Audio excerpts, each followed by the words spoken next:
Don't look back, don't look back. I won't let go, can't let go. I count your voice, all they will find. You face an impossible words and make undeniable my patience. Getting tired of forcing a smile when the world is so broken and no one seems to care.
Feel exhausted for all I've learned. I'm barely suited for the task ahead here. Wounded by the way you took over me. No point in being here at all. This friction has no place in this relation. So tell me another way. Caught in a landslide, and birds I tear, and I can't wait to finally get out of here. 'Cause I feel like a freight train running over me. So I'll say what you want me to make you believe. I want more than just enough to survive the winter.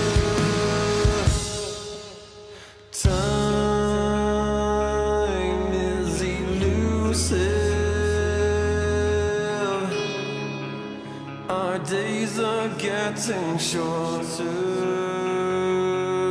It's now or no way. 'Cause life flows like white water. Take a moment to breathe, hold it in, stay a while, forget all that you know, and forgive everyone.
but I think that you know much better. Wait forever. My head is on straight for once, and you will pay for it.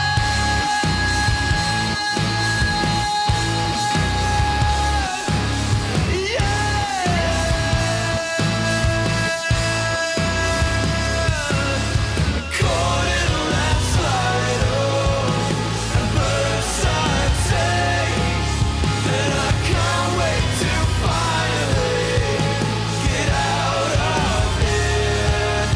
And I feel like a freight train is running over me, 'cause I know like I know everything to make you believe.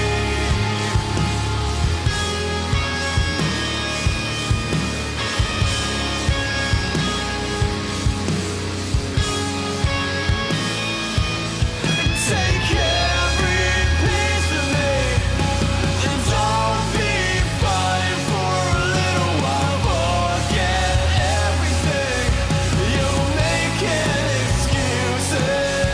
These loaded questions will be useless for you, and the real answer is that I fucking hate you.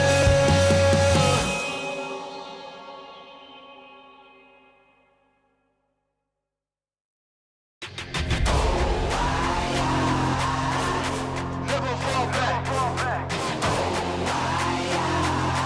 We will stay right where we at. We never fall back. Yeah. We never fall back. And you can find me where I'm at. We never fall back. Ha. We never fall back. And you can find me where I'm at. We never fall back. Come up with a game plan. Double XL up in the pen, you can't shake that. All the way gassed up, full tank, man. Moving too quick, keep the cameras in the playback. Dang, so tell me how you feel with it. You put a lid on it, I ain't got no chill with it. This right here your problem, you gon' have to deal with it. Lay it on the line, high risk, that's the meal ticket. Yeah, we never fall back. Hold our ground where we at. Never fall back. No lies, no facts. We will stay right where we at. We never fall back. Yeah. We never fall back. And you can find me where I'm at. We never fall back. Ha. We never fall back. And you can find me where I'm at. We never fall back. Been way down, never vaulted. Came with the hands out, get them off us. I'm 24/7 in the office. Pay attention cause I ain't repeating offers. Yeah, never met a man I've been scared of. Careful, you gon' get exactly what you asked for. Careful, whatever you bring me getting handled. I answer to no one, I don't need the hassle. Yeah. We ain't never fall back. Hold our ground where we at. Huh. We ain't never fall back. Hold our ground where we at. Never fall back. We ain't never fall back. Hold our ground where we at. Yeah. No lies or facts. You can find me right where I'm at. We ain't never fall back. We ain't never fall back. Yeah. We ain't never fall back. And you can find me where I'm at. We ain't never fall back. Ha. We ain't never fall back. And you can find me where I'm at. We ain't never fall back.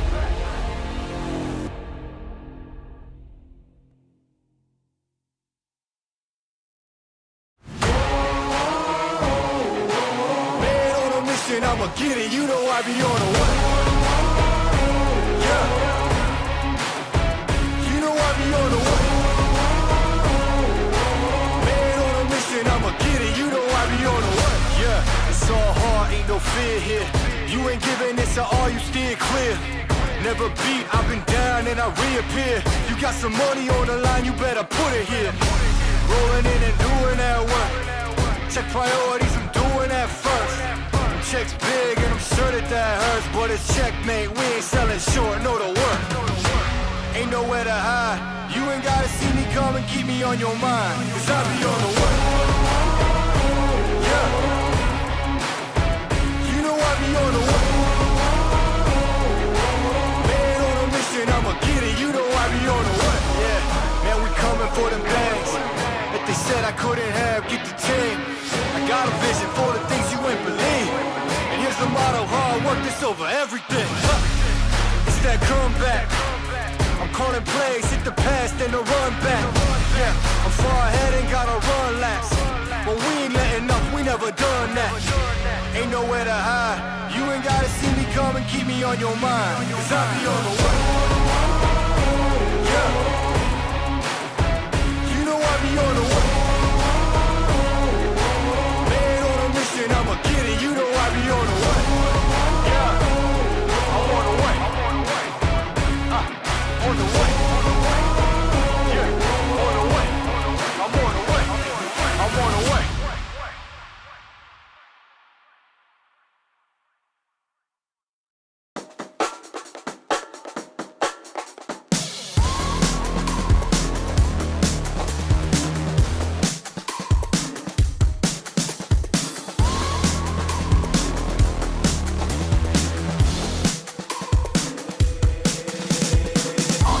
I'm such a weirdo, tattoos from my toes to my earlobes. Was a role model, I never had a hero. I learned how to live through the stereo. Coming from where I come from, the inferior. Everything you see ain't what it appears though. Everything that I built, made that from zero, then added a zero. I am my hero. You couldn't imagine what it's like in my mind. It's beauty and catastrophe at the same time. Remember they laughed at me when it was game time. Now I know that they mad at me, I'm one you can't find. I'm not from the day, I come alive at night. I'm not what you used to, couldn't recognize. They all on the ground while I'm taking flight. And you're welcome to join me, I promise I won't bite. Things they say, they're never getting in my way.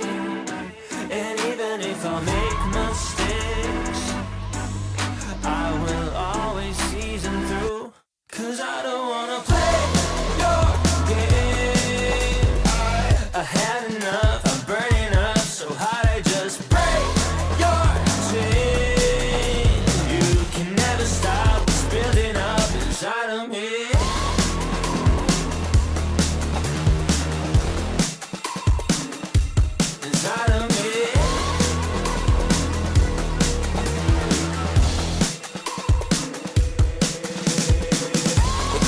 I guess I don't fit in with the imposters. I'm taking the mask off, prepare your conscience, prepare for honest, cut off all the nonsense. I'm all of your chakra, wonder who shot you. Go call the doctor, boom like the chopper. Don't you get chopped up, I'm here to stop you. Whoever wants smoke like a roster, break you off proper. Things they say, they're never getting in my way. And even if I make mistakes, I will always see them through. What's that? Cause I don't wanna play your game. I had enough, I'm burning up so hot I just break your chain. You can never stop what's building up inside of me. Play your game. I had enough,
strong is the hammer in my hand. How long can you force me to dance? There's a crisis in my heart and in my world, and I saw you smile when I fell into the dirt.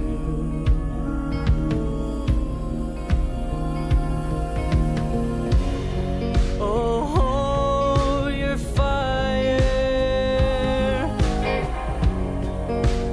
I don't belong here. I'm not calling you a liar,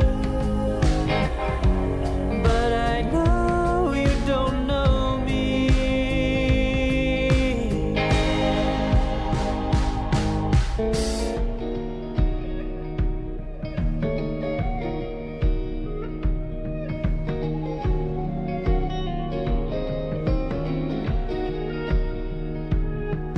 I'm too young for bitterness like this. I've grown too old to forget. I'm not a killer. Killing never fails.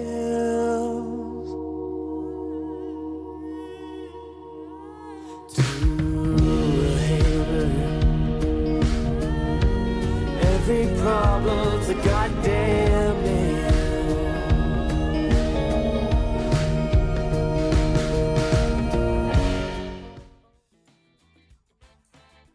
Hello, everyone, and welcome to the EWC, the Esports World Cup Riyadh Masters SCA closed qualifiers. We are in day number 1 of 3. Thank you guys for joining us, Seek and Strike and Winter, back on some CQ action for you for the C region, Winter. Very exciting stuff here. We normally get a different region, but how does it feel to come back home, Winter, as it were? Home always feels good. Familiar food, familiar friends, familiar environment. The comfort zone. You can't get away from your comfort zone watching your sitcom at night after losing a bunch of games. Do you have any, have you been pubbing against any of the players? Do you recognize any of the names in your pubs for these qualifiers, or Nah. is a little bit of a rank diff? Rank diff. Still rank diff. I played a game with Chuan. He carried me, so that's all I remember. Ah, all right. Well, fair enough.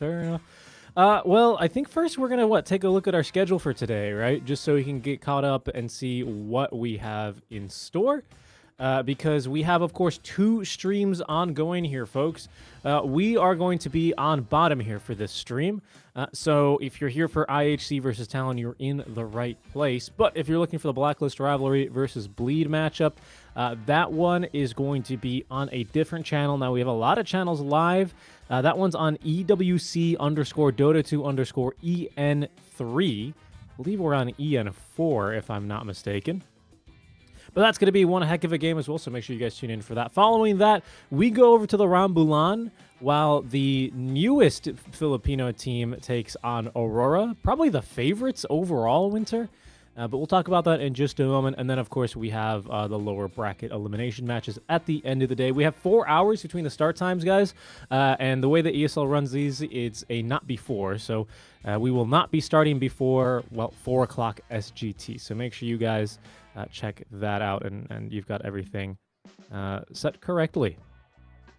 Let's take a look at the bracket, though, Winter, because I want to see what our first matches are and get your thoughts on those very quickly. Because as you can see here, of course, Aurora... Well, actually, interestingly enough, C only had one slot from the closed qualifiers. Sorry, for the open qualifiers is what I mean. And that open slot was for TNC Predator, a rather new squad comprised kind of the Geek Fam remnants, you could say. But what are your thoughts overall at the bracket? Who do you think is going to go all the way and get that one slot now, Winter? Question mark, question mark, question mark. I don't know. Obviously, Aurora, they're going to be the favorites overall, but the rest of the teams are going to be kind of close, right? There's a couple of roster changes here and there for Bleed, for Blacklist, so curious to see what happens in that matchup. Excretion as well, they have, I think, one roster change. So everybody is different. I guess only Neon, Aurora, and Talon have the same roster, and IHC, so half of the teams have the same roster. Well, IHC also made a few changes. We can talk about IHC a little bit because they are one of our first two teams, right? We're also spectating Talon here with our first draft getting started very shortly here. But yeah, IHC with a couple of changes as well, because up until, I want to say last month, weren't they playing with SE on position 5, and now he's over on Bleed, right? They have played a couple of games recently with this new roster for IHC, but it's a little bit different, yeah, because now they have Fortune Soul, and I believe his name is Kishka. Yeah, Kishka is now returned. It used to be SE. They used to have 423 as the mid lane. He's on another team now. Things have kind of moved all over the place. He went to Europe. Didn't he go to Mina? Isn't 423? I know he went to Navi. Ah, that's right. Yeah. So we've had a couple changes even for some of these teams. But yeah, Talon Esports, our other squad that is going to be playing against them. You know, they have looked, I don't know, right? Because I feel like the story, Winter, is that you had one slot for all of the EPT events, this tour, right, for the C region. And most of the times it went to Aurora. One time it went to Talon, and another time it went to Blacklist, didn't it, right?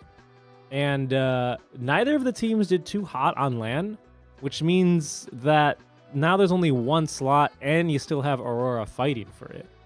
So that ends up being, you know, rather difficult. It's a lot how, like, you know, Falcons was qualifying for everything, and now that they get the direct invites, Mina's kind of opened up. How do you think that affects the teams going into this, having to play versus Aurora? I don't think they care that much.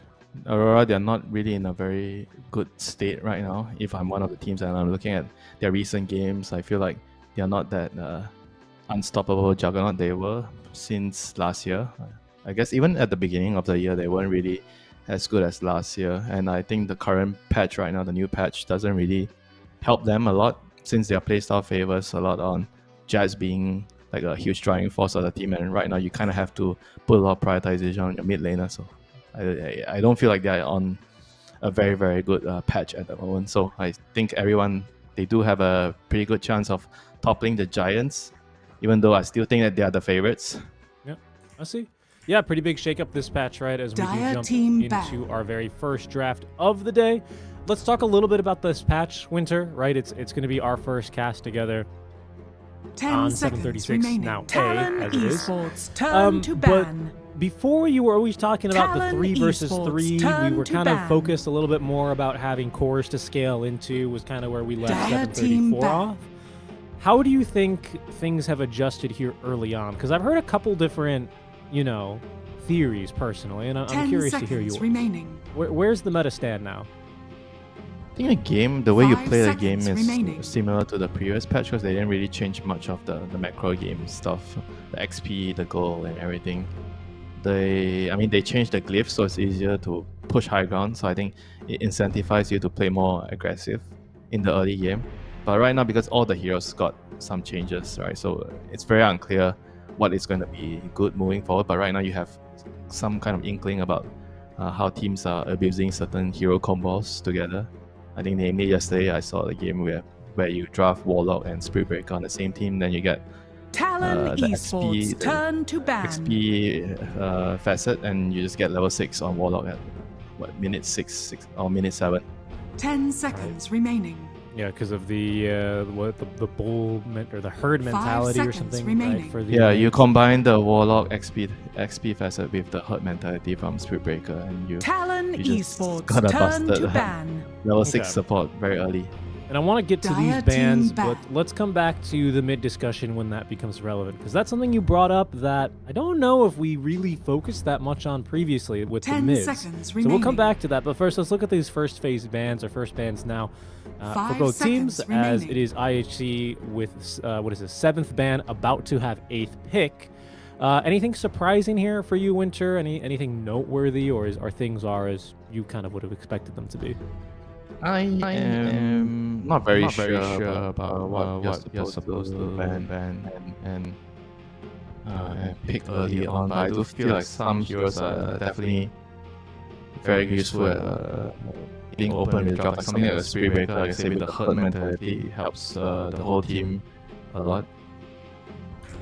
Dire Right. team pick. Talon And, Esports turn Yeah, I mean, talking about those combos, I don't know. I don't identify any broken combos as being banned in this very first stage.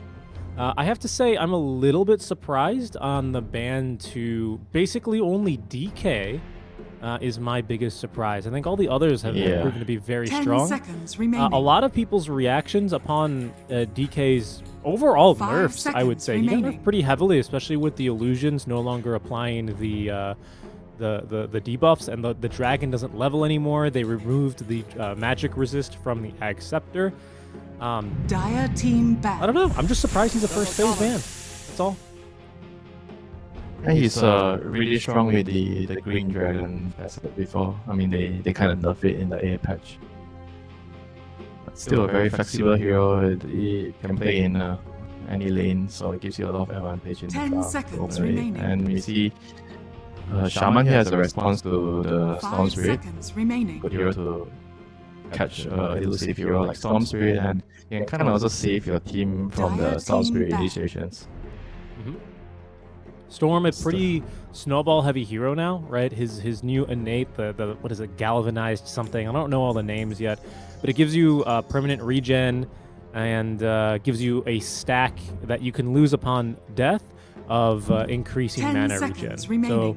So this is a hero that can snowball off of a very successful lane, 5 starting seconds mostly from remaining. level 6. If you can get rotations for those first couple of power runes, definitely something you want to keep in check, as he can certainly kind of get out of control if you let him. I did kind of like that innate change. And no talisman being a lot more useful right now, so it helps a lot of all these mana heroes kind of come back a little bit. I think I'm seeing a lot of different heroes buying different Talon starting items now. Some are Esports using turn to null, some are ban. using red bands, some are using bracer. Like usually you see the offlaners with the bracers, and you see some of the carries have brave band early on, and the mid laners having no talismans. I think this is what the game should look like instead of before, where everyone is just buying either brave band when he was busted or 10 bracers when he was seconds too strong. remaining. Yeah, right. Yeah, and we'll see how that 5 affects seconds things, remaining. especially in this game, as we get to our second phase of bans. No surprise here in Talon these bans, honestly, from Esports IHC. turn Timbersaw Dire seems team pick. very strong. Same thing with the Slardar, another like incredibly strong hero with the Ags, kind of synergizing more with the innate. And here's a hero that I've seen be a big lane bully, the Centaur, with the Horsepower.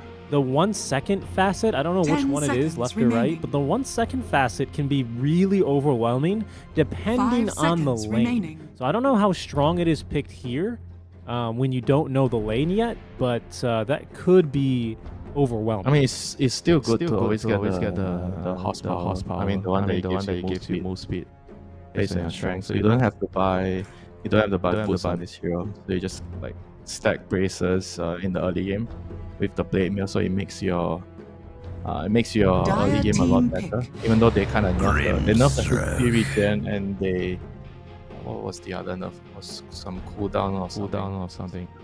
Yeah, the ulti cooldown. Yeah. Yeah, but they buffed Workhorse, Winter. How many Yeah, I Ags know. have you 10 seen in your seconds games? remaining. I don't think the games have 5 reach to seconds that remaining. point. Usually they have triple braces with the blade meal, Shivas, and the game kind of and the shroud obviously, and the game kind of is like over. Talon Esports turn to pick.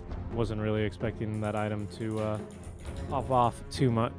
As okay, I'm not so sure about the Grimstroke. I have seen a lot of this hero, and I'm not really sure why. I think the Clockwork is fairly self-explanatory for his strength with the big cogs, and now you can 10 kick the seconds cogs remaining. around, right? Kind of changes the way that this hero is played, especially in the lane. 5 But talk to me a little bit seconds more about remaining. this Grimstroke. What are you seeing here? Grimstroke with I think with Clockwork and Storm, they are both kind of really Talon good Esports heroes turn to to put your pick. intel on. And he's also a very, very useful hero at stopping the Shaman Shackles, which I always feel like whenever you're playing against this type of very long channeling spells, you want to have an easy way to stop it. And Grimstroke provides you with 2 ways, with the silence and the stun. And obviously 10 Clockwork seconds as well, you know. remaining. You can hook the Shaman and just make sure you target the Shaman at the 5 start of the team seconds fight. remaining. I mean, Zeus is back. This is apparently, according to stats, this is the best hero right now. Really? Like Yeah. the Highest stats? pick- Just Yeah, highest pick rate, highest win rate hero. Oh. I saw that they of course brought back the what is it? It was his old passive. Static field. That's the one. Yeah. So now he's doing again percentage based more percentage based damage. I guess it's just kind of same old Zeus as before though. He doesn't really appear to be that changed. He gets phylactery and rotates around early and he's just kind of He's kind of overwhelming stronger because you get the static field early before you get it later. I guess with the right clicks, I don't know. Like overall, I feel like he's a little bit stronger than before. Turing Protector as well for seconds Talon. remaining. Kind of a classic hero for Talon as an org, but 5 the seconds big remaining. tree players that I know from Talon have all moved to Aurora. Is the lane just good into like the Grimstroke clock? Is it just good into the supports? The overgrowth for the Storm is what I'm seeing. Overgrowth for the Storm, and it's very nice with Centaur, because Centaur doesn't have armor, so the living armor with Centaur is gonna work wonders for you. And I think overall with the Shaman is strong too. 10 seconds You remaining. get to allow the Shaman wards to do a lot of damage with your overgrowth. It's not just 5 mini for the seconds Storm, remaining. but in the team fight it's just super strong with Shaman. Talon Esports turn to And battle. then in return, the Mars now out from IHC. Another pretty good Inkswell target, right? As far as when you're looking at more synergies with the Grimstroke, we still don't really have anything. I have to say that we don't have any double Dooms or double Lagunas. There's nothing like that. The double 10 Vortex is seconds not remaining. bad, but nothing too crazy here with the Soulbind. 5 Nor seconds. is there a good Talon Ags target. Obviously, we Esports haven't seen the turn to carry from battle. Talon, but just pointing that out for now as we get into the last phase. Medusa, Monkey King. You know, there are carries here that you'd want to be banning out, Winter, when you look at IHC. 10 But seconds remaining. as they have 23rd pick. What are they lacking here? Life Stealer could still be okay for ISC. I mean, not banned, but picks, you know, for their lineup. They have Storm, and it's pretty good at carrying the inks well. It's good against Centaur in the lane. You can get out of the root, I guess, against Trian. I mean, the thing about picking Zeus and Trian on the same team is like usually Trian is weak against illusion heroes, and Zeus kind of takes care of it. So I think it makes a lot of sense. They just pick those two heroes together. They kind of cover each other's bases. Dire team pick. Okay, well, Ursa, of course, needing to get a ban. I'm surprised he made it this late. Even though both teams are seemingly willing to prioritize the carry for last pick. I guess one more thing to keep in mind is you're going to have to expect to get a bad carry-to-carry matchup here if you're IHC, given that you are going to 24 pick. Esports turn to pick. Okay, carry Tiny, right. Carry Tiny with the Grimstroke shot, so he's basically unkillable. I mean, with the Dispel, I think this is very, very strong here. It's good laner with the Clockwork, they are 10 decent. seconds remaining. you have a lot of status resist, which is slow resist, status resist, which is really good against Stream Protector and the Shadow Shaman. But Zeus is kind of good against Tiny because of the percentage damage that you're gonna deal to Tiny, and Tiny doesn't want to buy BKB at the moment because of how your hero functions. You just kind of want to buy as many stats as you can to have status resist, and you don't really buy any magic resist, I guess, on this hero right now, as far as in the games that I've seen, unless your teammate buys a pipe for you. Yeah, the return of Craggy. I'm just glad, I got flashbacks to dying to Craggy exterior when, you try and kill a Tiny by getting stunned. Thankfully, it's just the damage resist, so it's not going to be anything too crazy. Winter, you spoke about a life stealer before in reference to IHC. Are you kind of liking some sort of melee hero like that for Talon now, or what do you think they're going to be looking for? I mean, that can definitely work too. Like Tiny, I think, is still a pretty good matchup into Tiny. Good lane against Mars too. It definitely can work. They have Centaur to kind of bring him into the team fights, or I guess the workhorse is probably going to be reserved for the Zeus. Yep. Not the lifestealer. The workhorse target. No, I mean, imagine if the lifestealer is infested into the Centaur, and the Centaur is workhorsing the Zeus. All the three cores are together. Yeah, that'd be pretty good. Okay, so here we can see the facets that they've taken. I don't see anything too out of the ordinary. Yeah, horsepower, okay, for WS. Sapling on Trian. That's kind of a nice one. I like that facet. The sapling, so you ground target your lead seed, so you can actually cast it easily in the team fights. Yep, I agree. And then I'm looking at, I don't know. I saw the Dota 2 Pro Tracker site. Great website, by the way, if you want to know what the pros are playing and building. Although it's not always the best to copy because a lot of the times your pubs are going to be different from theirs. But I saw that they just released a facets page, and I was taking a look at that in the morning. I wanted to see how Shaman's ranked up. I guess pretty high. Shaman's pretty high up. I'll tell you that. I saw it. Let me see here. You're talking about the how they rank the facet, right? Based on role. Yeah. Okay, I see. Yeah, basically 90% go for the cluster cluck over the big snake, which I think that seems pretty useless. Big snake. You're not a fan of big snake? No. Cluster cluck is more annoying. I've never been able to use it too effectively. I've only played a handful of games on the Shaman, but always something to improve on for me as we get underway with our very first game here between Talon Esports and IHC. This is an upper bracket match, best of threes here for us on the day. So not to worry if this is one of your favorite teams and they end up losing the first, we can always go to game 3. Good luck, have fun, brother. Love to see it. Yeah, enough of the trash talking, right? We need to revert back to the nice greetings, For now, in game 1, right? I'm still like a big fan of the. You only type good luck, have fun after first bullet. If you first bullet them, you type good luck, have fun. And if you don't, you just don't say anything. Don't say anything. You just kind of smile. Well, that's you try to distract. Have you seen people like when they are doing a smoke, they're going to the enemy jungle and they try to say something to the enemy, oh good luck, have fun. So you that get distracted. Get distracted and then they kill you. That's sneaky. That's sneaky. No, I don't believe I've seen that before. I've never done it on purpose. I usually just do it when I'm walking out to the mid lane. As, of course, we do hit a pause here early on. Time for us to catch up on the new patch. Yeah. Actually, that's pretty true here. Who do you think's got the worst innate in this lobby? No, in this lobby. We have to keep it relevant, right? I've got to say, I don't think Grimstrokes is that good. Clawwork's also not that good. And Grims can be more useful. I agree. 10 armor for 3% damage. It is all of his damage, though. Like, it's not just... If you're a core hero, I think it would make a lot more sense.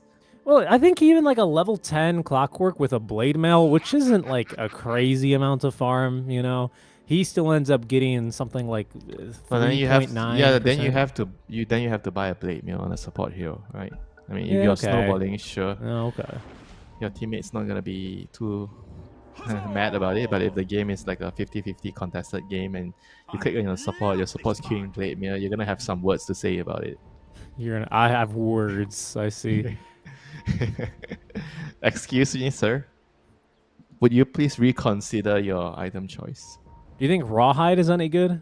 The 40 HP every 30 what 2 minutes or seconds to something battle. on Centaur, or do you think that's That's pretty Whatever. good. Why, I mean, that's pretty good. You, Alright. you play like a long game, it adds up. I mean, Just even trying the life stealer one is crazy. yeah the 2 Corpse HP? Eater. I've seen a game, what, a 50-minute game was it? He had like 700 HP or 800 HP from that, Adds up. which is decent. Quick D ward out from Talon, who will claim control over the top runes. Although Fortune Soul is going to be able to rotate on over and prevent Jokum from picking up that one. So it is 3 for 1 in favor of IHC on the bounty runes to start. And it looks like we're going to see some blocking action down bottom. And they're just going to go ahead and kill the range creep straight away. Okay, they're killing the range creep right away. I guess you do this when you're in a matchup where you feel like you're not gonna do well in the lane, and because you're double melee. And then Clock's going to TP to the lane. Actually, no, not double melee. Okay, I forgot. It's Scream Shot with the lane. So that's very strange, right? They just did it with the pulse 5 in bottom and then TP top. Well, they denied the range creep, so I'd say that's fairly successful here early on, as Jokum is going to end up getting harassed early by these big cogs. Oh, nice double stun, though. Dire's Fortune turret Soul, has ooh, been and a courier kill. You got to be careful early on the Tiny, right? No armor. Does start to really add up. I think the new cogs are pretty interesting. I like them. They're a lot of fun. It's really good in the lane because you can just target and just burn the mana of the hero, and it's kind of like also a pretty reliable lockdown. Yeah.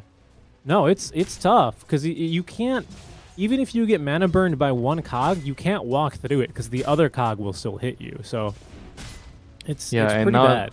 now even if you don't move, right, he just runs out and pushes. You can at least hit 2 cogs on him Yeah, with your right click. It's a lot of fun, honestly, but it is quite difficult to use just because you have a terrible auto attack animation. Just Yeah. an effort there. Let's see. Is he gonna get more? Oh. Zoning, space created. He's like trying to play bowling right now. He's like trying to hit the pins. Fortune Soul, like he's just getting cog blocked. He can't reach the creeps. Ace just hitting cogs into the lane. It's like my clock looks in his own mini game right now. Yeah. Not gonna lie, though, it's pretty fun. It's I've tried it. good. I love the change, and I think this is going to be a lane that is going to have a lot of difficulties with it, especially the Shaman. A ranged hero, right, but kind of just barely. He's got a very below average attack range, and here you can see, yeah, the cog. Oh, he didn't get double pushed there. I think it's because of the terrain, perhaps. I'm not really sure. Thought he was going to get another push. Anyway, I wanted to look mid because when I was looking at the stats, Storms do very poorly into Zeus's typically, at least in the lanes. And so I wanted to see what Ikigai was going to be able to do about that, and you know how Chuan was going to be looking to assert his pressure in this lane. I think at the end of the day, it just matters on resource, right? Because you get harassed a lot more by Zeus compared to you harassing the Zeus because of the outlining, and you have to probably get your supports to refill your bottle at least once or twice in the lane to help you stabilize. Because once you stabilize, then Storm is like a good hero to hunt down the Zeus in the team fights. Jokum will be putting out. He should be fine actually, even using the shackles to make sure Ace doesn't throw any cogs at him. Now they're gonna make a play for him though, because he knows he's without any recourse. Jokum, he is gonna end up dropping here for first blood. Try as he might there with the cluster cluck, he still dies. And now WS. Oh, cog pushback actually helps him out there a little bit. I think he would have died if Ace got a second there, but he's going to end up just fine with his double bracer build. Just far too tanky. Triple bracer soon. That's like the crazy thing about Senton, because you don't have to buy boots, so you can use that extra slot for another bracer. So it gives you a better early game, a better laning phase. Horsepower.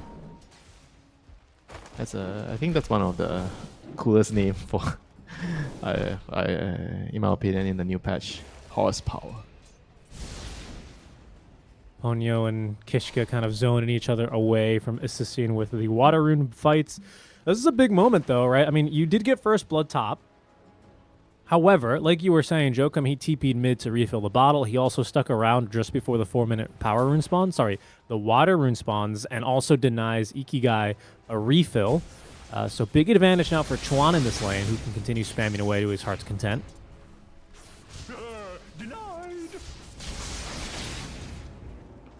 Boring lane, you know. Everyone's just farming their own creeps. And then Zeus gets level 6, the side lanes are gonna lose heroes. Yeah, that's... Every single Zeus game, you know.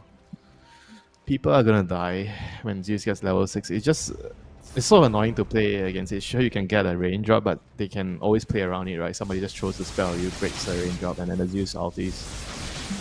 Bottom, Ponyo, stunned to the tree, and killed off now is 11 with the Inkswell bonus speed, which is going to be too speedy. Kishka, though, in the meantime, is going to die in return now to Akashi, who can easily fight through the Mars. No problems here. That is going to be up to 62 bonus damage now on this Corpse Eater. Sorry, HP, not damage. Holy moly, could you imagine? Top lane, another Cluster Cluck. Jokum avoids the tree. Right click, not enough to take him down, actually. And with the shackles to heal him back up a bit, Jokum lives through the Clockwork Harass. That was a classic, you know, shaman. Everyone knows he's always, you know, turning himself into a chicken and hard dispelling himself before he dies. What an innate. It fits the team, you know. I think the thing that matters the most is if it fits the design of the hero. That's my primary concern, you know. All with mid as we are about to hit level 6. Zeus ulti. Does leave Chuan now without much mana. Ace and Ikagi still fairly healthy as Rune does spawn bottom. Into the bottle now for the Storm Spirit, who's got that ready to go. Hex holds him up for a second, but a big wand, and now the activated Power Rune here as he is still right on top of this Zeus. Chuan trying his best to run away as they've lost Jokum already inside the Power Cogs. Ikigai takes down Chuan, leaps forward here with the regen still running. Just a perfect rune for him here. 3 dead and 2 kills for the Storm Winter. What a start.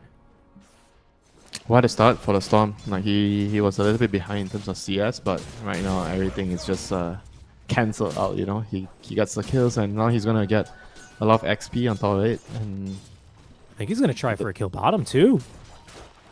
It's not gonna be easy, you know. Life still has ulti. Oh, especially if they don't really get on top of him with the zip, so that's an easy escape for him. Power rune timing now. Ace attempting to interrupt Jokum here, but Jokum a little bit too on the money and has support, but Ace, oh, he's too fast! And these big power cogs, god damn it! Steals away the wisdom rune. Will have to, of course, feed a death in exchange, but obviously very well worth it, especially as he distracts WS from the lane as well. No way he's getting through the gates, so just sets up a couple more cogs to be annoying before Ponyo clicks him to death. But 2 wisdom runes now for IHC. It's a big bonus here for them. Yeah, this is like a domino effect from the Storm with the regen rune. He killed 3 heroes. They had to die. They respawned. They TP back out, but they were late. And Ace just took full advantage of it.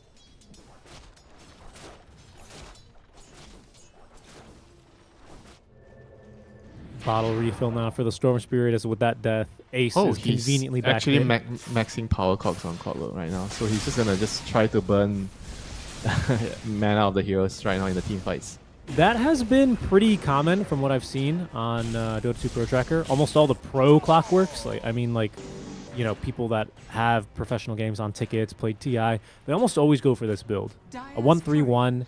I think it's just more efficient as far as doing damage. Yeah, but you don't farm with this build. Yeah, that's going to be the trade-off, right? Because this is a hero that can now farm. Battery Assault does double damage to creeps. Rocket Flare's a ton of damage. Like, it is a trade-off, but it seems to be one that most pros that I've seen on their builds are comfortable doing. It means you die a lot, though. It means you die a lot. For now. I mean, the team fights are going to be a lot better for you with this build, for sure. Oh, well, he's going to get a chance to prove that now as he actually cuts off Chuan from jumping onto Fortune Soul. They're going to try and go back onto him, and that's because there's a Haste Rune active on the Storm Spirit. WS fast, though, with horsepower, up to 600 move speed now, so even the Haste is not going to be able to outrun him. Doesn't matter, though, because Ikigai, 3 heroes just getting absolutely demolished here in the river. WS finally takes down Ace in return as Kishka on top of WS. They do get the Arena of Blood down to secure that final kill onto Ponyo, and a 4th now onto WS. This is all IHC now. These fights in the early game are going tremendously for them. No thanks to the power rune. It was the regen rune before, and now it's the haste rune. Again on the Storm. Just abusing all those runes to win his team in the fights. I guess Talon kind of also felt like they were stronger because they stampede and they tried to charge up the high ground with the 2 hero Storm. But that kind of gave Storm a lot of room to just do his thing in the team fights with the haste. That's a big deal for them, and it puts them in a very, very good position. And now 10-minute rune about to spawn. They have to make sure that they contest this rune. You know, Talon can't afford to give this Storm any more runes. Well, we'll see how it goes. Pretty good vision setup as well for IHC. There's the cogs, which effectively deny pathing to the bottom. Power rooms, Ikigai gambling its top, and he's right. That's a shield rune for him now into his inventory. This entire time, Akashi's been farming away, we should say, right? I think he's got Armlet finally completed. I shouldn't say finally. I don't think this is not an exceptionally late Armlet or anything, but this will obviously increase his rate of farm. So, you know, I just want to point that out as to something that's still bubbling for Talon and that they can hopefully rely on. These other lanes, top and mid, have started to kind of spiral now, Winter. Yeah, And I mean, they didn't get the Wisdom runes at minute 7, so the supports are kind of really low level right now. So they have to figure out how to just try to huddle around each other, wait for kills to happen. And meanwhile, IHC, they have the level advantage and they are on the move with the shield rune on the Storm. And they have to kill the Storm. He's got 12 charges of Galvanize, which means he's got an extra, like, almost 4 mana regen right now per second. Just absolutely 3.6. ridiculous. They might just do Ponyo here for free. Yeah, into the river he goes. Oh, trying to plant the tree. Unfortunately, still an easy kill for IHC. Chuan, okay, at least able to pick off Kishka. So it's something for him. I think that's enough money, actually, for the phylactery. So it might end up being a big deal as now the Zeus's damage amp, or his damage is amplified with a little bit more, slow as well. Yeah, and he also has the Trinket. The best one for him. Level 1 neutral. And the Phylactery just gives him such a huge power spike in the early team fights because you do so much damage. Just 2 spells, you're almost going to be already killing the supports, and then you click your R button and they're dead. Big stack being taken now by the Storm, who's going to continue his role. Almost a full Orchid ready to go, Winter. That's going to be trouble. That's going to be some serious trouble, even for this Lifestealer. Kishka needs to be a bit careful now as Akashi's rotated through the lane. Infested dives the tower, gets an easy kill. However, 12-minute rune spawns Bond, but the fight's top for now as Storm able to zip away from the Stampede. The Cogs providing him good cover as Chuan picks up a 2nd kill now for his team in the engagement. 8-10, with 11 being able to recover this Arcane Rune. He was thinking about maybe rotating through the fight to be able to use it, but is going to be zoned away now by this Lifestealer. Nice job by Akashi joining the fight. I think Talon needed a little bit of support, reinforcement. He couldn't just kind of sit away and farm, as is the Tiny, I have to say. Yeah, but the Tiny, on the other hand, his team is doing better, right? So he can actually afford to do that. And whereas for Lifestealer, his team kind of lost 2 fights in a row, so I think he made the right call there to just come and give them a hand. You know, we saw the power of the Zeus with the Phylactery, and right now Talon, they have level 6 on Jocam, so he's trying to at least get a kill plus tower. That's the best way to use your first ultimate most of the time. Well, IHC not letting up the pressure. They're going to try and smoke to 11's lane here. He is underneath a ward. There's a fresh Radiant Observer ward near the Tier 1 tower, but the smoke is behind them, so they won't be too useful. And in fact, they might just get this on. No, first they're going to go in. Akashi orchided up, but they lack the damage here to really do much about him. He does not get off the rage, though. Oh, now he does. Able to turn and fight as they didn't have the damage. 11's going to die to Chuan. Dives the tower to pick up a 2nd now onto Ikigai. That's huge. A perfect turn of events now as they even get the Tiny. What was Fortune Soul doing down here?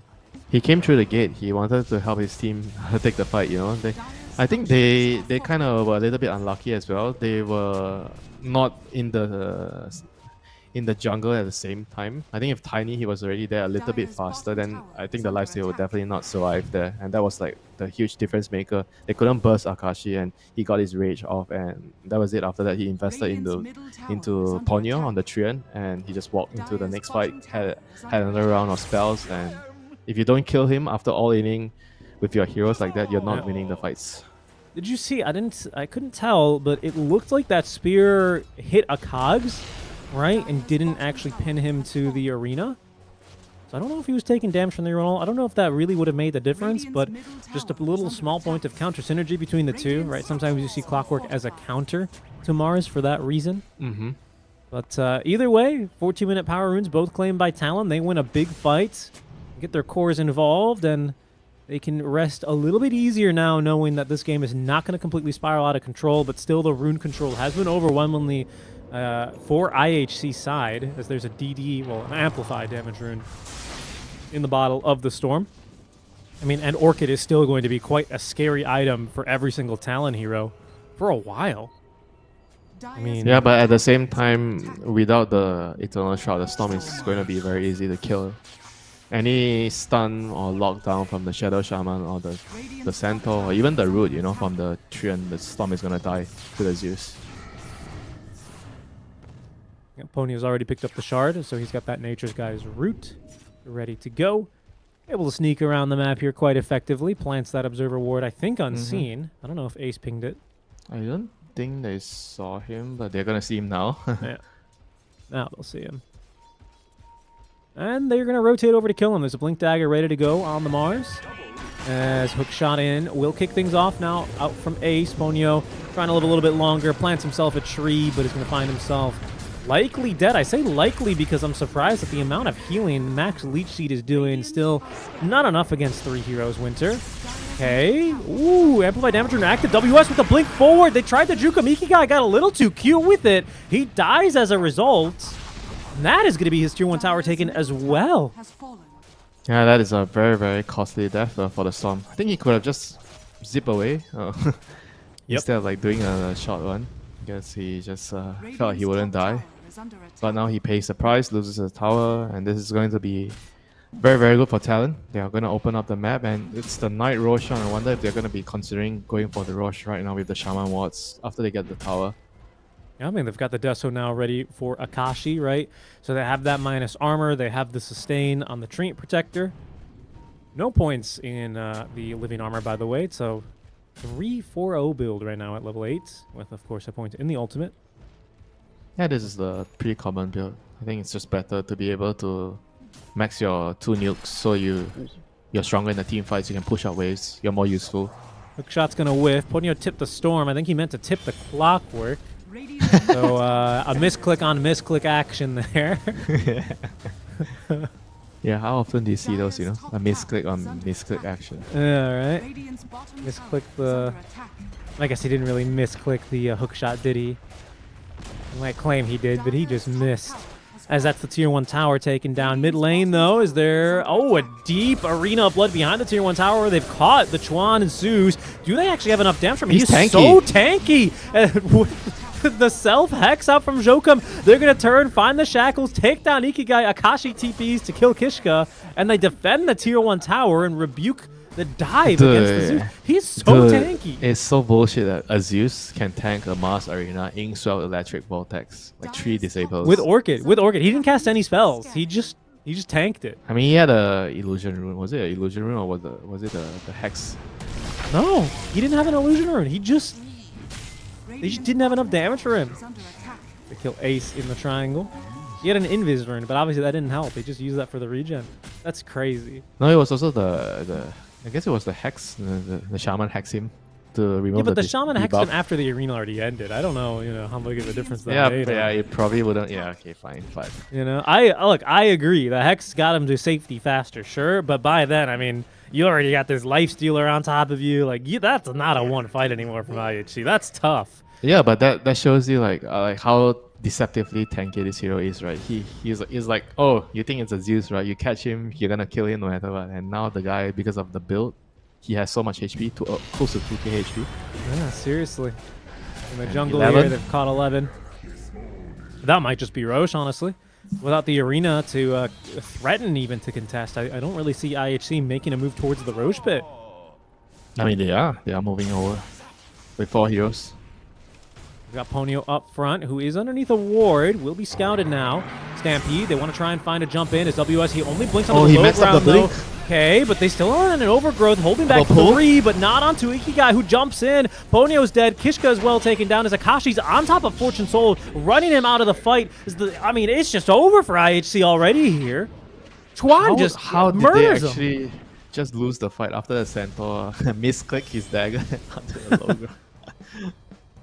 It was just still not enough. You know, it started really well. They got the soul bind into double pull, but just didn't have enough damage to finish heroes off with the mask still in the graveyard. He just gets hexed. Storm, he gets hexed after the Vortex end. And that's basically it. Fortune Soul is bullied out of the fight by the Lifestealer. And that's the fight. That's the fight over. Without a Mars to provide any sort of control or lockdown. Doesn't end up going that well. Uh-oh. All right. They got it. It's okay. Don't worry. He wasn't. That Roche isn't going anywhere, folks. Pretty tight Going to timing there. He wants to go to his, what is it? No, the Summer top home? side is the summer home. Oh no, the bot side is the summer home. That's right. He was trying to go to his summer home. But he was in his log cabin. Fishing. This Some is C. trout He on was on his log outstation. cabin. He's outstation. Outstation. This is C. You go for trout fishing in your cabin. Not me, but my friends do. Yeah. Do they ever bring you back something? for you to- Yeah, you know, sometimes they'd bring me back some like some jerky, some like deer jerky. I forgot what it's not called deer, venison. They call it venison. So is it fair for me to expect you to do the same once you go outstation? I should be waiting by your doorstep for a souvenir. For some venison jerky. Winter, I am a Dota 2 caster. I don't know if you've noticed this. Do you think I'm the same kind of guy who goes hunting? Do you think there's like a significant crossover there? Why not? Everyone can have their pastime, you know, some weird That's- hobby. That is. Look, I was just saying. I think the two circles that are the Venn diagram of Dota 2 casters with hunters in the English scene, they're probably two separate circles. I don't think there's any overlap there. my I'm friend. pretty sure I've seen one of the players went fishing. Was it Matumba Man? Oh, Matu for sure. I mean, he Yeah. loves boating, but I'm talking about casters. Players are cool. They get to do things with their time off. Casters, we just sit inside, play Dota.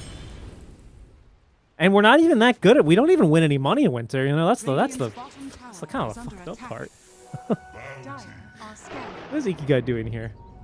Okay, he's just chilling top lane. Snakes committed are gonna get the fortify out, but this tier 2 tower winter, it's still gonna end up going down. The power of the Shadow Shaman. This hero allows you to play the game really, really fast, up the pace of the game. And I guess with the fortifications being nerfed, and this hero just feels really, really strong right now. That's why he has a very good win rate. Right. The fortification nerf, by the way, was now you no longer get a refreshed fortify until your melee barracks is destroyed, right? It Yeah. used to be tier 3 tower, right? Mm-hmm. I mean, which is a pretty big deal for a hero like Shaman. Oh, for sure. For sure. I think that is a big deal. I'm just, you know, pointing it out. Thank you, sir, for pointing it out. You shall be rewarded with another plate of nasi lemak. Thank you. Thank you. This is a big smoke across the map now from Talon. It doesn't look like it's going to run into anything, so they're just going to continue sweeping top where they actually have a ward, which scouts Ikigai farming. But careful here. Stampede committed. Ikigai initiated on 100-0. It's just that easy. The power of the Desolator build. The power of vision. Chuan, meantime, down bottom, catches a glimpse of a Clockwork who's going to hook shot onto him, try and TP out. Yeah, nice try. You Killed know off who I am? instantly. I'm the god of thunder. You're not running away from the sky. And back top lane, Kishka trying to go for. Oh, at least get it.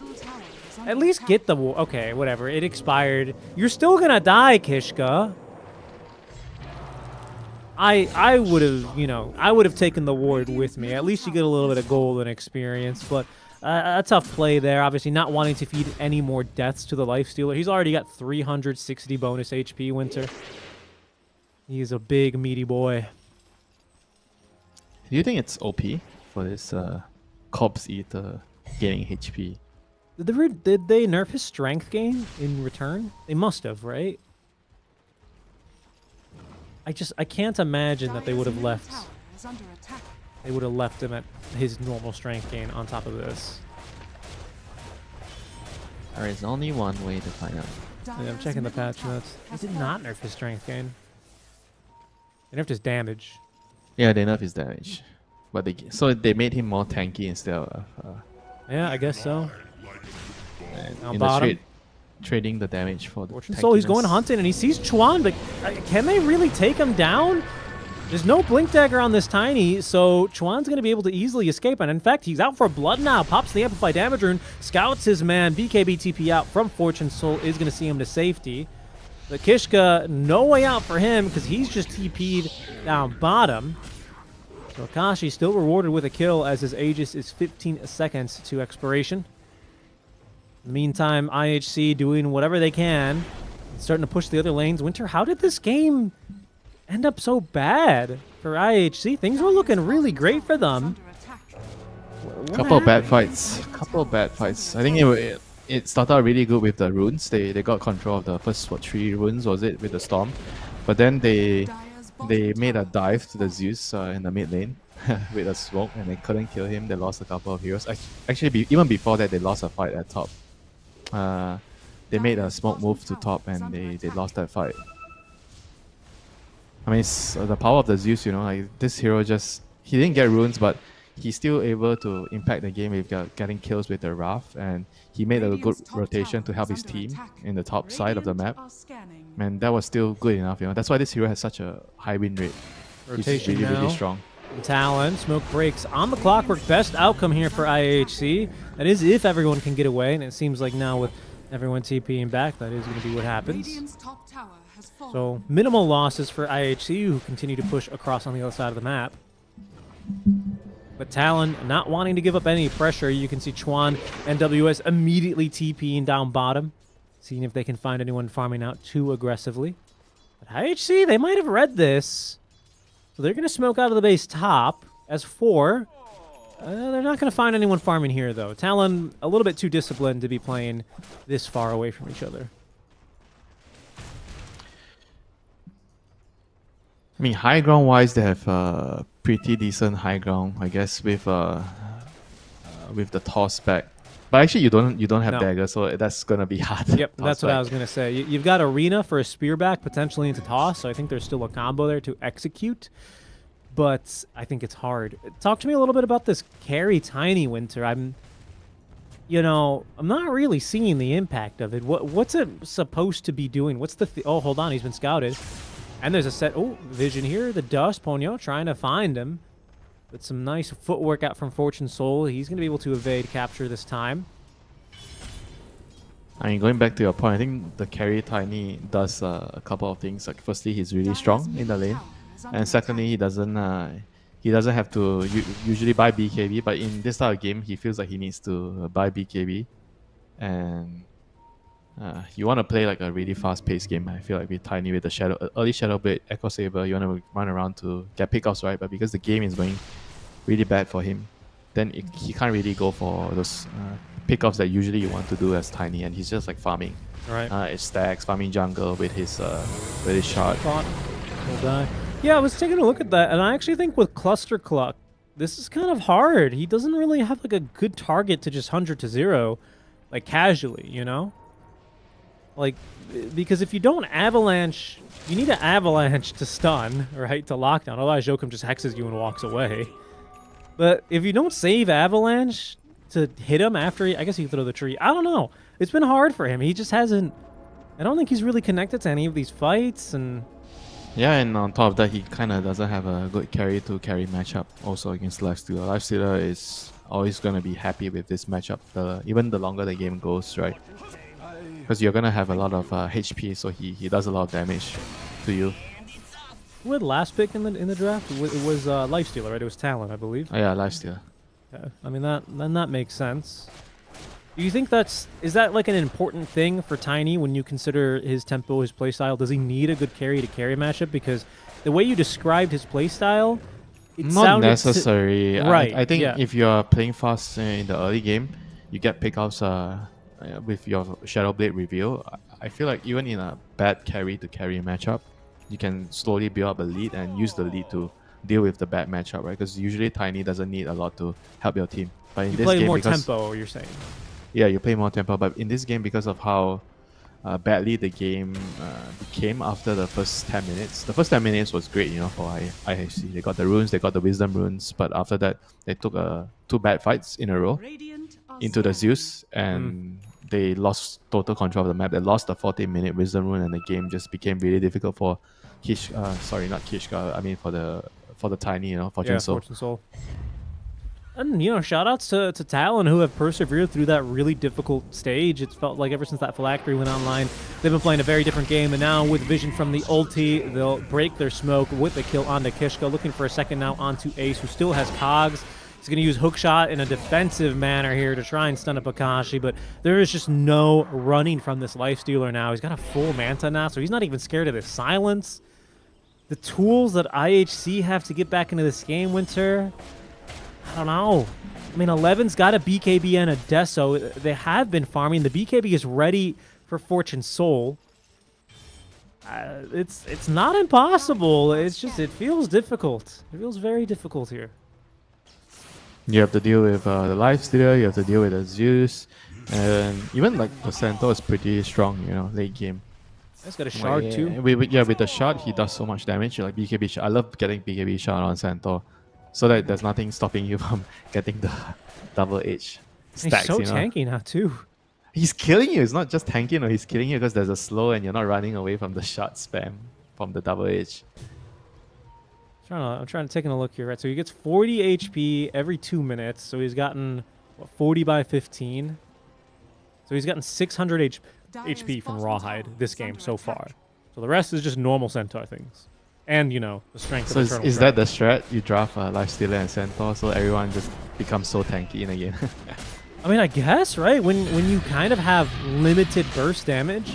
Because until Tiny gets his Daedalus, which he's building up now, and then maybe an Ags on top, I don't know. Like, it feels like your damage output, I think they're going to run out here from IHC. Now, I have to say, they've got high physical damage between the Tiny and the Mars, amplified by the Deso. So that's significant. But I don't think your Storm's taking down these carries, on a one-on-one in any world. Well, it's kind of not his job, right? He's supposed Sure. to find the supports, the Shaman in particular. Sure. But, feels bad he can't even help out. I mean, 500 HP now. That's crazy. If you had shown me these two innates back to back, the Corpse Eater and then the Rawhide, I would have thought for sure, there's no way a Lifestealer gets more HP per minute effectively than the Centaur. Because that's 20... Radiant's top tower is under attack. I guess it's only 10 last hits a minute. Yeah, okay, fair enough. Never mind. I've redone my math. God, Akashi is so strong. Radiant's top And what, he's like tower is under 3,000 attack. HP with an armlet? With the armlet active, I mean? Yeah, and he also has the AC completed. Dire's bottom tower is under attack. I'm kind of digging this build, instead of the Radiance build if you play like this. Fast build. Dire's structure As is they'll get to fortified. work now. There's the Roshan's banner, the new one, which is going to... That's not a fortified. That's just Roshan's banner. They have to take it down. Forced to fight now. They jump on in, but 11, he gets hexed before the BKB, and the immediate shackles. Ikaki's just dead before anything happened. Fortune Soul, he's going to jump on in, trying to at least get through Ponyo. He accomplishes that, but what more can he hope now for this fight? It's a 4 versus 4, but... the numbers now just tumbling towards Talon as Fortune Soul takes a dive. He's out of this fight now without buyback. Second buyback now from IHC as 11's also bought back, but he doesn't have Arena. He does not have a BKB Winter, and he doesn't have a mid lane of Barracks anymore as Talon look to close out game number 1 versus IHC. GG, it's over. Dire's middle tower It's is under over, you can't beat the Zeus, the god of thunder. He's the scary hero right now, the strongest hero right now on the patch. I think with this hero, like the problem is like you have a good start on your Storm, but once you make one mistake, then the game just becomes really hard for you. Whereas for the Zeus, right, he's kind of chilling. He doesn't get the runes, but it's okay. You know, he's still contributing with the Wrath onto the side lanes. He's helping you secure kills, and even though he's a little bit annoyed, you know, for not getting runes, but after that, I think the hero just reigns supreme like over the game. Like he just does a lot of things. He shoves up waves. And he's very hard to kill, and you can't ignore him in the team first. That's a problem because he's gonna kill everybody. But at the same time, when you commit to him, he's very, very difficult to kill. All right. I mean, and he gives you that vision advantage in team fights, right? Makes it really quite simple for your infested Centaur to make the right moves. I don't know. I was genuinely very impressed. And, you know, you take a look at, like, the KDAs on Talon. I mean, besides Ponyo and, to a degree, Jokum, which you kind of expect on supports, right, versus a Storm, 1-7 and 17 and 1-3 and 16, respectively. Chuan only takes 2 deaths. WS has 1 death, and Akashi has a flawless game. Definitely not reflective of how that early game was going. It felt like Talon really had an idea, knew to just stick through it through a difficult time, and once that phylactery was online for Chuan, they never really looked back. It's kind of crazy. It's probably just I think their heroes are just way better, right? If you can actually not take the first, what was it, first 3 runes, the 6, the 8, and the 10. I think they lost control of the first 3 runes. The Storm got a regen, Shurun, and Haste. I think all 3 runes, they got a couple of kills with the runes, but after that, when it came down to the raw 5-on-5 fights, it just felt like they couldn't deal with the Zeus, you know. I mean, it was some of the fights they kind of messed up, but it kind of looked really good. You know? I remember the top fight, the Grimstroke got a double Soulbind, and then they got a double Electric Vortex on 2 heroes, but they just couldn't kill people off. It might be because of the Trian healing them up as well, and their heroes are also really, really tanky. But overall, if you are not going to be able to control the game after that type of start, then it means that either you fuck up really badly after, or your heroes are just no match, you know, compared to your opponent's heroes. All right. Well, it's a tanky Talon that take game number 1 over IHC Esports in our upper bracket BO3. We're going to be going to a short break, folks, but when we return, we're going to have our second draft ready for you live. So we'll catch you soon. That shotty like a detox, hit the pump and go berserk. I think y'all in my way, so tell me which one going first. You end up in the hearse, you end up in the grave. That shotty like a detox, hit the pump and you enslaved. Hey, yeah, I don't care.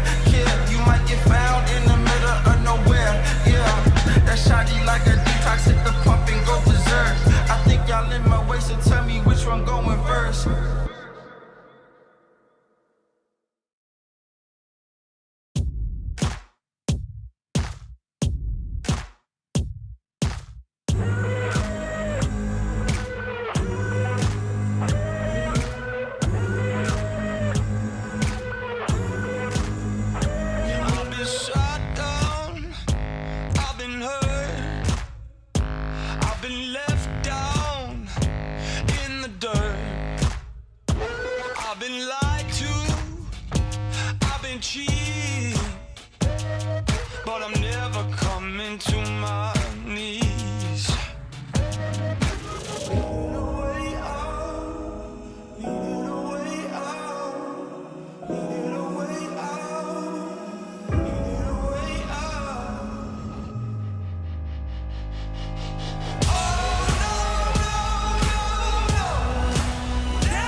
never gonna die.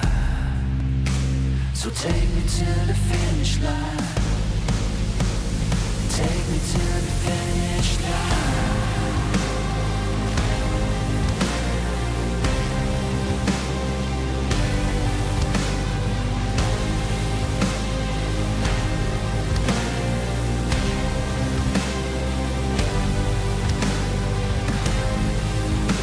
So take me to the finish line. Cause what's real is never gonna die. Yeah, you're never gonna stop me trying. So take me to the finish line.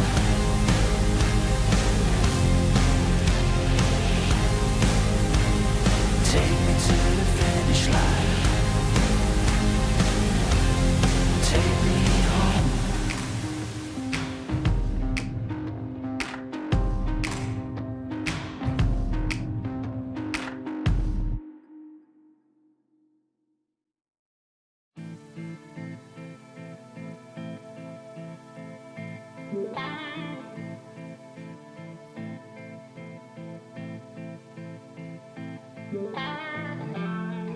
Takes by their money to foster change.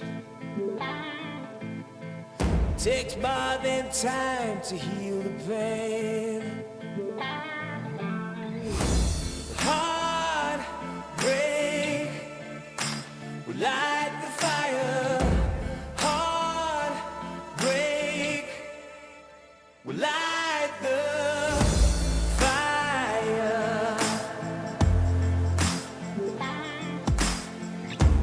Fire will light the fire. Fire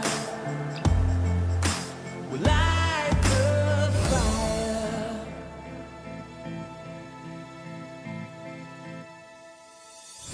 Takes more than money to foster change.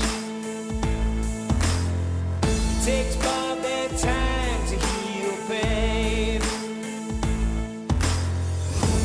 Heartbreak will light the fire. Heartbreak will light the fire.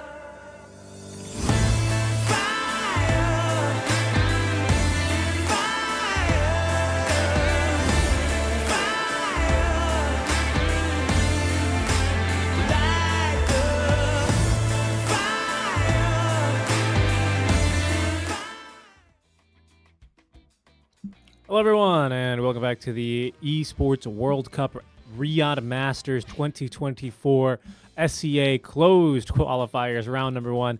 So you can strike here, and joining me is Winter to take you through now our second game of our first upper bracket match between IHC Esports, and Talon Esports, where Talon lead after a very smooth game 1 for them. I mean, things were rocky to start off, Winter, but they certainly turned things around and really never, loosened their grip on that game. No, they did not, sir. They basically didn't even take any rune, and after that, why do we need the runes, We have Zeus. Zeus has the powers that come from the sky. We need no rune from the water, from the river. Right, of course, because electricity You like that story. is strong against water anyway, right? Electric type beats water type. So why do you even need the river runes? It's unnecessary. Unnecessary at the end of the day. Winter, talk to me a little bit more about the kind of mid player that you know Chuan to be, right? I think you know him better than most. Is he like the calm, cool, and collective type? Is he more of like your, let's frickin' go, guys, How do you think he gets in a game like that where he starts dominating after a tough, first 10 minutes? I mean, he's always been a very calm person. I don't think, at least in the games I played with him, and when I was kind of on his team for a bit, I think he's always like a really calm person. I don't think he ever had like a really, really big rush of emotion when things are going well for him. Like even when he's getting a lot of kills, he's doing a lot of work in the team fights, he's always like, he's just telling us all this, telling us that in a very normal 10 tone, you know. seconds remaining. Just another day at the office for him. Yeah, I mean, just beating some 5 noobs up, you know. seconds remaining. That's what I do every game, every day. I run into Radiant people team trying to kill me, but I just kill them back, you know, turn around, click my Right. E button, jump on their... You turn into a chicken, you turn around, kill them. Right. Very, very good. Are you expecting any deviations in the bans now, Winter, as we are underway with our second draft 5 in this seconds series? remaining. I think I want to see more deviation on the picks rather than the bans. Sure, maybe you can change some bans up, but I think you need a more solid plan. Like sometimes you see teams like you don't play with the better Radiant team teams, banned. so your strats are based on your scrims against weaker teams. So certain things will work against the weaker teams a lot more 10 than the stronger seconds teams. remaining.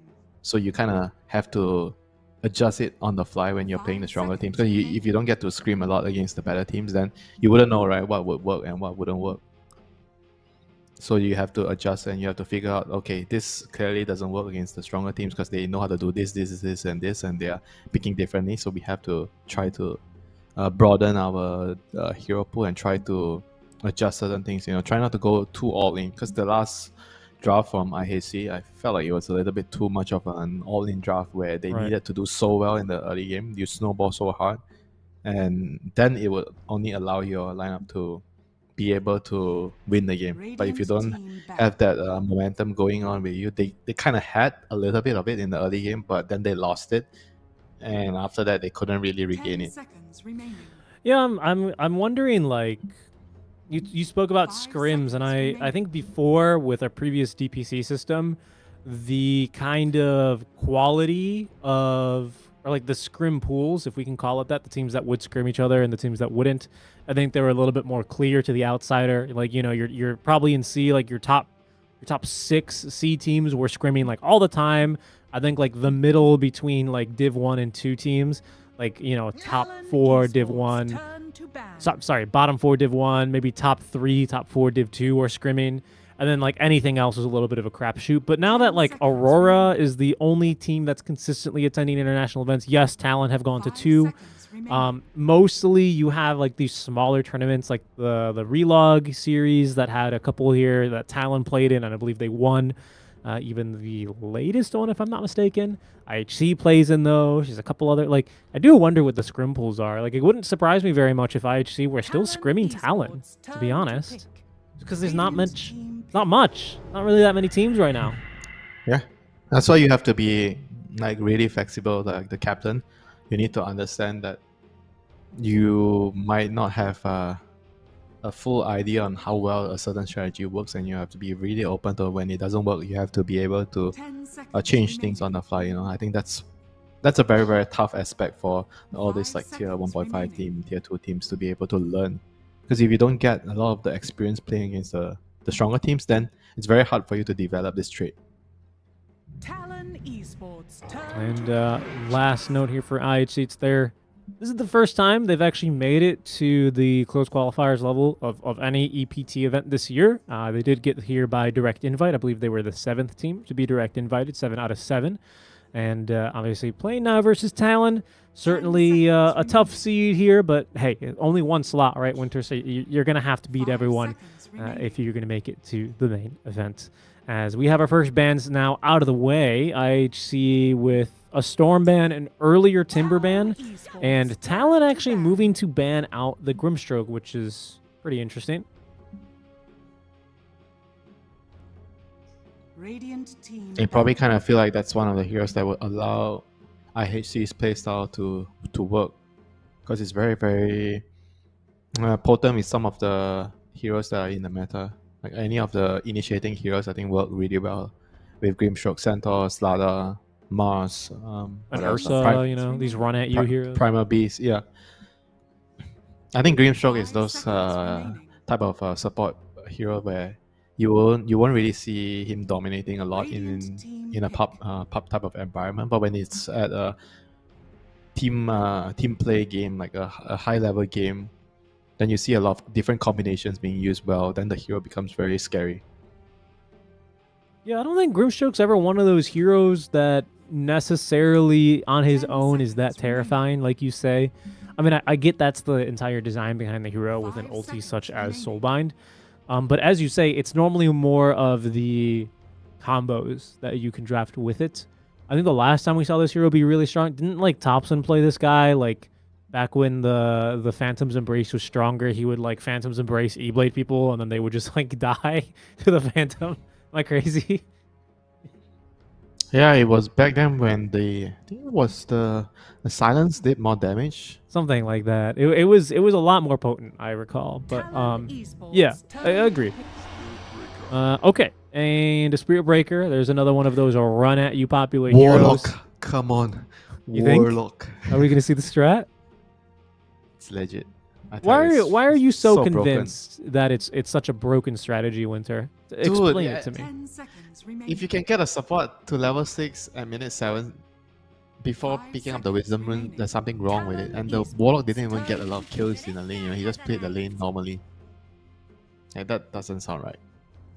I mean, Willow is also another very, Radiant's very team pick. powerful support here in the current meta because she has the ability to regenerate during Shadow Realm. So usually people just get Tranquil Boots and it's very hard to kill her in Shadow Realm. And she does a lot more damage right now. With her spells, you have the aura, the amplified 10 damage aura. seconds remaining. We were talking earlier about other heroes in the game that have XP related things, and I think the last one I can think of is the DP. But we're not going to see the DP. Well, we might, but we're not going to see the Warlock as it's going to be an IO Gyro. Wait, I'm pretty sure I've seen this draft. It was I think it was yesterday in one of the games. It looked very 10 similar. I think it was also IO Gyro with Spirit Breaker. I can't remember the other offlane hero. 5 Maybe it was also seconds remaining. Centaur. So basically, you have a lot of like global presence. You have charge into the relocate, and then you have the stampede. So your heroes are very, very mobile on the map. It allows you to be very, very aggressive, super aggressive. You farm the map, then you get 2 kills, you connect. You have 2 global spells with actually 3 global spells: stampede, charge, and relocate. And it kind of makes your opponent want to group up together, right? Because if you're split up on the map, you're gonna get picked off. Do you think these kinds of drafts are a little bit stronger now than they used to be because the map is as big as it is? You know, allows And the game is faster at the moment too. So, I mean, the map being bigger is good for the speed push, like play the map kind of play style. But because the game is faster now, so it's easier to push high ground with the nerfs to glyphs. So then I feel like that doesn't help the one that wants to speed push. It kind of helps the Talon lineup where they have Phoenix, Dark Widow, strong team fighters. Very, very hard to play Spirit Breaker into the Phoenix Egg and the Dark Willow Brambles. You know, it's very hard for you to connect with a charge.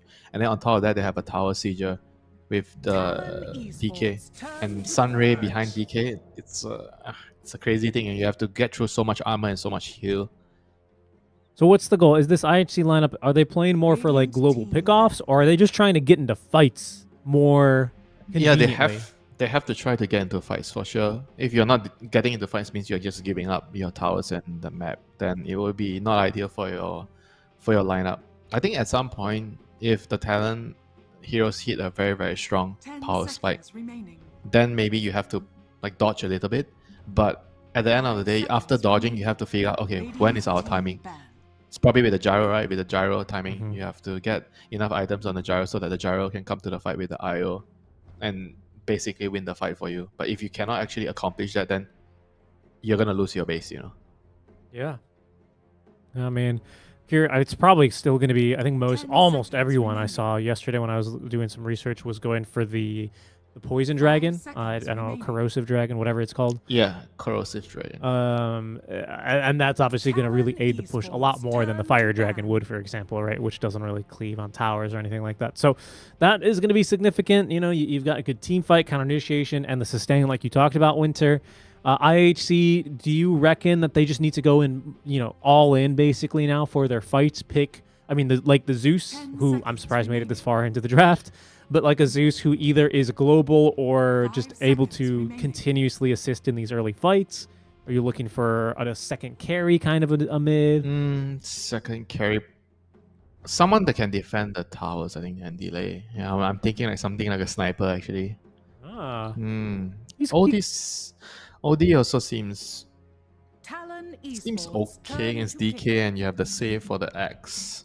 But I don't know how strong the hero is right now for IAC. All right. And Well, Talon, they're going to be really, really fast paced. They want to win the lane against Centaur, so you have Monkey King into Centaur. Then you have the Phoenix Egg and Dark Willow paired with the X initiations. I mean, this is very, very fast from Talon. So IAC, they have to try to figure out a pick that can allow them to match the pace. I think you need like a wave shuffler, someone that can defend the towers to buy time for your lineup to push out waves and get pickoffs. I mentioned the sniper. What else? Kotal. Oh, Kotal's banned. would you consider something like a Lina, something a little bit more pick-off heavy as well? Yeah, Lina fits. You can shuffle out waves easily with Lina. And there's also Puck, which but you're playing into a DK, which is kind of Yeah, that was kind of that was my consideration on Lina as well. Traditionally, DK just kind of tanks through, magic damage. So I was thinking, I wasn't sure if that lane was that easy, but Lina obviously has more wave clear.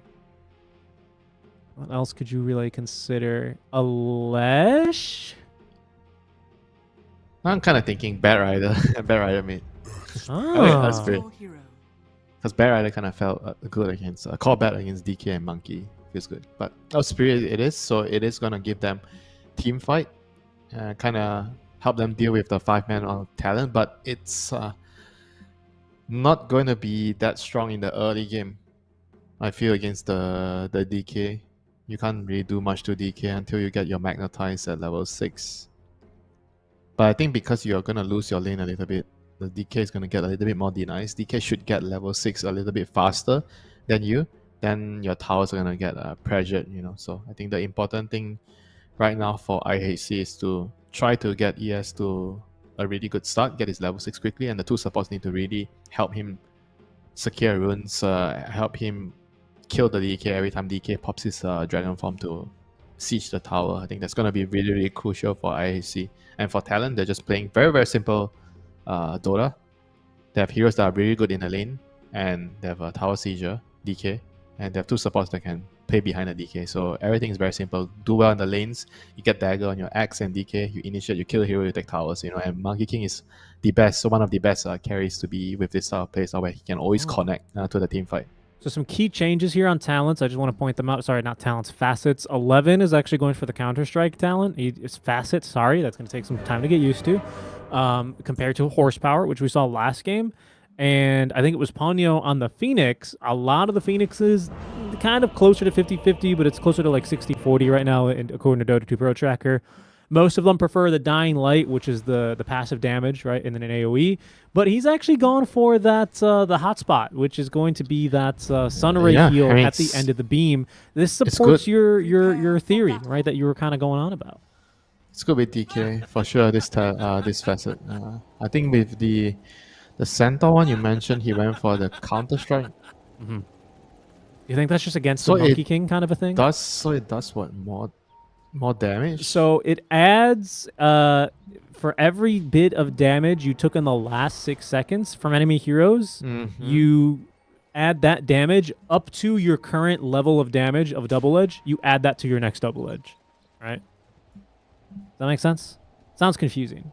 All I need to know is it does more damage, right? It does more damage. It does more damage, yep. And you take more damage too. Well, of course, right? That's Double Edge. Yeah, I don't know. We'll see. If we die together, right? 11 says. I guess. He doesn't need horsepower.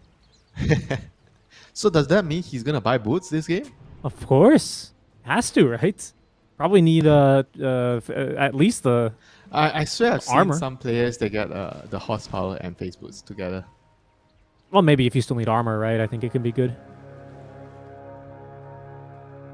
Those phase movements never bad on the hero. I want to see like a 5v5 bloodbath right now. Well, you're not going to get one, Winter. Fortune Soul, he's so fast with the rocket barrage. Look at him go, WS. I mean, he doesn't have any regen. He's got tangos coming out to the lane now, of course, with the money from bounties, but puts him a little bit behind the 8 ball here in this first wave. So that will be uncomfortable for him. Io did go for Craig. The supports And- have tangles, you know. That's what supports have to do. Buy more tangles so that you can course. feed them to your big baby in the lane before they get mad. And X has one-man army, which is not so crazy in the lane, but of course is going to be a little bit better into the mid-game kind of pick-off portion. Have you been particularly impressed by any of this innate abilities so far? Yeah, definitely the Shaman one, for sure. Shaman. Every game you're telling me about Shaman. I think this this imbalanced one is really funny on Spirit Breaker, honestly. It just 100% knockback distance on Nether Strike is hilarious. It's just so funny. I feel like it grieves you sometimes when you push it too far from your teammate and then they can't get their spells on. So I think the thought process is you're going to try and just get Monkey King the hell out of his ultimate by hook or by crook.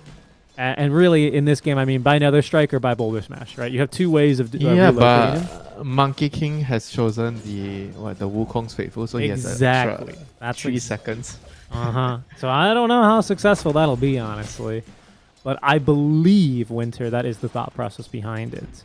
Wait, so if you have this thing, this facet, and then your Earth Spirit kicks that hero, the hero will fly away further? What are you talking about? Because you're moving him. With the imbalance facet. No, I think it's only enemies hit by Nether Strike will be further. Yeah, but it will move further. Oh, I guess you're right. I don't actually know how Boulder Smash works. It seems like one of these really weird spells, but So you just ulti him, you Nether Strike, and then the spirit and then you kick him back. into the fountain. Oh, you know what? You enchant Remnant, and then you kick him all the way across the map, right? Pretty sure it doesn't work with the enchantment. And then you say, "Be gone, stupid monkey," and then you beat up the rest of his team. Oh, nice stomp there, just in time, catching Ponyo. Yeah, he is 100% certified dead. Down he goes. Yeah, but he's a phoenix. He revives every time. He does, but he still gives a lot of money now to 11, and crucially experience, which I think is going to end up being the painful part there. Yeah, and this is the lane where I mentioned that you pick Monkey King to this lane, you want to win the lane, right? If the Centaur is getting a kill like this, it's going to help him survive the lane, then you lose a lot of value on this Monkey King pick. Charging. I want my Lotus. Nope. He's not going to get it, and he's not going to die, but he's going to take a lot of damage. Actually, he might die. He's dead. Body blocks? Yeah, all right, he's dead. Blood grenade out from Ponyo. They get a return kill, and his courier. Level 2 Jingu Mastery, Richie. It is a lot of punishment if you go near that guy. And now guess what? The monkey is like, oh, you're dragging the creeps. Let me join the party. Let me come say hi to you. Ponyo doesn't really want to be tanking tower. Very low armor hero. It's not under the tower for too long, at least. And our lanes are going, I think, about as you'd expect. Let's see here. Couple kills DK up. winning mid, so DK winning mid. He's winning Centaur mid and- quite hard, actually, yeah. Centaur kind of even against Monkey King, which is not what I expect. And bot lane. Gyro is doing, I guess, kind of a little bit better than the X.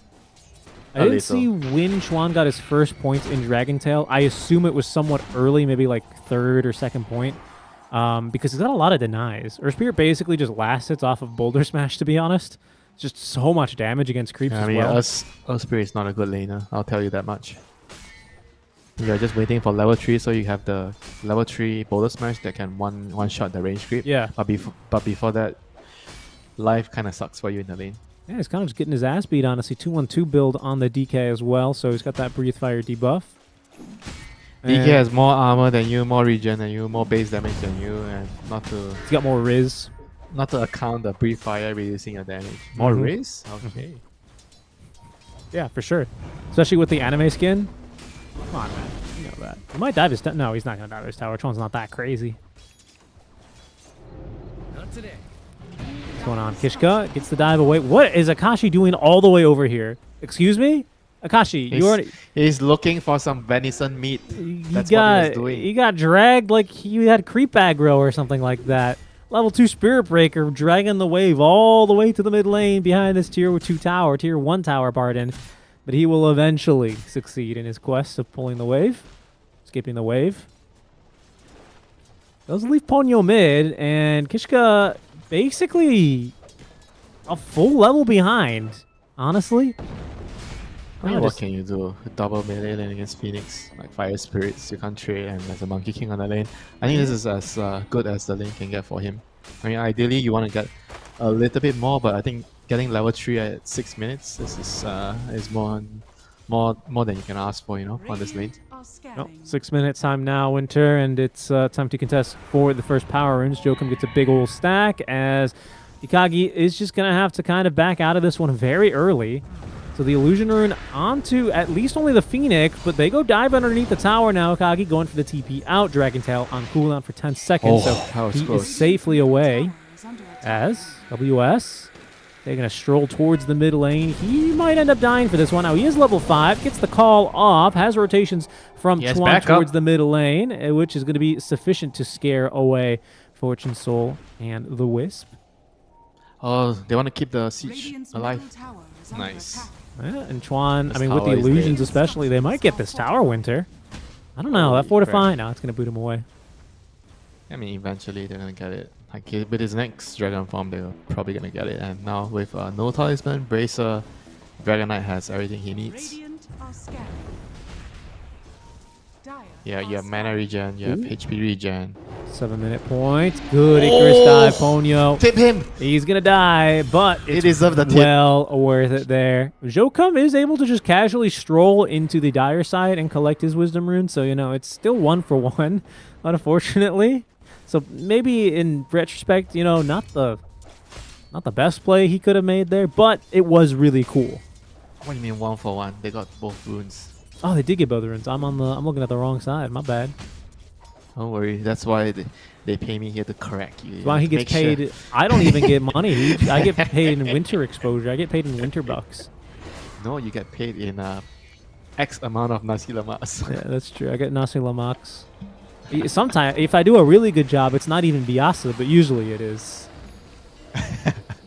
Don't lie. Come on. I get your fried chicken every time. Usually it is. Sometimes there's not even any peanuts there, guys. I mean, hey, come on, dude. Winter says it's inflation. I'm a way better friend than that, okay? Okay, I get you nasi lemak with no meat, no sambal, no peanuts, nothing, just the rice and cucumber. Sometimes I unwrap it and it's already half eaten. I can't help it. Sometimes you are late, you know, the smell is coming out of the packet.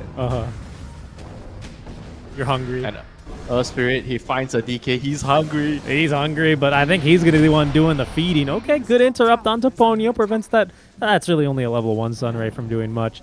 I will say this Phoenix, despite getting the double wisdoms, this is a hero that wants more levels. You want to get that XP early, so I know that Akashi doesn't need him top anymore, but it'd be nice if he... You know what, Richie? He needs the Warlock. He needs a laner that doesn't mind having him in the lane. Because right now, Axe is like, Mom, get out of my room. Right now, Monkey King is like, get out of my room. I don't need... These are heroes that don't need supports right now. Look, WS, the only reason he's saying hi to Jokum is because he's like, yeah, nice job stacking for me, man. Keep up the ancient stacks, okay? It's like, get away from me. I need my one-man army. You can't always call players, right? They want you to do all the hard work and then leave for the solo XP. Uh-oh. What's going on here? All right, they stun up the Earth Spirit. Okay. Oh, they got it! The monkey. Oh, no, but they just pushed him down. That didn't actually proc the tree. Full magic wand to try and turn this thing around, but he's actually still just going to die to Fortune Soul. Icarus dive on him, but that's a level 4 Phoenix, so no Sunray available. WS up to level 7, gets the spin to win, and the dunk now, I believe, onto Ikigai. 1-for-1 trade now, make it 2, and likely even 3 is Chuan. He is coming in to put down the business, and that is going to be 4 heroes dead, I believe, towards the end of the day, as Kishka at least able to trade and make it 2, but it's a double dunk for WS. More stacks for WS. Yes, 4 stacks right now. 2.4 armor harvested by X.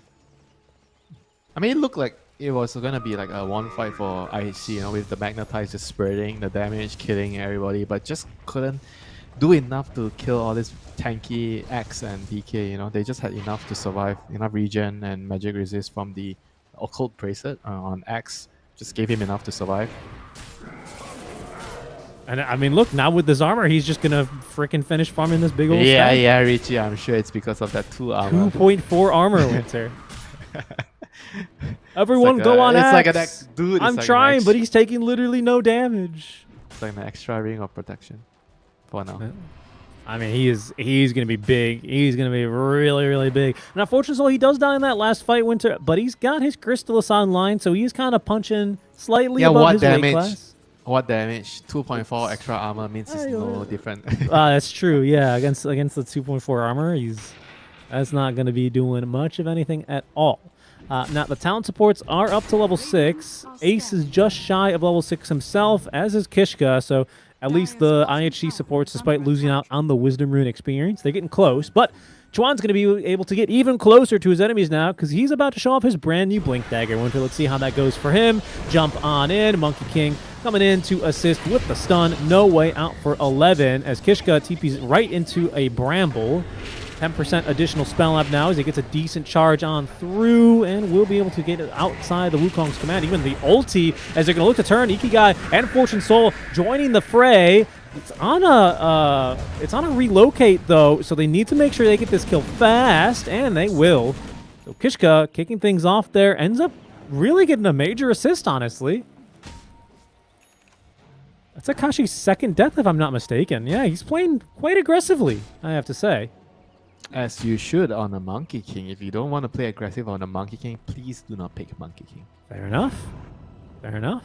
Have you ever seen like a Monkey King? Okay, maybe you have. Buy Battle Fury, hide in the jungle. Yeah. You know, I realized it was not a good question. all the time.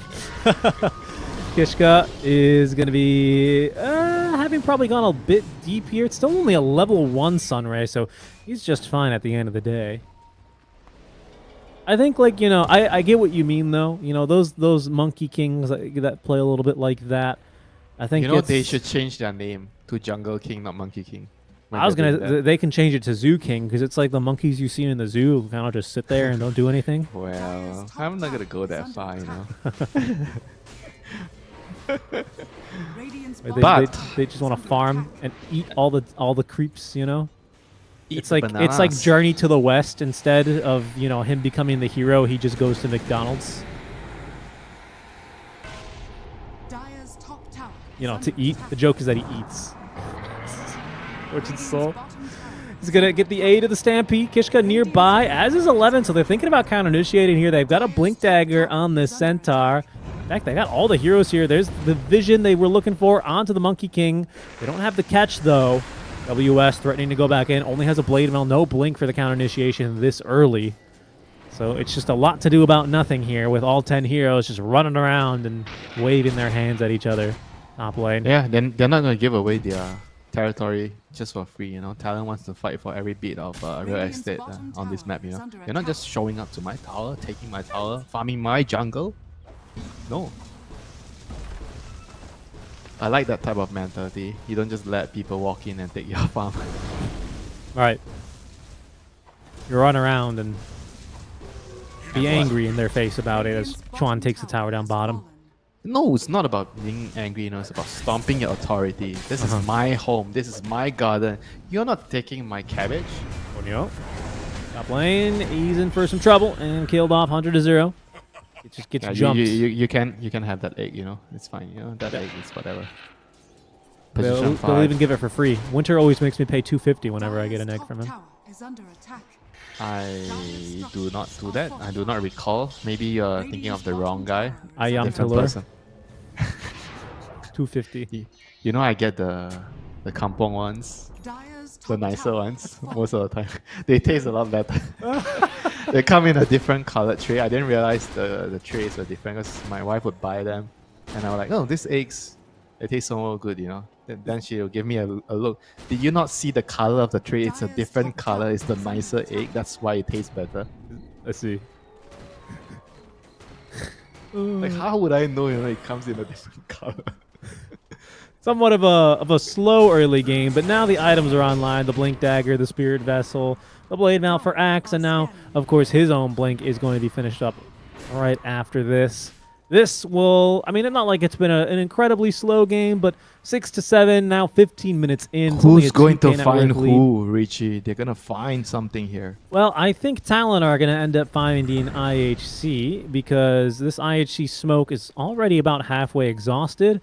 Talon will be freshly smoking on this blink. I think they're going to maybe even move down bottom.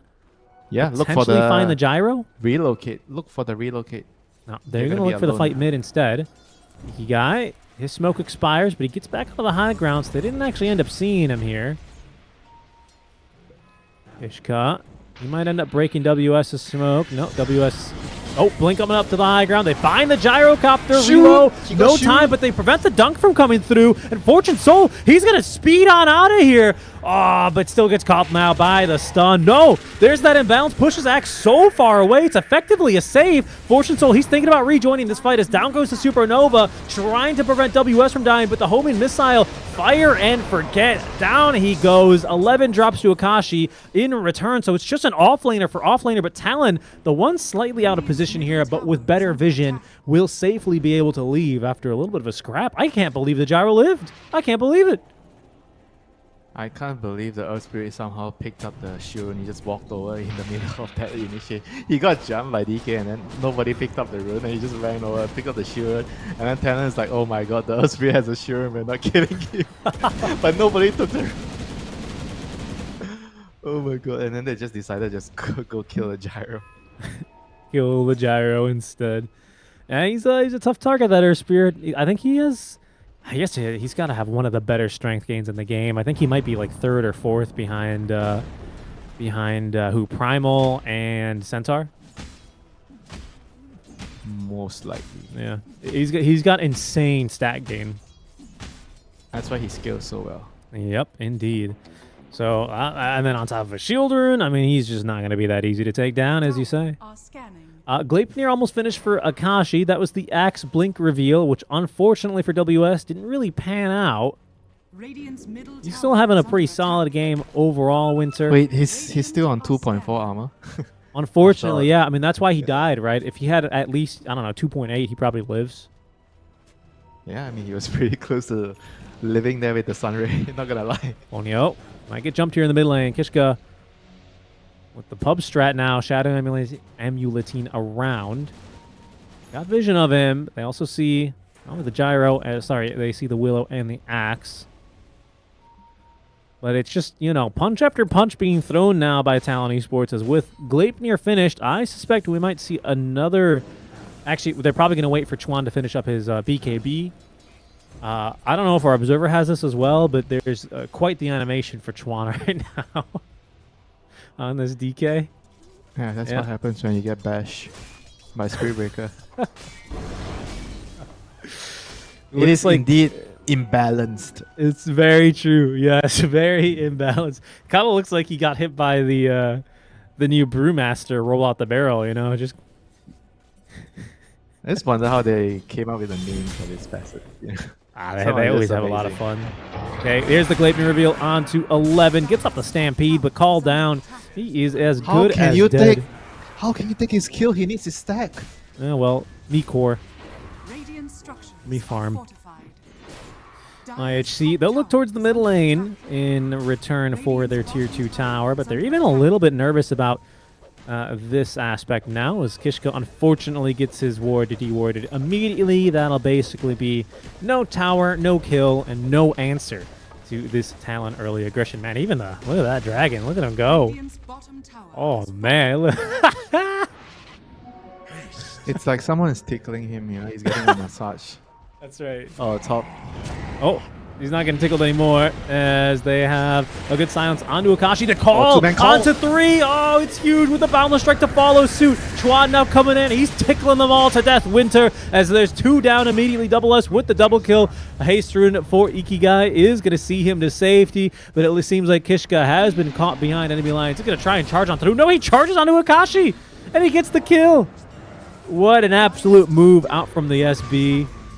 WS chasing down for his 3rd kill, finds 11, and he might even be able to get Kishka as well. No mana for the call, and the cooldown I don't think was quite Dude. there either. He has 8 armor now. After that fight. Blood, He's gonna take no damage now in the team fights.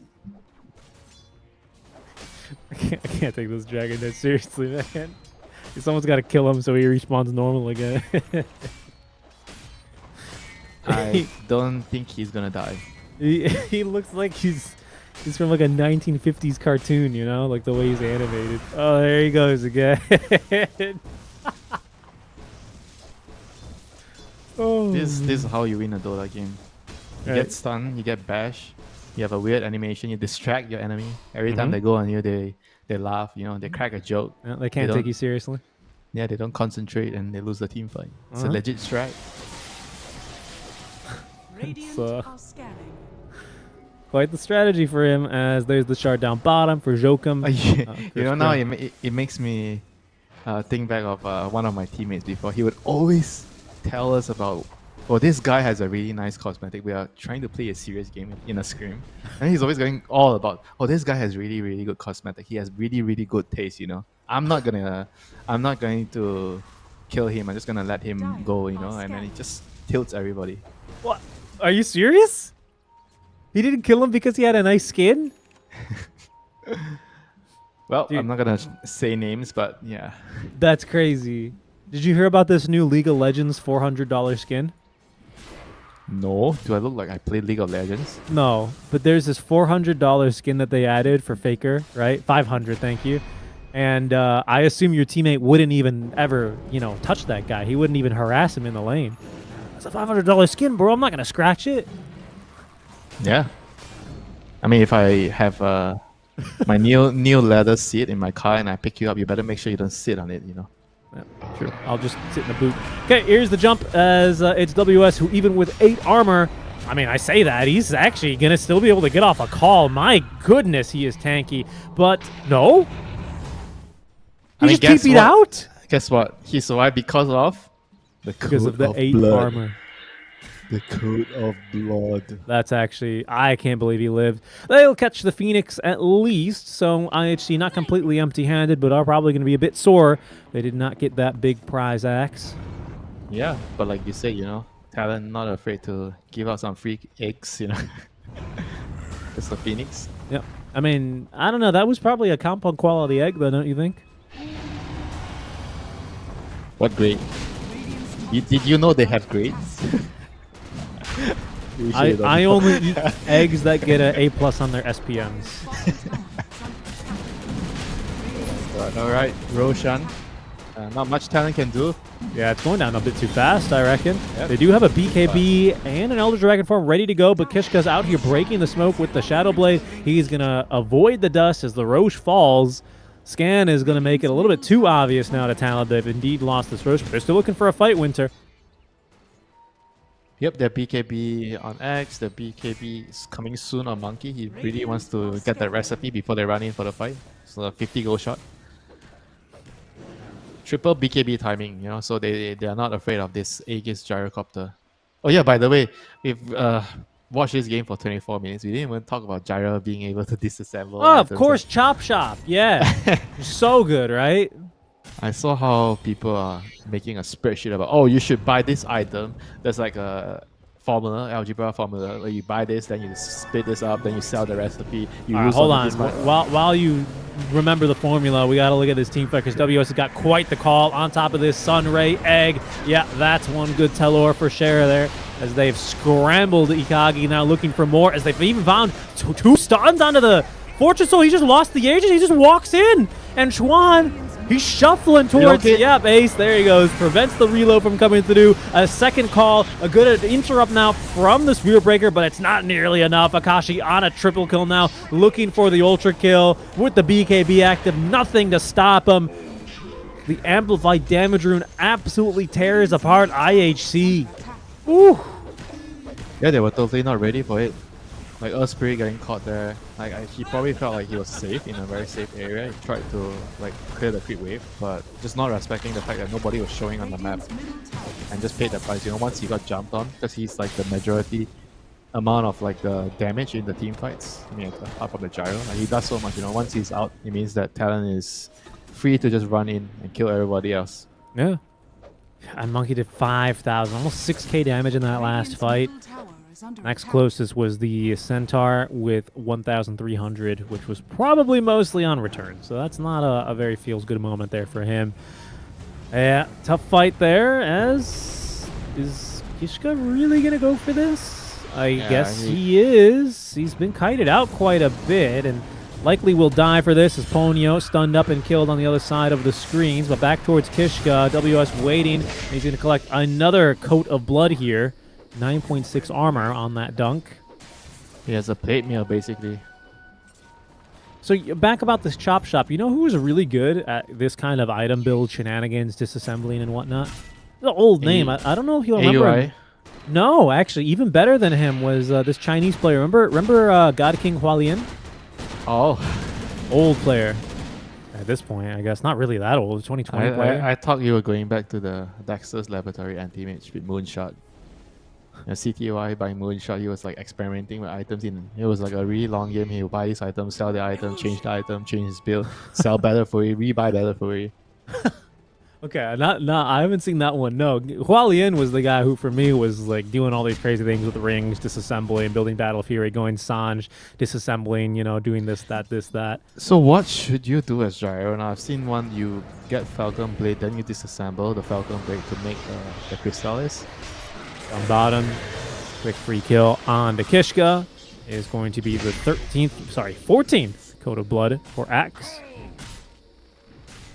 I don't know. It seems like, I mean, who is it? Oh, hold on. This is a bigger kill now. Ikagi, he's been caught by Chuan, who is shuffling all over him. Got so distracted there by the animation. Clipped one of his ginormous wings. Forces out the Stampede.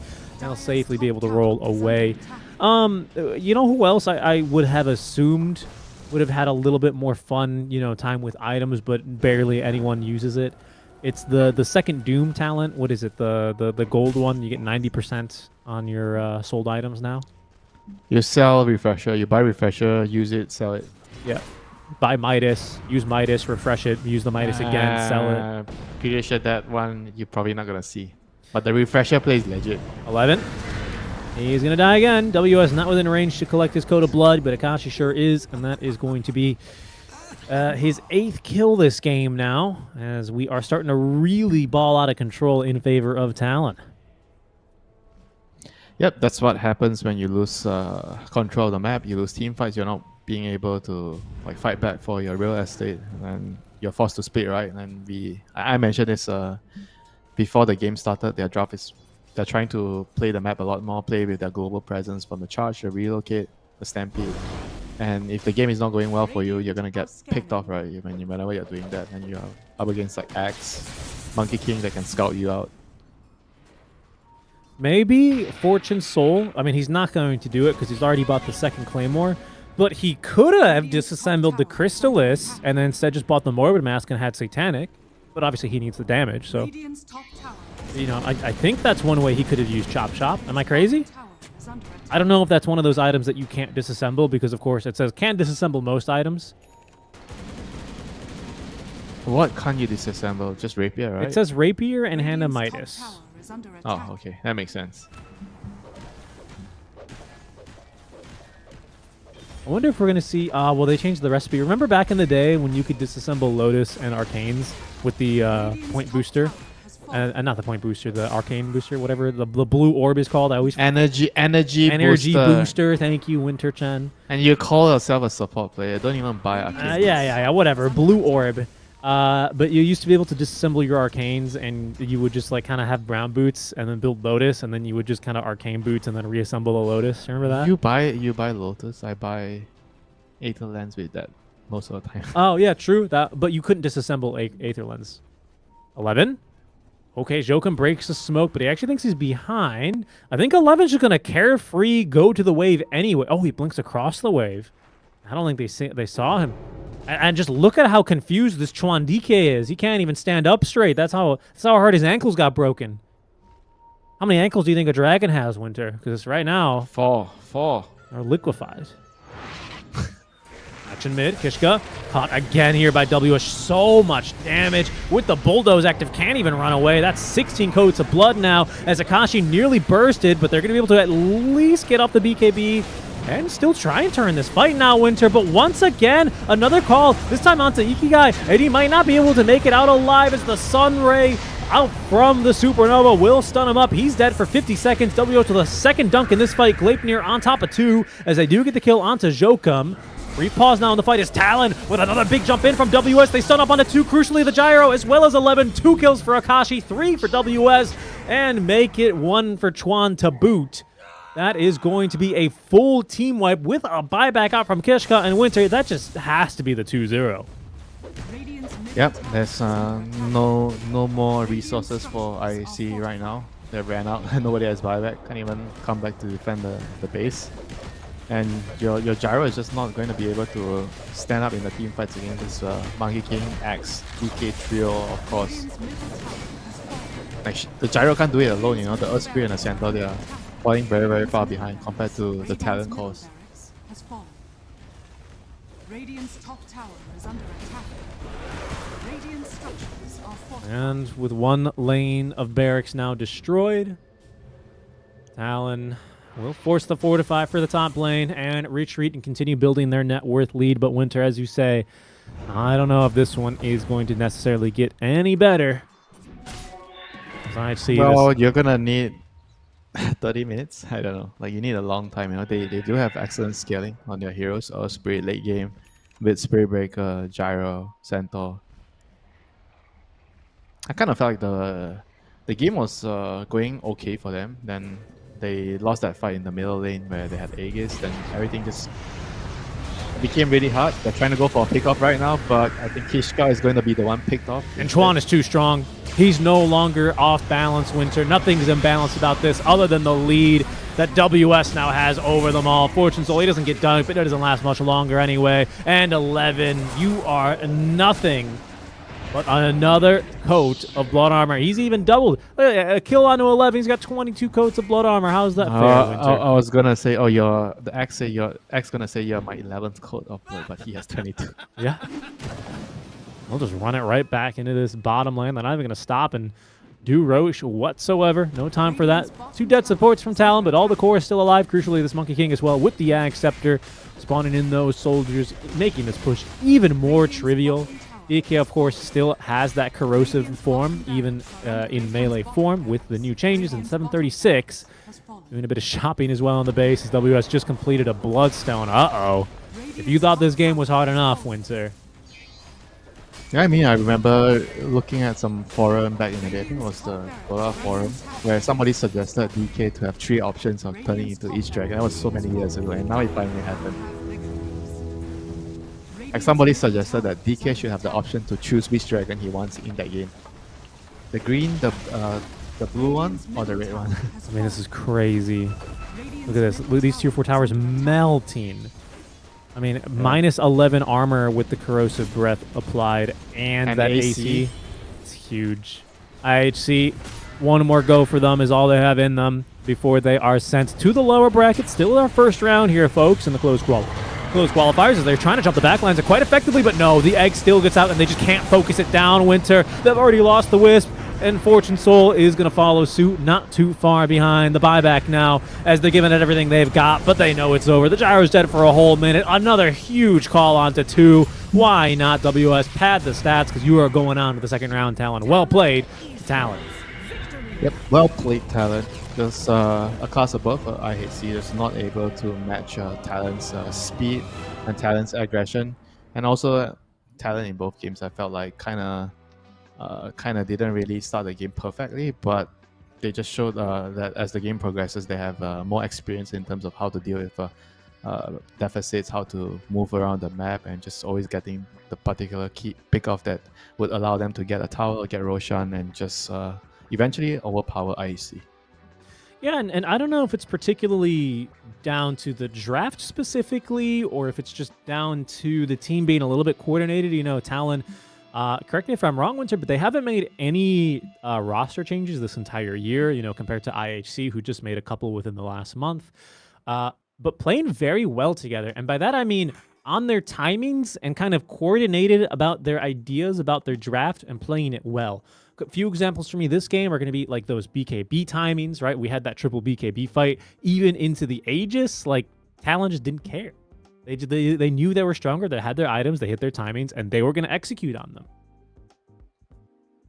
Yeah, I mean, I think that also happened because the Earth Spirit was kind of cocky, right? He got greedy. He wanted to clear an extra wave, even though his team had the Aegis, and paid the price. He got jumped. I think these are all the things where a more experienced team, they would be more aware of what could go wrong. Even though you're in the driver's seat, sometimes you just have to still be alert that your opponent, they can still make a play right at that particular time, even though you're behind an Aegis or however much goal you're behind. You always have to respect your opponent, so you have to play safe, you have to be disciplined, and unfortunately he wasn't disciplined enough back then. Tried to farm the creep wave, and it cost the whole team the fight. They lost Aegis, they lost, I think, the whole 5 heroes, and that was it. They lost the whole advantage that they gained, which they worked so hard to get.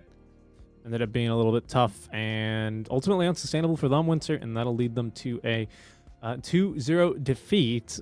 So if I'm not mistaken, I want to see who they play next. Our match isn't for a long time, guys, so we recommend you guys check out the other channel, which I believe is EWC_Dota2_EN3. You're currently on EN4. Thanks for tuning in, folks. But we have a very long break. You guys can check out Mike and John on the main channel as they are getting through Blacklist Rivalry versus Bleed Esports. But we've got a long break for us, folks, because our next match is going to be in pretty much exactly 2 hours, where we have Neon Esports taking on Execration in 2 hours' time. So make sure you guys grab a snack, and we'll see you for our next match in a bit. So quit testing me. Lot of commas in the bank, I'm a provider. Tell the amateurs stay in their lane, ain't no outsider. Bought a mansion in LA, right next to Mariah. Write a song, get filthy paid, price going high. Yeah, I gotta do it, I'ma do the most. Since they paid to see a show, got the South overflow. Yeah, if I gotta do it, I'ma do the most. Watching me, they take no razor close to the goal. Yeah, if I gotta do it, I'ma do the most. Since they paid to see a show, got the South overflow. Yeah, if I gotta do it, I'ma do the most. Watching me, they take no razor close to the goal. Yeah. It takes a lot to be the best.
Forever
Radiant are scanning.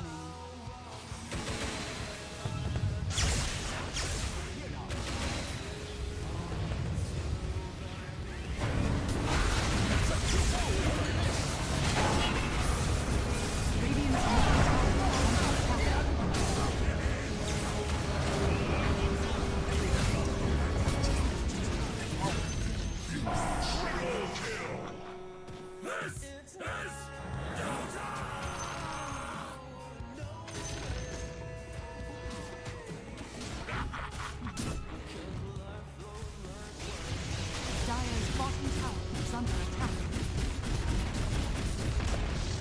Dire's bottom tower has fallen.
Radiant's top tower is under attack.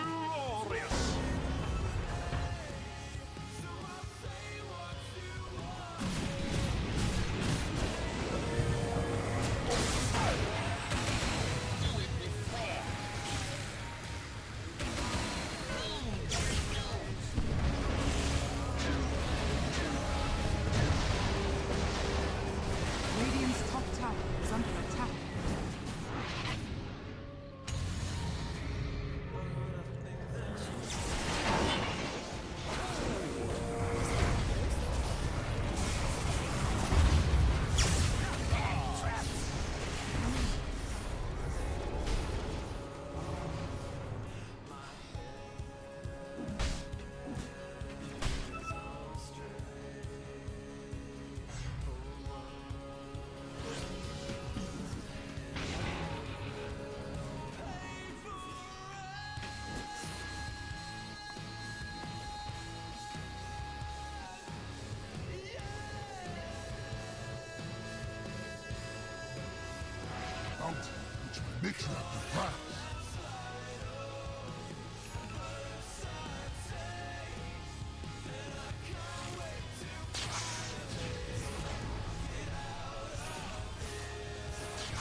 with the hands out, get them off us.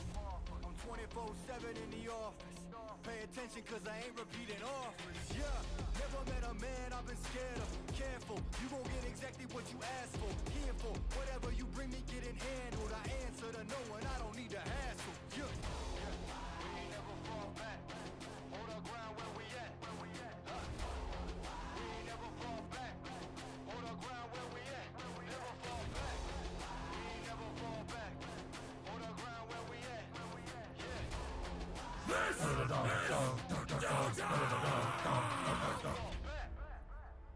We ain't never fall back. Yeah. We ain't never fall back. And you can find me where I'm at. We ain't never fall back. We ain't never fall back. And you can find me where I'm at. We ain't never fall back.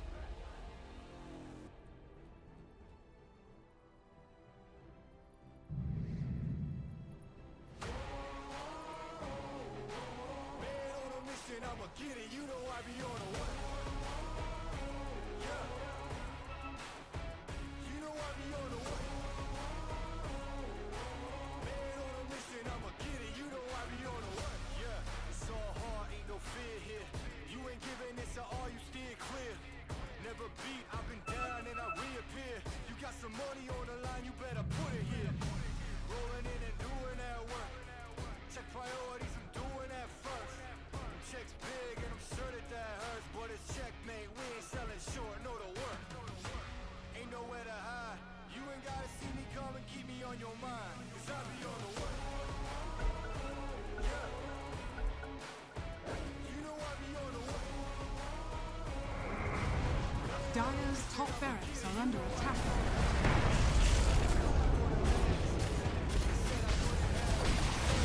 Dire's top barracks has fallen. Dire's top barracks are under attack. Dire's structures are fortified. Radiant has stressed Dire's top barracks has fallen.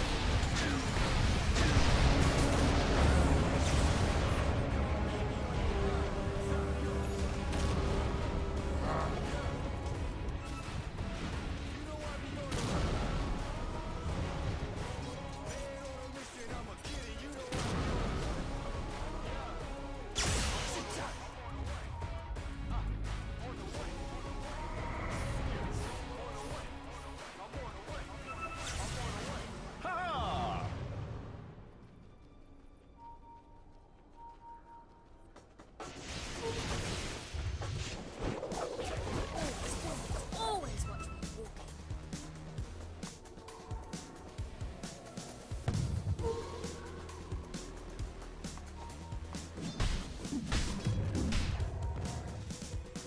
They say that I'm such a weirdo. Tattoos from my toes to my earlobes. To the impurities. I never had a hero. I learned how to live.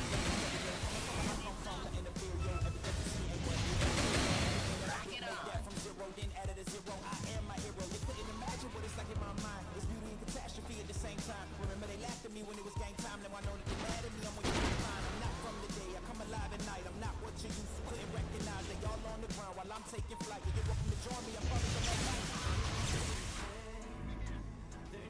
Dire are scanning.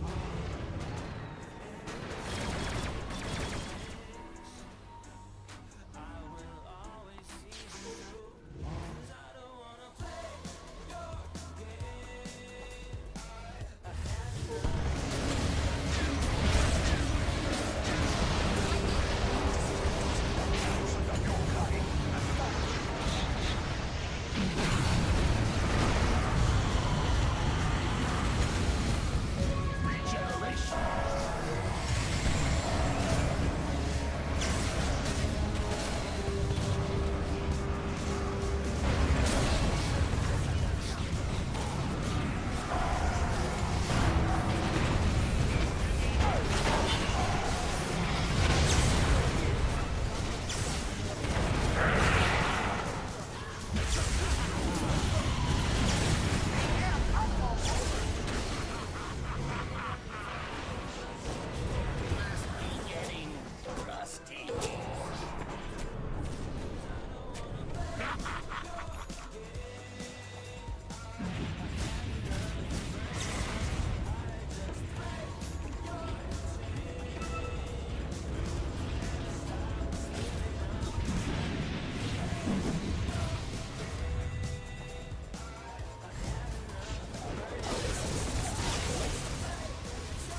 Dire's middle tower is under attack. Dire's middle tower has fallen.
strong is the hammer in my hand. How long can you force me to dance? There's a crisis in my heart and in my world, and I saw you smile when I fell into the dirt.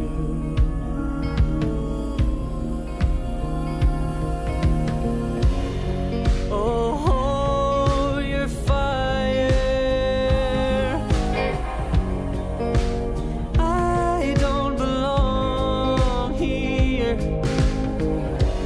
I'm not calling you a liar, but I know you don't know me.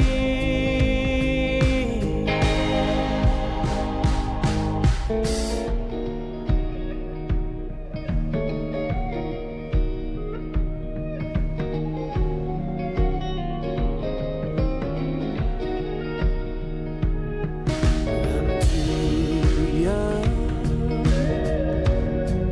for bitterness like this. I've grown too old to forget. I'm not a killer. Killing never fails.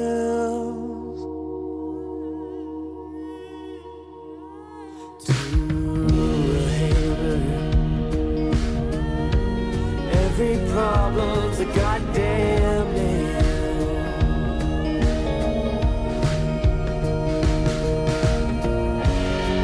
Oh, hold your fire, I don't belong here. I'm not calling you a liar, but I know you don't know me.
Open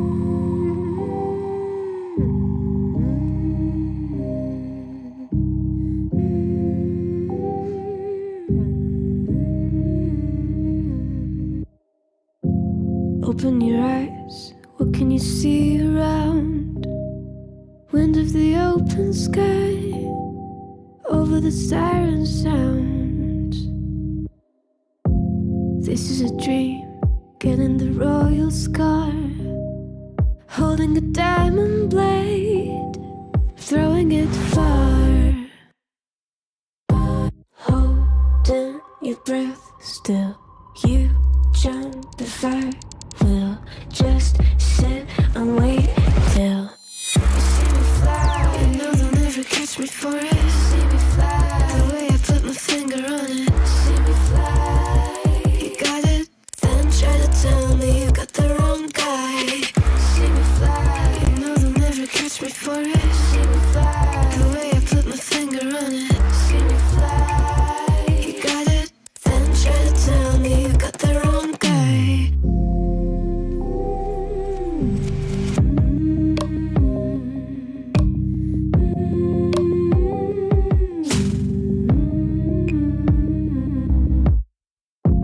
Look at them now, all of the noise they make, counting the cards to one.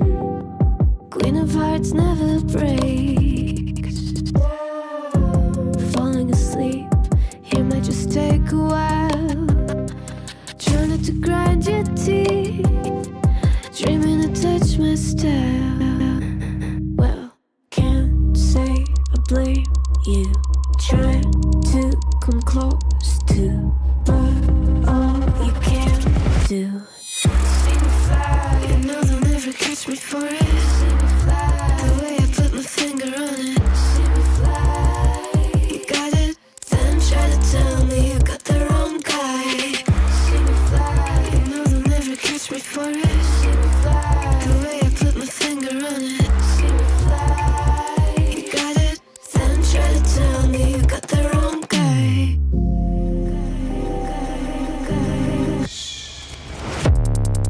Got the wrong.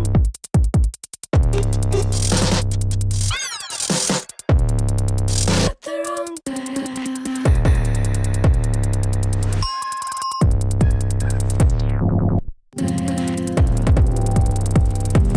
Then try to tell me you got the wrong guy.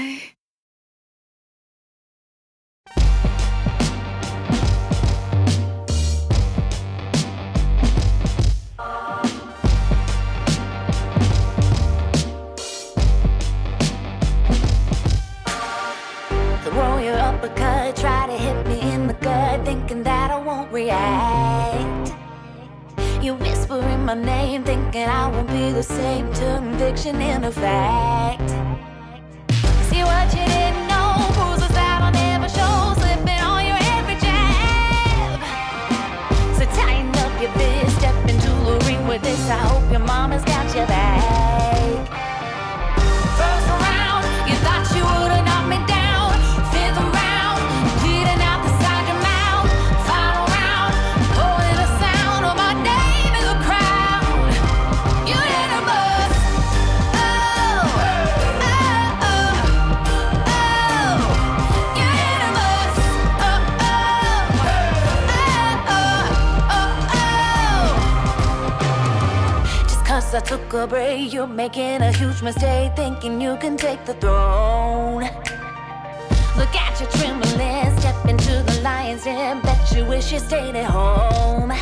Begging for mercy underneath your breath when I ain't even sweating yet. My legend's written in the stone, yeah. You're crying Adrian, defeat is now your only friend. Even your mama's gotta know.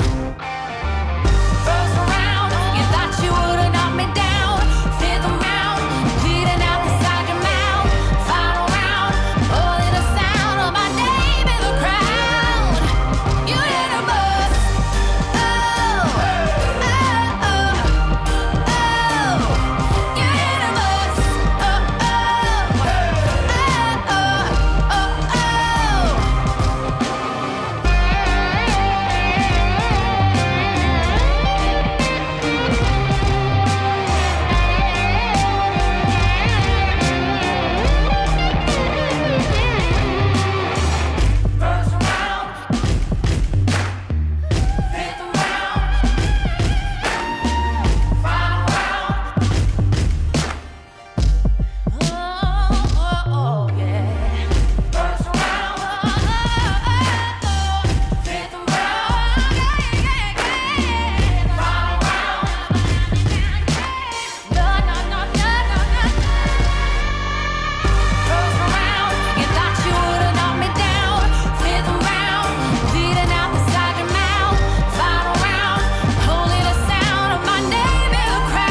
So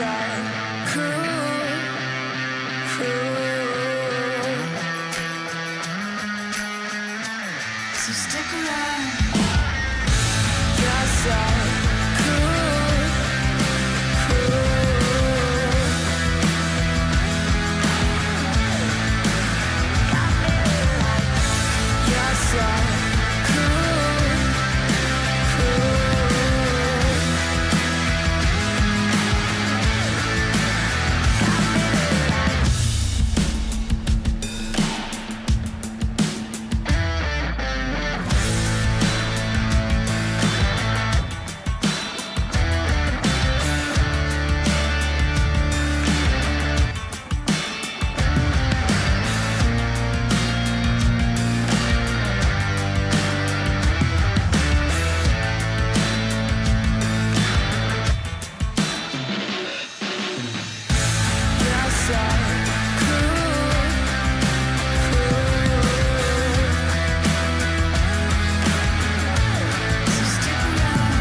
So stick around. Yes,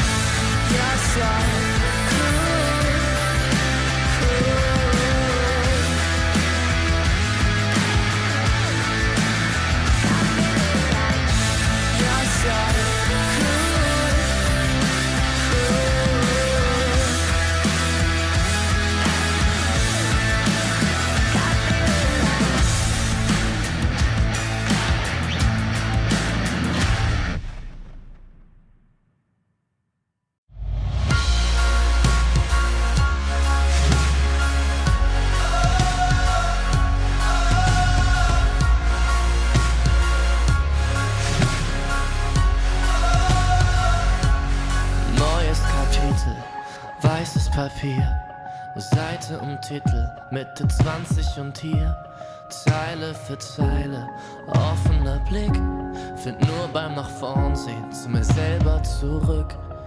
Und auch wenn's irgendwie nur eine Plattitüde ist, der Augenblick zerfällt, hält man ihn fest. Und wenn ich's richtig sehe und verstanden hab, dann sagt er selbst, wenn man ihn ziehen lässt, ich geh einfach nur los, irgendwohin, auf jeden Weg. Ob klein oder groß, wartet ein Sinn und wir haben's erlebt. Nein, ich hab noch nicht genug, wart mal wieder auf die Flut. Schlimm oder schwer, Leben ist Leben, Leben ist Leben. Solange sich alles bewegt, solange sich alles bewegt. Lieber neue Gedanken, hör auf leisen Sohn, statt ewig im Gestern mit den alten Parolen. Nun ist die Währung, der Weg ist das Ziel, kostet die Welt dann vielleicht gar nicht so viel. Und auch wenn manches davon sicher Plattitüden sind, man fühlt genau, wenn es stimmt. Ich geh einfach nur los, irgendwohin, auf jeden Weg. Ob klein oder groß, wartet ein Sinn und wir haben's erlebt. Nein, ich hab noch nicht genug,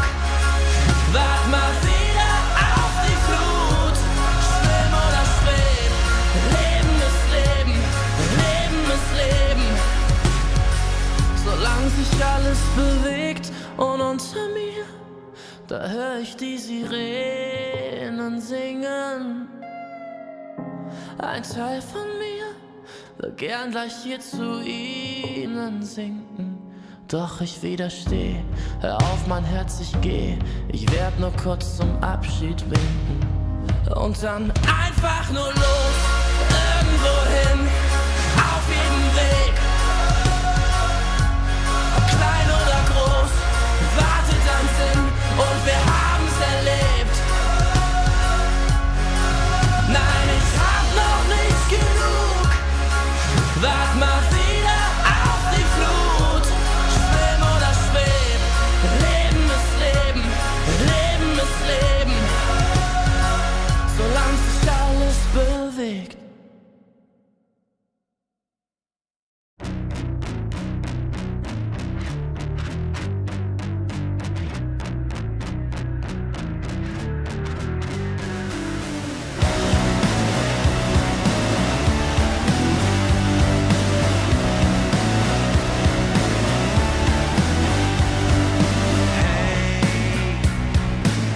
I saw you riding on the train today,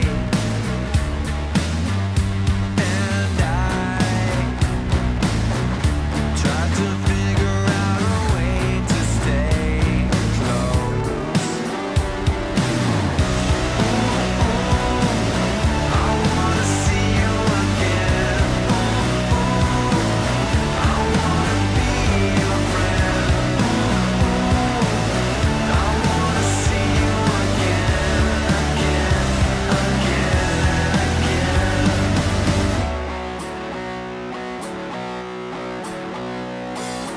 Hey, I heard you like me in a different way.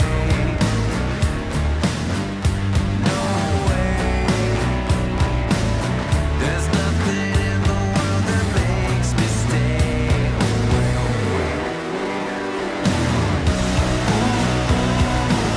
I wanna see you again. I wanna be your friend. I wanna see you again,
all the time I wasted on something. Growing up, I dreamed just nothing.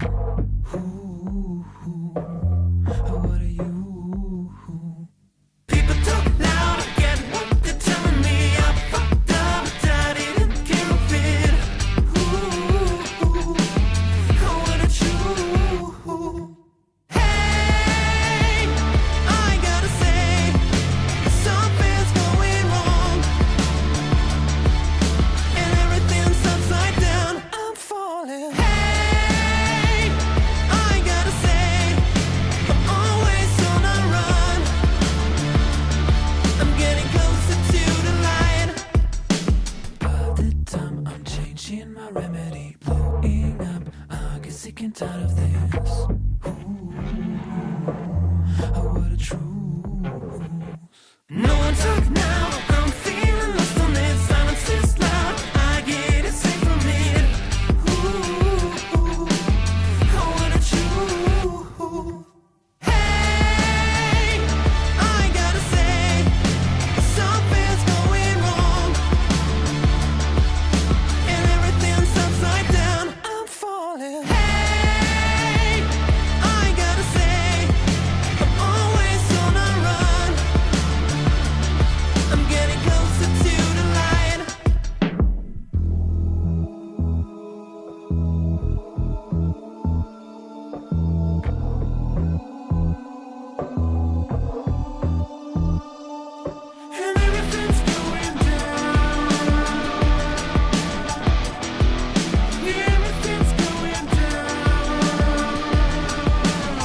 Shorty schläft, wenn die Sonne untergeht. Runden drehen, die ich erlebt. Ich will nicht mehr gerade sehen, der Verstand ist lahmgelegt.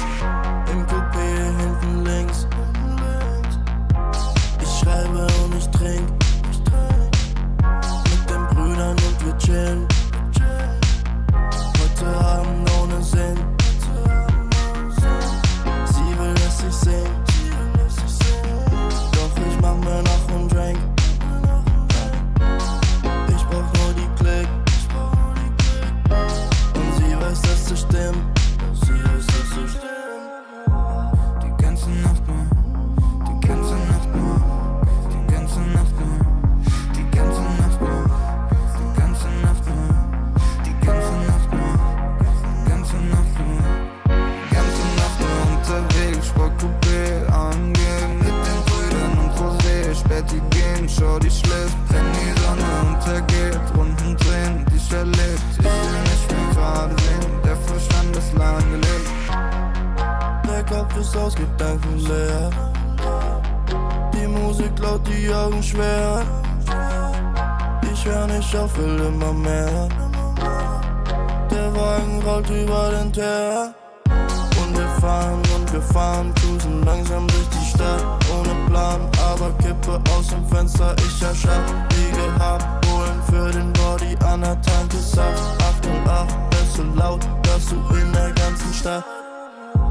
Die ganze Nacht nur, die ganze Nacht nur, die ganze Nacht nur, die ganze Nacht nur, die ganze Nacht nur, die ganze Nacht nur, die ganze Nacht nur, die ganze Nacht nur unterwegs, Sportcoupé angehen, mit den Brüdern und Rosé, Späti gehen, Shorty schläft, wenn die Sonne untergeht, Runden drehen, die ich erlebt, ich will nicht mehr gerade sehen, der Verstand ist lahmgelegt.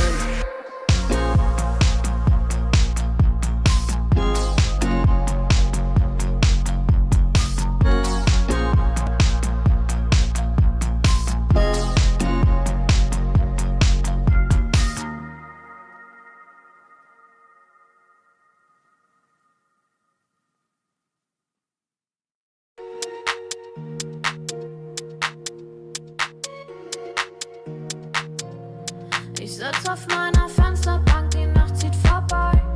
Ich blick über den Tellerrand, trinke Sekt auf Eis.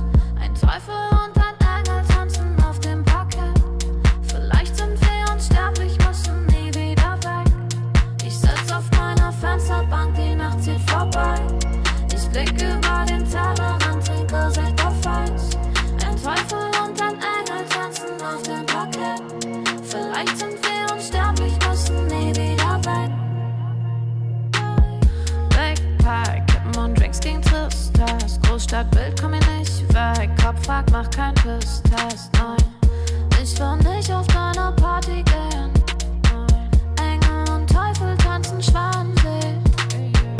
Von deinen Lippen tropft der Chardonnay. Ich küss ihn weg, bevor du schlafen gehst. Ich sitz auf meiner Fensterbank, die Nacht zieht vorbei. Ich blick über den Tellerrand, trinke Sekt auf Eis. Ein Teufel und ein Engel tanzen auf dem Parkett. Vielleicht sind wir unsterblich, müssen nie wieder weg. Ich sitz auf meiner Fensterbank, die Nacht zieht vorbei. Ich blick über den Tellerrand, trinke Sekt auf Eis. Ein Teufel und ein Engel tanzen auf dem Parkett. Vielleicht sind wir unsterblich, müssen nie wieder weg. Faded auf den Wohnzimmerdielen. Baby, sag, wieso sind wir hier? Kann sein, dass wir den Boden verlieren. Wir heben ab morgens um 4. Ich sitz auf meiner Fensterbank, die Nacht zieht vorbei. Ich blick über den Tellerrand, trinke Sekt auf Eis. Ein Teufel und ein Engel tanzen auf dem Parkett. Vielleicht sind wir unsterblich, müssen nie wieder weg. Ich sitz auf meiner Fensterbank, die Nacht zieht vorbei. Ich blick über den Tellerrand, trinke Sekt auf Eis. Ein Teufel und ein Engel tanzen auf dem Parkett. Vielleicht sind wir unsterblich, müssen nie wieder weg.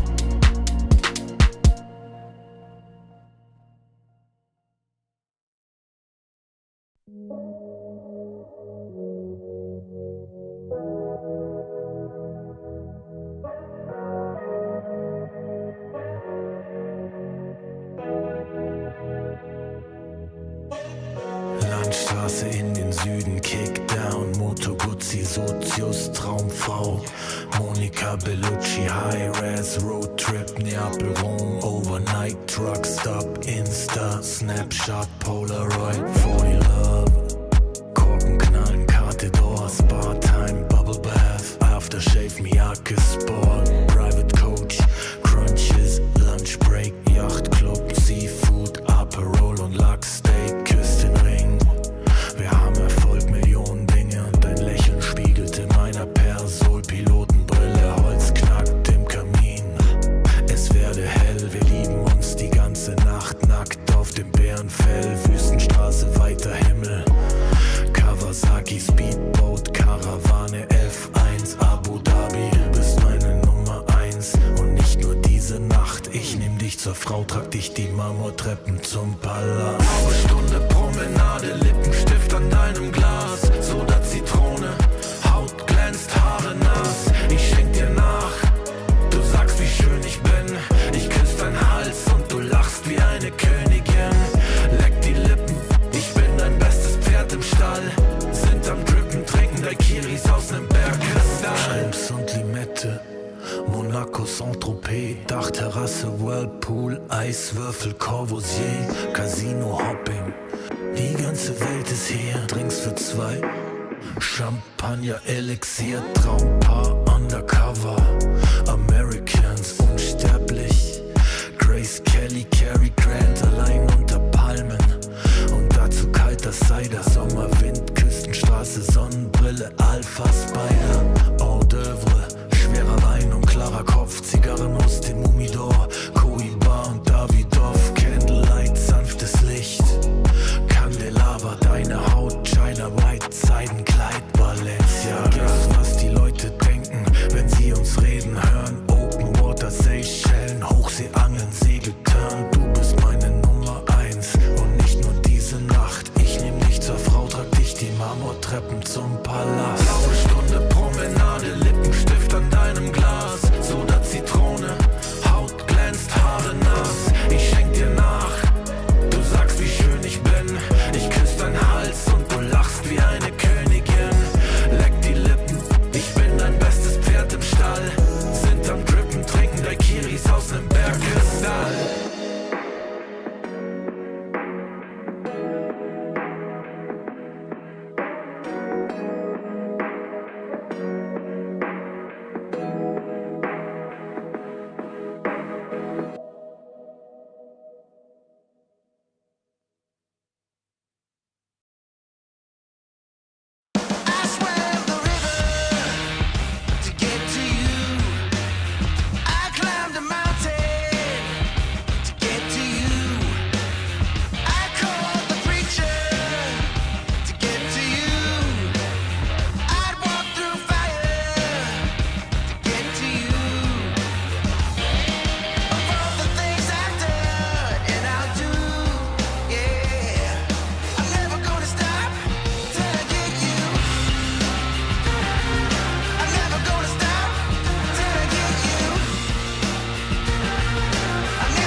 get to you.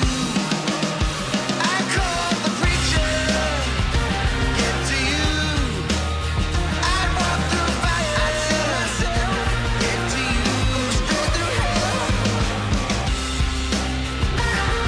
I'm never gonna stop till I get you. I'm never gonna stop till I get you. Never gonna stop. Yeah, but I'm never gonna stop till I get you. Never gonna stop. Yeah, never gonna stop. Yeah, till I get you.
Could never be like me. Flow so hot, but the jewels I see. Never think much of a fool I see. Them type of man we are school and teach. Fresh to death, head to toe. Smell the best fresh cologne. Finesse the best freshest clothes. I dress the best, yes you know.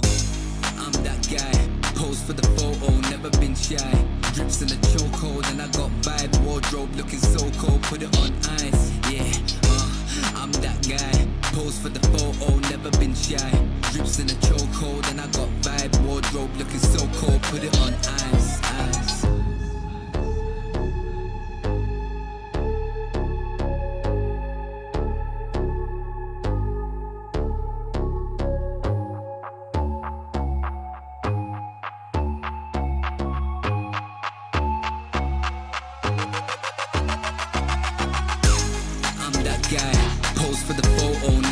Shy.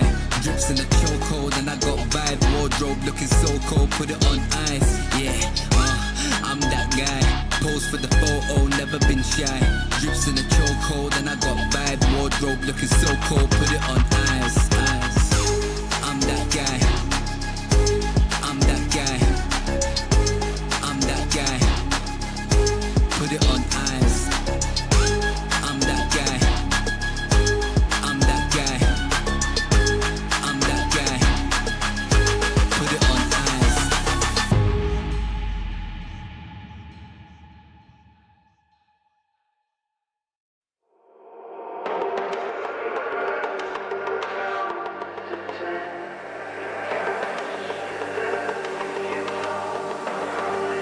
scream out.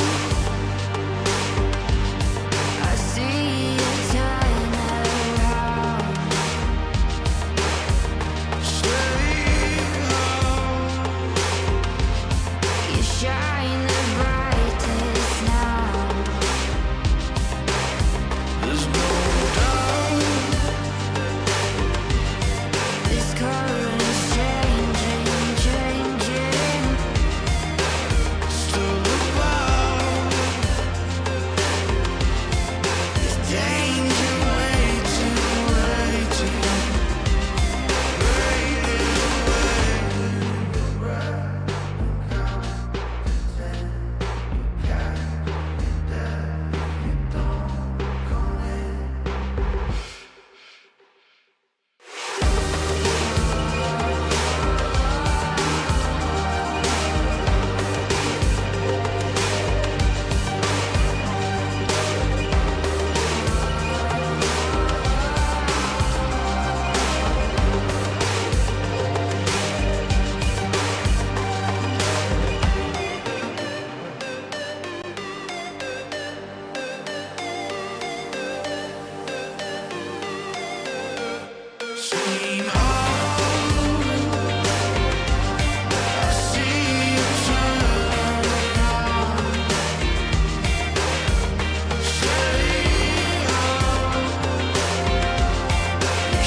voices in my head, they say I'm lost, but I found myself in the dark. The voices in my head, they said I'm lost. Blow me like a C4, give me what I want. Mad Max with me while I'm rolling up a blunt. They asked me where the body's at, I told them check the trunk. She asked me who the man is, I told her I'm the one. I told her I'm the one. You can figure where I'm from. I told her I'm the one. You can't make it where I'm from. Couple warrants and a gun to my name, locate. Wood grain dripping and I keep it on me. Whole lot of new faces, I'm the real OJ. Keep talking shh, and I'll put you on a white tape. The voices in my head, they said I'm lost. Blow me like a C4, give me what I want. Mad Max with me while I'm rolling up a blunt. They asked me where the body's at, I told them check the trunk. She asked me who the man is, I told her I'm the one. I told her I'm the one. You can figure where I'm from. I told her I'm the one. You can't make it where I'm from. The voices in my head, they said I'm lost,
to get hurt.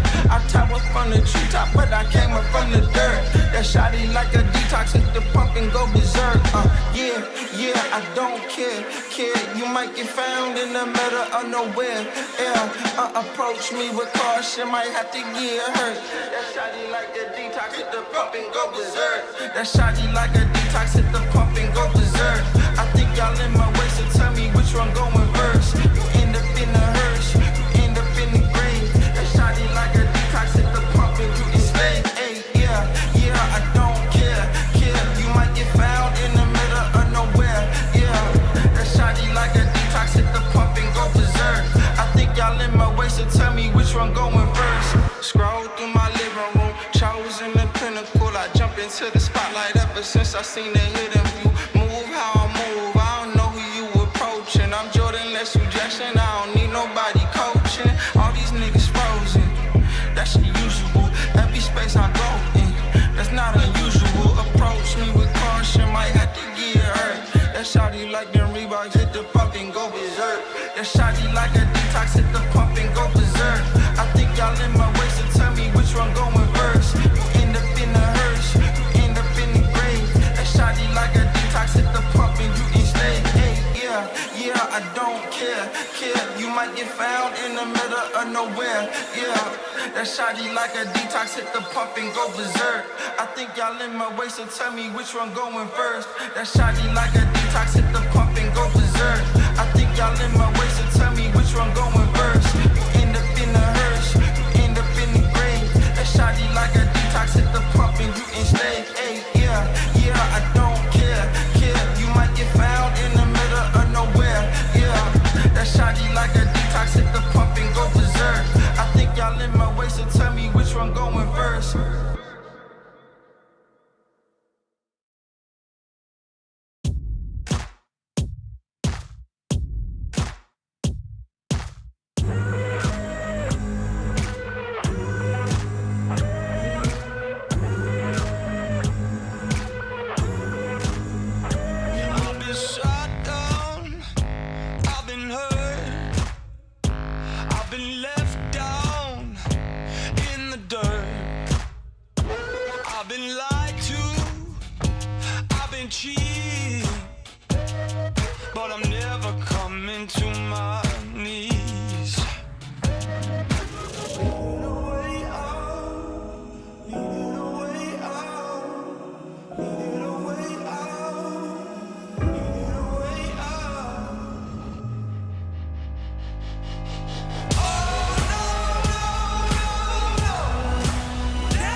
So take me to the finish line.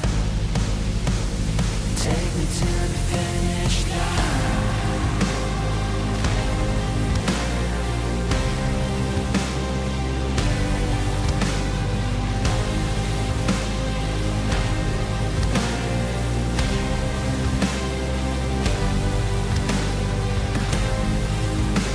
So take me to the finish line.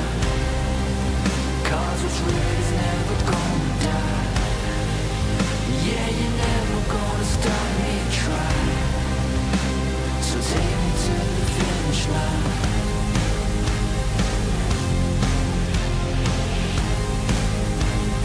Take me to the finish line. Take me home.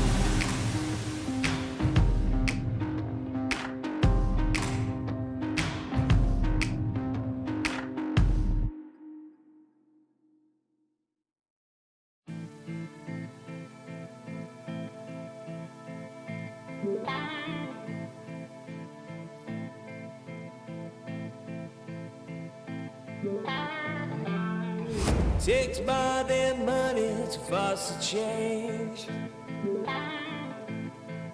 Takes more than time to heal the pain. Heartbreak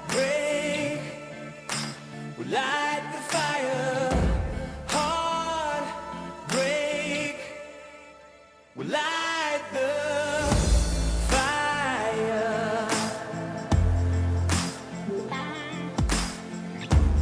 Fire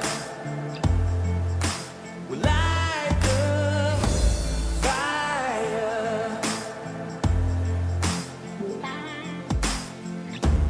Fire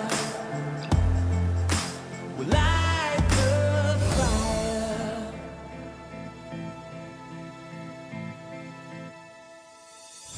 Takes more than money to boss a change. Takes more than time to heal pain. Heartbreak will light the fire. Heartbreak will light the fire. Fire.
No, I'm not a king. I'm the king.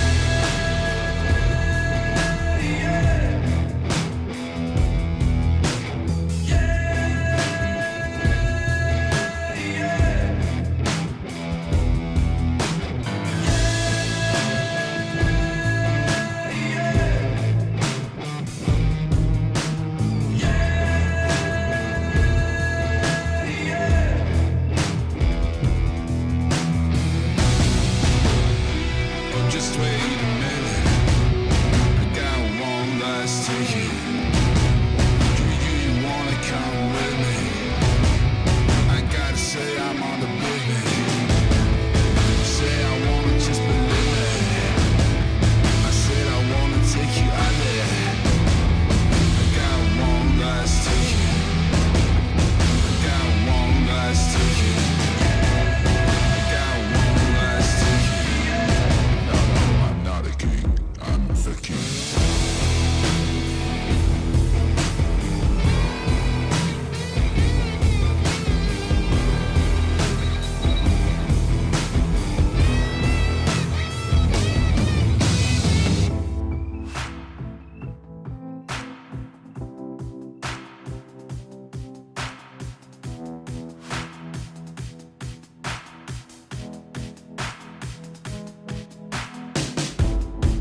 I'ma keep winning, winning. I'ma keep winning, winning. Ooh. I'ma keep winning, winning. You can try to save yourself, but you only gon' play yourself. You can try to save yourself, but you only gon' play yourself. You can try to save yourself, but you only gon' play yourself. You can try to save yourself, but you only gon' play yourself. Yeah, you gon' need 100 men, 100 scopes, 100 cans just for you to watch what I'm doing under the sun again. God-given gift, MCs doing the running man. If you want me to get it poppin', may cost 100 pence. Yeah, what I supply is always in demand. The throne is mine, take that. It ain't a high five, got the upper hand. I'm too real, can't fake that. Who you know putting fear in them like this? You a vampire, still suck when you bite this. Lord forgive me for my sins, I'm feeling righteous. But they been asking me to show me I might just. They didn't think I could do it, I had to demonstrate how the flow is so heavenly, keeping demons straight. Who they fooling? I showed them the jig is up again. When I asked them who is the best, they get this to stuttering. Tell them I'ma keep winning, winning. I'ma keep winning, winning. Ooh. I'ma keep winning, winning. You can try to save yourself, but you only gon' play yourself. You can try to save yourself, but you only gon' play yourself. You can try to save yourself, but you only gon' play yourself. You can try to save yourself, but you only gon' play yourself. I came this far, nothing can't stop me now. They knock me down, but they can't count me out. I can't lose, I won't lose. I can't lose, I won't lose. You may wanna save yourself. I think it's best you run away. I won't let you finish. When you came for me, you played yourself. You scream for help. It's a shame that nobody will hit me. No pain, no gain. Watch who you bang with. Make it to the top with the same ones I came with. I shoot my shot, you better know that I'ma never miss. When they coming for me, yeah, I'm gonna tell them this. I'ma keep winning, winning. I'ma keep winning, winning. Ooh. I'ma keep winning, winning. You can try to save yourself, but you only gon' play yourself. You can try to save yourself, but you only gon' play yourself. You can try to save yourself, but you only gon' play yourself. You can try to save yourself, but you only gon' play yourself.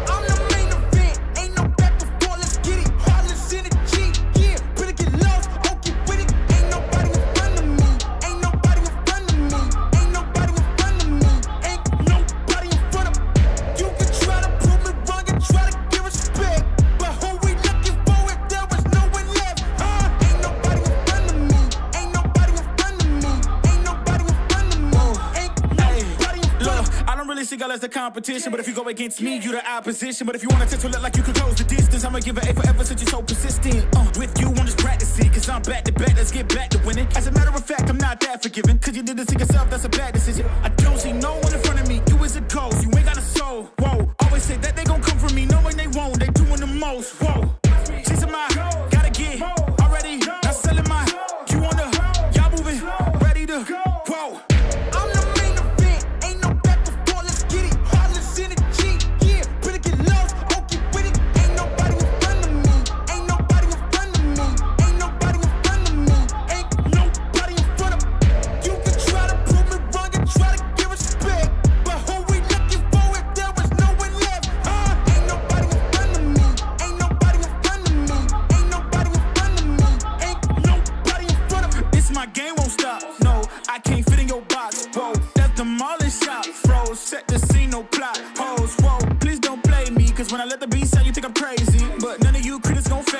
When I talk like this, don't blame me. I know I'm bad with it. Go against a goat, that's bad business. All of y'all are jokes so sad with it. To me, you just a ghost, don't get mad with me. Just, it's a my, gotta get already. Not selling my, you on the, y'all moving, ready to, whoa. I'm the main event, ain't no back before, let's get it. Heartless energy, yeah. Better get lost, don't get with it. Ain't nobody in front of me. Ain't nobody in front of me. Ain't nobody in front of me. Ain't nobody in front of me. You can try to prove me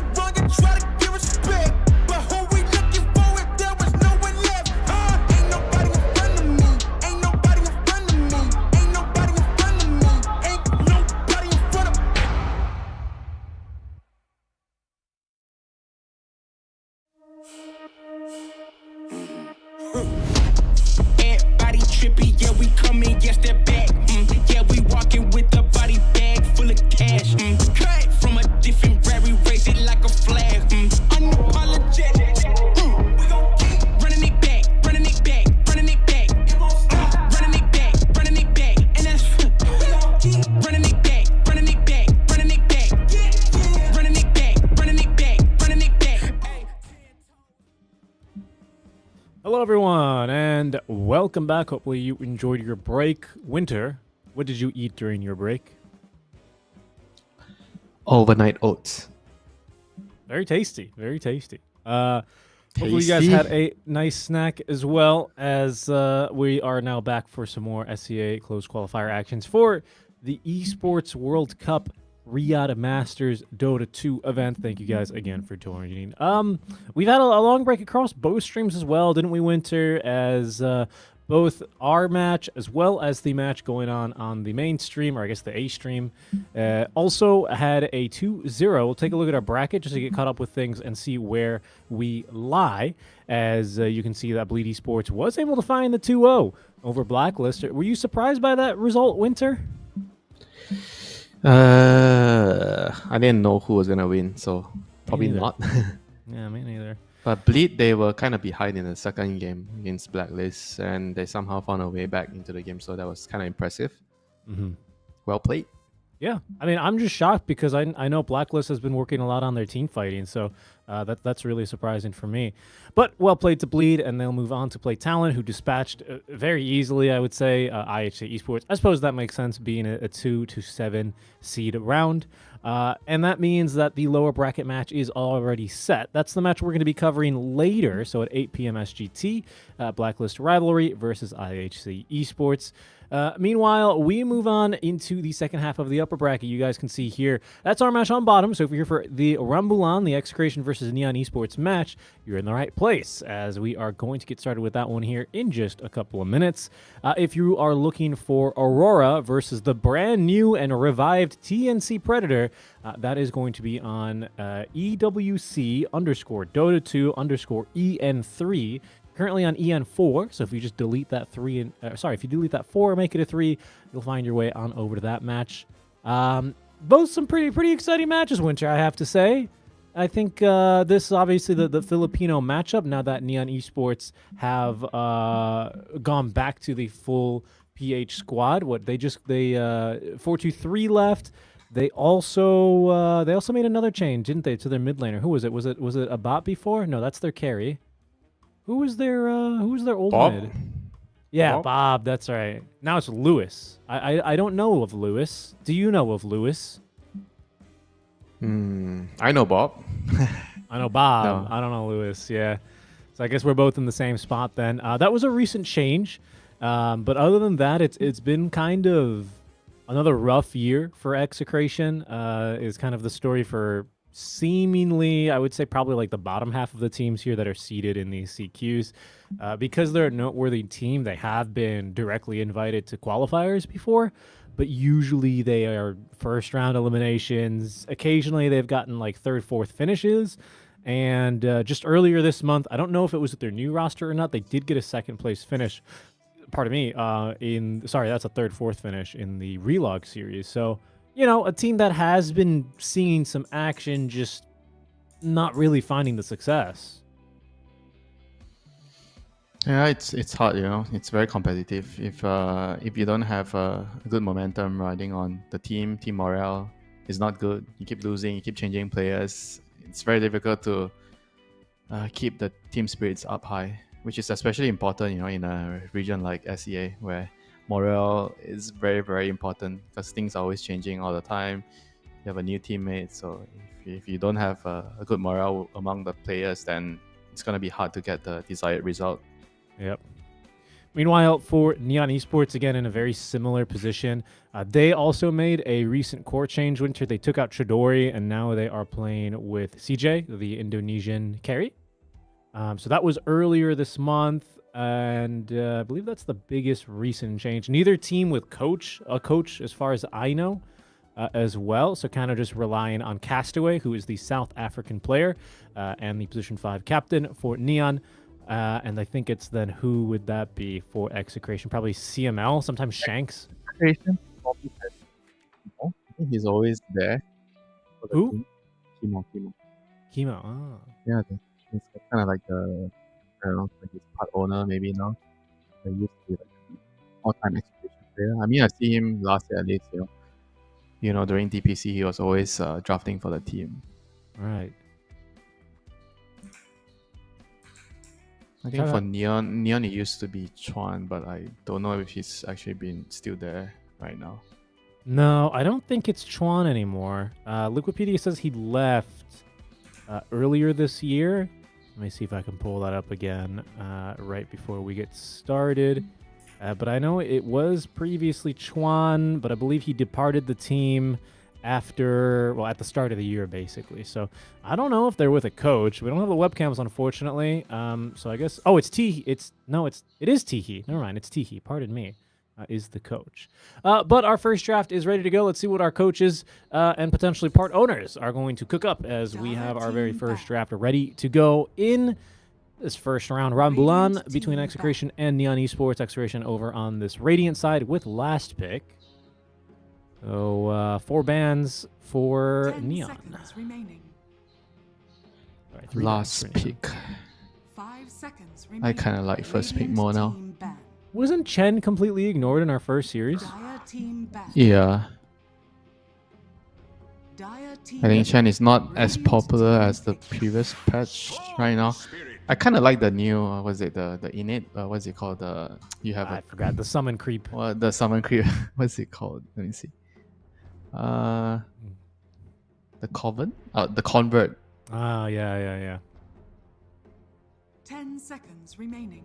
Winter, this is the second time I think we've seen a first pick Storm overall. Like, 5 what is seconds remaining. it about this hero that makes him first pick material like this? Seems The bold. innate. The innate, the mana regen, and I feel like at the moment, with the other cores getting nerfed, the other mid heroes that are getting nerfed, Storm feels like he's in a pretty good spot. I kind of like I think the mana thing is like a pretty huge deal. You know? The Eternal Shroud build is another thing where you go Witchblade into Shroud or Orchid into Eternal Shroud. I kind of like the Witchblade into Shroud a little bit more.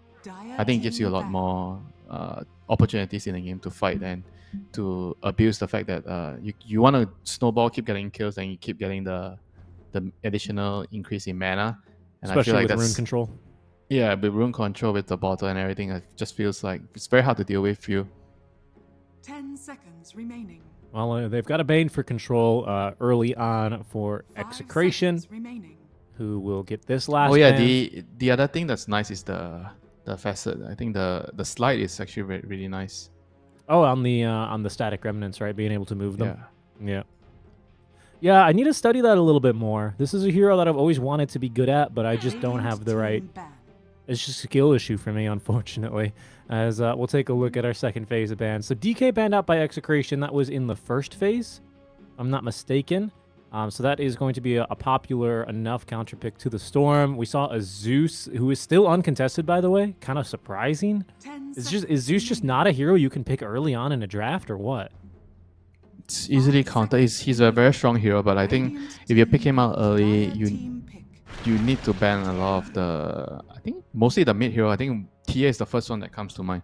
I'm not sure about the other core heroes. I feel like TA is like probably one of the biggest threats to the hero in the game and in the lane, because you're pretty good in the lane against Zeus, and the shard silence is very nice against Zeus. So, but maybe there is a way to actually just pick the hero right away. Because if you are in the first phase pick, let's say you're the second pick team, they open with Storm. Like, what's wrong with just picking Zeus and then you go into the second ban phase and then you just ban what you need to ban, right? It's all about... That's what I'm saying. I don't know if ban is like necessarily ban material or ban worthy. If you go late enough, sure, but were they really afraid they weren't going to get this Bane pick? Like, I don't know. I'm just surprised. It's more about also not having to expand bans to protect the pick, right? If you pick him in the right spot, because there's a lot of heroes that right now I feel like they are very big threats, right? Especially like the Dark Widow. As a support, there's Dark Widow, then there is 10 seconds actually remaining. there's one more Spirit Breaker. I think Dark Widow, Spirit Breaker, and even Venom might actually be a really big hero still in the current patch. But we see teams right now, Neon especially, they favor the Phoenix Mars combination, which is I would say always really nice against Bane, because Bane is a very pick-off centric hero, right? So you kind of don't want to build your draft around being a part of each other. You want to be together to push towers, and Phoenix and Mars kind of gives you the big team fight. Okay. All right. And then, not a lot of vision for the Storm Spirit to jump in. I think that's where he tends to excel. But, Amara's is a hero that is going to want to jump forward, so that is at least something Yeah, for him to actually, play with. another aspect of the Mars right now is you cannot save. If you get the facet, the what's it called, the one that the blocks blind, the vision, arena blind, yeah. Yeah, you blind the arena, so heroes like Bane cannot save. You cannot use Nightmare defensively on Good point. your teammates. Hey, off of that, as we see the Snapfire pick come out 2 count to the Phoenix, I wanted to ask you, Skitter had a very interesting tweet, right, Team Falcons carry, where he said if you're on LAN, you're sitting next to your teammates, and the Mars arena comes down, and he has the facet, is it cheating to look at your players, your own teammates' screen to react? But you can't target. I don't think you can cast you can't click your spell. You cannot unit target spells, but you can, if it's something else, you can cast. Like, what if there's a Phoenix on the other team, and he's Sunrays, and he's healing the guy? Okay, right. I mean, that's not cheating, right? You just look at the screen beside you. Well, I don't know. It's a good question, honestly. I'm not. This isn't a bait question. I don't think there's a right or wrong answer. I think there's good points to be made on either side, but I was just pointing that out because it's a rather interesting topic here. As the slaughter will come through, so that's going to be a pick to. I'm not really sure. It's a blind slaughter pick, isn't it? It's probably going to be what, the Snapfire slaughter lane with a Bane tiny top. So Execration fully revealing the lane. Neon have the opportunity here. They have 18 and then 23. And or the Snapfire's mid. You think? Is that something being played right now? I don't know. I haven't looked, honestly. That's not one I've seen. Oh, okay. So it's a TA carry. I got really excited, like we were gonna have like a storm support or something really weird, but obviously no. TA carry. Oh, this hero like kind of destroys Slaughter, doesn't she? Yeah, Tia is a very, very strong lane winner. You got no way of breaking through the refractions as Slada, so it's very hard to outtrade the TA. I mean, later in the game, you have the corrosive haze to kind of scout and make sure that TA is always in your team's vision. But in the beginning of the game, the lane, it's not gonna be too fun for the Slada. But I guess Snapfire can maybe kind of balance the lane out, because Phoenix is not like the strongest laner. If the Phoenix is 5 seconds remaining. Maybe they can pick another stronger 5 if they want to make the lane even more unplayable for the Slada. I mean, that's true. I was already considering to run this Phoenix 4 because you're laning to a tiny Bane anyway. So, I reckon that's an okay lane for Phoenix. Yeah, to it's go good. Mars. It's good against either core, I would say, Tiny or Slada, because both of them want to right click, and Fire Spirits is just gonna make it so hard for them. Because my thinking, and I've never been a drafter, Winter, so I could just be wrong, but my thinking here is that, all right, Execration. No, you are wrong, Richie. We are all drafters. In our own head, we are all drafters. Execration, they've showed basically their side lanes, because this Snapfire is just not a hero that's taken mid very frequently. It's been done, but it's about as common as a Snapfire offlane, just to put it in perspective with you, and it's got a 40% win rate right now in pro pubs. So if I'm Neon, I'm like, I already see both of my lanes. I have 23rd pick. I'm just gonna last pick a support as a 5 and not worry about it. Maybe if we need to, we can flex it, but I just just destroy the Slaughter, because he's the early momentum. We've seen carry Tiny earlier today. It's not really a hero that's like as fighting early as the Monkey King was, for example. I kind of like the dispelling supports right now, like the Oracle, Abaddon kind of hero against Bane Slada. Or they could go Clockwork against Bane. He's banned. Oh yeah, Clockwork's banned. So there's there's that, the Oracle, Abaddon, or if you really hate the Slada, you can pick Venom. Just make sure that his life is hell in the game. 10 seconds remaining. Yeah. Also helps. I mean, I don't really think it's good against Tiny. It's good against carry Tiny too. Yeah, I mean, it's good against Tiny and Tiny carry. He didn't build a blink in game 1, but he might. But it's good against. I mean, Slaughter you still get Kaiter in the team fights. Yeah. I'm just gonna wait for you to appear and throw my Noxious Plague on you, gale you, because you don't buy BKB, right? I almost like the Abba a bit better though, because it's a hero that Tiny's just not gonna be able to kill easily. Like, he just can't burst him because obviously the passive. I guess if you break though. Maybe not. I mean, you can still manually click it. Yeah, but not if you're tossed, right? If you 100 to 0 and you get tossed, you're dead, son. I mean, if the Tiny's 100 to 0 you, then you've got very, very big problems. So they go for the Silencer, which is the classic Bane and Snapfire counter, channeling ultimates for supports. Yeah. Screw you. That's true. That is true. And with the Storm, it can tag along together to create a very formidable initiation. Just zip in Global Silence. What can you do? Grab the first target, and then the TA is going to blink in to destroy the first target. But I'm not so sure about Silencer as a hero at the moment. I mean, I like the logic behind their draft, but this hero has a lot of weaknesses, right? He kind of is very easy to kill.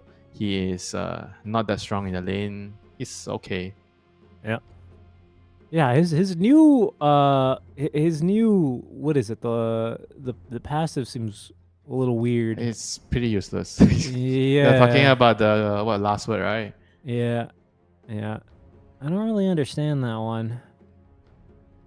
All you need to understand is he can't be silenced.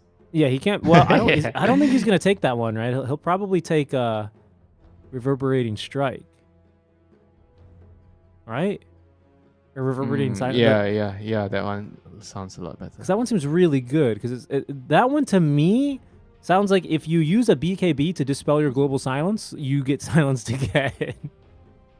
Which, I mean, just seems amazing, right? Like, am I missing something?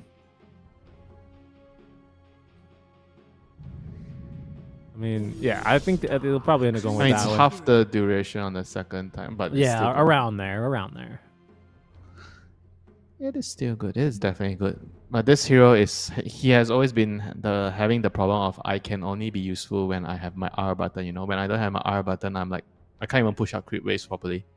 But I guess now he does it better. And they're gonna go with the Darkseer. So Slaughter's gonna be promoted to the mid lane. Darkseer with Snapfire. So they want the Iron Shell to deal with the refraction. That's good. That's a good idea. I didn't see the last bans from Neon. Did they end up banning Zeus or no? I was busy researching your silencer question. Yeah, me too. Zeus, I don't know, ignored? I can't be sure, but I didn't see it. I'll see. I can try and pull up the Dota buff here and see what it says there. But either way, I mean, a game without a Zeus makes me quite happy. So a Slardar made it into a Storm. I also am not really too sure if that's much better. I guess he gets a little bit more armor and regen sitting in the river, but he's also going to take a ton of damage from the Storm.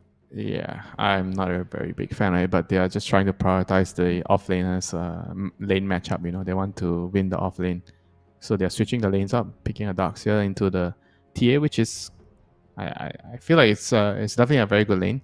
Snapfire plus Darkseer against Silencer TA, you can definitely have a lot of kill potential. Iron Shell, then you get Cook It forward. I mean, there's always a very good chance of killing either the TA or the Silencer. Silencer cannot do anything to help the TA if you're jumping the TA. That's the problem of this hero. The laning can be very unstable for Silencer. I mean, we'll end up seeing if that's going to be enough to make the difference here. I like the Darkseer pick generally. I'm worried for what the ramifications are in the mid lane. I mean, you got some strong supports to rotate to help the Slardar secure runes. So, you know, they've got moves to make here, but I mean, there's a combo later if he gets past the lane. Vacuum into Crush, Iron Shell, Surge. Yeah, very useful. Slardar plus Darkseer combo. Did Tino take the movement speed one? No, he didn't. Yeah, that's fair. That one's really, what is it called? Heart of Battle or something like that? This one's good. I mean, this one's just the greedy one, helps you farm, right? Greedy? Yeah. It's the efficient one. Well, I think depends on how you look at it. I think Darkseer is just better. I think he's like team fight man. He is like, in my mind, I know this isn't necessarily true anymore. I think maybe it's now Enigma with like the gravity well innate, right? That one seems really good. Just having damage reduction flat out for your team. But Darkseer just getting more move speed, being next to his mates. It's just so fun with his kit. You know, he surges his teammate and then he gets a bunch of move speed. So we have a bit of banter in the alt chat. But that would make sense. Oh, this Nightmare facet's really fun on Bane. Oh, it's very, very strong. Did he get the pulling one? I mean, he got the sleepwalk. Mm-hmm. I love that. Yeah, me too. I absolutely love that for him. I think what's interesting is like Bane is now low-key turned into like a stealing hero. like a because you could as soon as you force them to turn a certain direction, you force staff them mid nightmare. They wake up all of a sudden. They started underneath your tier 1 tower. Hello, welcome to the ancient. You're underneath my tier 4s now. You can like really zoop someone. It's kind of crazy. I am a big fan of the AoE brain set. I can farm creeps. Winter just wants to farm. Who doesn't want to farm? Me, I want to fight. Yeah, but in order to win the Why I fights, cast with you? what do you need? What do you need in order to win the fights? Items, gun. right? Oh, yeah, items. Okay, gun is classified under item. That is true, actually. Yeah, I gotta farm. Castaway already asking for boss time. Absolute Giga Chad move here. Castaway gonna give us. No mercy, you know.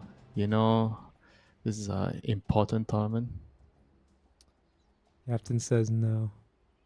Fix your problems. You know, I feel a little bit bad for Neon, right? Because they were, especially Castaway, who is the first player from Africa to qualify for a DPC event, being the SEA DPC Div 2. Tour 3 last time. They ended up getting second, I believe, and earning promotion for the next league, which didn't exist anymore. So they were about to really tango with the big boys in the region, but you know, in our new system, hasn't really worked out for them. Mode Hogi Si Idolo. I mean, I don't know Tagalog, so hard to know what they are communicating about. Castaway making it very clear that they are not giving a second of their pause time. And here we go. We're good to go. It all worked out. I've seen some of the ways that pro players try and deal with the admins, you know. Sometimes being direct gets you what you want. The squeaky wheel, as they say, Winter, you know? You know what they say about the squeaky wheel? Enlighten me. It gets greased. Am I supposed to give you a haha? No, not really. It's just one of those things where... This is an interesting move from Ken. This is really bold from him, too. He just went to the other side of the river to capture the Watcher. That madman. Fortune favors the bold. 30 seconds For that. to battle. I remember you were watching my game and you were messaging me. Why? How can you just walk into the enemy jungle to place a wall? Yeah, that was crazy. Winter, they see CJ, by the way. Yeah, so he's going to be like, I don't know about this one. Yeah, Winter was playing a game on Maiden. He died, immediately TPs, walks into the enemy jungle, and somehow does not get killed. Kind of the craziest thing I've ever seen. Calculated play. This Revenant really can... He takes himself for a walk, doesn't he? I've just noticed how far that Revenant can go. It's very useful for scouting things out, because you don't have to send your hero forward to put the Remnant there. You just put it like that. Extra range actually gives you a lot more way to play around dangerous situations. Oh, we're seeing this play again down bottom. Is JG gonna kill the creep? It doesn't look like it. Just a bit of body blocking. They have a pretty strong lane. I think if you have a stronger lane, I don't think you should do it. Bane, let me see. Bane, Tiny against Mars, Phoenix. Hard to say who has the strong lane. I guess the Mars and Phoenix feels like they're stronger at level 1. Because Tiny is not that strong now. If you're being played on the carry role at level 1, level 2.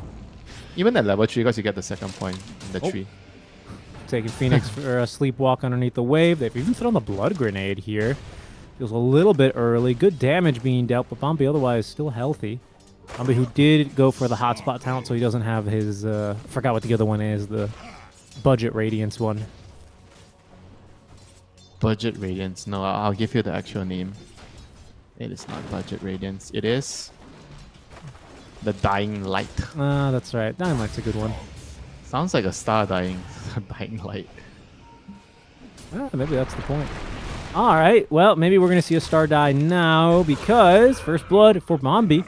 Yeah, I mean, Phoenix, one of those supports where you just have to have, you know, phenomenal positioning in the lane. Otherwise, you just kind of just die like that, to be honest. You are at level 1, sir.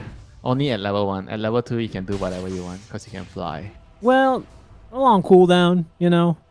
And against a Bane and a Tiny who have a couple of interrupts to throw your way, I think it could be problematic.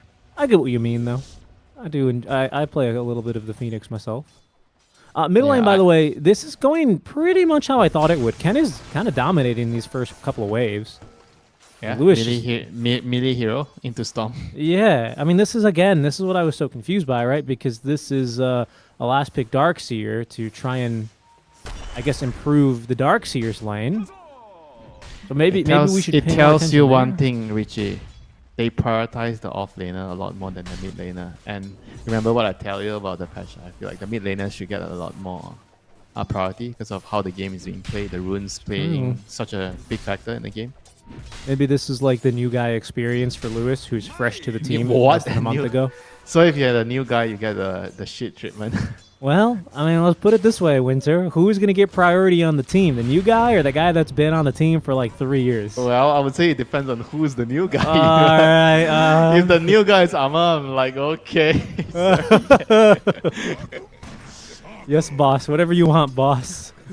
Oh, you need coffee? Radiant's courier has been killed. Pause the game. Winter's going to get a more coffee. That's funny. I mean, let's see how the top lane's I'll going. get him more than a coffee, you know. I'll just do whatever he tells me to do.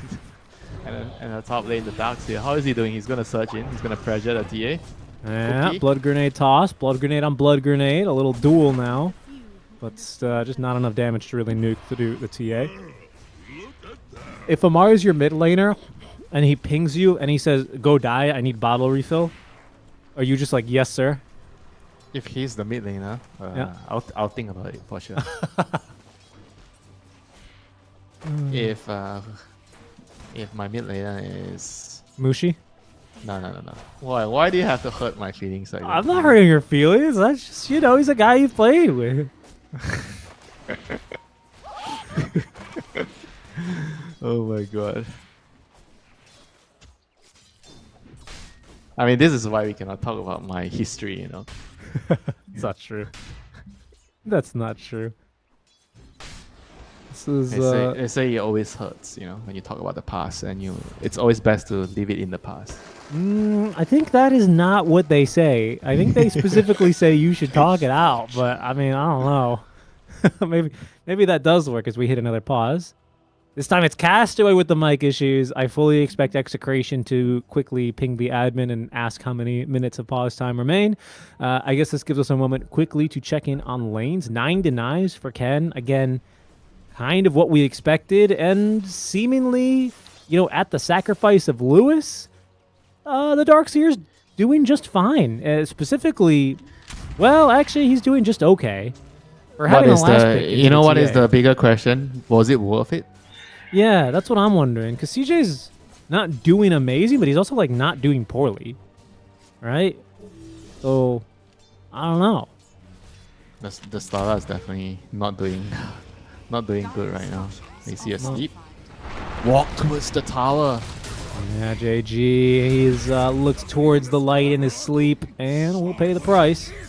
Right Okay, click, this lane is kill, actually way CML. stronger than I am giving it credit for. This tiny plus bait in lane. You ever sleepwalk, Winter? All the time. Yeah, No, I used to. of course no. Oh, really? I I don't used to. How would you know if you're sleepwalking? My family would tell me in the morning. Apparently, can I would now. do complex tasks such as make a bowl of cereal and then also wash the bowl. Okay, big zip underneath the tier 1 tower, looking to apply some pressure. CML is here, but he's not going to be able to do much to make a difference as Ken receives the tip. Body blocks out from CML for a little bit more damage, but we're just reduced to nothing. Oh, from range, Shanks connects the scatter blast, and that's enough damage for the return kill at the very least. Nice Yeah, job there. that was the facet for sure. I don't think he would have gotten the range without that facet. I agree. That was kind of crazy. Yeah, but huge kill for Storm. Solo kill on the Slaughter. I mean, this is not really surprising considering how the lane went. Rune denied. Drive by. Drive by Bombi, who has a couple stacks brewing already in the triangle. Presumably going to go...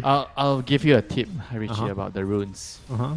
If you're playing support, it is worth to die for the runes, to deny the runes. You got it, boss. I will deny... Value the runes over your own life. I'll deny the water runes.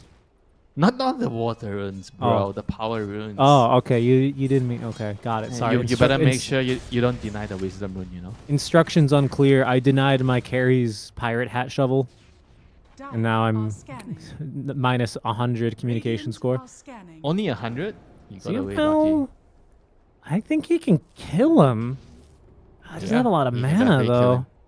Well, he's gonna get the rune, that's for sure. Sends him uh-oh. walking towards the Ancients. A little bit of mana remaining. That's an Icarus dive. He should be fine. Actually, he's baiting because JG has returned to the fold. He He's should not just baiting. be able to. Oh no, just kidding. Timo still has the kill. Just baiting things. He's higher level than the Mars because of his kill mid. Yeah, so JG just kind of has to let him leave, and that is going to be 2 wisdoms for the side of Execration. Bro, it's a 3-0 Bane at 7 minutes. Cue What up do the you Manta expect, style. It's time. Wall Manta up style? top No, you lane. don't get attack speed. No Manta style. CJ's fine though. No Manta style, please. You're talking because of his Ichor, his Ichor of whatever it is. Ichor of Natasha. That's a pretty good pronunciation, actually. You not know the lore? Nope, not for Bane. He comes from Natasha, the name of his homeland. Wow. I didn't know you knew that. Where does Darkseer come from? The land of the illusions. The land of the pointy-headed people. The rabbit land. 4-1, and you're 8 minutes in as the lanes are starting to break down. And then I think still the hero to keep our eyes on is Ken, who is farming a couple of really big stacks here early on. Double Null Talisman alongside his Galvanized passive means he's got a little bit of extra mana regen to work with. Mid lane, free kill here for Lewis to try and get him a little bit more caught up as he rushes into the Blink Dagger following the Phase Boots. But Yeah, you know, if you have a better game on Slada, you can rush Orchid against Storm. But I don't think he's gonna do that this game for sure. His game is not good enough for that. The Orchid is actually pretty useful against like Silencer, Storm, like even the Mars.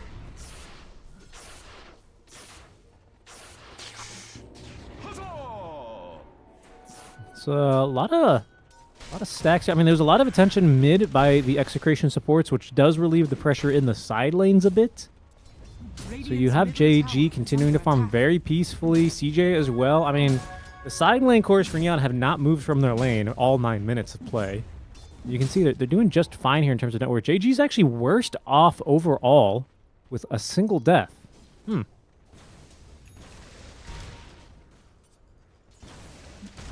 Well, right now, it's just a little bit of everyone wanting to get their first item. Yeah, like I said, it's all about the mid laners, you know, they're moving. But the Storm, because he just cleared a stack, right? So he wasn't really doing anything with his regen rune. He just cleared the stack, used the regen rune, and now he's trying to set up a kill onto Tino. He's going to see the wall here. Actually, don't really Darkseer's right like. nearby. Yeah, actually don't really like using regen runes to clear stacks nowadays. I feel like you should always abuse it to take fights. Rune, I believe it's spawn bottom. It's an invis for Oh, the Lewis, who's grip. going to activate it and run into the river. There's the grip into the kisses. That's the 7-minute wisdom rune difference now, as Lewis might even be able to get a support for free. There's a level 3 fire spirits here. Bombi, he has ult. He's maybe thinking about it, really holding on to it. There's the Nightmare on over to the Snapfire now, who has the little Shredder active. So Bombi was making the right choice there to hold on to it. Unfortunately, couldn't change much, as he's going to have to watch his Storm and then Silencer die back to back. The supports here from Execration really salvaging this mid lane. Yeah, that's what you can do with levels, you know, with a hero like Bane and Snapfire. Who needs any cores to help you kill heroes when you can just do it yourself? That's the dream, you know, of supports. You don't want to have to rely on your cores to get the work done, you know. You do it yourself. And it's gonna be a very quick mech on the Snapfire, thanks to the start, which is which means that the Darkseer is going to be building more greedy items. He's rushing Aghanim's with power traits. Okay, just Wow, wants to yeah. punch. I Just wants guess to punch I guess, yeah. And then with the passive, it's pretty good. They're going to try top lane. Refraction is ready to go for CJ. Gets it off, but he's immediately going to have those broken. Trying to at least take down one with him as the Storm zips on in, collects the kill onto CML. But now he's fighting against two. Here comes JG. First arena of the game. Perfectly placed. Catches two as Tino puts down another wall of Replica. Unfortunately, even if he dies with friends, it's not going to help him much. Especially with Castaway joining, he's going to steal a little bit of now int as Lewis is rotating through 300 gold away from the Blink Dagger. Eager to try and speed that up a little bit as the scatter shot missed. Still, though, Tino with the illusions able to control him and find the kill. And that is now even closer to the blink for Lewis. He had an Iron Shell on one of the illusion that actually secured the kill on the Silencer. Silencer having a tough time, not even level 6 yet. So he's not going to be able to contribute much with the global to deal with the bait. He doesn't even have boots, Winter. Yeah, sad times. A grip. Okay, grip. It's Wow. onto Ken. Nothing to Ken. Oh, they cancel it through damage, but they've already got the kill onto Ken. And with Insanity rotating through Deonta, they just don't have the numbers here. We have a Supernova ready to go if they're going to commit it here. Bombi rotating forward now, ready to drop it as Shanks going to try and TP out. World's longest TP, but fortunately he makes it out alive for Neon. Yeah, that was Insanity drops. That was too dangerous for them to play like that. I think it wasn't worth it for them to kill the Storm with sacrificing 2 heroes. Certainly not the carry, who had gone through the gate and was eager to try and find a kill. So maybe just kind of a forced move there from Execration. Yeah. They should have just waited for the dagger. Now Lewis has his dagger, so he's going to be looking to wait for his team to come over to help. Silencer again. Castaway. He's got global, but no chance to use it as Bombi's still holding on to that Supernova. Dive underneath the tower. They actually do find the stun onto Ken, and he's dead just like that. Shanks with a double kill. Wow. No way to save the Storm, who unfortunately zipped right into a cookie. Yeah, just again, once again, going a little bit too far forward. He could have just pulled him in the first jump, but he decides that he wanted to wait. He uses the ball lightning, reposition himself even more aggressively before he goes for the pull. It's the I guess he was trying to time it after the cookie, but he got stunned instead. Wait, Winter, do you think he got vacuumed out of ball lightning? This is my favorite interaction that we haven't talked about yet. I didn't see that. You can get vacuumed out of ball lightning. I always forget. Yeah. 14-minute rune now. The more important question: who is going to get the wisdom rune?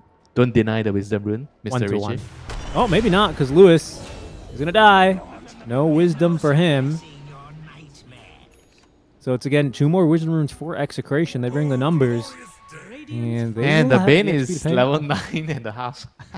Yep, he's level high. He's higher level than JG right now, who is having honestly not having a very nice game here. JG, I'm not really sure where things started going so wrong. He just had 1 death in the lane, and then things were just too hard.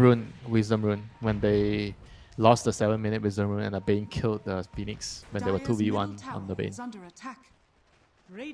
Well, they're gonna try and... I remember, but even by then he was already so underleveled and barely had any net worth, and now it's not really gotten much better for him. In fact, with Max Scatterblast, Shanks may be able to catch up to him quite soon as Lewis assists and set up the kill onto Bombi, ultimately last hit going to Insanity. CML down bottom. Might be looking to set up for a Fiend's Grip. I mean, it's just an easy solo kill here, honestly. They don't even need a grip because there's already an Ag Scepter pulling him this way, that way. JG is head spinning. Yeah, every time you're alone, you're pushing like this. I think it's very difficult to do it against a support like Bane or Disruptor. You just have to be a lot more cautious. I don't think you can just push the creep, go behind the tower and do that. Right now, I think Neon, they just need to group together and try to find a fight with the Egg plus Global Silence. Yeah, I haven't seen an Egg. I think they're not weak. I don't think they're weak at all with their heroes right now. They're strong. Shocked. No Egg. They had a pretty decent start on the Storm. He's kind of fallen off the wagon a little bit now, but it'd be good to see something here. And it seems like 60-minute rune is going to be that something. First, a kill onto the Bane. Take him out of this fight. 600 gold. Yeah, he was big, actually. You're right. 800 experience. And a tower, which is great. It's always nice to kill into tower. Always feels good. And now you have an Arcane Rune Storm, which you can play around. Hopefully not farm again, like the regen rune. They need to just keep Yeah, there's no Making action. stacks. I think CJ's cleared all the stacks already, so I'd love to see a fight here. I mean, like you're saying, they are strong. Now you've got this Witchblade, and then Yeah. I've seen this build as well for Storm. It's going to be the probably Kayan Sanj next,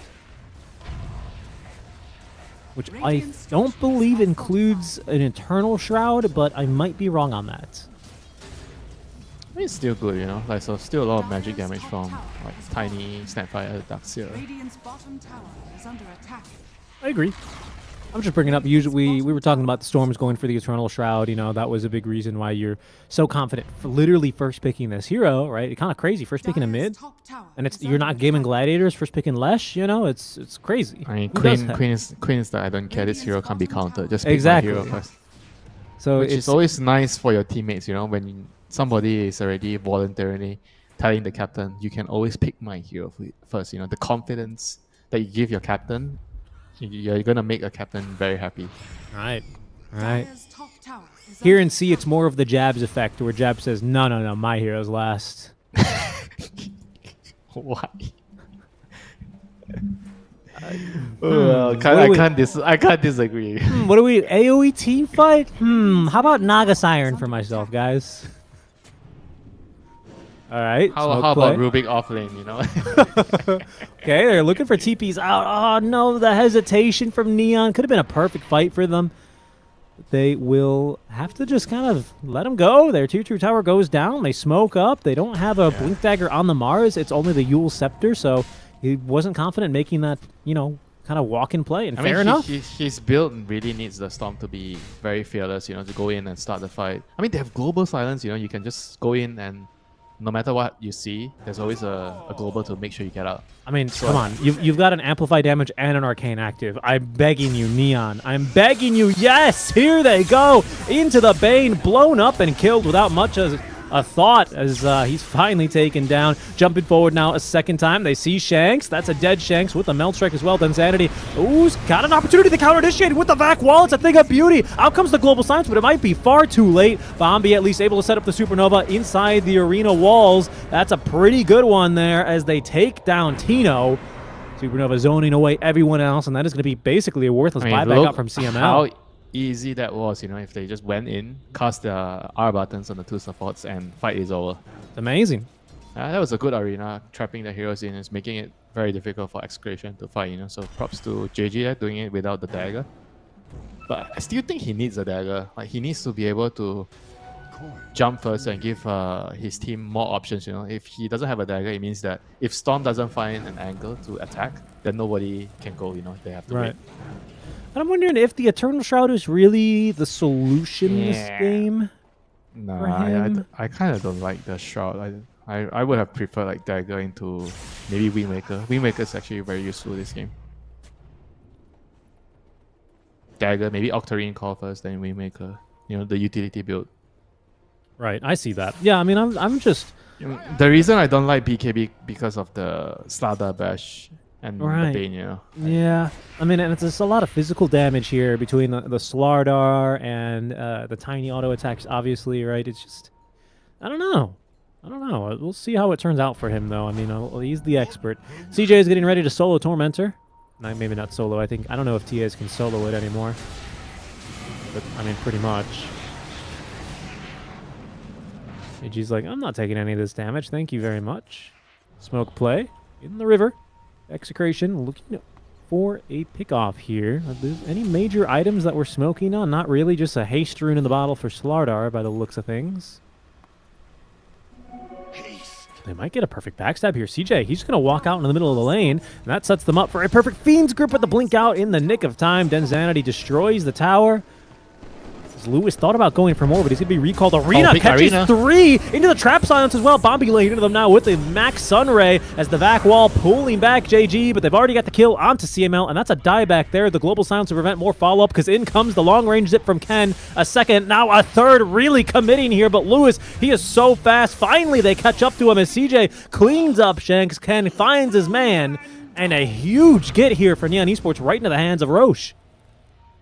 Christmas came early for Neon, so that was a gift from Excursion and Smoke Team. They kind of fumbled there when the Bane kind of got revealed. And everything was just like a mess, you know. After that, you know, they were trying to retreat, but they got caught. It was very, very good heads up play by JG. He was just hiding in the trees, and he caught 3 heroes with the arena, with the Phoenix, and that was all she wrote. And now Roshan is the prize. See, Winter, you don't need a blink. You just need to... Yes, yes, yes. I know you were going to... I kind of dig my own hole, right? Look, for the record, I agreed with you, but obviously now I have to take the other side. But what a play. I actually like the communication there. Obviously the TA shard, which you tend to see a lot on the mid laners. I'm glad CJ decided it was a worthy pickup here for him. Bro, he agrees, you know. He bought a dagger instead of finishing the shroud. Nice. Nice. Good. I'm happy. I'm happy that you're happy, because that makes me happy.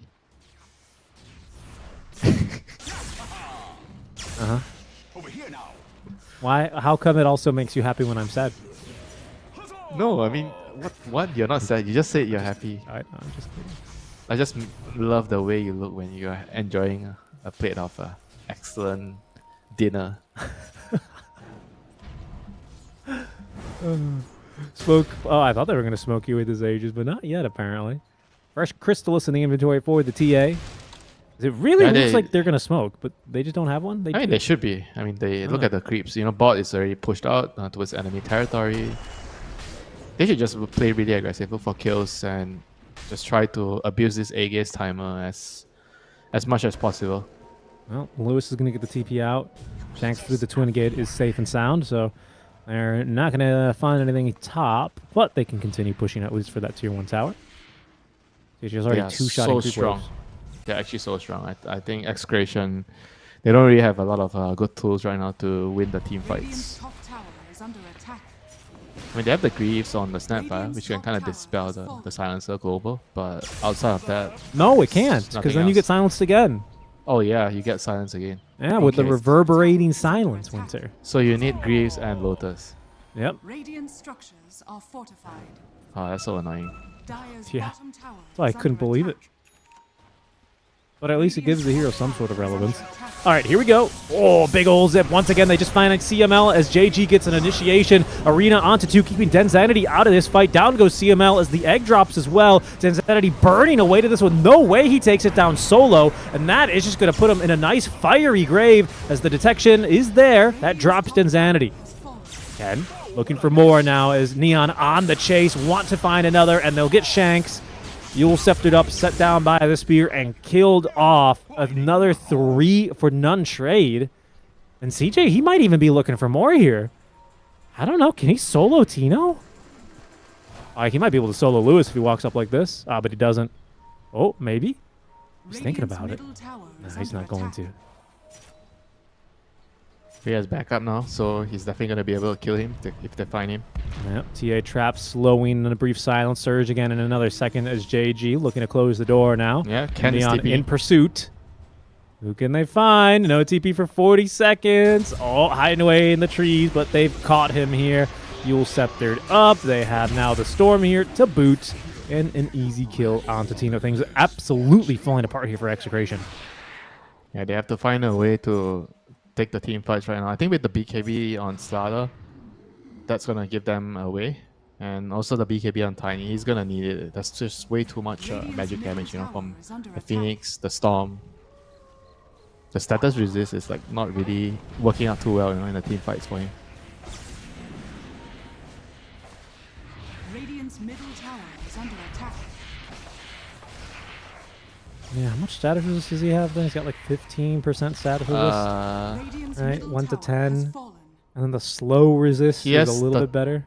I'm at 36.6 right now. Where does he get all that? Oh, right, Kayan Sanjin Yasha, sorry. Yeah, yep. So slow resist is 48, which kind of helps against what? The rebuke? Helps against the rebuke, helps against the Icarus dive. Arcane Curse, I guess. Is that still slow? I guess so. Zip in. Ooh, they missed wide. But I think CJ's smoke broke. One hunting, but not having the detection, and they will whiff on this one. Silencer is going to show mid. But it doesn't matter because right now the action's still all top lane as they catch a glimpse of Denzanity. CJ, with 30 seconds left on the Sages, doesn't want to get cut out too far. Knows not what lurks in the shadows and will decide to play it safe and back up.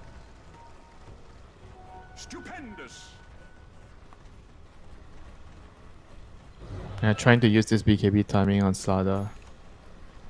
BKB on Slada, BKB on Darkseer. Tiny definitely still doesn't have his BKB. They have to be very. Sorry, Eternal Shroud finished. Yeah, they have to be very, very careful with how they jump. You know, it's not easy jumping into the Phoenix Egg and the Global Silence. Well, I'll tell you what. I don't know whose fault it is, but CML has been constantly getting initiated on in the last couple of successful fights for Neon. That has got to change if Execration. I mean, we wants already it. know it's going to be hard for him in the team fights against Global, against the Storm. The TA traps which can silence him as well. I agree, but it's, I guess, more of what I'm saying is that I should refine my statement. Neon have been able to jump on the Bane in every fight that they've won for, which is the past 3, without any consequences. There's never been a consequence. Yes, they use their abilities, but, you know, that's what you draft them for, right? And that's got to change. Like, sure, the Storm jumps in, but he uses too much of his mana out of position, maybe killed, right? All right, Bane for Storm, sure. But point taken, Richie. I understand. There should be a price to pay if you try to focus the Bane Exactly. just like that. And I don't want to take away from Neon because the last couple of fights, I think they've done excellently in getting on top of the Bane. You know, so credit to them. But at the same time, it's a Storm. You know, what does he want to do?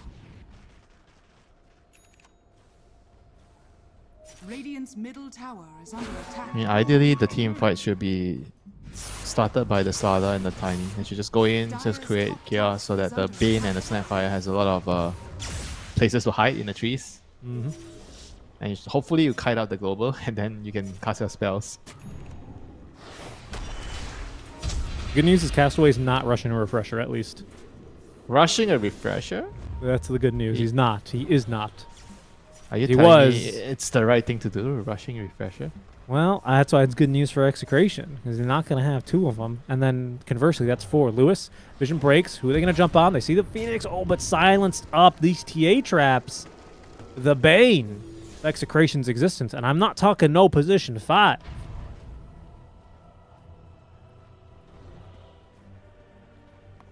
You're talking about the Bane? that I'm wears a talking mask? I'm talking about how it's been difficult winter. Drums of Endurance pops. They've seen where Shanks was on the map. Big ol' zip on in and right on top of the middle laner. Ken. Ooh. He's not an Earth Spirit, but he's still got stones on this Storm with the way he's zipping, going for another one. He's going to be able to assist CJ on collecting the kill. 2 dead just like that. Radiant are scanning. Yeah, this is looking rough right now for Execration. They're not able to string together a move, for the past maybe 5-10 minutes. Mm-hmm. Oh, and now they find the Tiny. This is bad. Uh-oh. Do they have detection? They have a gem. Yeah, they do, JG. JG's caught a glimpse of him. Blink available in 8 more seconds. It's actually pretty fast. In fact, he's 550 move speed. Less with the trap slow on, but I think he's still just too fast. All right. Why is he so fast? Sanjin Yasha, Nighttime. Okay, Elven Tunic, Shadowblade movement speed. Okay, I mean, he's... Grow. He's pretty Grow. fast. 30 move speed. Grow. Yeah. True. True. But it's not logical, right? How can a mountain move so quickly? The sigh of let's not go there. No, it's the sigh of I'm trying to come up with a very humble sounding, kind of like prodigious statement. The mountain is not concerned with mountain don't care if it grows slow because it's still a mountain, Still towers. Doesn't matter, Winter. He cares not. How about an earthquake? Does the mountain care about the earthquake? I don't think so. It's just a little bit of a haircut for a mountain, isn't it? Because the worst it causes is like a landslide or an avalanche. And he's still growing.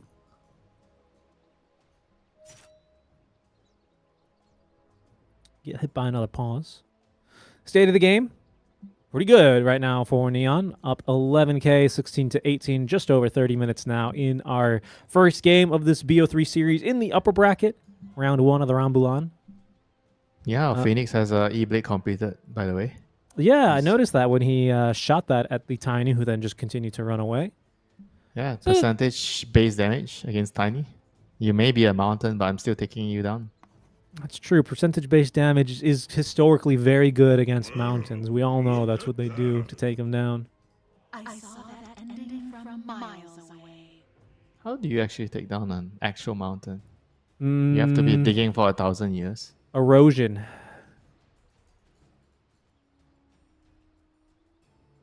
Wind.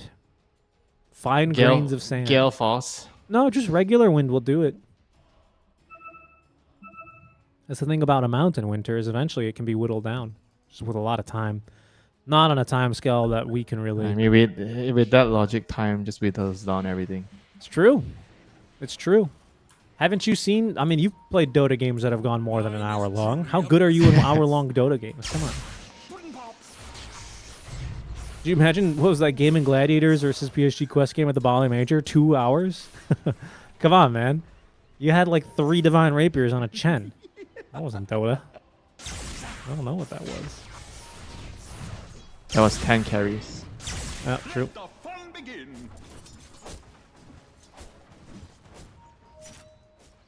Have you not heard the saying? Everybody needs to scale. So you can eventually be prepared for the 2-hour games. That's right. That's right. And guess what I always tell my team? The lanes, man. It's the lanes. That's why, Winter, whenever play the lanes properly. whenever I'm chasing to secure a kill, I always let them go. And I say, nah, he's got really good cosmetics, actually. Just to let the game go a bit longer.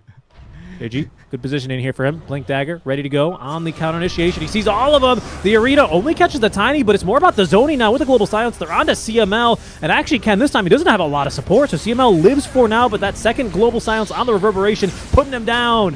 As out comes the Vac Wall combo onto 3, puts Castaway in a poor position with the Kisses chasing after him. That's a buyback now for CML. Onto the Outpost, a long TP where he's already lost his offlane and his carry, so he's not going to complete the teleport, as there's the Yule Scepter, condemning Shanks to a slow and painful death. The Tiny is no match to the Sunray. He's just destroyed by the Sunray.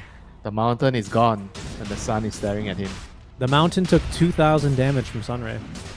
Twice the amount of damage CJ was able to do. Yeah, and because he was at the base of the ray, is that how you say it? You take more damage. I thought you took more damage at the tip.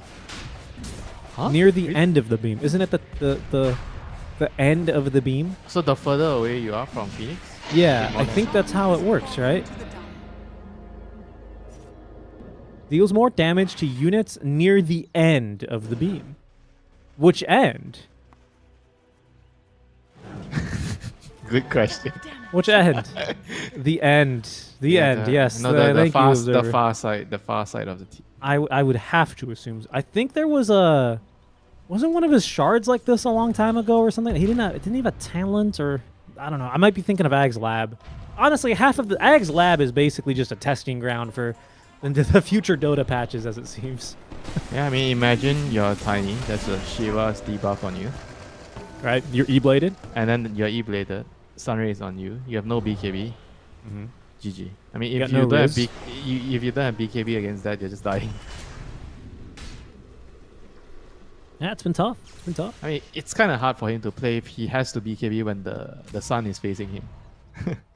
Phoenix well, and then if he BKBs when the sun's facing him, then he gets globaled.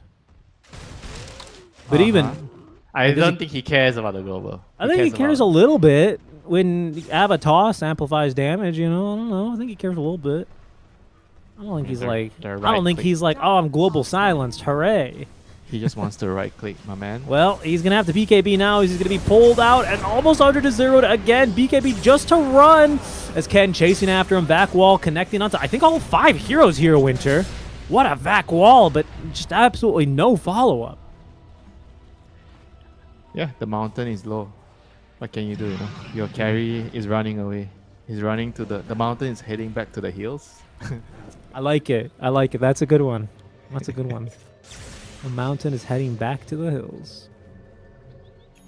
And whenever you see your carry running the other direction, there is only one option left. You follow him. or you just, open the scoreboard and hit report. Usually is, I think, what most people do. No, then you better pray that your mid laner is telling you we can still fight. I can carry this game on my own. We don't need the mountain. Well, Lewis he had a decent early game when the supports were able to come through and help him, but it seems like ever since CML was level 9, he has not had a successful Fiend's Grip. It's just tough. It's been just impossible for him. And what does he do? Honestly, can you even blame him? Yeah, Poor it's guy. just life of a Bane. You're very strong in the first 10 minutes, but after that, you're going to have to rely on how the game's going. You need your team to help out. That's why I'm not so sure about Darkseer going like such a greedy build. Kind of feel like he needs to buy Mech and Pipe, and the Snapfire maybe can get something else like an early Lotus. Is this... Oh, hold on. They have got a punch. Oh, but a great arena. Forces out the BKBs. Global Silence in return now as Zensanity sees the Silencer, kills the Silencer. But CJ is doing damage in return as Ken as well. Takes down CML, and now Tino kisses, raining down onto CJ, who doesn't have a BKB, but does have an Aegis for 2 minutes. And now Ken immediately jumps onto him. They're holding him back, but it's Zensanity who's in trouble and now killed off. He is focused down by the TA. Neon now moved to mop up the fight as Lewis receives the cookie, but 2 auto attacks chase after him, condemning him. That's a 4-for-1 trade. And maybe just the game here, Winter. It's GG's just doing little spins now as, yeah, they call it. GG, well played, Neon. They win in game number 1. Yeah, a very, very nice ending, Like, they didn't start out too hot in the early game. The Bane was literally the bane of their early game. But in the mid-late game, they kind of found their footing with the Storm and the team fight from the Phoenix and the Silencer combined with the Mars. I think it was very easy after they found out what they needed to do with their heroes. They just needed to not be afraid despite losing the early game, because their heroes are just way better at the team fight. And once they realized that, the game was just smooth sailing for them.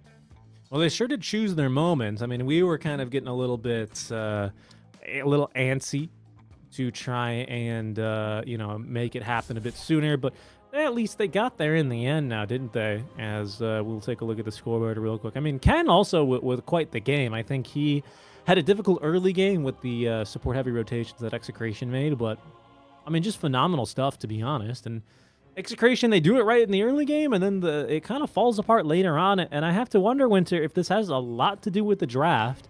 You spoke about how we were surprised Zeus didn't come up, and then you're like, well, you can't really first pick him because he's got a lot of problems, right? And you have to ban a couple of heroes. Would you put Bane in a similar situation there? Because it kind of felt like it. He was first picked, of course, by Execration. I feel like the drafts you can go on about, oh, they should have picked this, they should have picked that, but I think the main root of the problem is they are prioritizing their offlaner a lot. And I mean, I think there's a way to win by doing that in a draft, but it's just you have to try to piece everything together appropriately. Like this game, I felt like my main concern would be if you are going to prioritize the Darkseer a lot, then he has to be able to enable the whole team, right? And I feel like the way he played was a little bit selfish. Like he's caring a lot about his own scaling, going the BKB power threads. Felt like they needed the Mech plus Pipe on the Darkseer so that they could ball together. But Sala just needs dagger. Okay, you get a dagger, then maybe you get a BKB, whatever, When you have Mech and Pipe on the Darkseer, it means that your supports can go the kiting items, which will allow them to survive against Storm. Because they needed, I think even Glimmer, 4-star of Lotus, all these items are extremely, extremely good against Storm Spirit. So they could have just gotten all those items and fight with a better timing. Because if your Darkseer is going BKB, Dagger, Aghanims, then it's slower, right? Everybody need to farm. So it's going to hurt the Sada and the Tiny's timings a lot. Something that's a little bit fun is Ken built 2 Kayas that game, and he had a Kaya Yasha and a Yasha and Kaya. Wait, no, he had a Kaya and Sanj and a Yasha and Kaya. So he had all 3. He built the Trident, and then also had the Parasma, and also the Enchanted Quiver. So he was doing a lot of damage, and he played a phenomenal Storm game with JG able to follow up. Great play, honestly, from Neon Esports, especially recovering from a difficult laning stage, is going to lead them to a Game 1 victory here over Execration. It's still round 1 of the upper bracket for the Riyadh Masters at Esports World Cup 2024. See closed qualifiers. Make sure you guys stay tuned. We are going to have our second draft up very shortly. We'll see you soon.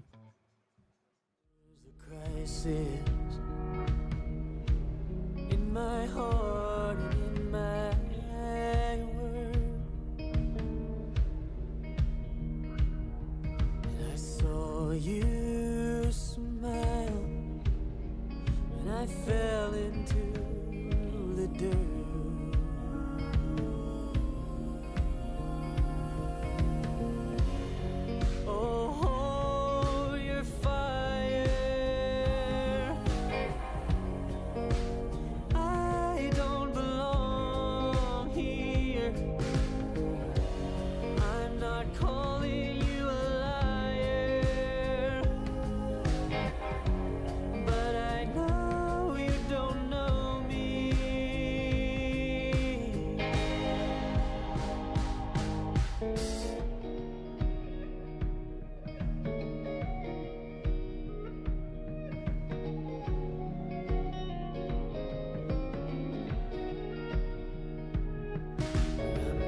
killing never fails. To a hater, every problem's a goddamn nail.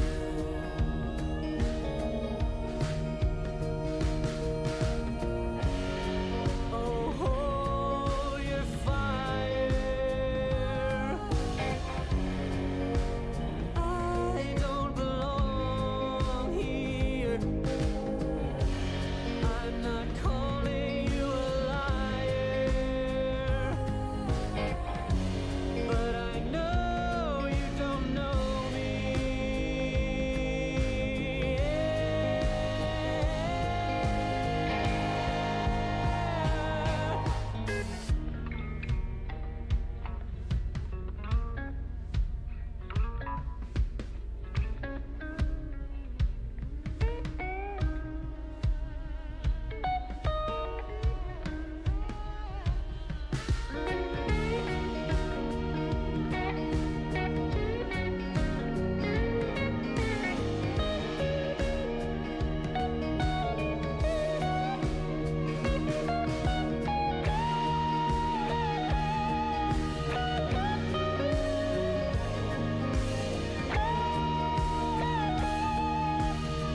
Hello and welcome back. We have our second game just about to get started. Thank you guys for joining us. Seeking Strike and Winter on the call with you as we have a Rambulan round number 2 between Neon Esports and Execration about to get started. Very quick programming note. We now have 4 streams live, folks, for the EWC Riyadh Masters qualifiers.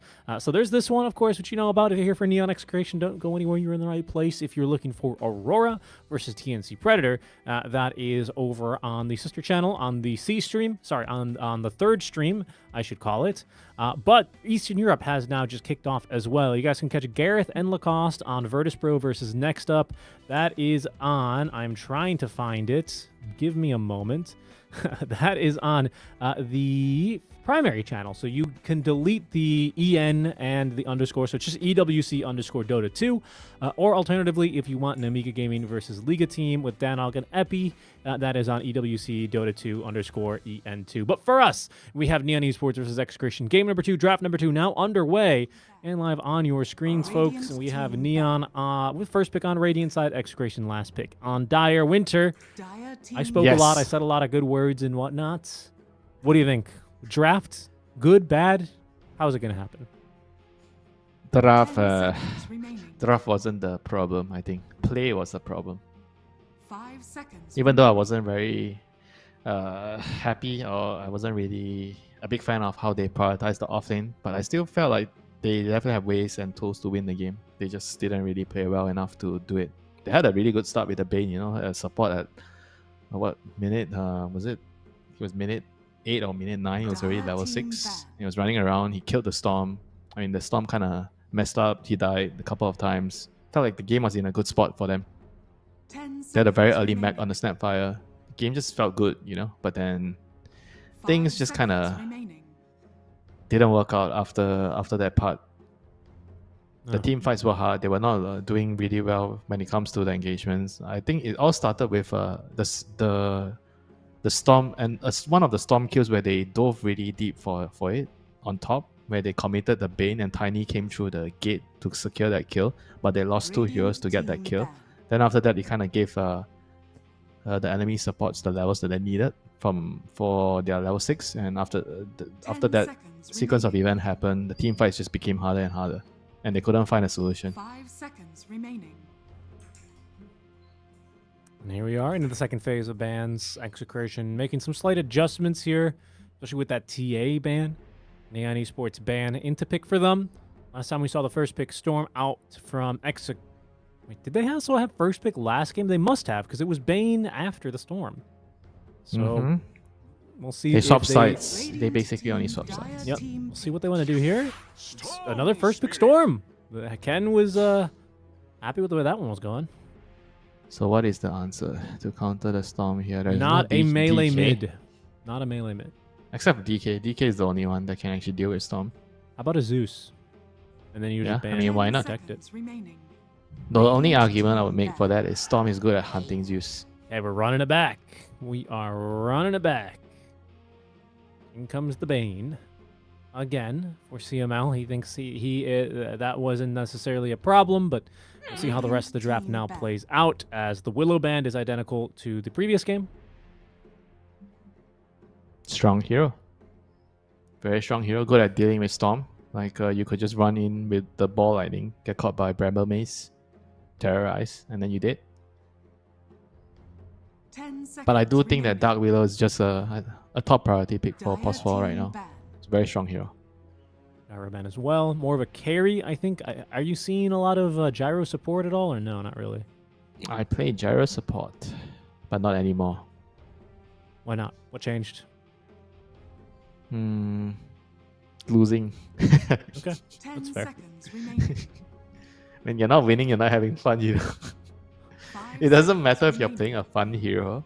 Gyro is a fun hero, you know. But if you're not winning, then it kind of sucks out the fun from it. They had the Phoenix this time. Bane plus Phoenix. Very, very strong duo as a supporting cast. One has catch, one has team fight. They are like the yin and yang. 10 seconds remaining. The yin and the yang. I love it. It's very, very poetic there. Remaining. Yeah, this is how you should pick your heroes. Don't just go into the game and I am in the mood for a Darkseer position 4 and click Darkseer. Yeah. I tell my team I'm gonna random and then I random. And you know, the classic excuse people would say to this when they're picking a weird hero for a role. They're gonna say, "I already told my team I'm gonna pick this hero." So of course, it's not my fault. I so informed it will never be their fault. I already told them I'm gonna do this. So how can it still be my fault? No, and I say I'm picking Faceless Void and I'm going support, and then the team ignores me. And I said this is gonna be a thing. I actually think this might be a thing. Faceless Void support again. He's back. Yeah, you get the time zone. Yeah, it's actually pretty good. I agree. Until BKBs come out, but everything's got to have its weakness. And speaking of weaknesses, that's what I was going to say about this Phoenix. It's a 4, and he's a weak laner. So we'll see how Neon look to exploit that. Obviously, he's strong in the game. Richie, you balance it out by picking a strong offlaner in the lane. Yeah, but what? You've got Centaur banned. I mean, Timber is still in the pool. What else is a strong offlaner? Slaughter, strongly. That's true. But then Mars, Execration might decent. flex at mid again, so you don't want to tempt them with that. Okay, Marcy is back, the 8 killer. This is the Snapfire replacement. Yeah. That's true. But better than the Snapfire, I would say. Why do you say that? She has gap close? It's just a strong hero with the Unleash. I think with BKB you just I think you offer a lot more in the game. You have a buff for your cores, the move speed buff, and then you have the lifesteal. Sidekick. Your couriers fly immediately, and they're not even. Oh yeah, that is actually. There's actually a bit of a bug. At the start of 736, all couriers on the map received this buff, including your enemies. So I hope they fix that. I didn't read that carefully in the. Yeah, this is the counter to the Monkey King support killing your couriers. You just pick Marcy. Right. Offline couriers. Can't kill it. And they require 2 auto attacks from a melee.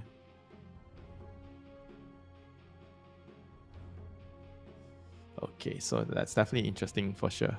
But Grim plus Marcy are a very, very strong duo as well. I think they both have what I would say the yin and yang as well, like the Phoenix Bane, where one has catch, the other has team fight. I guess Marcy has team fight and catch, right? Marcy is kind of classified as team fight too. Kind of does both. But I like it. And she's a good carrier of Inkswell, so they synergize well. I hear what you're saying. Out comes the Mars. That'll be the pick for Execration. Just strong offlaner here. Not a ton of synergy with the Phoenix, but I mean, it'll do. What do you mean no synergy with Phoenix? I said not a ton of synergy. I guess I should specify in the lane. Yeah, of course, in the game, it's very good. I mean, in the lane, it's good. They have Also, kill potential. A lot of damage from Fire Spirits. You have a slow, double slow, dive, rebuild. Name me I mean, you just listed mostly Mars abilities. Name me another hero who's a reasonable support that does not lane well with a Mars, who does not also give kill potential.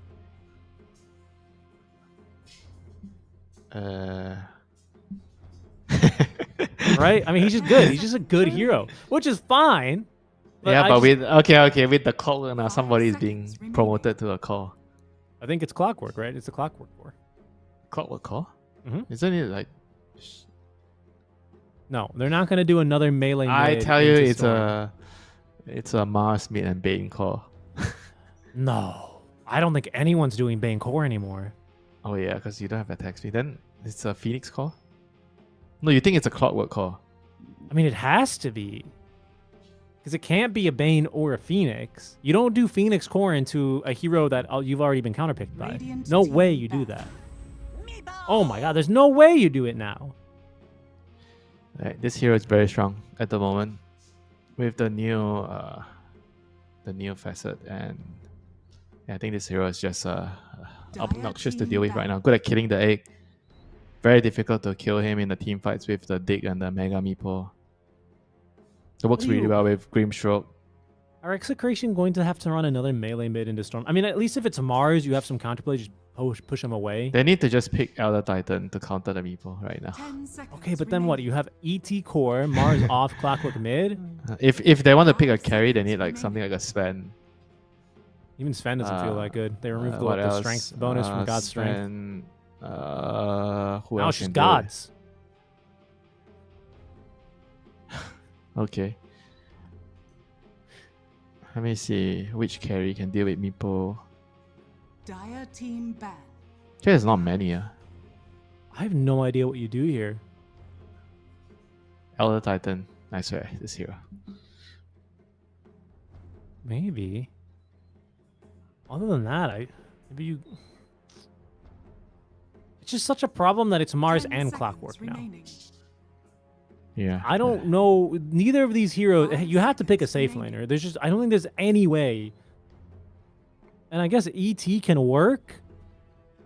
Arena, and you click your R button into the arena. What about Legion Commander? Carry. Carry? Yeah.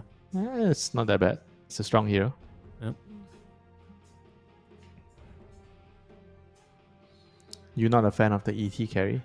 I don't think ET carry is gonna be good because the Esports have last pick.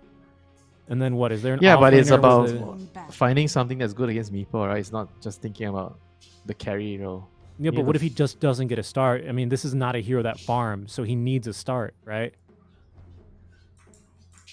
ET plus Bane, you got something against that lane? Yeah, that's what I'm thinking of. That's what I'm just concerned with it, you know. I don't know. What if you? 5 seconds What if you then hit him with like a? I'm trying to think of a hero that dispels. Then tell me what do you want to pick if it's you. I don't know what I would pick. I really don't. Would you maybe go with a Bristleback here? No, Bristleback against Meepo. Bristle carry. No. Bristleback not that good now. After the nerf. It's a big nerf. All right, well, what do we have? We have Sven. I liked the Brew, by the way. Brew was what I was thinking about for a Dispel, but he does not have a really good win rate right now. Well, not for a carry? Dude, this is, like, impossible. Radiant team pick. Dire team pick. Okay, Neon, they'll pick the Viper, and then ban out the Weaver. Weaver would have been a choice. Okay, so you need something ranged now. Because anything melee is going to get absolutely demolished. Luna? You go with a Luna here? Against Meepo? I mean... What do you got? Morphling? Naga? Nope. Meepo counters Naga. Sorry. Carry Omni Knight. You can, there's a Viper. What is it? Ah, okay. That's fine. That's fine. And that's the carry, right? Yeah, so Denzanity, Windranger. And then who's the mid? Is it Phoenix mid? Maybe. No. It's a Bane mid. It is a core Bane. You made fun of me, yeah? I did make fun of you. But no one is doing this, I think. No, almost no one is doing this. Yeah, it has... Bane has 1,500 matches, and 70 of them have been mid. Has a positive win rate, I should say. I mean, alright. Maybe it works. I don't know how I love it against a Storm. But... I mean, you should win your lane against Storm. I mean, he can't trade against you. You brain sap, Nightmare, you can kill him. Or do you actually go for your other spell? What's it called? Enfeeble in the lane? Is it good in the lane? No. No, mid banes go for Nightmare and Brain Sap. It's this here, and then 1 point of. Yeah, then you get your other facet, the Dream Stalker, so you have the attack speed. I think so. Yeah, I reckon you do. What happens if you break Nightmare on someone who is sleepwalking? Do you start sleepwalking towards the original vector targeted? I'd assume so. I want to say it's an irrelevant question, but right now he chose the sleepwalk facet. Yeah. Shit. So I guess he's gonna try and like walk the Storm up to the high ground. Yeah, that's actually still better for the lane, yeah, compared to the attack speed. Because if you move him towards your tower, then you can kill him easy. Yeah.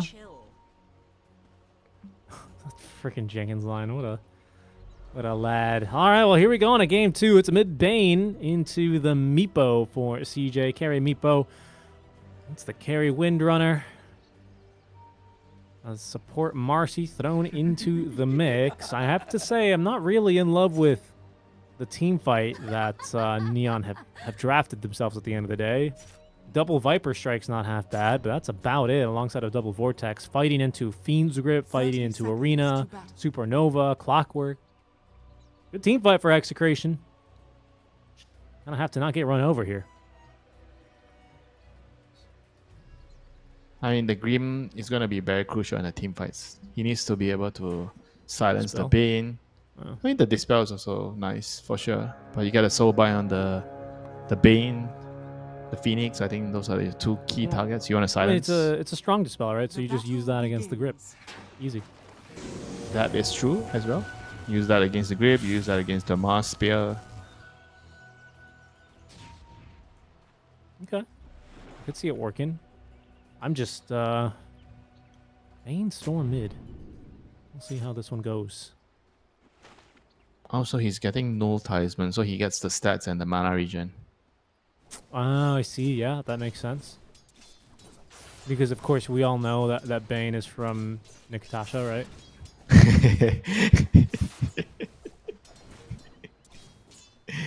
Some random island.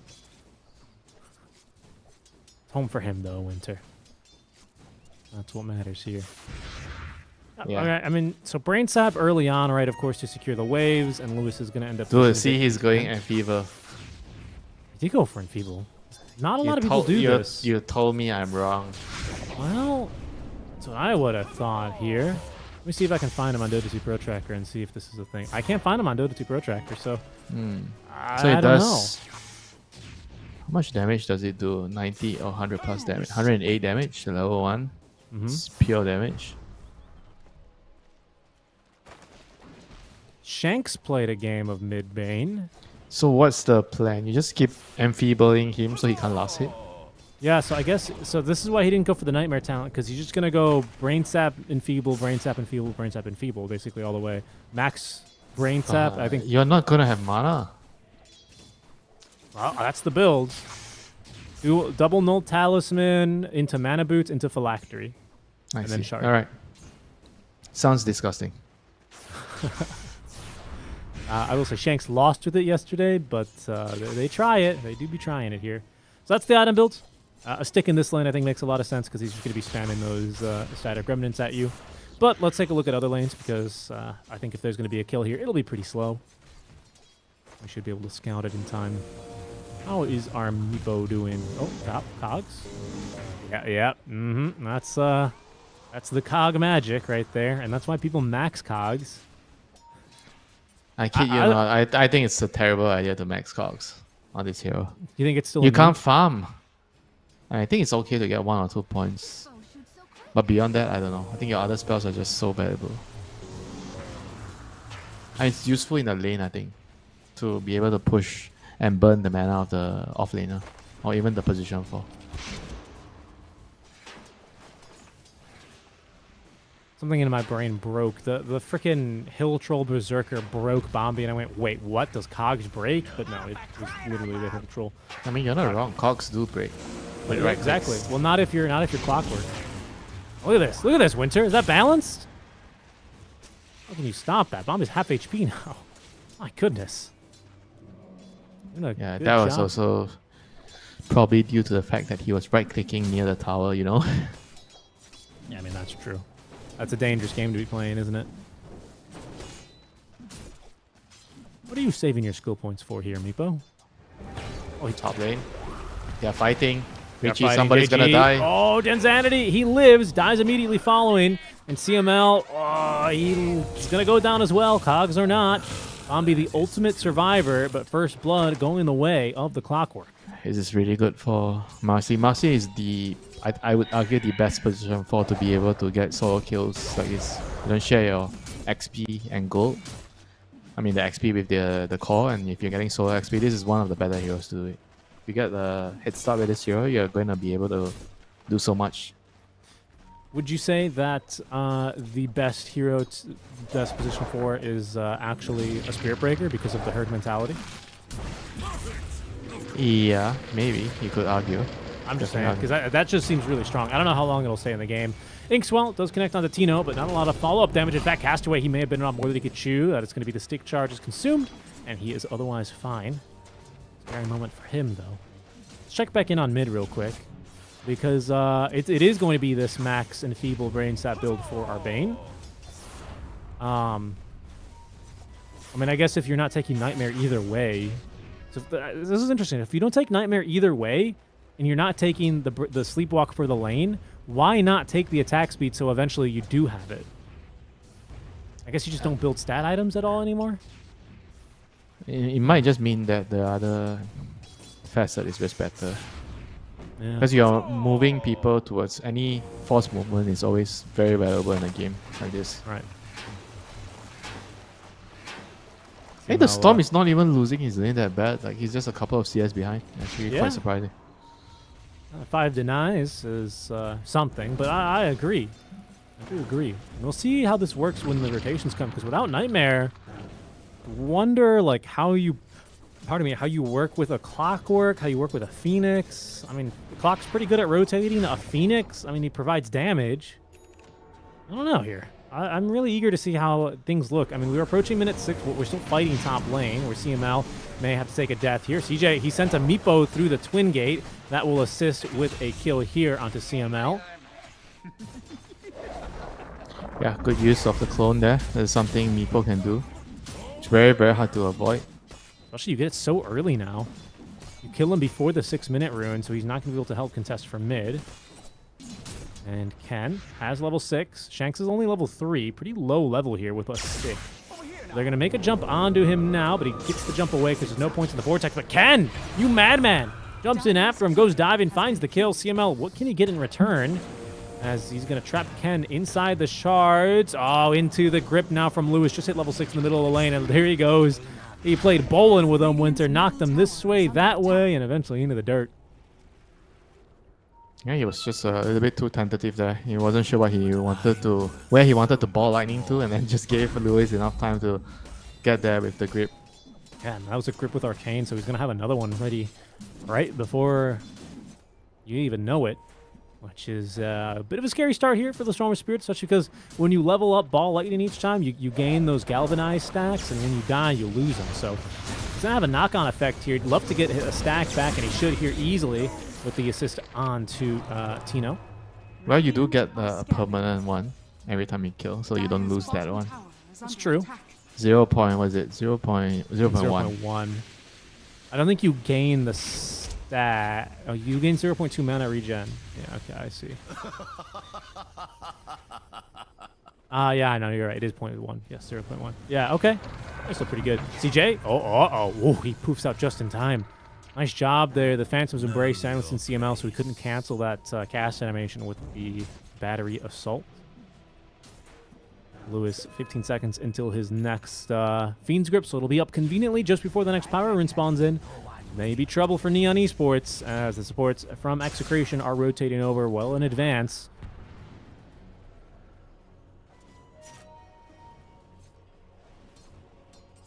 Yeah, time to control that all-important Power Runes. Don't want the Storm to have it. Yeah, he just has too much mana regen, Winter. Look at this. Crazy. Combine that with the Royal Jelly, some Null Talisman. Regen Rune, which literally didn't do anything, but obviously an effective deny there. Don't want the Storm having that. We know Ken's going to farm a bunch of stacks with it. He's got stacks. He's got stacks in the triangle. Just the hard camp as of this moment.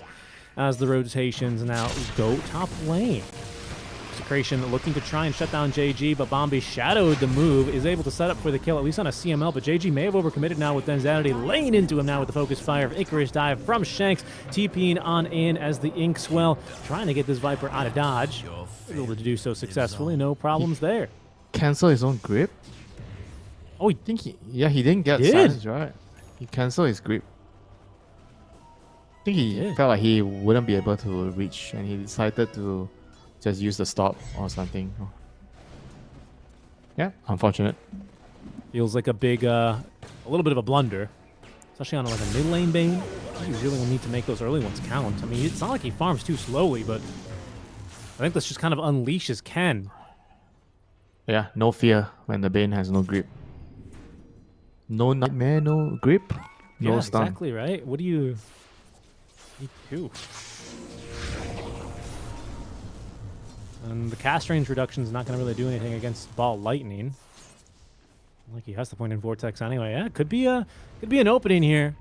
See how they look to exploit it. As Castaway's gone through the gate, but he's standing right on top of an observer ward, so Denzanity and Shanks are keeping their distance. Maybe looking to try and set something up here, but a bit dangerous with the Viper so close by and now pushing the tower. How are the side lanes playing out, Winter? We put a lot of attention towards the mid, but now that the side lanes are kind of winding up and we're getting into the early game, how would you rate things here? Just come out better. Pretty even. I think the Viper is kind of the winner. Like he's doing a little bit better than everyone else on this hero. Well, which is also like if you're picking Viper and you're not winning your lane, then you have problems, right, with this hero. Right. Radiant's bottom tower is Yeah, under he had a handful of kills, 3-1-1 now on the Viper. I mean, that's why they chose to go with Wind Ranger. They don't want to get run over in the lane by this Viper. Wind Ranger is probably one of the better calls against the Viper because of the wind run, can dodge the attack. Dire's top tower is under attack. He's getting a lot of time mid as well, just soaking experience and levels. So he's up to level 6. I believe Wisdom Runes must have gone to 1 apiece. It was so long ago, we didn't really see any moves, I want to say. So everyone looking fairly even as far as levels. I want to look at Grimstroke's build. Yeah, okay. Maxing Inkswell seems to be the play these days. Just such a powerful spell, honestly. So much damage on that burst. 270 damage. That's pretty good. I miss the days when you max your Stroke of Fate so you can farm, can push out waves. You know. Yeah. I think there are games that you should do it.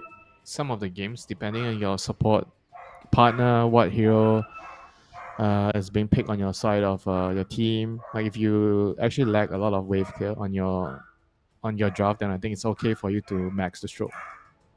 Yeah. Sometimes I max stroke when my offlane's going terribly, and I know I just have to sit somewhere and just clear wave after wave after wave. I end up going, well, this isn't going anywhere, and put more points into it, so at least I can have some fun. Especially if it's a good Ags game. It's not a really good Ags game here, though. I mean, yeah, it's not really a good Ags game at all, to be honest. Or this Dark Portrait. In fact, to the point where even I think if a Roche drops Ags, you don't want to take it. I'll give it to just about everyone else. What else do we have here? Just running through the scoreboard. Nothing too crazy. Not really. This Bodyguard one seems to be the more popular for the Marcy. I mean, Talon just seems incredible. Well, sometimes you see the other... Oh, that's our innate now. Okay, so this time I think we have Bloodsport. I think last time we didn't have Bloodsport, if I recall correctly, for Tino. So that is his choice. I don't know what's the other one on Mars. Still always forget.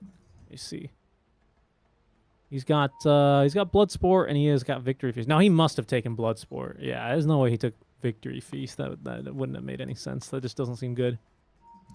Yeah, there's a lot more rebalancing needed to do. You know? Just some choices are pretty obvious. You know, one is just way better than the other. A lot of the facets are a little bit Abuden for sure. Don't really understand. Yeah, but at the same time, I think it's quite difficult to make everything 50-50. Of course. Radiant's middle tower is but under attack. when there's so many other factors, external factors affecting the game, it's very difficult to balance it. You know which facet I think is kind of being slept on right now, and it's not reverse RP. The Tinker? No, it's the bristleback, the bristle snot one. The snot back. Oh, the snot. Yeah, that's actually, yeah. I think it's actually pretty good, to be honest. I saw Whisper play a couple games on it. I was watching his replays, and like he was low-key tearing it up because the Axe still sprays bristles, so it's not like you don't have bristles, and your lane is not really that affected, to be honest. It does impact your ability to do stacks. That's it. You do less damage. All right. Oh, in they go. CJ is Meepo's falling low, but actually he's gonna end up just fine. And now Bombi's unleashed onto them. They're on to CML. who does his best but fails to get out the grip. And now, one by one, these Execration heroes going down. Shanks silenced up by that Phantom's Embrace, eventually able to clear it, and Icarus dive away. But a troubling fight there for Execration as Neon bring everyone over to fight. Yeah, they're not afraid, you know. Meepo is pretty tanky, has his defusal. He's not really that weak right now. I think that was a good response from Neon, just making sure that they defend their territory. They're not going to allow Execration to just come in and take that part of the map without a fight. Yeah, well played. Very, very well played, Execration. They'll smoke up again. They didn't use grip especially, so if they can find CJ, he should still be a valuable kill. Arena was utilized though, but there's no Neon heroes here, so if they really want it, they can just kind of kill whoever's down here. Obviously not expending the grip there for Castaway. CJ trying to get out of dodge, but CML's found him now. Oh, they only caught one of the Meepos. That's all they need. Trying to poof away. No chance now. They poof in the second Meepo. They even commit the Supernova just for the kill. Lewis still retains his Fiend's grip at the least, but commitment there. I mean, it's an important kill. It's a big kill. I think it was okay for them to make sure that they secure it with the egg. Since Bane didn't want to use the grip, so somebody has to use a big spell. Yeah, I guess that's true. They didn't have Arena. Tower goes. Oh, Tower's still alive. Sorry, in the mid lane. But it's it's the Orchid this game for Ken. The third Storm we've seen today. The first time we saw it was also the Orchid build. Last time Ken kind of changed things up a bit. As he's going to run into Lewis, who cannot really do much about this with the Phantom's Embrace on him now. Ken dealing the damage as there's another silence from the Phantom. He didn't clear the Phantom, so it didn't go on cooldown. JG also able to kill Tino before he can help reinforce that fight. Nice double kill here for Neon. That's a pretty big kill, especially on the Bane. Like when you're playing a mid hero that doesn't have the best ability to farm, every time you die, it just sets you back so much. And CJ, he's being hunted here by the Clockwork. Focus fire. Yeah, they've set a trap for him here with the hook shot on in. Can CJ get this kill? Trying to micro away the Meepo, but the Sunray and Denzanity's reach will deny him his life. The kill there onto the Meepo. He went top lane thinking he was basically all alone. They had the tower earlier, but underestimated Execration in that regard. Arena. Bot for JG. You can see the map's dark around him, and plenty of Execration heroes here to surround and pick up the kill. Nice job there. Tower denied as well. Adding insult to injury. Yeah, Neon just being a little bit too careless here, losing 2 cores on the map, and right now it's about like trying to play around your Storm. I think with the Orchid, the Storm should be like running around, making sure like the supports are following him, because he just needs the, I think especially the Grim, to just follow him with the Ink Spell. And he just kills anybody he finds. In our first series winter, we saw a mid-Storm, which, you know, there was a very good draft, I think, for a Stormer. He would jump in, you would have the Centaur to follow up, right? And then they mostly were able to kill just about anything between them, especially the supports.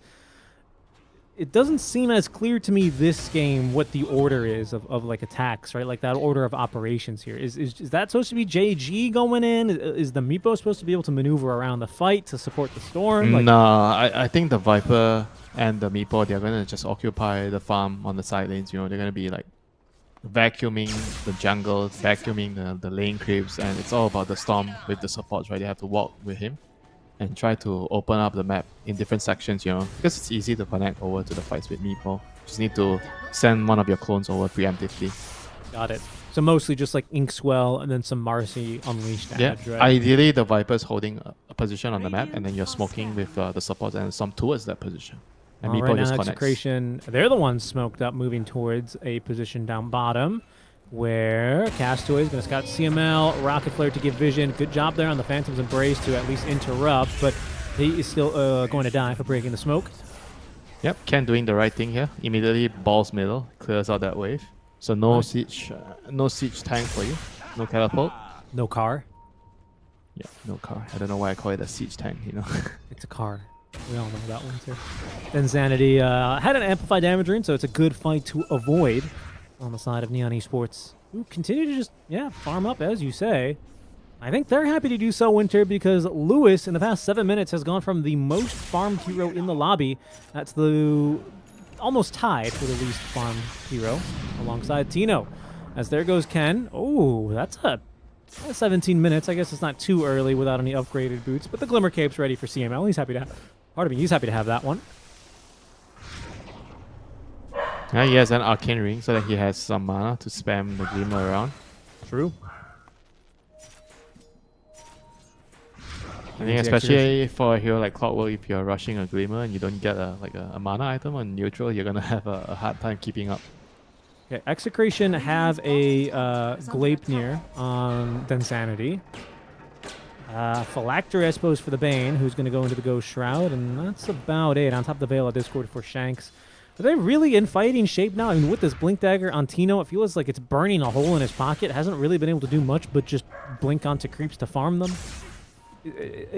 I have the impression here that because of the mid lane Bane, Execration are on a little bit more of a timer here. Is that wrong?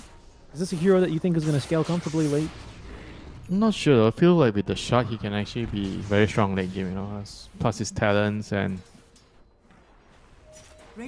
normally I would assume that Bane does fall off a lot late game. Right. But right now with a Coral and with how things are changed in the game, I'm not so sure anymore.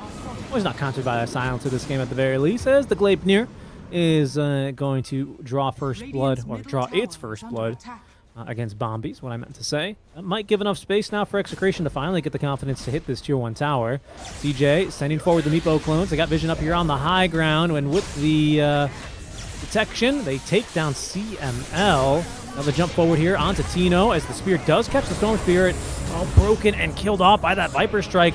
Really good usage here, though, of that Supernova. But CJ, he's just too tanky here with the Mega Meepo. Shanks, despite a good placement on that Supernova, is going to have to back up. And that is the tower here standing to live another day. Yeah, good fight for Neon.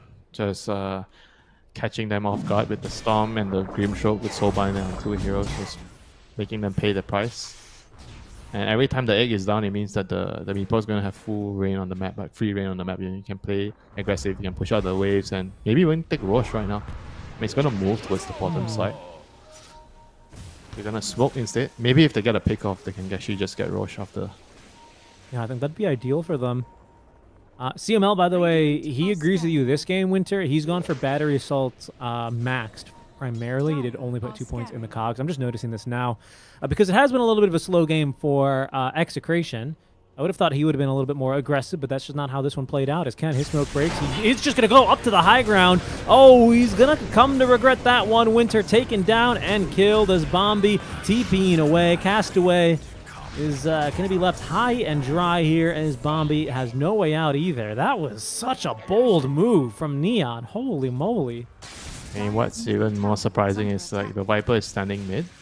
Meepo has no clones in that area, so it means that if there are more than 3 heroes there, it's going to be an unfair fight for the 3 men in the smoke, you know, the Storm, the Grim, and the Mars. I felt like they were not really allowing the Viper and Meepo to be a part of the smoke, you know, which is pretty important. You know, they need the 2 cores to join in, to be able to join in without forcing them to move away from the lanes too far away. Right. Yeah, I mean, just insane mode there, right? Honestly, from Ken, I can't believe he just zips up to the high ground like that. He pays the price. They actually had a pretty good ward in the jungle, and Meepo was like around top. So I was surprised that they didn't actually move towards the Meepo in that area because they needed to. Yeah, they just lost now. Because they needed to find a pick into the mid tower, which was what they were looking for, but they were looking for it in the wrong place, I would say. Okay, so Shard was purchased by Castaway, so he has this spell. And that means with Meepo taking down the Tormentor, Shard actually went towards JG. So now he has a little bit more pushing power. I don't know how often we're going to see that because all the tier 1s are down and he's, like you said, just been vacuuming up the farm in the side lanes. So still, it's something. As here's that ward now under Tino, orchided up. They've got follow-up stuns and a very nice execution there on a pick-off. Tino goes down. Yeah, just being in the wrong place and the wrong time, just too far forward, being too greedy, and now Execration trying their best to defend the Wisdom Rune, the Ancients. Meepo is going to look to steal your Tormentor. That's what Meepo does. Oh, yeah, he wants it. There's a little thief. And he goes. Oh, they're going to take it down pretty fast, too. Rocket Flare to give vision. They do connect in. As in they go. We're going to fight around this thing. Sunray is doing a ton of damage here. On top of that Supernova, but who's going to get the Tormentor? That is the true prize in this fight. As the Supernova pops, Mega Meepo'd up is our little Meepo CJ, able to evade death for now is Ken. He decides he wants to go back on in. He's on top of Denzanity, getting pushed back by the Cogs as he wants Lewis. Back now onto Denzanity. Oh, but the grip, it comes through just off cooldown now, and the Arena of Blood preventing anyone from assisting him thanks to the passive, or the facet, I mean to say.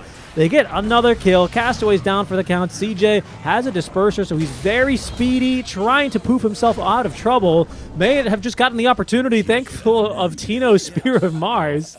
He'll make it out alive, but no one else from Neon will behind him. That was a troubling fight for them. Yeah, that was a very, very good fight on the other hand for Excretion. Like getting the egg, which was really, really nice. The egg plus the hook shot, the initial jump by... Look at that recap. Look at that fight recap. That's crazy. 8,000 damage on the Phoenix. Yeah, it was. I think it calculates all the Meepo clones damage. That's why it's a certain number. And still, he's gonna have his Shivas done soon, which is gonna be huge in the next fight. Tino's picked up Shard, which I actually think is really nice against Meepos. Just being able to disable more of them on the little shish kebab spear. Ah, man. I just made myself hungry with that shish kebab. Anyway, Timo's going Ags. Love to see it. Our little clockwork. And speaking of Ags, Lewis has his after that fight now as well, Winter. So much more difficult to interrupt the grip now for him. Spawns his, the boys. His brothers. His two little brothers. Yeah, I actually, I read the Niktasha lore comic in between the games, Winter. And actually, did you know that those are actually his brothers that he calls in from the different realm? Some Avengers storytelling. Yeah. Or was it like a Doctor Strange in the different realms? It's more of like a multiverse thing, but yeah, something like that, I believe. It's pretty cool. Do they have all different personalities? They do, actually. One of them is always screaming. You know how Bane screams if he buys a Blink Dagger? It's like the Blink Dagger. Ah, ah. You know that line? Do you play with voice lines on or no? This is a real thing. Radiant are scanning. One of them is always screaming. The other one is mute. And then the other one's just normal Bane. Just a little bit sassy. Anyway, the more you know. Zanity building into his own BKB as that first Aegis is going to be claimed. On the Meepo here, I thought they might have wanted to give it to Ken, honestly. Radiant's top tower is under attack. Either way, I think they're going to be pretty happy with having that Aegis from the first turn. It does feel like the Meepo is pretty hard to kill in the team fights. Between the shot from the Inkswell and Mega Meepo, the dig. Yeah, I mean, I would agree. Plus, I think Ken, Storm is just such a good Aegis user, Respawns full HP and mana, ready to boogie on life number 2. Means that he can go in and not really have too much to fear on the grip. But, name another better Aegis carrier. No, there is none. Seb. Nobody. Got 2 Aegis, that's why. You ever seen a Dota 2 hero with 2 Aegis? Radiant's top tower is under attack. The Rave King. Wraith King's pretty good. Although usually, if you can kill a Wraith King twice, I think a third time's not going to make too much of a difference. It's big old zip on in. But a very nice Glimmer Cape again out from Ken. From CML, I was going to say Ken with another very bold move on forward as they catch 2 heroes, just the supports inside that Arena of Blood. You can see they're just blindly throwing the nets in, but there's nothing they can do to help those supports. With the Supernova on top, they are going to pull out of this fight happy having gotten that tier 2 tower. Yeah, that's such a big change, for this hero. It means that nobody can save. Like back then, even if you get a really big arena onto key heroes, sometimes it just feels like it's not enough, because people can just Disruptor, Wind Waker, throw spells in. Shadow Demon's gonna disrupt. Someone's gonna hex you. Now it's and the late game Wind Wakers are the annoying ones. Now you just can't do it. So you're just dead, if you get caught inside the arena. You have to either be killed by the Mars or you have to kill the Mars, which is the team of Arena of Blood. Actually, the theme of Mars Arena of Blood is Mars, Bringer of War, written by Holst from the Planet Suite, but I know what you were saying as well. Lovely little piece of classical trivia for you. CML, his smoke breaks. They found the Meepos. They found the Meepos, ladies and gentlemen. CJ out farming a bit too greedy. He's going to poof in the rest of the boys, but they've already found the one they're going to take down. Can they do it a second time? I reckon they can, but Neon are bringing reinforcements. They get the Mega Meepo off. There's going to be the Ag Scepter upgraded. They need to cancel that second illusion, and they have with the Inkswell. I think he's dug. CJ popping back up now in fighting shape. He's going to eat a hook shot, and then he's going to eat the clockwork as Ken just jumping around this fight. Really good Gleipnir cast there by Densanity, but he's still affected by the silence. I don't believe there's a way out for this one for him, as CJ will take him down. They didn't get the low HP Meepo onto that shish kebab spear, but CJ still dies to the Sunray. It's overwhelming damage here, Winter. And now Castaway, he's not going to be able to make it out either. JG on full HP and mana. He's going to have his TP interrupted as CML chases after him. Lewis alive here in this fight as CML buying back. Will make it 4 dead, 5 if you include the Aegis, really. What a fight from Execration, all starting from that pickoff onto the Meepo. Hey, I thought like Execration didn't have enough, you know, like they were like committing onto the after the Aegis, the second life, he dug down and the fight felt really, really difficult from that on. But Neon kind of chased, but didn't respect the fact that the Phoenix actually with the Shivas and with the Sunray just turned the fight around. I mean, this hero is actually so strong. Now I truly understand why the hero has such a good win rate. Like in the team fights, you just do so much, you know, with your spells and the stacking, magic, the mischance stacking, so you don't get a lot of right clicks, especially good against the Meepo. You have a lot of clones, so everybody has a mischance and it can be very annoying. And credit to the credit to JG who, or sorry, make that Tino, sorry, on the Mars this game, who actually did the most damage in that fight. So just hitting some big God's Rebukes. I'm sure a lot of that is damage onto the Meepo clones, but still, you know, the spear as well. Making a lot happen there. I wonder if this is a game where you might actually consider this Bulwark Eggs. I don't know. I think it was kind of good this game, honestly. Against Meepo? Yeah. Anyway, damage. Another grip here. They've caught Ken out. Another very fruitful smoke as Sino activates the BKB, jumps forward. They've stolen the gem now out from under Castaway. It's Neon running for their lives. At least JG able to get that move speed buff courtesy of that disperser, but Execration moving with a lot of pep in their step here.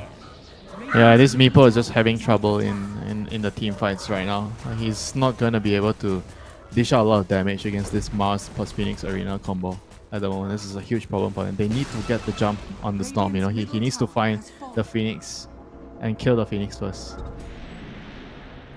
Or even the Marcy, you know, Marcy just needs to be bold, jump in, unleash, and find the bird.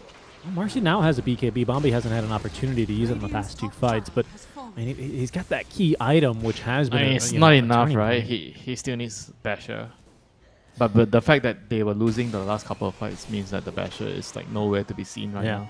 I mean, I think he just doesn't have a choice, to be honest, but I see what you mean. Ooh, Octarine Core is going to be the item of choice. I was wondering what Tino was going to build up. He had a lot of money in the bank. And CML is showing off the brand new eggs on the clock. Keep controlling the Meepo. God's Rebuke, the Spear. And then he's just going to go for the refresher. Okay. So no Wind Waker for Tino. No Yule Scepter shenanigans. Double Arena. Neon, they've got a pretty nice rune. They've got this bottled arcane rune ready to go for Ken. They're not going to find any heroes on this side of the map, so they'll just start farming a little bit. He's got level 3 Ball Lightning as well. But, Neon are going to have a good idea of where their enemies are as soon as, yep, there's the Tormentor taken. And that is the free shard for Lewis, so that's ideal.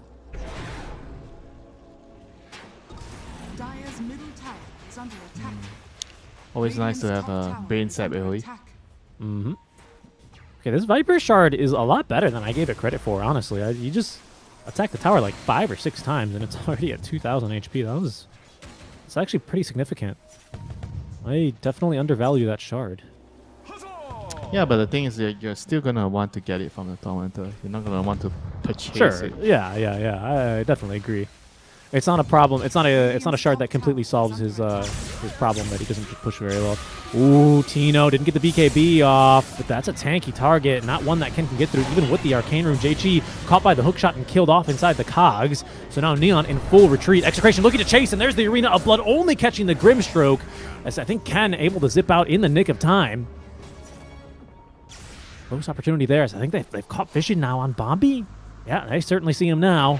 I don't think there's a way out for him as well as that Gleipnir projectile chasing after him. Good cast there on the Ogre Seal Totem. That should see him to safety.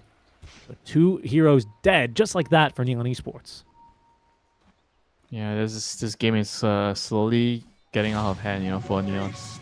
Excursion just winning every single team fight right now. As long as they find the jump. Like, even though the jump from Tino initially wasn't so good. Bombi, he's jumping on Tino right now. Really Unleashed. good catch. That's a huge pick off. Look for more as well with this haste rune on Ken. Yeah, they see the clockwork. They saw him with the observer there, so maybe they got a +1. It's kind of hard. Comes a bit low on mana. Oh, but there's the jump. Nope, hook shot back. Pardon, they're gonna just go ahead and get out of that one. Holy moly! By the way, Ken has 14 stacks of Galvanize. He's got so much mana regen right now. That is a little crazy. 5.4. Yeah, but then it's amped right by the Kayan Sanj. So it's 7.5, which I guess is like nothing crazy, but I don't know. Seems Yeah, pretty but good. we like to say everything adds up. Yeah, it does, right? It does add up. Got that max mana. The Null Talisman's leveled up now, of course. As Castaway, the captain, stuck on waiting for Roche duty. Just Bing chilling in the pit.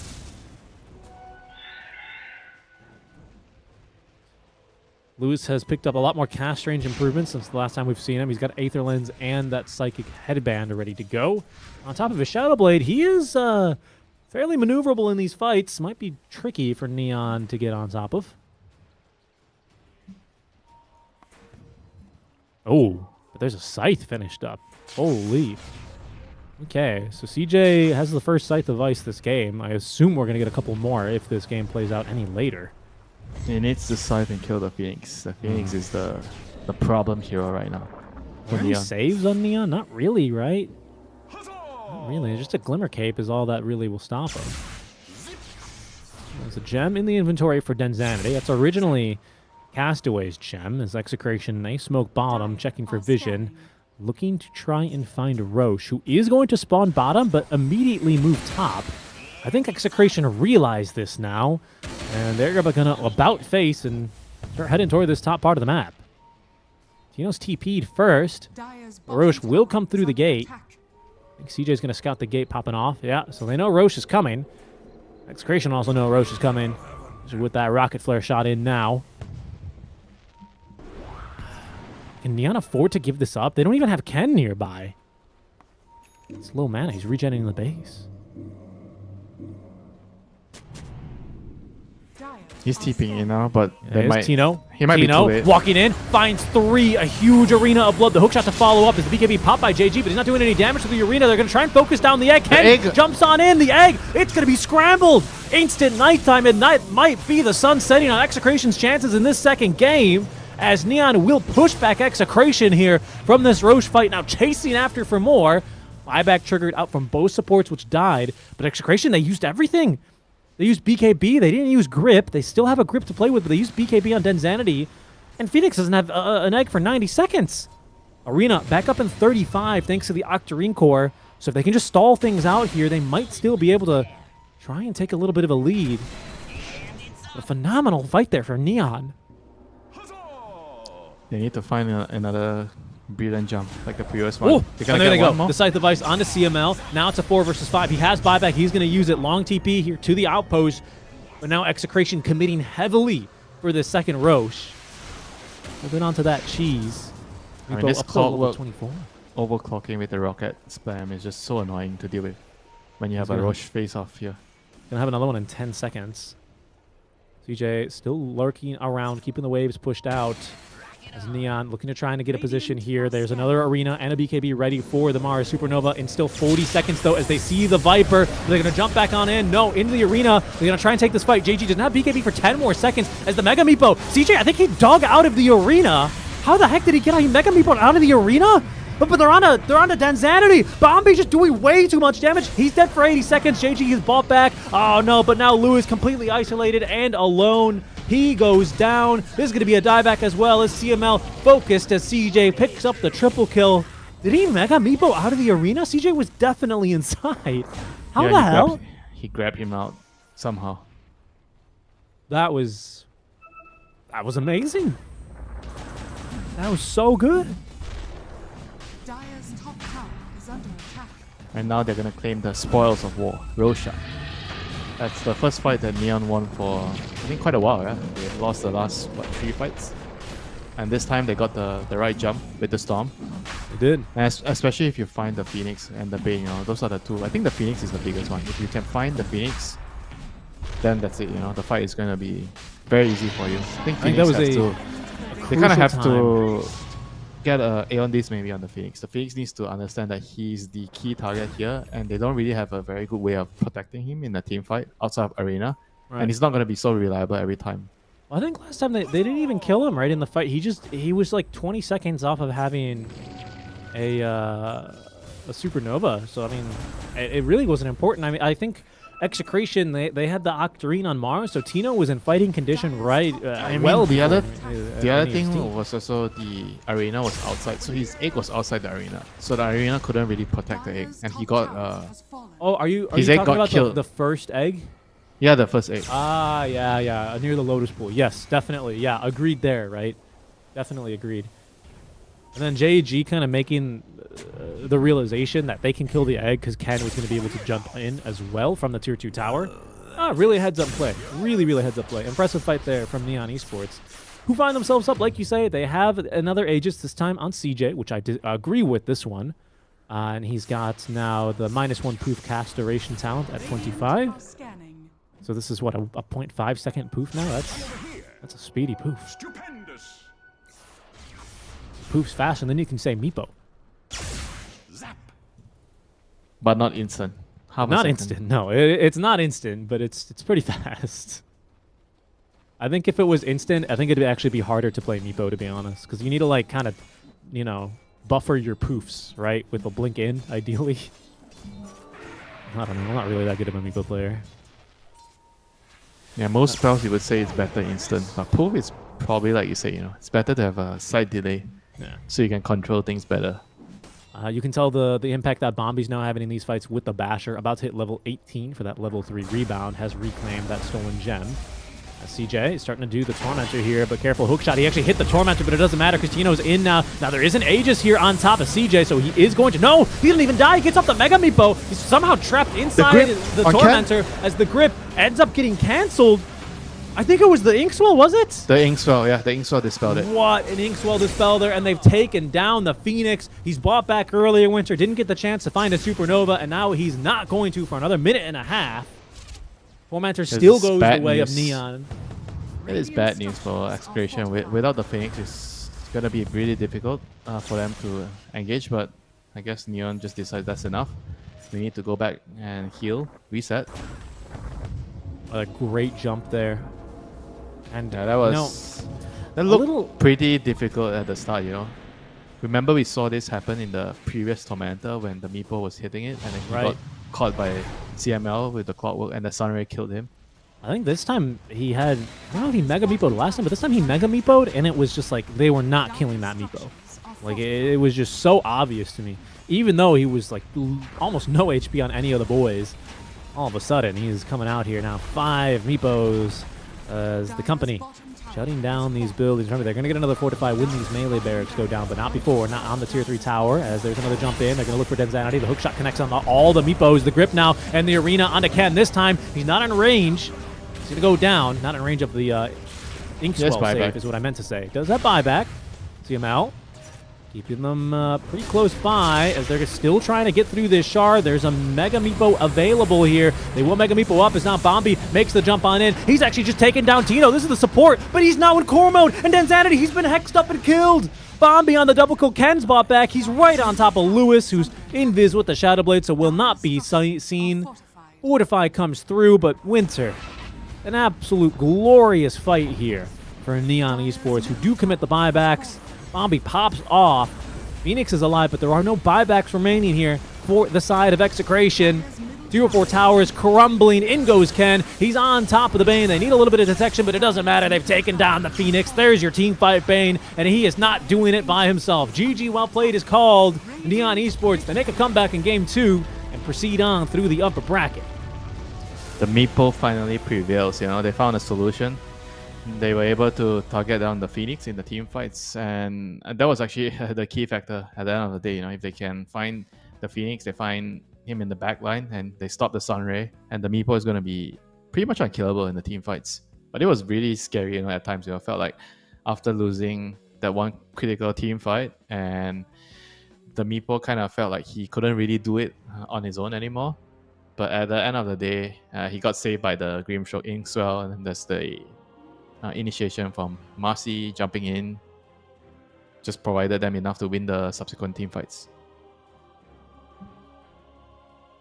I'm mostly surprised at how well Neon were able to bounce back there, just with the shot calls. I mean, they kept themselves farmed in the game, right? The net worth never really got out of control for them at any stage. In fact, they kept it pretty close. Neither team building a net worth lead also over the like hex. 3K. I think from Meepo, remember at the Roshan fight, he was able to jump up the twin gate. He got a kill. I think it was the Clockwork, and that kind of set up the Roche fight for his team. That one kill, and yeah, I mean, finding the key pickouts with the Side of Ice from Meepo, and then the Storm getting the right jumps with the Inkswell. I think all those played a huge factor, and especially the one where we mentioned near the Lotus, where the egg was kind of placed in a dangerous position. Arena wasn't there to protect it, and they were able to take full advantage of it. Just credit to Neon for just being able to come back from a deficit, which kind of felt difficult for them, at that stage. Yeah, certainly so.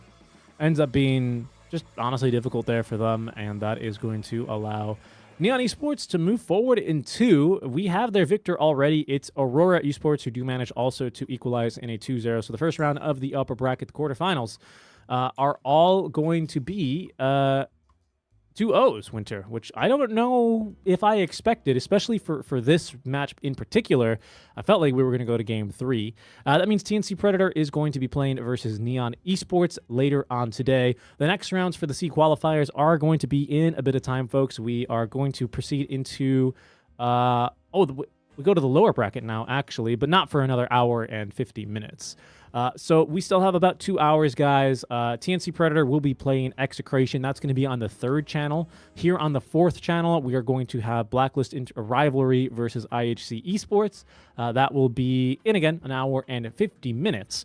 Until then, you guys can make sure you're tuning into the Eastern European qualifiers, and those are going to be on the main channel, so no EN appendix, and then the 2nd channel, so EN2. Until then, guys, we will catch you in a bit.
not a king, I'm the king.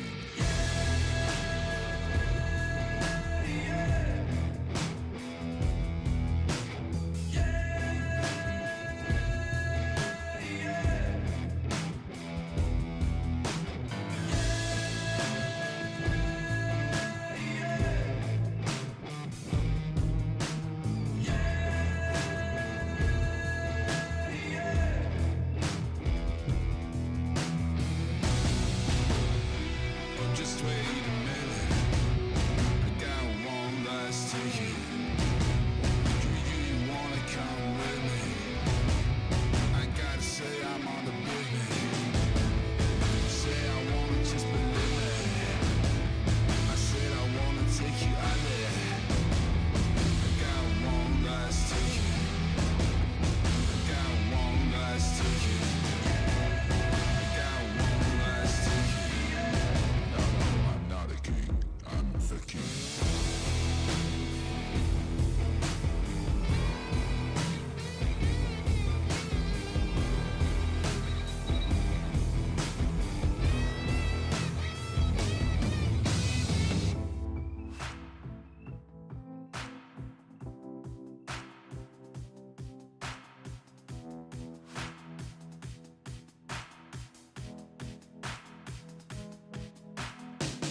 I'ma keep winning, winning. I'ma keep winning, winning. Ooh. I'ma keep winning, winning. You can try to save yourself, but you only gon' play yourself. You can try to save yourself, but you only gon' play yourself. You can try to save yourself, but you only gon' play yourself. You can try to save yourself, but you only gon' play yourself. Yeah, you gon' need 100 men, 100 scopes, 100 cans just for you to watch what I'm doing under the sun again. God-given gift, MCs doing the running man. If you want me to get it poppin', may cost 100 pence. Yeah, what I supply is always in demand. The throne is mine, take that. It ain't a high five, got the upper hand. I'm too real, can't fake that. Who you know putting fear in them like this? You a vampire, still suck when you bite this. Lord forgive me for my sins, I'm feeling righteous. But they been next to me to show me I might just. They didn't think I could do it, I had to demonstrate how the flow is so heavenly, keeping demons straight. Who they fooling? I showed them the jig is up again. When I asked them who is the best, they get this to stuttering. Tell them I'ma keep winning, winning. I'ma keep winning, winning. Ooh. I'ma keep winning, winning. You can try to save yourself, but you only gon' play yourself. You can try to save yourself, but you only gon' play yourself. You can try to save yourself, but you only gon' play yourself. You can try to save yourself, but you only gon' play yourself. I came this far, nothing can't stop me now. They knock me down, but they can't count me out. I can't lose, I won't lose. I can't lose, I won't lose. You may wanna save yourself. I think it's best you run away. I won't let you finish. When you came for me, you played yourself. You scream for help. It's a shame that nobody will hit me. No pain, no gain. Watch who you bang with. Make it to the top with the same ones I came with. I shoot my shot, you better know that I'ma never miss. When they coming for me, yeah, I'm gonna tell them this. I'ma keep winning, winning. I'ma keep winning, winning. Ooh. I'ma keep winning, winning. You can try to save yourself, but you only gon' play yourself. You can try to save yourself, but you only gon' play yourself. You can try to save yourself, but you only gon' play yourself. You can try to save yourself, but you only gon' play yourself.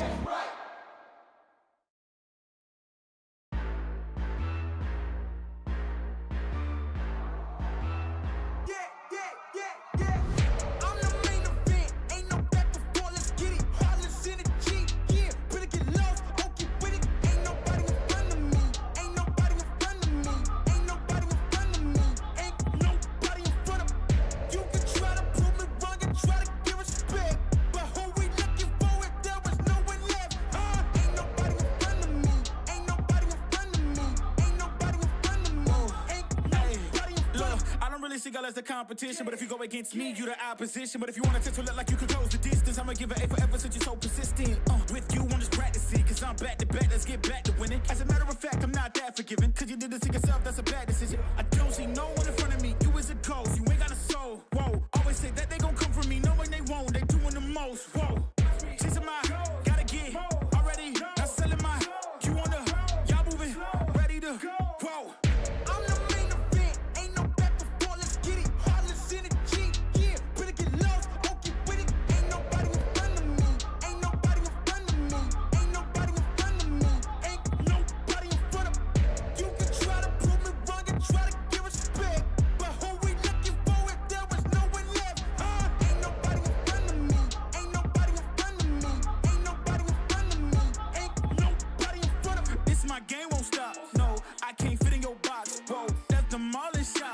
Set the scene, no plot hoes, whoa, please don't play me. Cause when I let the beat sound, you think I'm crazy. But none of you critics gon' faze me. So when I talk like this, don't blame me. I know I'm bad with it. Go against a goat, that's bad business. All of y'all are jokes so sad with it. To me, you're just a ghost, don't get mad with me. Just, it's a mind, gotta get already. Not selling my, you on the, y'all moving, ready to, whoa.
sorry, get a pity party. You could probably get it from your mama now. But if you pull up on me, you gon' see a body, cause I'm not the one you want a problem with.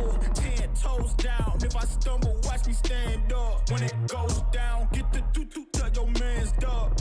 You can blame it on your homies, got you hyped up. Whoa. Everybody trippy, yeah, we coming, yes, they're back. Yeah, we walking with a body bag full of cash. Came from a different rary, raise it like a flag. Unapologetic. We gon' keep running it back, running it back, running it back.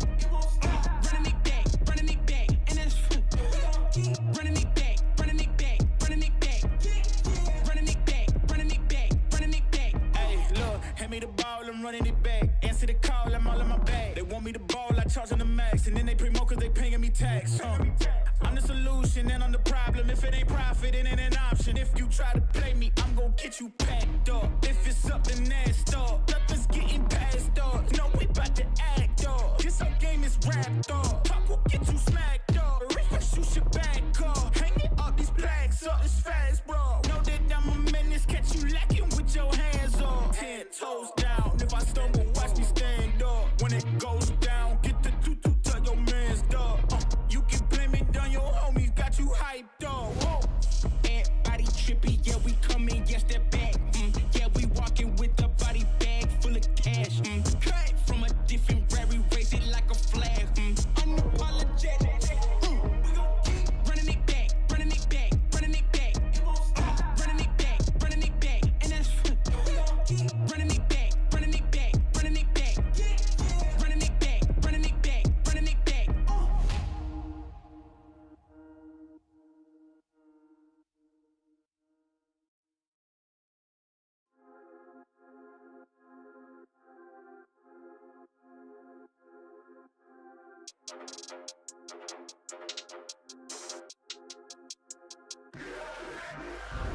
You can't manage this, can't break this, boy, I'm funded. Gotta keep my distance when you not 100, From the same one say they love you, lady, funny, You can't match my energy, and yeah, you know it, Way too cold, yeah, man, I'm way too cold, Way too cold, yeah, man, I'm way too cold, Way too cold, yeah, man, I'm way too cold, Yes, I meant it, yeah, man, I'm way too cold, Hey, I'm a problem when I'm on top like this my designer flow, hey. Gotta keep my fur coat close, cause I'm a boss and I'm way too close. I don't really wanna come ask me why I gotta act like this. Tell them that my pocket too swollen, they already know I'ma flex with a bag like this. Like, I'm at the top and that's literal. I'm making money, it's digital. They watch how I step in, it's pivotal. They wanna be me and it's pitiful. I cannot be no one else and I'm flexing, I'm glad to be me. There's no angle they can come for me, boy, I'm 0 degrees. Wait, you can't manage this, can't break this, boy, I'm funded. Gotta keep my distance when you not 100, Don't the same one say they love you, lady, funny, You can't match my energy, and yeah, you know it, Way too cold, yeah, man, I'm way too cold, Way too cold, yeah, man, I'm way too cold, Way too cold, yeah, man, I'm way too cold, Yes, I meant it, yeah, man, I'm way too cold, Yeah, I'm killing it, I'm the realest, Ain't gotta say, gotta know you feel it, My flow got a cold, sick as the illest, I know that I'm great and they about to witness me going in, I went way up, about to go again, You see me on the telly, then you tell a friend, cause you know I'm about to rain, it'll never end, cause I got big dreams, big goals, never settle, gotta keep them going now, You say you got it in that Red Bull, I got the wings and I ain't coming down, no.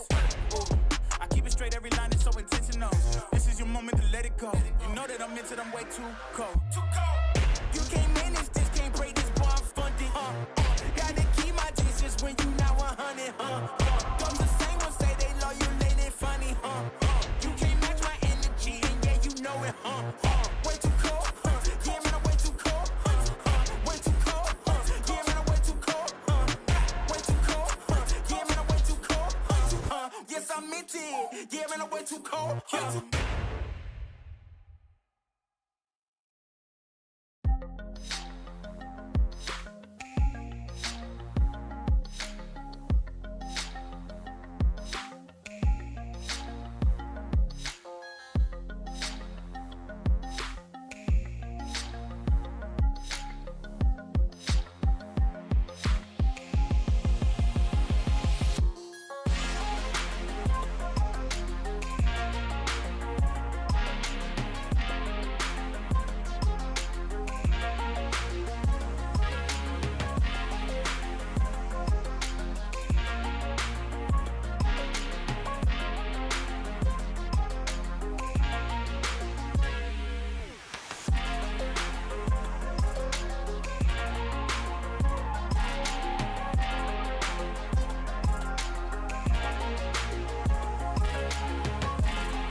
time, 'cause I'm already gone. So long, can you stay the night? 'Cause you're the thing I want. I know you're feeling different when you're stressed out, but even with no makeup you still stand out. 'Cause no one makes me feel the way you do now, like you do now. The way that you move your body, you make it look like a hobby. Every time that you touch me, it's electricity. Things we discovered underneath last night's covers. Everything came so easy. It's electricity. Electricity. Whoa. It's electricity. Electricity. It's electricity. When it's late at night, I feel you on my skin. My skin. You're all that's on my mind. It's finally sinking in. You're it. I know you're feeling different when you're stressed out, but even with no makeup you still stand out. 'Cause no one makes me feel the way you do now, like you do now. The way that you move your body, you make it look like a hobby. Every time that you touch me, it's electricity. Things we discovered underneath last night's covers. Everything came so easy. It's electricity. Electricity. It's electricity. Electricity. It's electricity.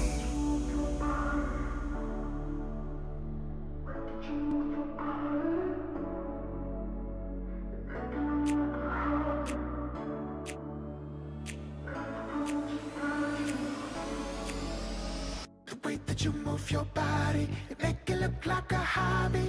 Every time that you touch me, it's electricity. Things we discovered underneath last night's covers. Everything came so easy. It's electricity. Electricity. It's electricity. You move your body. Electricity. You move your body. It's electricity.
and the dust are trailing behind my boots. Blown by the wind, showed me a piece of my past. The soil and the dust is where we go. 6 feet under, whatever your uniform says. The smell of the dust is sticking onto my clothes. Burns my throat, sends shivers down my spine. The smell of the dust makes us just the same. What makes us different is just a bullet away. No pride but shame. No pride can bring the corpse from the graveyard. May the souls rest in peace up above. Some say we'll follow them down in the wind. Sooner or later we're gonna pay the bill. The taste of the dust is lingering in my mouth. Burns my throat, sends shivers down my spine. We taste the dust when we crow. 6 feet under, whatever your uniform says. No pride but shame. No pride can bring the corpse from the graveyard. May the souls rest in peace up above. Some say we'll follow them down in the wind. Sooner or later we're gonna pay the bill.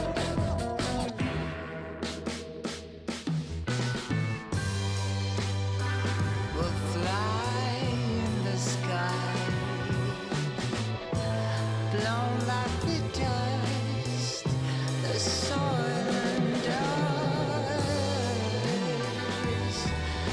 Ooh, I find on smoking guns.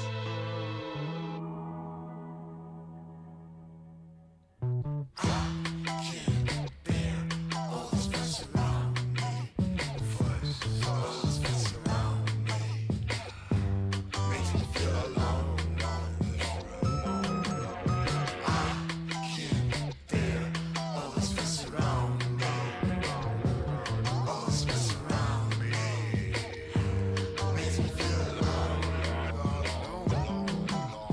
I can't bear all this fuss around me, all this mess around me, makes me feel alone.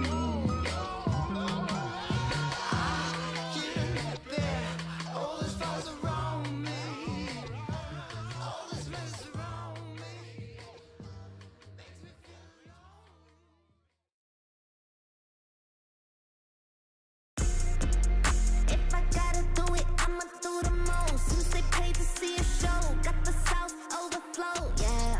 If I gotta do it, I'ma do the most. Watching me, they take note, raise a toast to the goat, yeah. Body be dripping and sandy, part of my nose with that fancy. Money on me, I got plenty. Hundreds, 50s and 20s. Stay stack, lot of them. Rags, house by the lake, bought that. Opposite the brakes, draw back.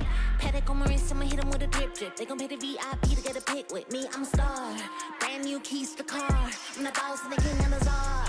Got me so high, so addicted, telling me I'm the only queen of his heart. Guess I let you co-star. If I gotta do it, I'ma do the most. Since they paid to see a show, got the South overflow, yeah. If I gotta do it, I'ma do the most. Watching me, they take note, raise a toast to the goat, yeah. If I gotta do it, I'ma do the most. Since they paid to see a show, got the South overflow, yeah. If I gotta do it, I'ma do the most. Watching me, they take note, raise a toast.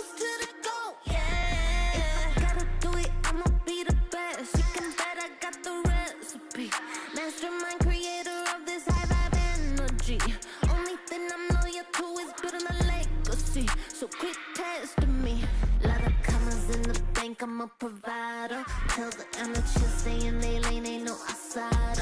Bought a mansion in LA, right next to Mariah. Write a song, get filthy paid, price going high. If I gotta do it, I'ma do the most. Since they paid to see a show, got the South overflow.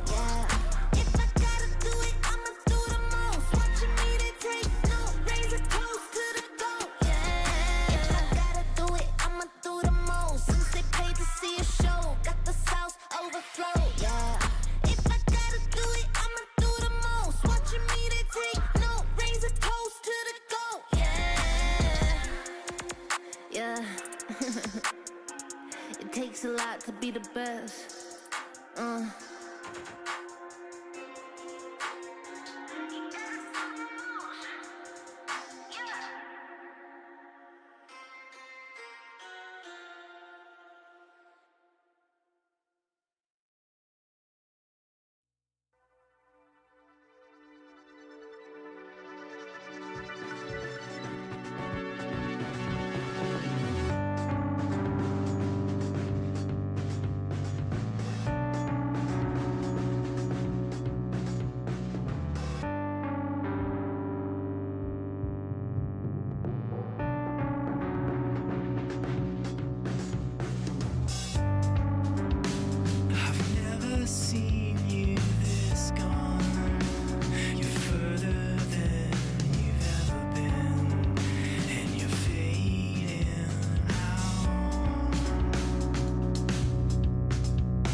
yourself.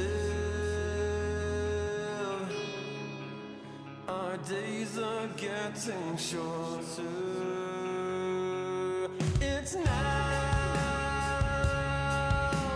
No way. 'Cause life flows like white water. Take a moment to breathe, hold it in, stay a while, forget all that you know, and forgive everyone. It's all in your power to turn away.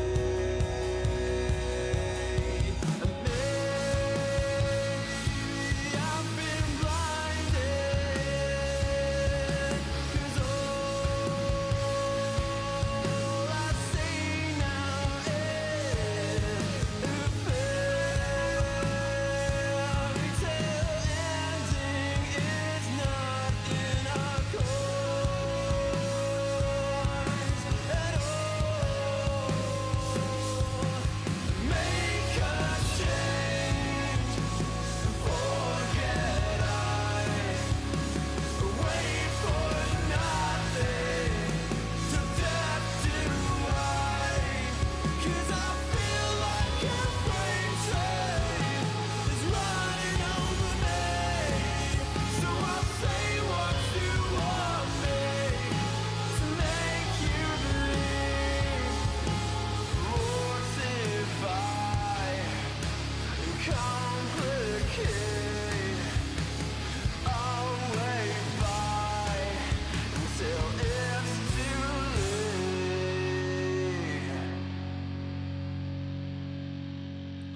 But I think that you know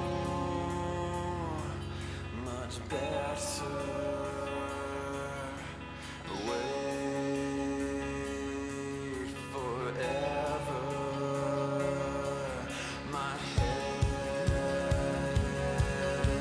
is on straight for once, and you will pay for it.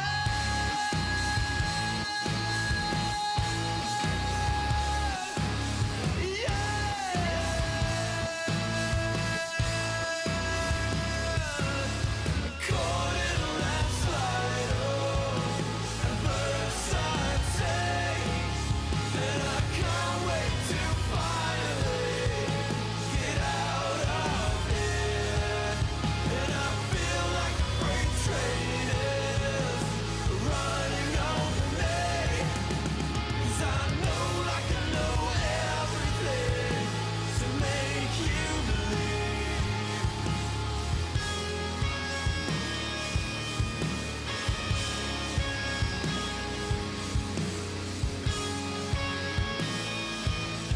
Take every piece of me, and don't be fine for a little while. Forget everything. You're making excuses. These loaded questions will be useless for you. And the real answer is that I fucking hate you.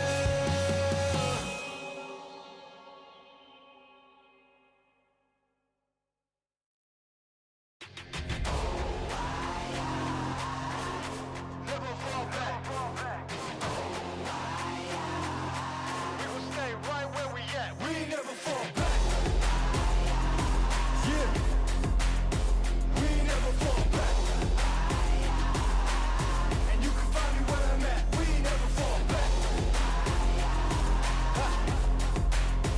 We never fall back. And you can find me where I'm at. We never fall back. Come up with a game plan. Double XL up in the pen, you can't shake that. All the way gassed up, full tank, man. Moving too quick, keep the cameras in the playback. Dang, so tell me how you feel with it. You put a lid on it, I ain't got no chill with it. This right here your problem, you gon' have to deal with it. Lay it on the line, high risk, that's the meal ticket. Yeah, we never fall back. Hold the ground where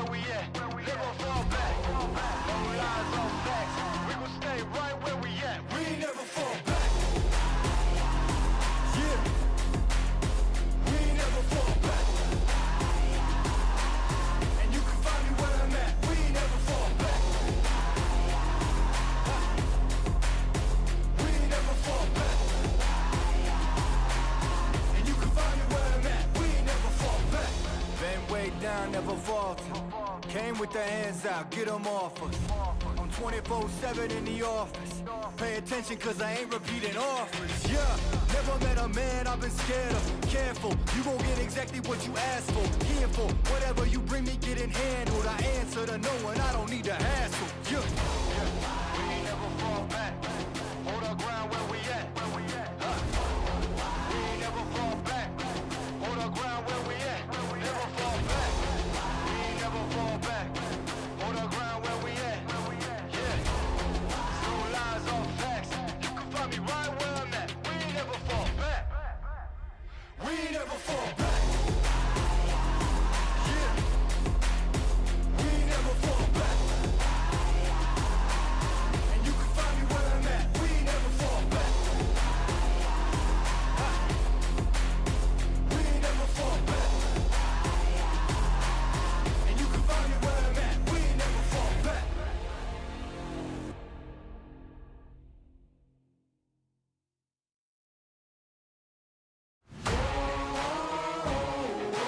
Man on a mission, I'ma get it. You know I be on a what? Yeah. You know I be on a what?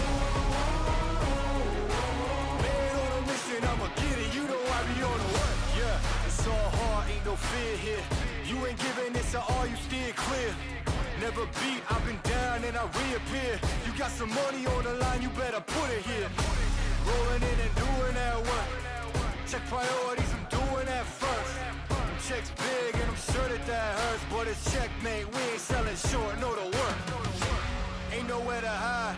You ain't gotta see me come and keep me on your mind. Cause I be on the work. Yeah. You know I be on the work. Man on a mission, I'ma get it. You know I be on the work. Yeah. Man, we coming for them bags.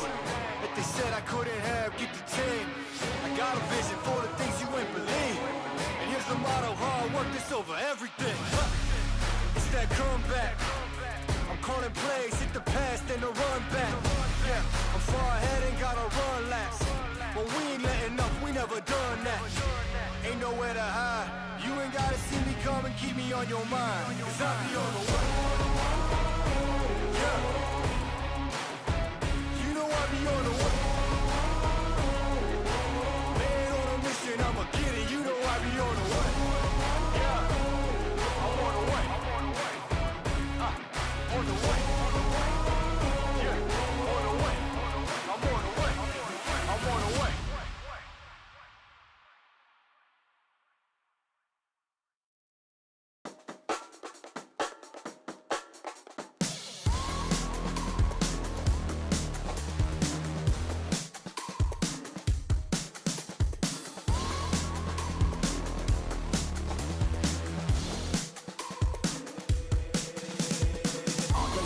I'm such a weirdo. Tattoos from my toes to my earlobes. Was a role model, I never had a hero. I learned how to live through the stereo. Coming from where I come from, the inferior. Everything you see ain't what it appears though. Everything that I built, made that from zero, then added a zero. I am my hero. You couldn't imagine what it's like in my mind. It's beauty and catastrophe at the same time. Remember they laughed at me when it was game time. Now I know that they mad at me. I'm one you can't find. I'm not from the day. I come alive at night. I'm not what you used to. Couldn't recognize. They all on the ground while I'm taking flight. Yeah, you're welcome to join me. I promise I won't bite. Things they say, they're never getting in my way. And even if I make mistakes, I will always see them through. Cause I don't wanna play your game.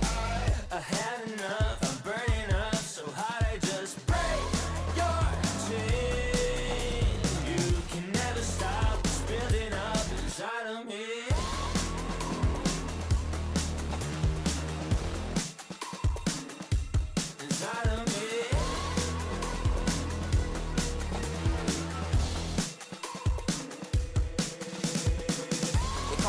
I guess I don't fit in with the imposters. I'm taking the mask off, prepare your conscience, prepare for honest, cut off all the nonsense. I'm all in your chakra, wonder who shot you. Go call the doctor, boom like the chopper. Don't you get chopped up, I'm here to stop you. Whoever wants smoke like a roster, break you off proper. Things they say, they're never getting in my way. And even if I make mistakes, I will always see them through. Cause I don't wanna play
strong is the hammer in my hand. How long can you force me to dance? There's a crisis in my heart and in my world, and I saw you smile when I fell into the dirt.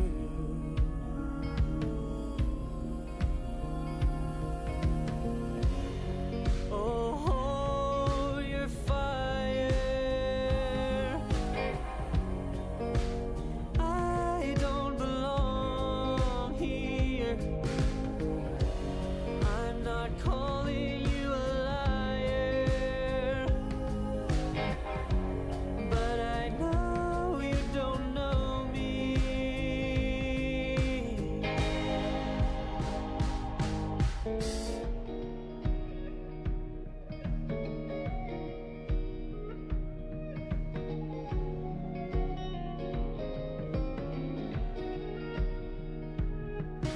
I'm too young for bitterness like this. I've grown too old to forget. I'm not a killer, but killing never fails.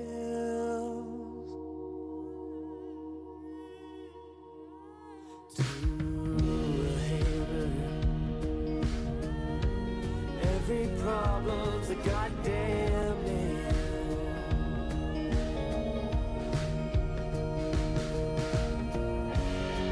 Oh, your fire,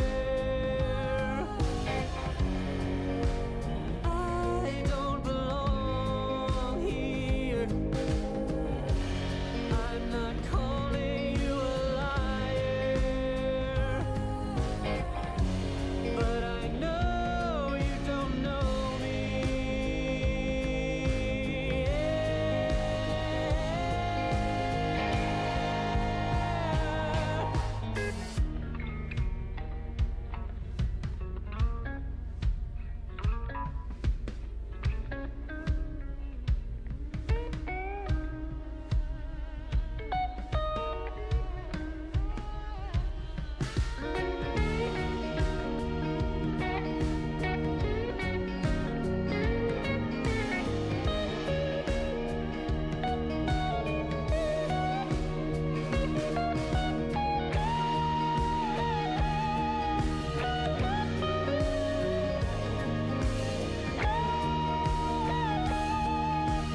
Open your eyes, what can you see around?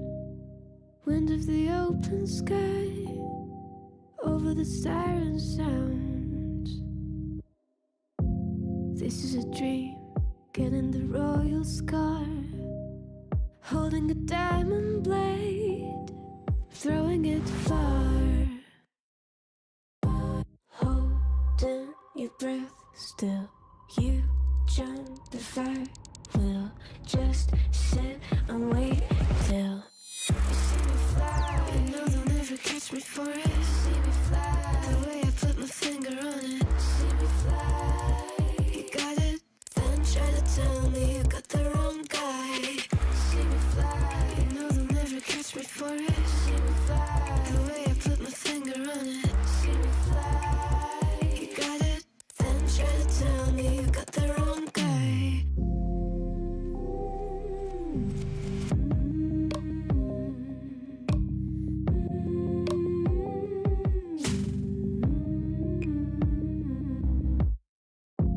Look at them now, all of the noise they make, counting the cards to one. Queen of Hearts never breaks. Falling asleep, here might just take a while. Try not to grind your teeth, dreaming to touch my style. Well, can't say I blame you, trying to come close to, but all you can do. See me fly, you know they'll never catch me for it. See me fly, the way I put my finger on it. See me fly, you got it, then try to tell me you got the wrong guy. See me fly, you know they'll never catch me for it. See me fly, the way I put my finger on it. See me fly, you got it, then try to tell me you got the wrong guy.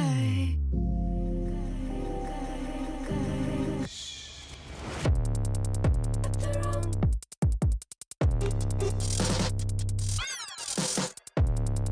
Got the wrong guy.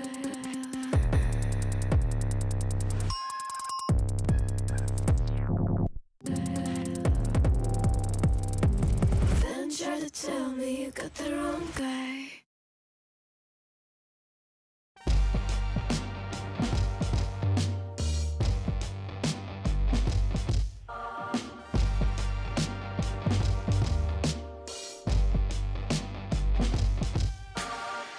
Throw your uppercut, try to hit me in the gut, thinking that I won't react. You whispering my name, thinking I won't be the same. Turn fiction into fact.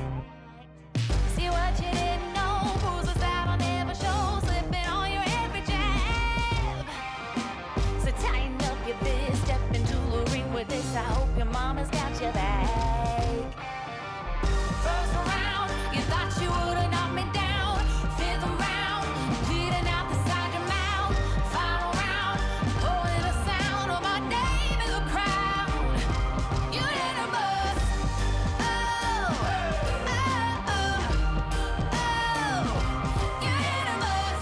Oh, oh, oh, oh, oh. Just 'cause I took a break, you're making a huge mistake, thinking you can take the throne. Look at you trembling, step into the lion's den, bet you wish you stayed at home.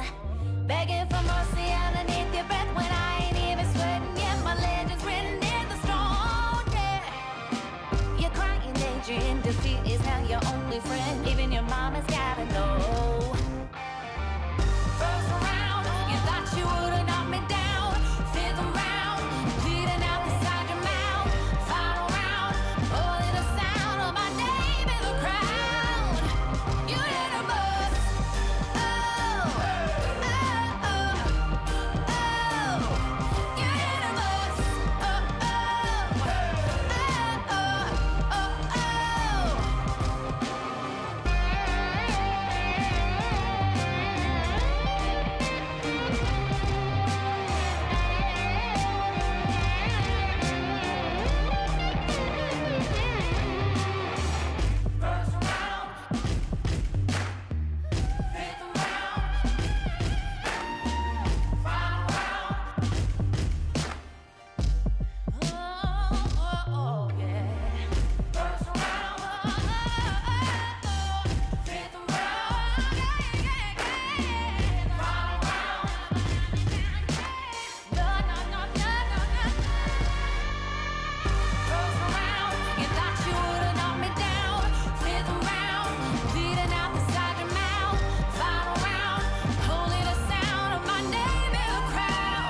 So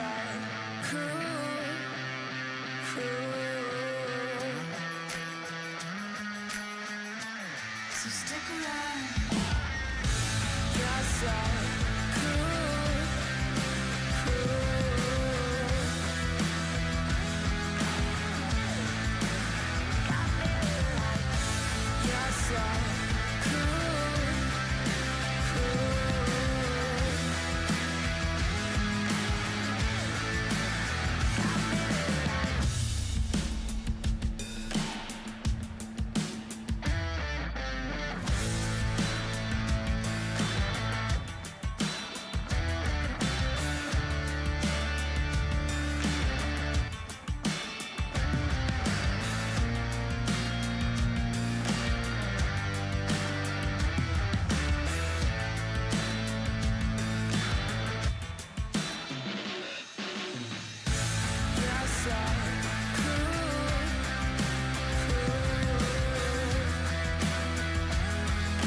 So stick around.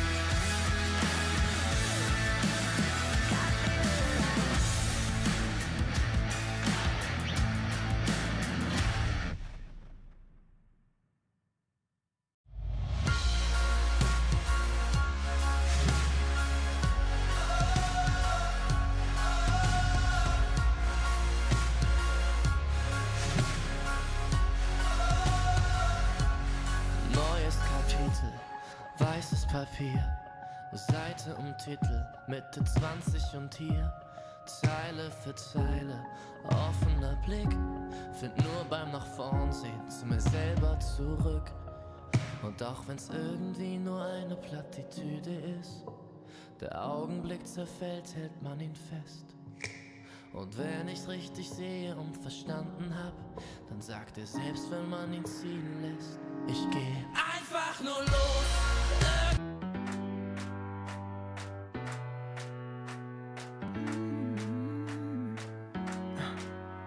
Am I wasting time? 'Cause I'm already gone. So long, can you stay the night? 'Cause you're the thing I want.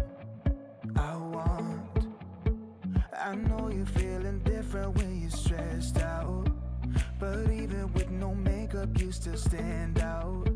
'Cause no one makes me feel the way you do now, like you do now.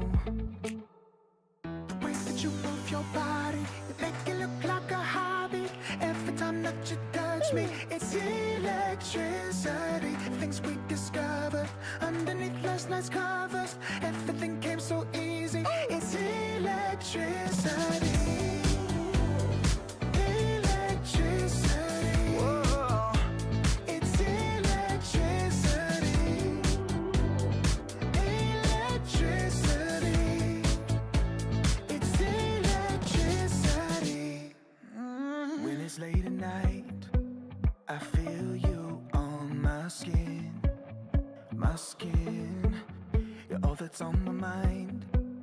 it's finally sinking in. You're it. I know you're feeling different when you're stressed out, but even with no makeup, you still stand out. Cause no one makes me feel the way you do now, like you do now. Way that you move your body, you make it look like a hobby. Every time that you touch me, it's electricity. Things we discovered underneath last night's covers. Everything came so easy, it's electricity. The way that you move your body, you make it look like a hobby. Every time that you touch me, it's electricity. Things we discovered underneath last night's covers. Everything came so easy, it's electricity. Electricity. It's electricity. You move your body. Electricity. You move your body. Hello, everyone, and welcome back to the SEA closed qualifiers for the Riyadh Masters at the Esports World Cup 2024 event. Thank you guys for staying with us or probably jumping around to the Eastern European streams as we are down winter into the lower bracket, into the first of two elimination series. We on this stream, folks, are going to be covering IHC Esports versus Blacklist Rivalry. If you're looking for TNC Predator and Execration, that's the full Rambulan. You can head over to the third channel, which is EWC_Dota2_EN3. You're currently on EN4, where, you know, we can go ahead and take a look at the bracket, where we can see how our teams got here, Winter. As, of course, we casted IHC. They had a 2-0 defeat, you know, fairly one-sided is how I would describe that. Did you get the chance to look at the TNC or the Blacklist games? What do you think? No, I was here with you, accompanying you through our dinner. True. Yes, true. We did have a very delicious nasi lemak. It was great. It was fantastic. But for those two teams, I mean, everyone that got knocked down here haven't won today. They've all lost 2-0s. Obviously, like I said, TNC and Execration is the full Filipino match. The other two teams here, Blacklist and IHC, one Filipino, one Mongolian. So very curious how all of the national teams, as in the teams comprised of only one nationality, lost all of their first rounds. I don't know. I don't really know what to make of that, to be honest. Nice try, but I know what you mean. 5 Malaysians will never work. You don't think so? Yes, I think so. I also think 5 Malaysians will when work. I had the most fun playing, I was playing in mixed teams. I always like to play with a couple of Singaporeans, a couple of Australians, you know. I think the problem with the And Malaysians... especially American friends, you know. I like them the most. Oh, yeah, okay. Because you love our Chinese food there, right? I think the problem General that you... sauce. The problem you run Orange into with chicken. Malaysian teams, rather, Winter, is that there's just a holiday every week, so you can just never schedule a scrim. It's always like a really big problem. Yeah, and you have 14 days sick leave too. Yeah, it's crazy, and you can just forge MC super easy. Not like I would ever do that. Anyway, we can take a look at our match schedule and just so you guys can see what we've had today. Like I said already, TNC Predator and Execration. That is on the third channel. Again, you can change the 4 in your hyperlink to a 3 to get there. But if you're here for Blacklist Rivalry versus IHC, well, welcome. You're in the right place, and hopefully you guys enjoy the coverage. It is going to be IHC winning the toss. That means they've chosen first pick. Blacklist Rivalry on the Radiant side. Our draft here is still a few minutes away now, Winter. Any predictions for this match? How do you think this is going to go? Obviously, I think the favorite should be Blacklist here. I think overall they have a lot more experience. Like IHC just feels like whenever I see this team play, even though they might have like 1 or 2 roster changes, it always feels the same, right? Very chaotic, very random Dota. It feels like they're just playing like a a fast-paced pub with a couple of very different heroes that are only unique to their team. You know, they like to play different things. And I feel like a lot of this has something to do with like the foundation of the team, right? How do you understand Dota? If you're not winning with the normal heroes or the quote-unquote meta heroes, it means that something is wrong with the way you're playing the game. You know, not just like a particular individual, but the whole team, right? What are you doing at this moment? What is he doing at this moment? And how can we make something else happen at this moment? And all of the things that they have on a foundational basis, I feel like it's not right. You know, sometimes when I watch that game, so they rely on all this very chaotic Dota where there's no foundation. There's just reaction and instinct. You know, you're playing with instinct, and that's the type of Dota where they really like to succeed with. And I feel like that's because they don't have a good foundation of how to play proper Dota. So I'm just taking note of that. I think that's a really interesting note. I'd like to jump into that in the game, of course. How do you think coaches affect that kind of foundation, right? Because you have two, I mean, funny enough, Korean coaches, right? You've got Farev, who we were talking about before. If you're not really sure he's coaching the team, I believe he is, because, again, they just re-signed him March 14th, so about a month and a half ago. And, of course, Dubu for Blacklist Rivalry. How do you think the coaches affect that kind of foundation that you're talking about? I mean, the coaches have to play a big role, but you can only do as much as the players let you, right? If the players are not really cooperating or not on the same page, then it can be a difficult task, yeah. I think players being on different page with the coach is not necessarily a bad thing, because sometimes you want people with different perspectives. You don't want to have a team and everyone just agrees person A says it's good. Everybody just agrees. That's not good as well. Even though it's weird to say, you know, like usually you want everybody to be on the same page, but I do feel like having a little bit of disagreements, a different opinion, a different angle is always healthy for the team. Right. Well, sometimes it's not a healthy disagreement, right? As of course we'd be remiss if we didn't at least bring up the recent Blacklist rivalry stuff. Of course, as our first draft is ready to go, so we can go ahead and jump straight in while we discuss this. Because of course, I mean, I'm sure that made big news. It made a big splash on the Reddit. Of course, it's just something, you know, fairly dramatic, honestly. I think there was a pretty long Tagalog interview with the CEO of Blacklist, at least their Dota division, kind of talking to some of the Filipino casters, you know, kind of explaining the situation, that, you know, they got it resolved, they both paid a fine, and then they made a different team change, right? So now, of course, Natsumi is in from Geek Fam, and you have, John Noel joining instead of Wu Dota. So another change here for Blacklist. And Winter, I think this roster is kind of, how do we say this? Basically, this is the last tour that they are going to, you know, be supported by this roster as. I think the CEO kind of implied that if they don't get to TI, that they're no longer going to support their Dota division. So, do you think that puts any kind of additional pressure on the players, or is it just kind of one match at a time kind of mentality? Well, it depends on who you are, right? If you're like an up-and-coming player which wants to prove a lot of things and you don't really have a stable financial situation, then obviously it's a lot of pressure to you. But if you're someone that's already had success and already has a pretty good life going on, then maybe it doesn't really matter as much to you. Because it depends on your motivation, right? Because if you're not playing to prove something, and if you're not playing for the money, then why are you playing, you know? So yeah, it really depends on the player. And I think just another thing for Blacklist, I know like one of the sponsors behind them, specifically Rivalry, was always very, very intent on trying to bring Abed over from NA, right, back to C, specifically on a full Filipino team. So it is very much like a pride, you know, of at least the sponsor, and I assume of the region, right, to have a team composed of a lot of big names like this coming together. Obviously, the results this year are not fantastic.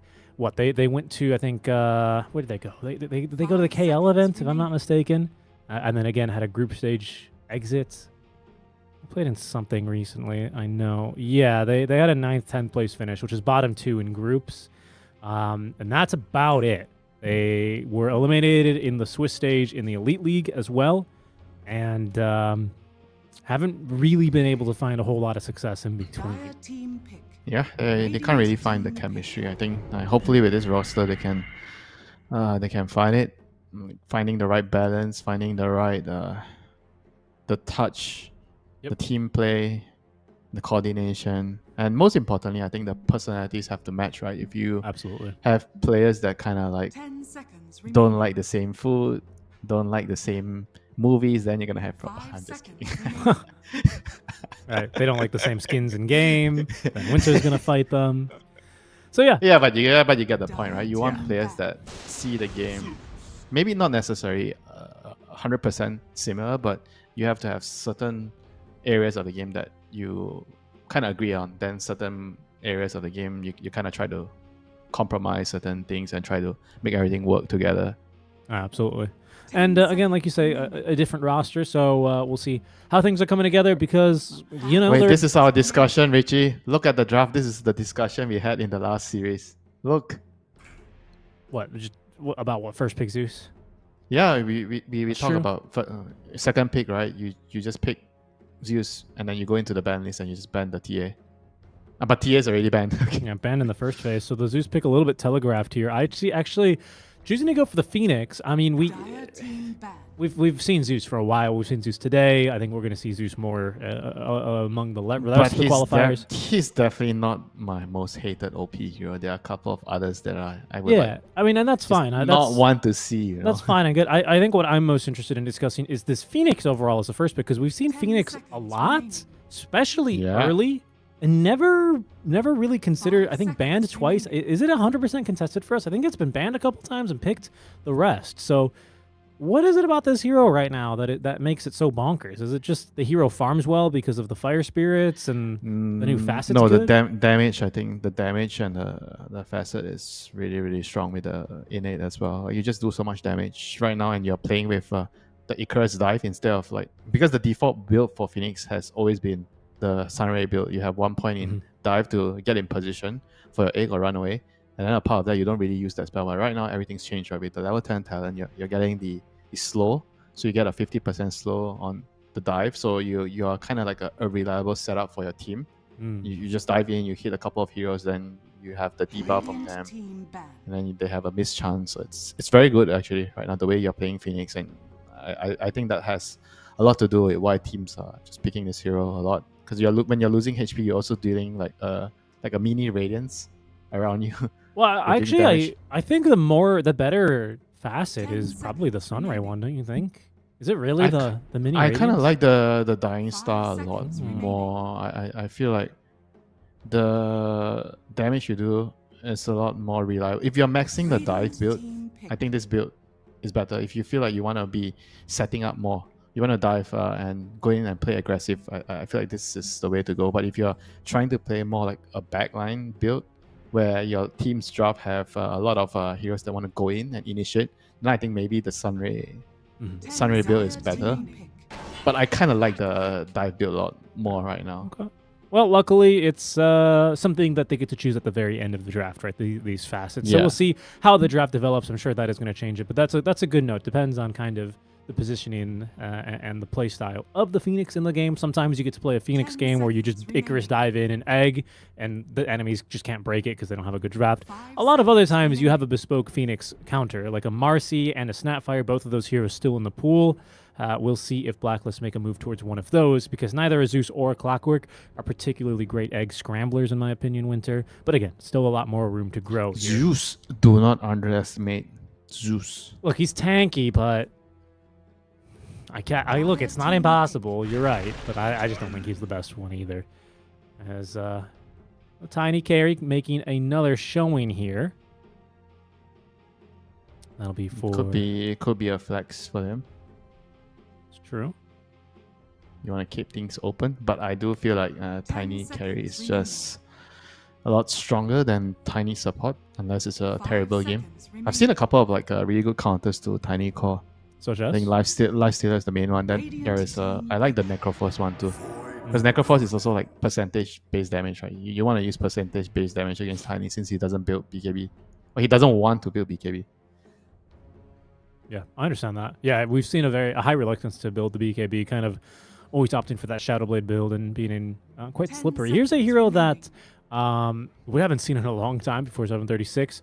Now making a return. Yeah, strong hero right now. With the was it the innate with the stats? Yeah, I think it's the innate. Yeah, where it's he gets the intrinsic edge winter. intrinsic edge. So you get 33% stats. Secondary everything. bonuses from all of his stats. Yes, that's correct. Radiant team, dire team pick. I mean, I think he has a pretty nice facet. I think the universal shield. I kind of like that one. So the Oh yeah, universal that's shield. right. It used to be a physical barrier. What, sanctuary? Yeah, sanctuary. Then the symmetry is what gains a physical damage barrier when dealing magic damage. Okay, so I see. So they kind of just reworked the resonant pulse a little bit. Cool. Faceless Void, so 2 purple heroes from the Void Winter into Dinosaur and Weaver. I definitely see the strength of this Faceless Void pick. That much is obvious to me. My only question is, are we going to see the Time Walk facet, or is this a game where even as a carry you would consider Time Zone? If Weaver is a carry, then I feel like you're gonna just go for the normal Chronosphere most of the time. I think just the matchup, right? But here I feel like it could be a Weaver support with the draft. Judging by the draft, I think it's a Weaver position 5. But then again, like time dilation is already good enough if it's a support Weaver. But Time Zone, I'm not sure when it's a good game for Time Zone. If you're playing support Void, maybe, but I'm struggling to see if you're a carry Void, why do you want Time Zone? 5 seconds remaining.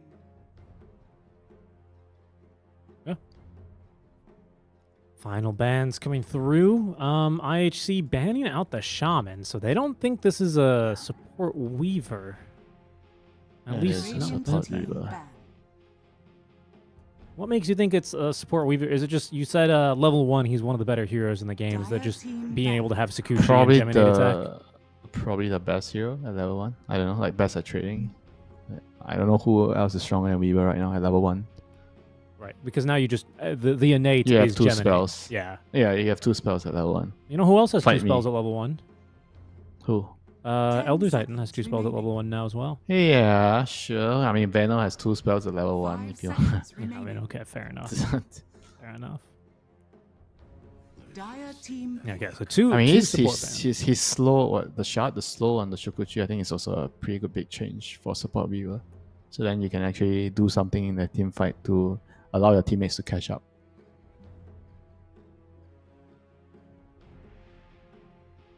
I mean, Dota has changed a lot. You know, everything might seem the same in terms of like the mechanic wise. I mean, some small mechanic changes here and there with the glyph and whatnot. But overall, the game has changed a lot because of the heroes.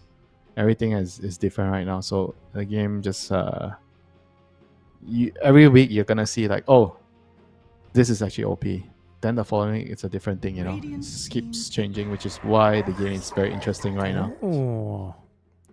All right, this is the classic Faceless Void partner, because Faceless Void has a very long cooldown. So you want a hero that can defend the towers and shove out waves to delay time until your big cooldown spells are up again.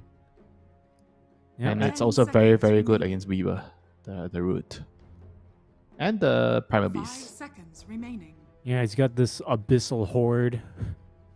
What? Abyssal Horde? Abyssal Horde, the facet. Summons an archer and a warrior, which is very fascinating. It's basically Necrobook units. No, you try to be the carry. Atrophy Aura the has cleave. bonus damage. Cleave, what the cleave?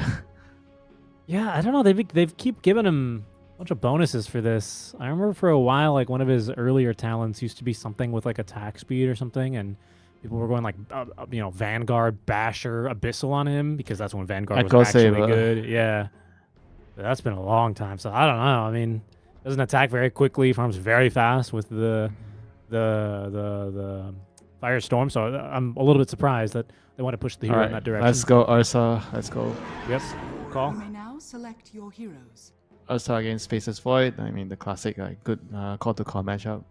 When you get Aghanim's, you can pop your Enrage.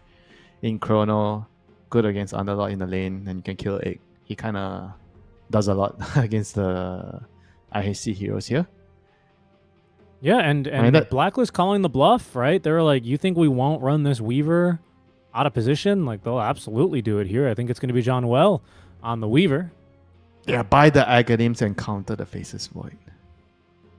Reminds me of when John Well was on Neon Esports, right? I think here with what he played with Natsumi, right? I'm not crazy. And of course they had Skem, I think.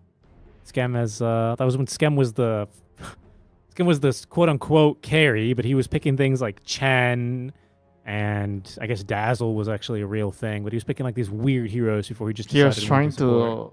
to support from the carry role. Yep. And that forced John No. Well to pick a lot of weird heroes, so he's definitely used to it.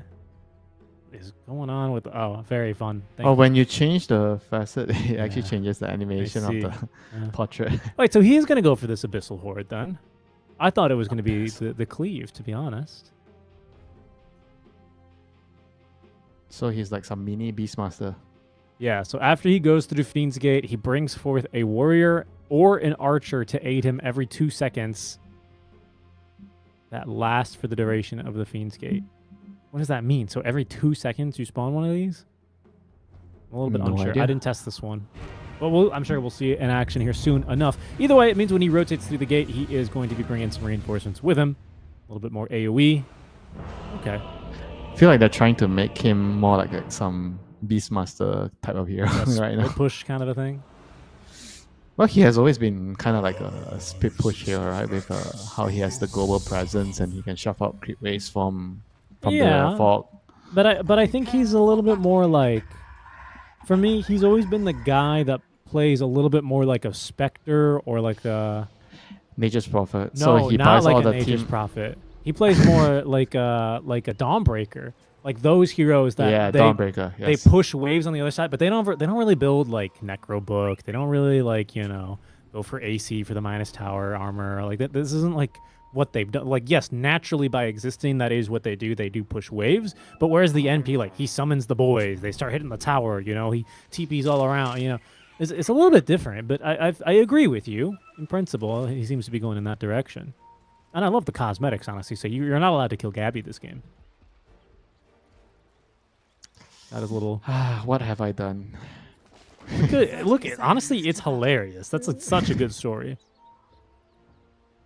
Have I never told you that story? No, you've never told me that a teammate of yours refused to kill some players depending on how nice their cosmetics were. This is just going to be first blood onto 11. I don't believe there's a way out with him, although really nice work here so far on the Fire Spirits. That'll get him out of harm's way.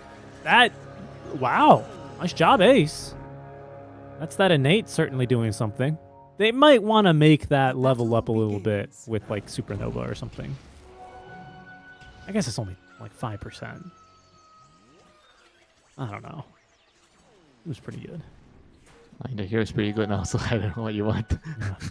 Well, I wanted to nerf him a little bit. No, he just got the spotlight back. Just a little bit for of a nerf. week. Nothing For a too week. major. Dota is just so sad to certain heroes sometimes. Yeah, well, you don't get to be played for 2 years, and then when you're played for 1 week, back to the sewer you go. Yeah, I mean the problem is it's like if you're too strong, then you get sent into the sewer. If you're like a sleeper pick, it's usually not that. Yeah, big of a look at problem. Zeus. He's already too strong at last patch. Yeah, and don't worry, he's about to get absolutely dumpstered in the next patch. Just you wait, Winter. Mark my words. Remember when that happened to Void Spirit? It was like the universal patch. The Desolator one, Desolator Manta build. Yeah, and then he just got dumpstered, and we never saw him again, even though universal heroes were still all OP. Yeah, but we kind of saw him like for a month or 2 months, right? Yeah, Also, that's like what I'm a saying. week. Just Zeus, his days are numbered. That's all I mean here.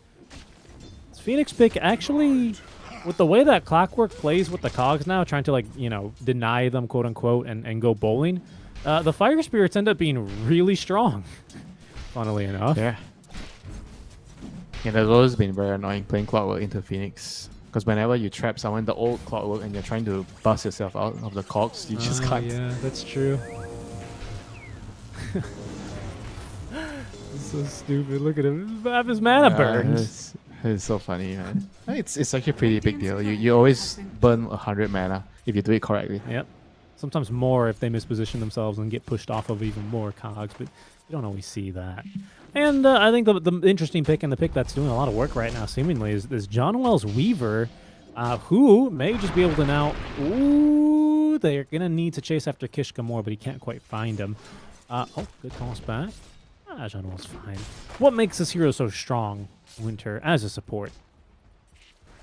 Nerubian Weaver. Ace, dead. As Gabby will be able to finally catch him in the cogs with the assistance of Tim's. That's that second point in the battery assault before the Phoenix hit level 2, so nice work there by Blacklist.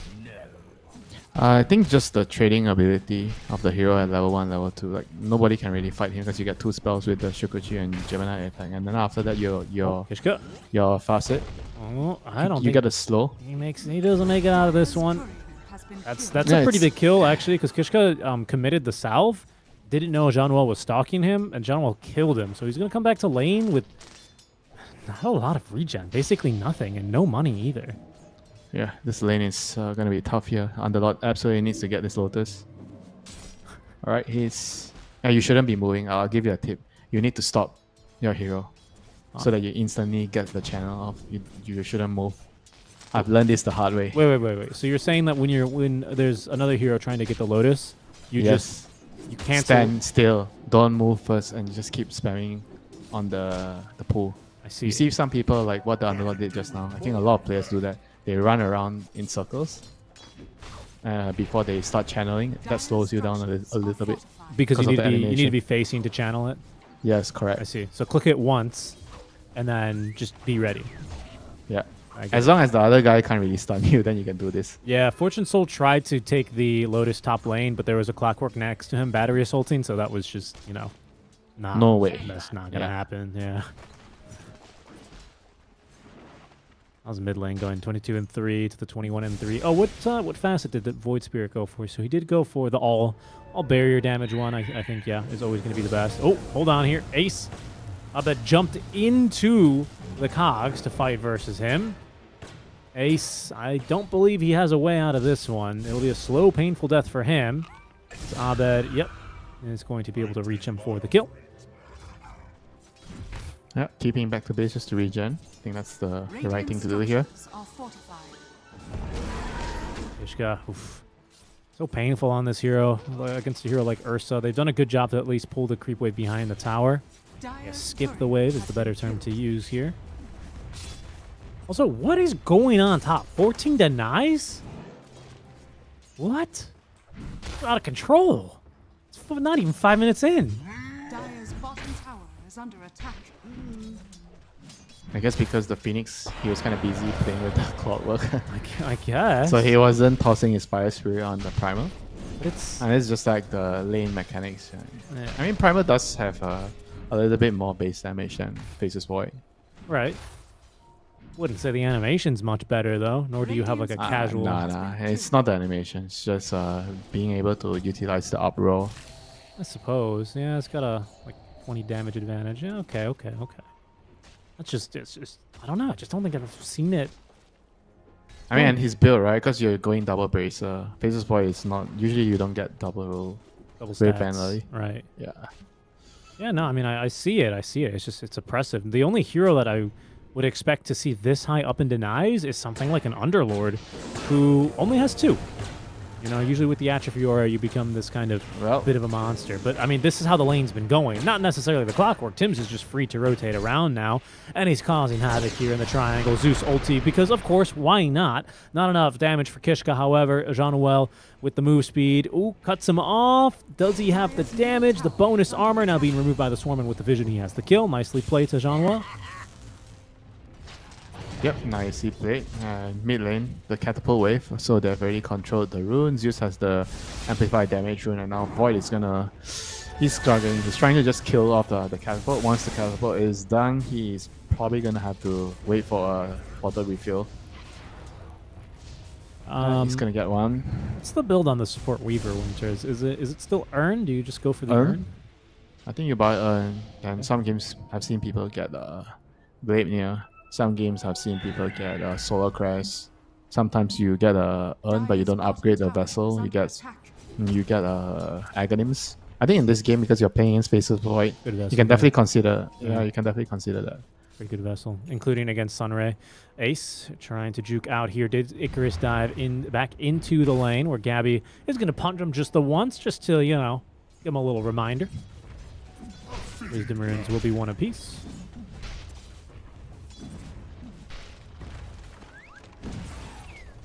Yeah, by the way, about the clockwork build, I think the most you get for your cogs is just 2 points because it has a lot of value in the second point because you go from 50 to 125 damage, right? So Okay.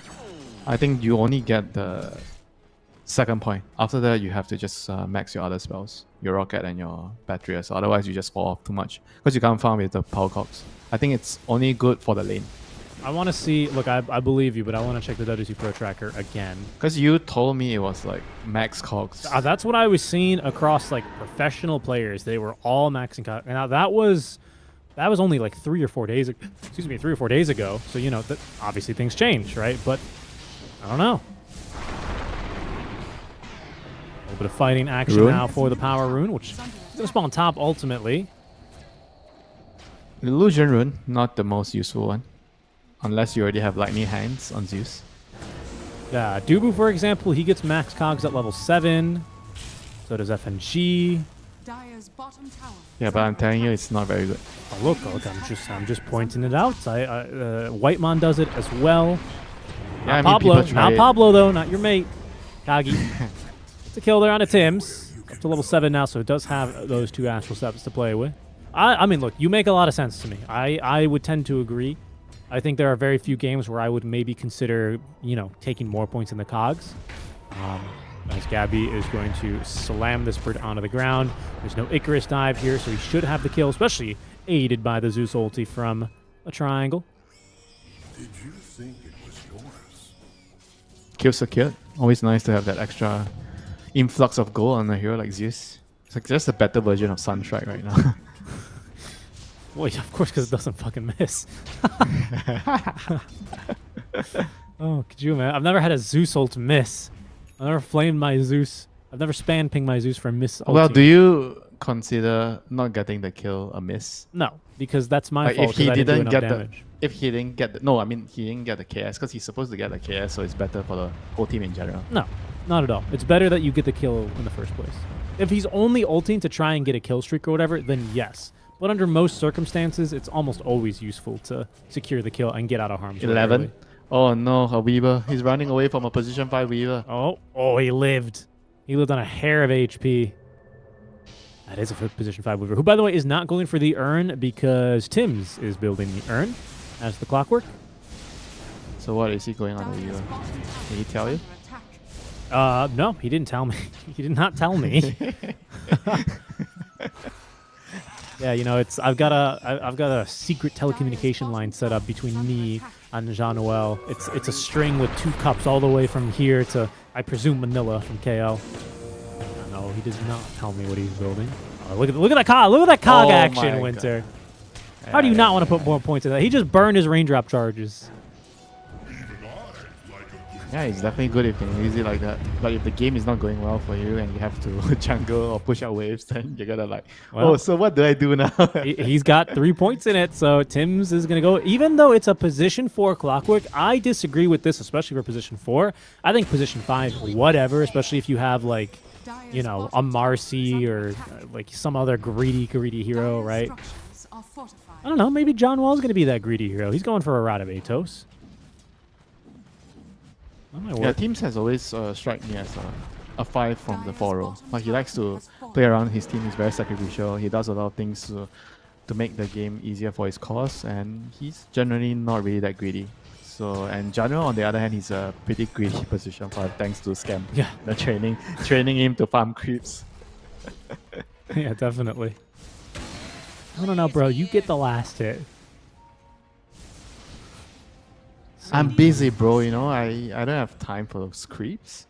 Yeah, that again, and a small reunion. I don't know where Natsumi was playing back on the Neon days, but he and or I don't remember, but he and John Noel were on that team together. On an old Neon. He went to Polaris for a bit. No, but I'm not Natsumi sure. was definitely on Neon with him. I just don't know when if Skem was on the roster, maybe Natsumi was the carry when he was the support. I don't We know. can always discuss it over beer later, you know. True. Over a chum. A piping. No chum, please. No, no. Chum. Right, Albert gets the shield rune, so they've gotten most of the runes on the Radiant side, the Blacklist side right now, and I see still struggling to find a move here. They need to try to connect the Chrono onto like a couple of key kills, try to kill the carries, use the Firestorm and the Chrono. Bit of a vibe breaking out. Oh, he's going in. Yeah.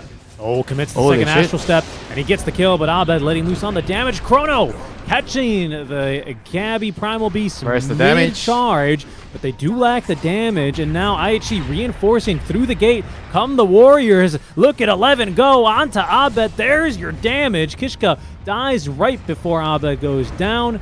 It seems like a successful fight so far, as Natsumi getting bashed up, not really having a good time in this fight anymore, especially now with the charges of the astral step back. Ikigai jumps back on in. Natsumi has no way out as Gabby onslaughts back through this fight. Slow to a crawl as out comes that supernova. John Well looking for kills here, cannot change Gabby's fate, and in fact, he is going to be cleaned up at the tail end of this fight as well. What the hell was that fight out from Blacklist? What? They paid the price for not respecting Chronosphere Egg, and obviously the Firestorm into the team fight, which is kind of strong too. I mean, the Underlord didn't have a good landing phase, but in the team fights, he still does quite a bit with his just his spells, you know, with the root. And I was quite pleasantly surprised by how much damage the minions. Do I call it those the minions, the warriors? The Necro books. Oh, the Necro books. They're literally Necrobook units. There's level 1. Yeah, I mean, they did quite a bit of damage in the fights. Yeah, to be honest, they did. I'm really thinking about whether you should actually use this to farm. Just use your ulti. Whenever nothing much is going on, just ulti to a lane and send your... You're such a core player. What the hell? What the heck is that, Winter? I don't... You should not max cogs on Clockwork. You need to farm. I use Fiend's Gate to move across the map in an efficient farming pattern, utilizing the creeps as well. I mean, honestly, you're right. You are right. Don't you think it takes a little... Well, here's the downside, right? Is enemies see the map icon on Fiend's Gate wherever you use it, so they'll be able to gank you, right? Small concern. But mostly, because it's global, they know it's on cooldown as well. And that might, you know, that might encourage them to make a move where they otherwise wouldn't have. And so that's my two counterpoints I have. But I think you're actually right, especially early. You just freaking throw it into the triangle. It's the same thing with using CK ultis on cooldown to farm, you know? Yeah, but the enemies don't know that you've used CK ulti. They presume that you have because it's basically the norm now. Same thing with like Sven's got strength. But, you know, it would be like if enemies knew globally the TB just used meta. They'd be like, all right, yeah, but let's fight him in 50 seconds. If I'm the Underlord, my counter argument is as long as I'm showing up to defend the towers and joining the team fight, so what if I don't have ulti? Okay. Yeah. That makes sense. At the end of the day, you have to try to find a balance, right? Because this hero needs a lot of yeah, he needs gold. items. Fortune Soul. Chronosphere ready. Yep, just dropping that one now. They're going to bring in the ultimate as well out from the side of IHC because that chrono doesn't last very long. Toss, interrupting the Phoenix. Barely gets off the supernova. He's got almost griefing his team, but working out ultimately here for him. Holy crap, that was so not worth it. They totally forgot about the Zeus Ra. Oh my god, yeah, and they killed the Faceless Void. That was not worth it. Now you have already used your super uber combo and you have nothing now, so it's Wait, free did for he get Blade Mail off before the chrono hit? Yeah, he got his Oh, wow. Hook shot. They're even going to find 11 here. Look at it. Look at him go. Oh, look at him go. Mana burned. HP gone. The build looks good. I like it. Max power Try harder to convince me. He would have gotten the kill with any build there. Nah, I don't think so. What the? I don't think so, Bucko. Okay, look at him go. Look at it. Here he goes again, right? Kishka. Boom. Yeah. I'm sure it's because of the cogs, right? Now, had nothing to do with Natsumi there. I'm not sure why Natsumi stole that kill. Very dishonorable of him. But Black Traveler, you're back in form here. Good reaction time out from Cabby. has fallen. Natsumi farming very comfortably here. I mean, he's got his Battle Fury ready to go. Dire's He's got middle bear tower down is under debuffs attack. inflicted by Ursa last 20% longer. Don't want to be caught in the woods with him. Radiant's top tower is under attack. Oh.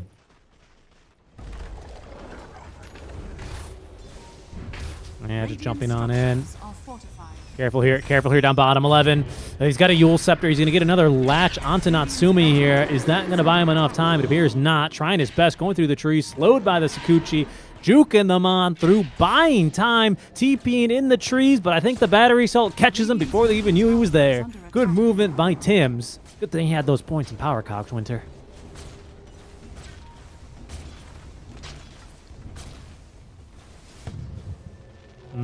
No way.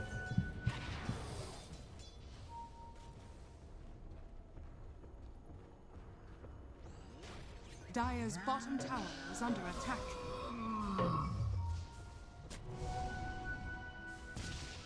There it is. Not bad. Collecting the rune, doing a nice D-ward here as well.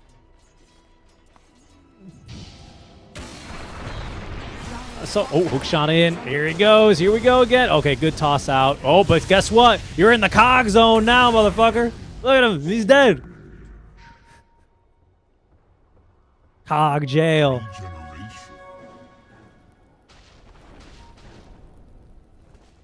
Dire's middle tower is under attack.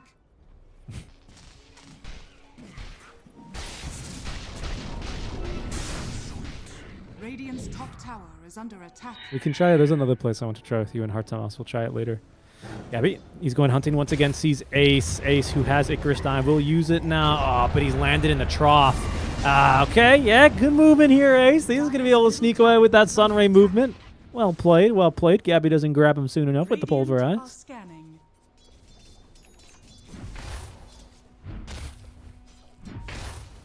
Yeah, I mean, Gabby's just doing a pretty good job, like, making sure that nobody's getting any farm on the top side. When he's occupying, like, the top area of the map, he's just being a boss, right? He's just kicking everyone out, even though he's not getting the kill sometimes, but nobody's taking any farm from the top area. No, certainly not. And now IHC, they will smoke up and try and relieve a little bit of this dinosaur-caused pressure. I have to say, there's an acceptor now for Freaky Guy. This could be huge, Winter. Dire's top tower. Still on that silence, 2 charges of the Resonant Pulse as he leaps in once and doesn't find his man. I think Unwell might have had something to do there. And so they're going to have to look again for a kill.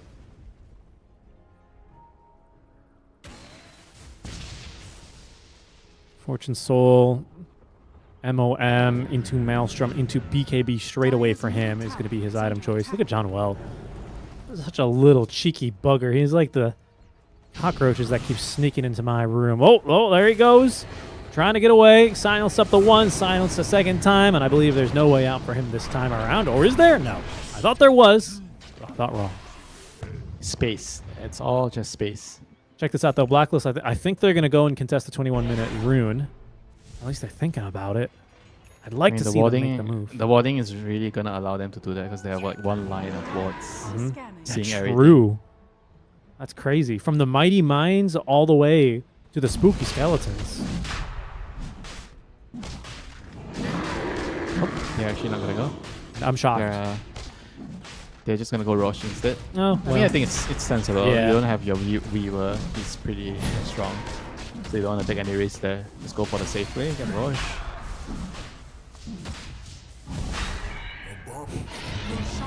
I mean, once Ursa gets to the stage where he has the Academics and the Shard, he'll be pretty much unkillable in the team fights. Honestly, yeah. I mean, I'm kind of surprised he even decided to go into the BKB. I think it's the safe move. I think it's the right call. But I also think that Natsumi could have been probably a little bit greedier and maybe, I don't know, straight Basher seems like a little bit of a stretch. I think because of the Zeus, right? He has a Zeus in the game. And meanwhile, Kishka. Nice work. Another pick off. Because you have the Zeus is going to kind of do the majority of the damage and carry the game. So you don't really have to be too greedy on the Ursa. Okay, that's true. I do need to kind of reevaluate my standing of, where Zeus lies in terms of the Carry potential. Zeus is just basically another carry. To Like a put it sniper. simply. Like a sniper mid. Yeah. Who does not go in for Kondo. I don't know. Do you think a sniper with Kondo is carry sniper or no? Not with Kanda, like with Dragon Lance and your Hurricane Pike. Right. The grenade. The grenade? The grenade's really good, yeah. The concussive grenade or whatever. Oh, the shard. Okay. Yeah. What do you I think? was like, blood grenade? Huh? Oh, God, Is no. that a thing now? You keep a blood grenade. Although when in I was inventory. spectating your games, I noticed you love having blood. If this was John, if this was Winter Weaver right now, he would have. I guarantee you that infused raindrop that wouldn't be in his inventory. There'd be blood grenades in his inventory. Love blood grenades so much. Oh my god, you're actually watching. Dyer's There's nothing bottom else better tower to is do. under Watch my attack. games. I want to learn. Oh my god. Blood grenade is just like a personal choice, you know? Uh-huh. Dyer's It's your structures statement are piece. fortified. It's like the feel of killing people with blood grenade. It's a good slow, honestly. I mean, look, I've started doing it now as well. If I have an empty slot, and usually I do because I'm very bad at farming, because I like to max cogs, I will carry a blood grenade with me. Is under attack. Radiant I are actually scanning. I hate empty slots. I try to fill up my slots with anything possible. Raindrop, wind lace, blood grenade, whatever. Can I be honest with you? I never buy raindrops. I need to start doing that. So Raindrop is a game-winning item. Yeah, Come on, I bro. believe it. On Especially against supports. Zeus. Yeah, I gotta do it. And speaking of Zeus, I mean, Abed's massive. And he's still even behind Natsumi, which is the scary part here for IHC. Manta style completed, going into this Octarine core. And this is the best way to play against Faces Sword. You have two heroes that have critical mass, so he has to decide who to chrono, or try to chrono both.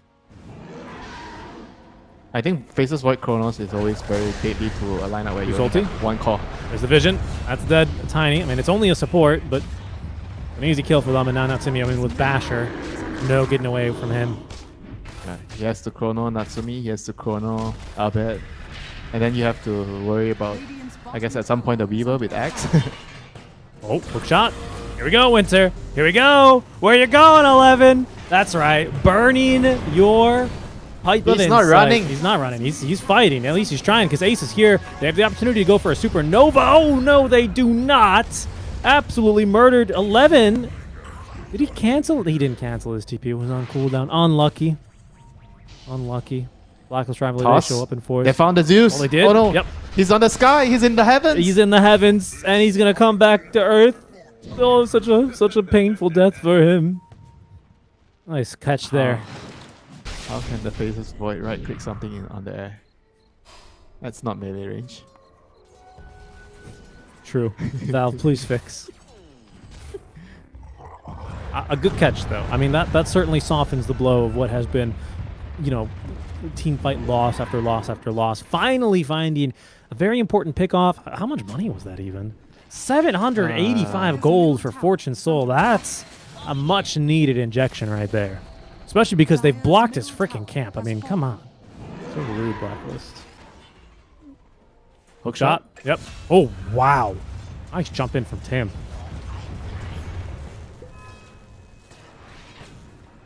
I imagine if he gets his Aghanim's with level 1 rocket.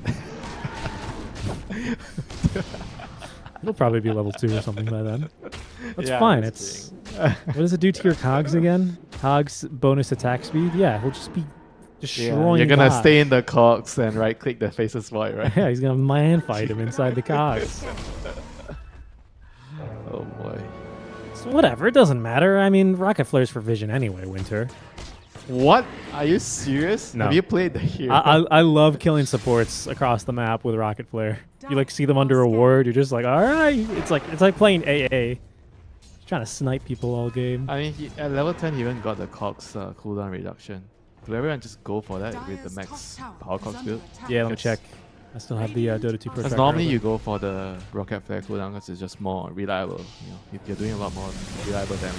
So that's the left talent. Yeah, I see almost everyone going for the left talent. Cuckoo, Dubu, Schofield. Yeah, but I'm sorry, I refuse to believe that this is the way to go. I'm that stubborn motherfucker. Look, you can do that, but you stand in the way of progress, Winter, okay? All the kids, they're hitting you with the skibbity power cogs. And Winter, you're going for the other talent. Honestly, I don't even know. Oh, the other talent is what? Hookup? Ursa. Oh, he's just gonna delete this Underlord. I mean, no way out for him. Yeah, can't even cast the damn Pit of Malice. Go home, Underlord. Yeah. Into the pit. Gave him a shortcut. Okay. That's John Noel going down. That's something, but Gabby, that's his outpost. So he's jumping on in. Good slow out from the Rocket Flare as the Chrono is ready. Ikagi just pulling him back. They're going to try and really take down Gabby, but even through the supernova, he's not going to die. And they've managed to catch the Phoenix mid-Icarus dive. They smash down Ikigai. That's his kill streak ended. Ace has no way out of this one. Tim's, oh, he gives him mercy because he likes the skin. He likes this Phoenix set. Not going up to the high ground. The patience here. IHC, as they have to still respect the Chronosphere availability. Yeah, but on the other hand, Ursa is aggro, so he's free to siege the towers. He's not afraid of the Chrono. Doesn't have Aegis, but yes, you are right. He can hit me with the Chrono IDC. Allows Ursa to use Enrage while disabled. What this does not mean, though, Winter, is he still cannot be taunted by an Aether Remnant, and he cannot be silenced by the Resonant Pulse. So it's not a complete get-out-of-jail-free card, although, you know... Yes, I know. If you get silenced, you can't do that. It kind of is. It kind of... Kishka, standing out front, he was standing as still as a stone, hoping that they wouldn't notice that he was part of the map there. Camouflage failed. I mean, the best one has to be a Centaur hiding in the Centaur camp. Ah, right, or the Ogre hiding in the Ogre camp. Should bring that back, honestly. Look at Tim's. Look at Tim's. He's just sending cogs into the base. What an absolute move. Wow. And now he does have level 3 Rocket Flare, level 4 Rocket Flare, even better. Oh, Chrono into a TP back base. Yeah, well, he had to. Unfortunately, Natsumi and Gabby were on his case. Ace is dying to Rocket Flares. Okay, they missed the last one.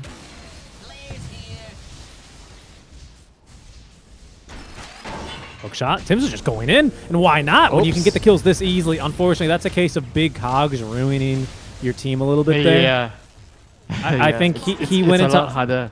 He went into it's a lot harder autopilot. to push back. No, it's a lot harder to push back. I kid you not. Yeah. No, he was. I think he was trying to push back. He was trying to play it like it was old cogs, and I think his spacing was right for old cogs, but not for these new big cogs. Yeah, but you don't have, the thing is you don't have enough time. So, like in specific scenarios where you're hook shotting, but you're landing behind the enemy hero, so you have to go in front. Yeah. So you kind of don't have enough time. It's tough. You gotta force staff yourself.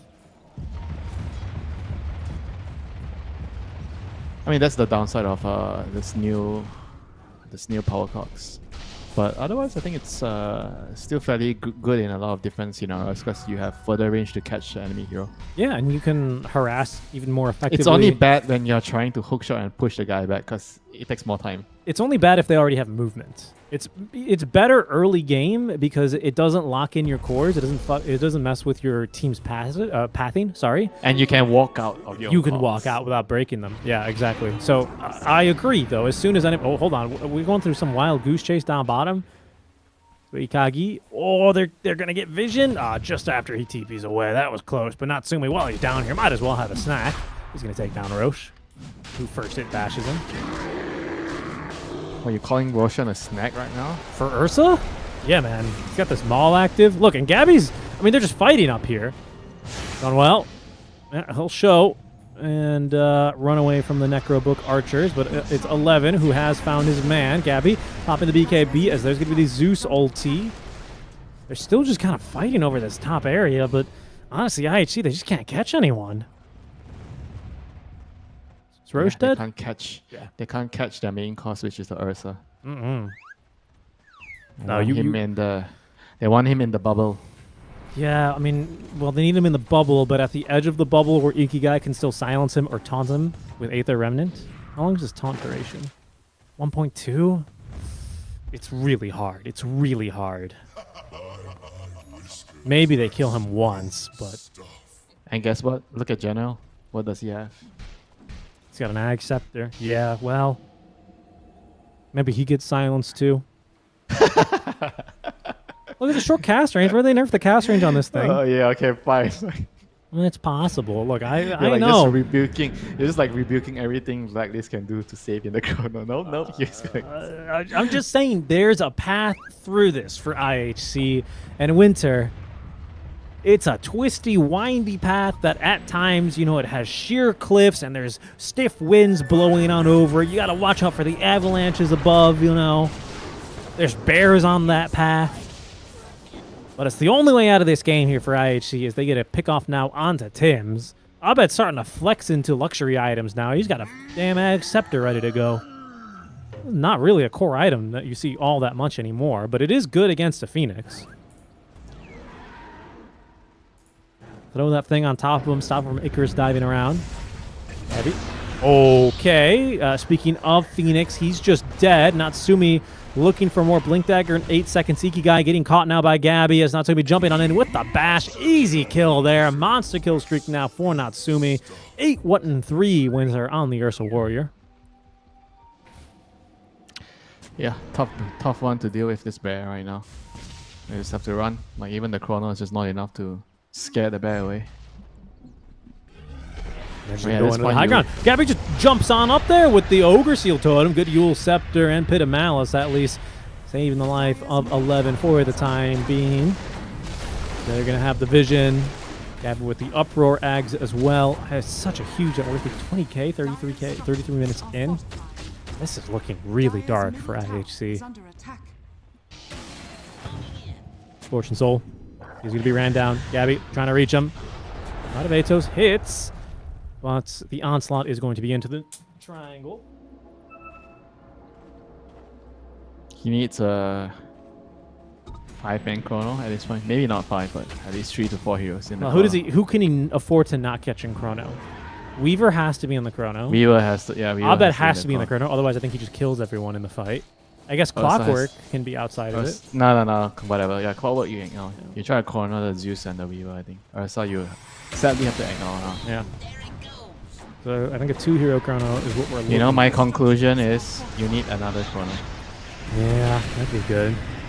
That'd be nice. They're going to try and burst through him. Kishkuk jumping in there. That's some good damage. There's the kill. One chrono might be enough, Okay. Can they connect it, though? Because, of course, you've got John well behind still with that Ag Scepter as a potential save. And they have to get cleared of this Roshan banner, Winter. That is non-optional here at this stage. As there's 11, Yule Scepter. They get the banner. That'll save the high ground. Push for now. Blacklist Rivalry. What's the move that they want to make? A toss back now. He's going to find Gabby. There's going to be the stun on a Fortune Soul through the BKB. Oh, through the BKB. Gets the time walk off, and he's going to be alive with the Supernova on top. Do they have enough? No, there's just not enough damage with the tank. Now Timmy just walks up the high ground. Gabby's going to go down, but in goes Tim's now. Fortune Soul gets another time walk away, but Abed, he leapt into the base. You madman, Abed. You can't do that. You're Zeus. He was trying to leap out. He faced the wrong direction. Well, looking for another kill. Kishka with a perfectly timed Yule Scepter allows Ikigai to jump back on it. Another Yule's. This Ursa spending more time in the air than on the ground in this fight. And he might just spend more time in the dirt as they jump him. They kill him. Dead for 90 seconds. IHG against the odds, Winter. They hold. Yeah, they definitely held like really nicely with the chrono. It was so close, Like one more right click, Fortune Soul would have been dead. Thanks to all those stat points that he had. With his 1 point time dilation, full stats, allowed him to just get the chrono off at the last second. Catching Gabby and Natsumi in the chrono and Egg to follow up. And the fight was just basically very difficult for Blacklist. I guess maybe if Abed didn't die, it would still been okay. But he jumped the wrong direction and just went in, That gave himself up as offering. The temporal impunity as well, right? The extra 1 second additional backtrack time after you complete the time walk. Really good. That is going to be quite powerful here for him. And, well, IHC, they're not out of the woods yet, Winter, but they have at least made a path for themselves through. I mean, you are still playing pretty far from behind. Tim's missing on the hook shot. Nice, really good play there, honestly. Fortune Soul finally getting this tier 1 tower down. They finally get their first tier 1 tower when we're 36 minutes into the game. Everything really making a difference. And look what our friend Faces Void is halfway to the pressure. second bubble. Radiant's bottom tower is under attack. Once you get the second, once you get the second bubble, Richie, game on. I guess he can out carry the Ursa at that stage. 18-second cooldown on Enrage, right? So that's basically his limiting factor here. Yeah, and at that point, you just need the Void Spirit to deal with the Weaver. Right. Which is totally doable, I think, for Ikigai. And what does your Weaver do? He has to actually get something to deal with the silence. Maybe he can get BKB, honestly. He probably should. He actually probably should. Because I think the problem is you can't... I mean, Manta is an option, but he always has another Resonant Pulse, right? Same thing with like a Lotus, or I mean, Yule's just doesn't seem really good on a Weaver, honestly. Although, if you upgrade it into Wind Waker this game, obviously that has some impact into a Faceless Void. Yeah, but our Faceless Void is just going to buy Nullifier. Yeah, that's true. Yeah, get the BKB, I think, right? Yeah. BKB is like the most stable option. Dire are scanning. You need BKB plus Aether Lens on the Weaver. Yeah, or you get lucky and get a Telescope, right? I mean, Telescope is probably still not enough. You don't think so? No. How's that enough? It's like 500 plus 100 is like 600 cost range. Isn't it? I can't find it in the neutral shop. Here it is. It's 125. Isn't that an Aether Lens? Oh, 225. Yeah, it's 100 less. Okay. Dude, Aether Lens... This is proof that you never buy that item. Yeah, because now I can't disassemble my boots into it, so what's the point? Dude, you are lying. You told me you're buying what you're disassembling to buy a Lotus just now. Well, back in the day. And right? you don't even know the name of the 900 gold item, the energy booster. Yeah, whatever. It's the blue orb. Dude. It's blue orb that isn't Lincoln Sphere, okay? That's all you need to know. Looks more like a diamond to me. Excuse me? Oh, look, he got Telescope, see? Get owned. Yeah, I know he got Telescope. Dude, I saw it. I am just saying he also wants to get an Aether Lens. I think you're projecting that, Winter. You gotta let John Well be his own support, okay? Uh-oh. Ishka. Force staff away. Gabby has repulverized if he even needs it, and he does it. Abed doing more than enough damage. Even refreshes for more vision. That's because they want trying to catch Ikigai here, who's going to be able to just slip out of their hands. TP away. Abed! Can't quite reach him. Yeah, game is still tense right now after losing that team fight. Like, Blacklist, they have to be very careful. I think if you're not getting Aether Lens on the Weaver, you have to get Dagger. I think one of those items. He needs to make sure he gets the save on the corner right now. I think especially on Zeus. I think Ursa is whatever, you know. If Ursa gets caught, it's whatever. He has the Academics. And he has the aesthetic cap, so he can probably tank to it. It's true, actually. Yeah, he's going to get the debuff, which is good enough for all the things that concern him. Yeah, so just in case you get silence, right? Just in case. His biggest problem is going to be BKB already utilized in fight and getting kited by the Yules. There's like 3 Yules, isn't there? 2. Yeah. 3. Or 3. And Yules doesn't care about status resist. Exactly, right? So that's going to be the potential problem here. I mean, there's also a Halberd. Halberd is also annoying. That's true, especially if he's used the BKB. Very true. Yeah, 3. but right now, Natsumi is not the primary damage dealer anymore. He's more like the tank, the front line. Yeah, I mean, it's decent against Abed, right? The disarm, he doesn't have magic immunity, but yeah, for sure. Debuff immunity, it's not magic immunity anymore, of course. As here we have our second Roche banner with the refresher shard. I love the Roche banner changes, by the way. +1. Me too. I think it's a great change. It's way better than the previous one. So difficult to use it. This one's really good. Oh, Kishka did not want to blink onto that wave. So Sue's holding the vision. Fortune Soul. Oh no, nice he got Yules. off the Blade Mail again, and he got Yules. I don't think Fortune Soul gets this kill. Does have a second Chronosphere ready to go. And Natsumi's going to make the jump in as well as Fortune Soul thinking about it. There's going to be the refresh, but he's a little bit low on mana. Winter now just barely enough for a full combo with Time Walk, BKB, and Chrono. He's got everything ready to go here a second time, and unfortunately they've had to leave Kishka behind again. Zeus ulti just so overwhelming against this Tiny who just wants to desperately jump these backliners.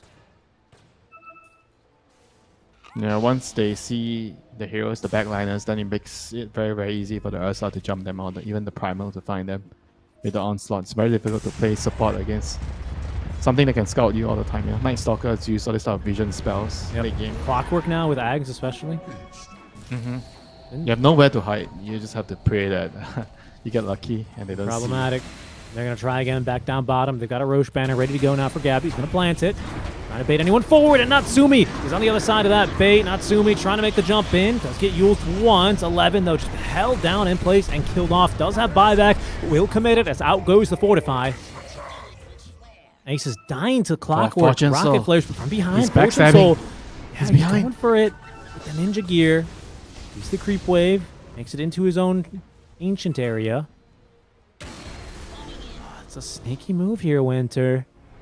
But he needs the team to try and support him, and it seems like now that the Roche banner is dead, Blacklist Rivalry, they're going to take it easy. This is...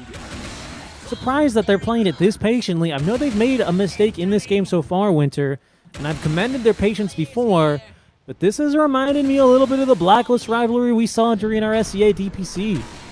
A lot of patience, sometimes not really, you know, no fire lit under them, you know? Do you remember those games? Yeah, I remember. Zeus scouts everyone out. Yeah. Oh, and instantly dead is the Phoenix. Not somebody making a jump, and that's a big kill. No buyback on the Phoenix, Winter. He was trying to buy out for the E-Blade. Didn't even get off the Ghost Scepter that time, thanks to the Abyssal Blade. Natsumi is getting through these barracks at an alarmingly fast rate. Gabby waiting in the wings. No Blink Dagger, so he's going to have to onslaught out. Has a Wind Waker as well for himself. We'll keep that in mind. For now, IHC sidelined as they just watch the barracks crumble. It'll give them another glyph, as Gabby also passes the Refresher Shard into the Ursa inventory. It's in his backpack, more specifically. Oh, Natsumi! He thinks he can just make the jump, and he can! He's dead! You guys got buyback. He's going to have to use it here. Buyback instantly. Natsumi already backing away. There's Natsumi. Caught the once. Enraged, though, turning back with the Scythe of Ice. Abed! He hits him with the Scythe, but from behind, Fortune Soul, he's found him! And Tim's as well, but it doesn't matter. That time lapse from John Well will save his life for now. And another Abyssal Blade. That condemns Ikigai as Fortune Soul able to time walk away, but that was his one and only chrono in the fight. Did not get the chance to refresh, and that is it for game one. Blacklist Rivalry, a slow roll here, but they take down IHC. Yeah, very, very methodical play. They slowly but surely turned the screw and just eventually got IHC to a position where they couldn't really leave their base anymore. And you can't really farm into your late game items if you have a very small portion of the map to just utilize, right? Even though you have like Phases Void, you have Phoenix Egg, the late game is pretty strong. But if your enemy is like 30k ahead, then it's probably not going to matter that much. No, and a pretty commendable high ground hold, but ultimately for IHC, it just kind of forces Blacklist to go for another kind of... it forced them to go for another Roche, is basically all the effect that has. I mean, Natsumi with an amazing game, 12-2 and 6 in particular. I think for IHC... I don't know, I just never felt like they could really connect onto anything. I don't know if we ever saw a Chrono Egg before Ursa had eggs. Am I crazy? They were like kind of getting raw in the early game. Like Zeus got all the runes, the power runes, and they killed Abed like once or twice in the early game. But I just felt like it was difficult for them to connect with the Chrono, because there's always like this kill threat on the map, right? Like the Primal, he was playing so aggressive, he was pushing the wave near your tower, so you always have to send people back. And they are always sending the Phoenix, if I'm not mistaken. He went back to defend the lane a couple of times, but he got killed. So every time he got killed, somebody had to go back and deal with the lane, right? Because then you can't really move if you have one hero out of the picture. So everything just kept getting delayed, right? If the Phoenix is pushing the lane out, he's hiding in position. The Tiny is smoking and he's bringing the Void Spirit or the Faceless Void somewhere to connect. Either you connect to the Phoenix lane or you have to connect to the Underlord pushing the side lane. Then I feel like it would have given them more opportunities to use the Chronosphere with the egg. Yeah, that's true. I mean, and shout out to Gabby, right? Gabby was a big problem, especially for the Phoenix early on, just always hunting him down. I think he killed him twice and then forced him out a couple more times. And makes it difficult here for IHC to try and connect. We'll see what they're going to go for in our second game, as it's Blacklist Rivalry who lead 1-0 after 1. This is an elimination match. IHC, they have yet to win a game in these EWC qualifiers. It's now or never for them. As we head into our second break, we'll be back with Game 2 after this.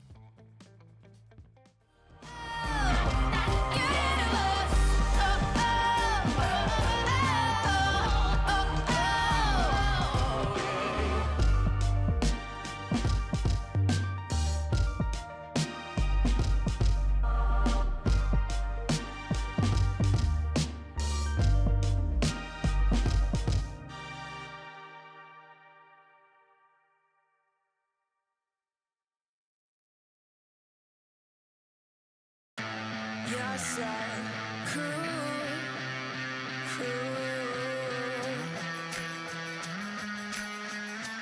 So stick around. Yes, I could.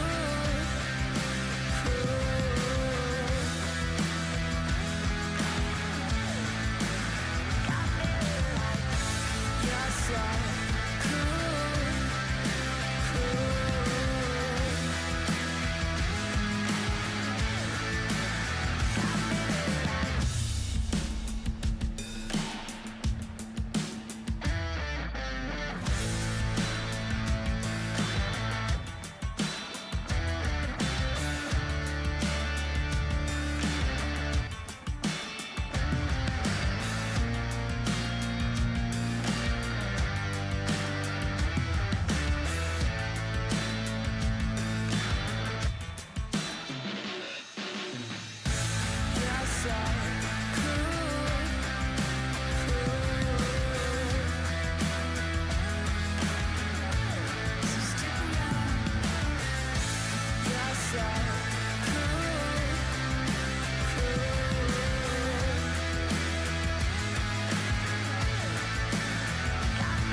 So stick around.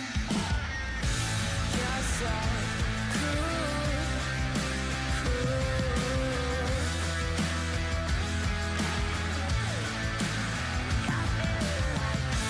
Yes, I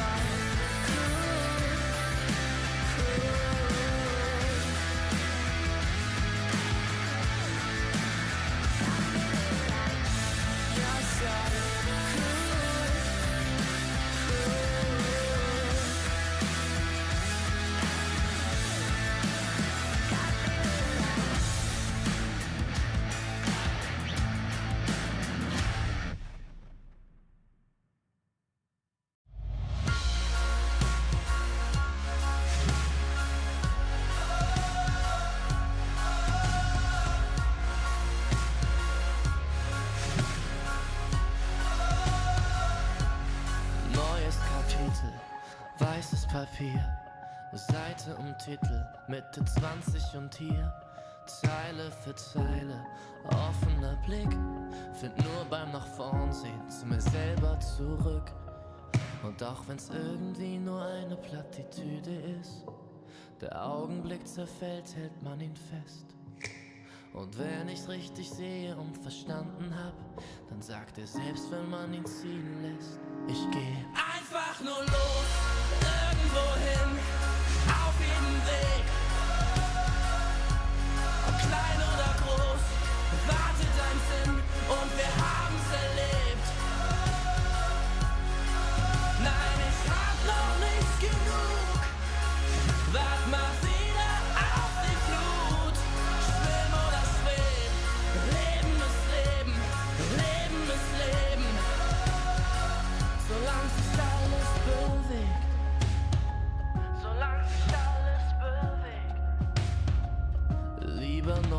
Gedanken. Hör auf, leisen Sohn, statt ewig im Gestern. Mit den alten Parolen, nun ist die Währung. Der Weg ist das Ziel, kostet die Welt dann vielleicht gar nicht so viel. Und auch wenn manches davon sicher Plattitüden sind, man fühlt genau, wenn es stimmt. Ich geh einfach nur los, irgendwo hin, auf jedem Weg. Ob klein oder groß, wartet ein Sinn und wir haben's erlebt. Nein, ich hab noch nicht genug, wart mal wieder auf die Flut. Schwimm oder schweb, Leben ist Leben, Leben ist Leben. Solange sich alles bewegt und unter mir, da hör ich die Sirenen singen. Ein Teil von mir will gern gleich hier zu ihnen sinken. Doch ich widersteh, hör auf mein Herz, ich geh. Ich werd nur kurz zum Abschied winken. Und dann einfach nur los, irgendwo hin, auf jedem Weg. Ob klein oder groß, wartet ein Sinn und wir haben's erlebt. Nein, ich hab noch nicht genug, wart mal wieder auf die Flut. Schwimm oder schweb, Leben ist Leben, Leben ist Leben. Solange sich alles bewegt.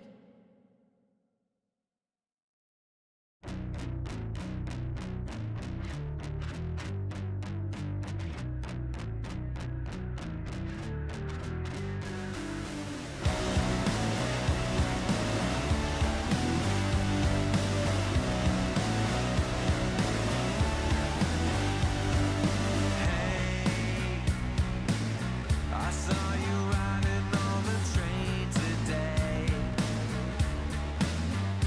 and I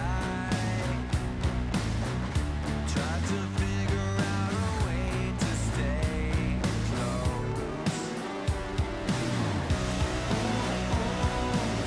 I wanna see you again. I wanna be your friend.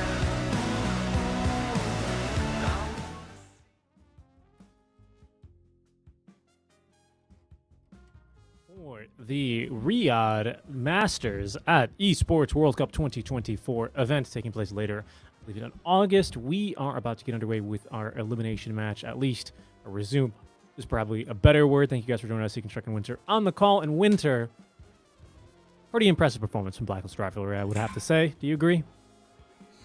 Yes, sir. They look a lot better than before. They look like a team that has like a clear, very clear direction about what they wanted to do in the game. They were executing it well. Sure, there are a couple of like mistakes here and there, but I think overall they look a lot like a team. Considering the recency of the roster changes, especially, I mean, basically swapping out the entire safe lane, are you surprised that they look as good as they did, or do you have any thoughts on that kind of process, or do you think it's just the team kind of meshing? Well, it's the team kind of meshing, and also I felt like maybe they kind of have found like a true balance between players that want to take farm and players that want to fight to kind of help the team move forward in the game. Because if everybody is farming, if you have too many players like me, then nobody wants to do anything. Right. If Underlord is ulting around the map and getting the necro books out, if TB is ulting to farm, you know, or not ulting, you know, obviously he's using his meta jungle. You know, your support CK is also using Phantasm to farm. Excuse me, support CK? Yeah, it's a thing. It's a thing now? You sure? No, but it used to, remember? Remember when he used to be an offlaner? 10 seconds That was a good time. I wish we could go back to those times, but I don't think it's anything we're going to see too soon. Winter is the kind of bat rider who stacks the triangle 8 times, and then he pings the offlaner when he goes to take it. He says, no, no, no. Wait, how? No, that is not true. And then you ping Firefly. Firefly ready, level 3. I clear it discreetly. Without pinging and without any communication to my team. Right. What usually what And then Winter my does. team, no, dude, my team would usually get mad because they are defending a tower, and I'm like picking my HP and mana. Usually what Winter And does is he, 1 minute later, my call is like saying, "Why is my support clearing stacks?" 5 seconds. Winter accidentally flame breaks the Clockwork and Ursa right on top of his enemy, his ally core, and then he dies and go, "Oh, sorry, bro," and then he goes and farms the stack. They were gonna take it, bro. Had to do it. Creating an excuse to make a play on the map. Anyway, Batrider banned out, so we won't be able to see any of the Winter Classics, as we like to call them. Not this time around, as Blacklist Rivalry moved to ban them out. They've got first pick this time on Dire, IHC, with last pick. Trying to remember our 10 last seconds draft. remaining. Was that Zeus first pick. Zeus It was a Phoenix, Zeus. right? Yeah. 5 Yeah, seconds Phoenix remaining. opening into Zeus. Radiant team banned. Storm ban. Very similar bans. IHC maybe signaling that they'll take the Zeus this time. But honestly, after a game, Why should you care, right? If you're first pick, if you just pick the Zeus. that's what I'm saying. That's the I'm about. If I'm Blacklist, I'm like, I don't care. I'll just first pick the Zeus. What are they scared of? A DK? Not really. Your lane's a little harder, sure, but well, he doesn't do anything to you outside of that. He can get a Mage Slayer, you know? Okay, never mind. No Zeus. No Zeus. Which is your favorite kind of game? 10 Actual seconds Dota? remaining. Real Dota, hero ban. You know who's not banned right now? It's Disruptor. 5 seconds remaining. That hero's still Disruptor's very he's not that contested. strong. He's I mean, he's not contested a that strong. lot, though. He's not that strong like before. Like he's still a good hero, but not that strong. Before you have to pick it or you lose, you know? You know the difference between a strong hero and you have to pick hero, if not you lose? Yeah, one of them is a Zeus and one of them is anything else. Yeah, what is the second you must pick hero right now? I'm not entirely sure. Dire team Yeah, we've kind of been going around with it. And there's the DK. Nice ban there on the Coddle to protect it. Okay, it's time to go Veno. Veno is the counter to DK. That's true. He's just a lot of damage right now. Percentage based damage, bro. Percentage based damage. 10 seconds remaining. That here's like Dire damage team incarnate. banned. Crazy how much you can do. I mean, is that a solution? That Timbersaw back to a strength hero now? Yeah, it's okay. It's a decent solution with the Whirling Death, and you can kill him with your pure damage. And he's got that very nice balanced talent where you get a second chakram now at level 6 for free. The crazy 10 seconds chakram. remaining. That's a boomerang, not a chakram. 5 seconds remaining. You see how he flies out and Yeah. how he returns to him. It's always confused me. It looks like a crazy chakram. Looks like a chakram he can't quite control. Yeah, but Timbersaw is a crazy hero, right? I agree. So I'm his on- spells have to be crazy good. I'm on the Slacks theory where you make this guy busted, but like every so often he just like you hallucinate things as this hero, you know? Like you see a gank coming in the fog of war and it's like fake. What? Yeah, because like Timbersaw's like literally crazy, right? Uh-huh. So like what if a way to balance the hero was that, you know, So he has to have a neurological problem to balance it out. no, I mean you see heroes in the fog of war. Like they're not even in the game. You just see like, you know, you're playing versus like whatever, 5 heroes, and then like you just see like a Lycan in the fog of war show up with his spirit wolves. Have you seen spirit wolves? Yeah, what is Timbersaw's nightmare? Trees. What is... Probably a team of Treant Protector, Lone Druid. So he's afraid of Nature's Prophet surrounding him with Sprout. Yeah, because I think whenever you spawn in the fountain next to Nature's Prophet, Timbersaw goes, "So you're a tree." So funny. One of my favorite interactions. He's probably afraid of definitely the green heroes. Tree, Treant. Sorry, Nature's Prophet, Treant, Lone Druid, maybe Tiny, and a Windrunner because she's like a ranger. No, probably Hoodwink, I bet. Yeah, those 5 heroes. Definitely his nightmare fuel right there. And speaking of nightmare fuels, the Ursa from last game was certainly nightmare fuel for IHC. This time, Blacklist do them the favor of banning it out Winter alongside the Shadow Demon. Doom is the one ban that IHC take to before they take off again with this Phoenix. This time, no Ursa to instantly scramble it. So what do? You pick a Snapfire? Yeah, Pick I a think Marcy? No, in Marcy into Timber, I think I'd rather have a Snap. I think it makes your lanes easier. Then you don't scale as hard. I think Snap's pretty good against Timber and Phoenix. You have the magic to deal with Timber. You have your scrambling machine for the Phoenix. I agree. But again, it's the problem with you scale enough, right? Oh, It's a Snapfire. What do you mean you don't scale? Snapfire scales. What the hell? not as hard as like a Marcy, I think. And that's my concern. I mean, you were playing with a DK. You know, a lot of his scaling got removed. Fine. Right. That's my only concern. And they'll go with the Snapfire still and the Disruptor. So, you know, I have small concerns with the scaling of Blacklist, but of course they still have 2 picks to round out their draft. So they can address that once they see another IHC hero. Actually, they'll see another 2. You've got a Timber, you got a Phoenix. Probably want to keep this Timber flexed a bit, so I don't expect to see something like a Mars committed at this stage. And they've got last pick. So what do you pick then? You pick your second support? Picking your second support and a carry, I think. I think so. Carry against DK. You want someone that can do magic damage. Gyro? Oh. Gyro is available. You go Gyro IO here? No, you can't go IO because of Disruptor.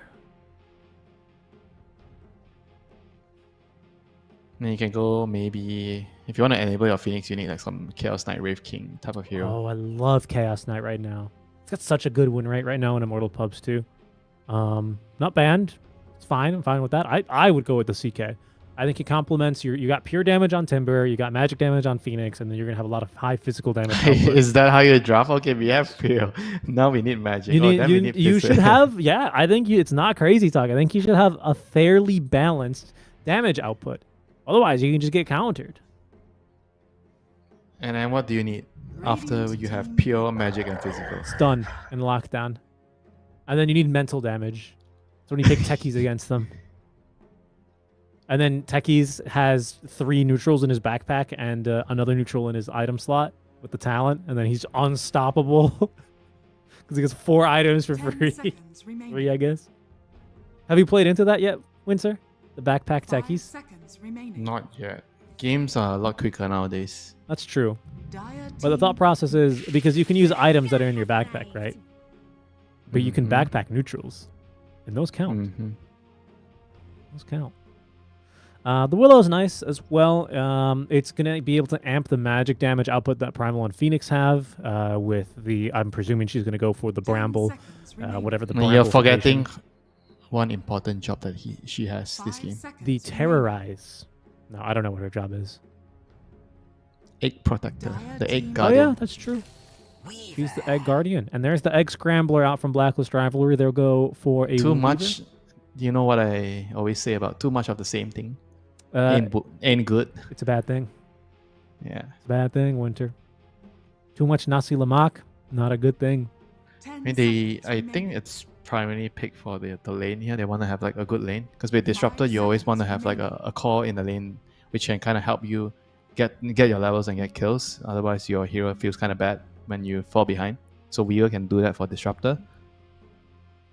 But outside of enabling the Disruptor and the Snapfire, I feel like the Weaver's not gonna like this game so much, you know, against Willow, against Primal, the Timber, the Primal. I think Primal is fine in the lane. You can deal with Primal in the lane, but after that, not so much. Not when he's got like dust and he onslaughts you. He can kill you very easily.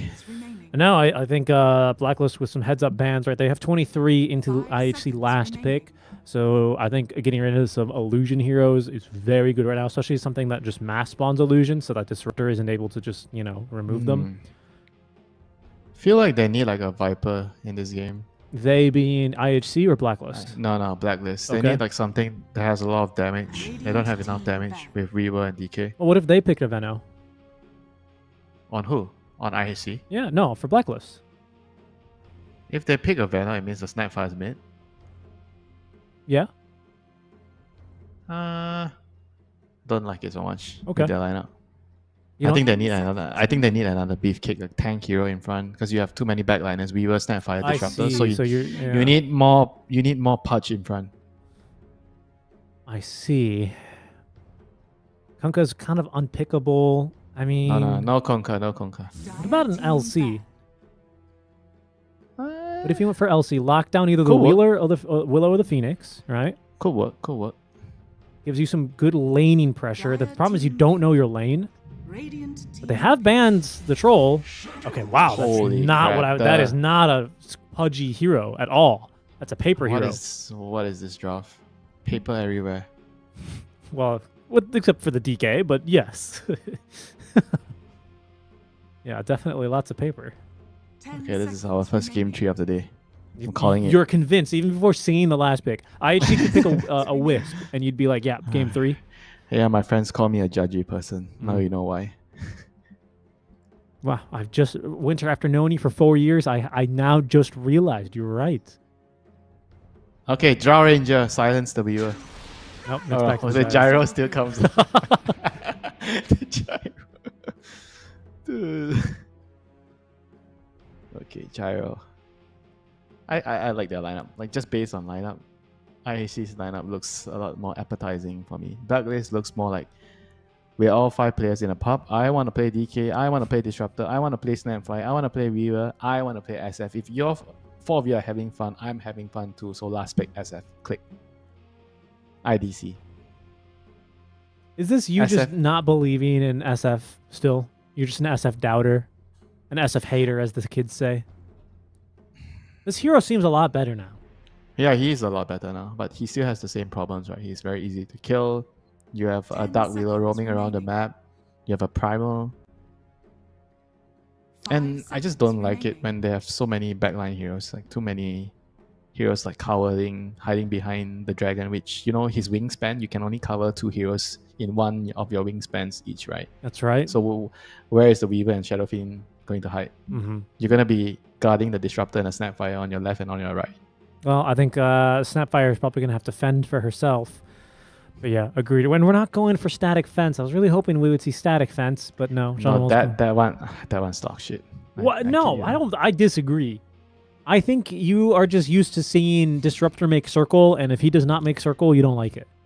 What is the combo? So you try to block people off with 2 walls, and they run backwards away from a static storm. Yeah, like if they're trying to. Or you're gonna tell me then just draft a Clockwork or just draft Earthshaker. You know, put a Fissure behind or put a Power Cogs behind.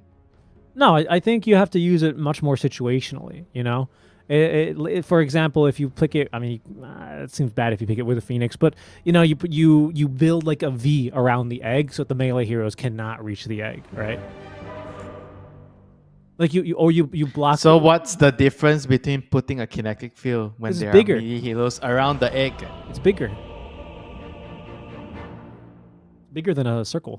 You're out of your mind. Just and go the drink your formation coffee. delay is way faster. Look, I agree. I really liked the idea, and it's obviously a little bit weaker because they didn't really. No. kinetic. Keep fighting. Keep fighting. Don't agree with me. Just keep on trying to sell to me why can the other spell is better. The wall. The formation delay is way faster. It's longer, so it grants more vision as well. Is it shorter cooldown? Yes, it's also shorter cooldown, and you get 2 charges. Obviously, this is on the electric fence. The Thunderstrike one. I mean, this Thunderstrike one is just not that good, honestly. Especially because I don't think anyone's maxing Thunderstrike. I'm pretty sure it's still Glimpse getting maxed. It's like 141. So who cares? I'm maxing Thunderstrike because you need a farm, of course. But people who want to win the game, that's not what they're doing. By the way, it is of course Corrosive Dragon. You already know what I'm trying to do in the game. Hotspot. We just saw this Primal Talent as well. Of course, the Twisted, the crazy Chakram. And the Thorny Thicket. Yeah, okay. So nothing I think too surprising here with the talents being chosen. The gyro one. I like the gyro one. Did he go for the Afterburner? Yeah. Of course. So good. It's so much better than the other one, right? I honestly, I don't remember what the other one is off the top of my head. Let me check. I don't know either. I just know that this one is Secondary Strikes. Oh, the call down one. Nah. I think this one's just better. Then the narrow Scatter Blast is great. I love Disruptor's new innates, this electromagnetic repulsion. So fun. And yeah, nothing else too crazy here, I think.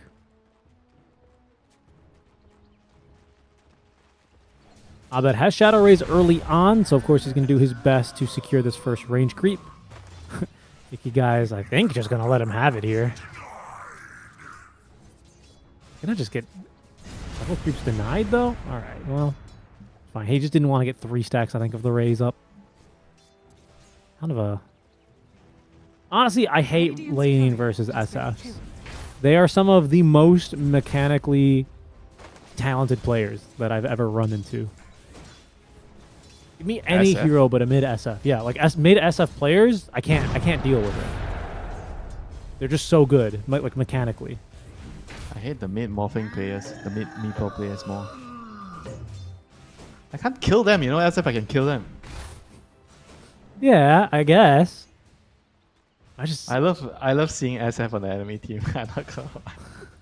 He's such a hater. Winter smiles whenever the enemy locks in SF. He says, guys, let me mid. And then he picks Queen of Pain against them. So old school.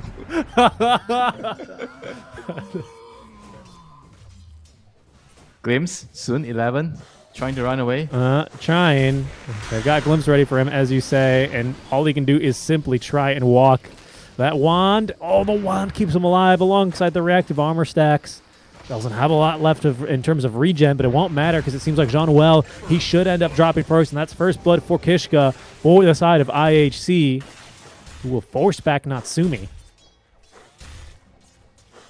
Yeah, very, very big kill there. Big turnaround for the Dark Wheel. And 11 just surviving. Now he gets his tangles, and the Weaver has already exhausted a lot of his regen, and now he has to send regen.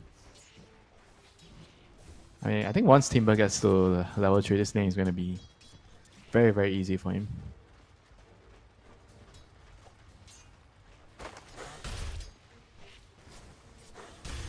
It's very easy for them to kill the Disruptor in this lane. You set up with the Bramble. I think one Bramble, the Disruptor could just die. Yeah. Yeah, he's not a very tanky hero, and honestly not a lot that Natsumi can do to stop these kinds of heroes from running down his supports. One of the weaknesses of the Weaver. You have to run the enemy down. You don't want them to be running you down. Okay. Lotus Pool fight time. Look at how they are taking the Lotus. Everyone's like pausing. Pausing at the pool. Yeah, John Wall was much better position though. And he didn't have to turn earlier. So off to a good start there. Abed is running away with this mid lane, by the way. 21-6. 3 minutes in. Excuse me? SF, bro, it's an SF against melee hero. He can be 50-0 ahead, but it's still easy to kill him. So you think eventually the dinosaur is just going to walk over to him, pick him up, and kill him? Dude, that's what happens to SF. I mean, it's funny because you're right. That it's just, 24-7 now. Isn't that worth the CS lead? This is the type of hero where you play when you know that the opponent is you're gonna be able to get away with it, with this opponent. I mean, when you get away with SF in the early game, sure, it feels really fun to play, because you can kill anything alone. Get to your Shadow Blade, your solo killing heroes, you're just taking over the entire map. And his scaling is very, very strong. Like late game, you have physical and you have that spell damage. You have some disable with the fear. Another glimpse. Another glimpse. Yep, top lane, but they won't be able to catch 11, who has Timber Chain ready to go. 1-1-1 build. The Sampler at level 3. The what? The Sampler. The Sampler. He's like sampling them. 1-1-1 is the Sampler. Yeah, because you're trying everything. It's more like I want everything, not trying everything. Yeah, he's trying everything. The Sampler. Yeah, but just a little bit of everything, right? Just one piece. No, I disagree. It's more like I want everything. Well, he's got no choice. I'm not sampling. I think Abed, speaking of trampling, denies the trampling. That we will have no sampling of the trampling. As Kishka is going to get that kill onto Jean-Noel. And he's even going to get glimpsed out. Oh, this top lane not looking so great right now to be a disruptor. And unfortunately, I don't think a kinetic fence would change much here. Come on, you're supposed to keep selling, keep telling me the story. I don't wanna. It's not. I really wanted it to work, but I don't think it will. It's just one of the flashiest facets, you know, I think. Good glimpse back. This could be trouble for 11 as Natsumi. He's got plenty of damage to throw his way. That's a level 2 Thunder Strike as well, and a big kill in the lane as they take down the Timbersaw. Down bottom. Yeah, bot lane. Yeah, DK eager to get underneath the tower. Fighting with level 2 Fire Spirits, however, and now that is the slow. Fortune Soul, 2 points in the Rocket Barrage as well. No outrunning him now with the Afterburners as Gabby will turn and smack him with his tail. Don't ask where he holds it when he's in human form. Where does he hold it? I don't know. I don't want to know. Okay, Rune Spot's bottom. Oh my god, Abed denies it after he threw a blood grenade at Ikigai. Now he's dead. And Kishka, he seems to be the next one on the list here for Abed, who has a long-range raise, turning perfectly there. Ah, what a good mid player. What a nerd. Love watching Abed. So much swag. Honestly. Well, I like watching SF. I hate laning into it. It just sucks to die to this guy. So you're just like, I got outplayed. You know, if you die to Zeus, you're like, yeah, man, whatever. You're just a filthy Zeus picker. You die to SF. Damn, he's good. Dire's bottom tower is under attack. How about when you die to a blind Sunstrike? They're never really that blind, are they? Usually it's because I'm an idiot. 11. Oh, they're just lucky. Nice kill here. Even with 3 points in Timber Chain, he's not going to be able to get back. Not like it reduces his cooldown, but just as far as the distance traveled. Starting to really punish in that top lane now that Kishka has been roaming around a little bit more. So his quest over to the mid lane has started to punish IHC a little bit more.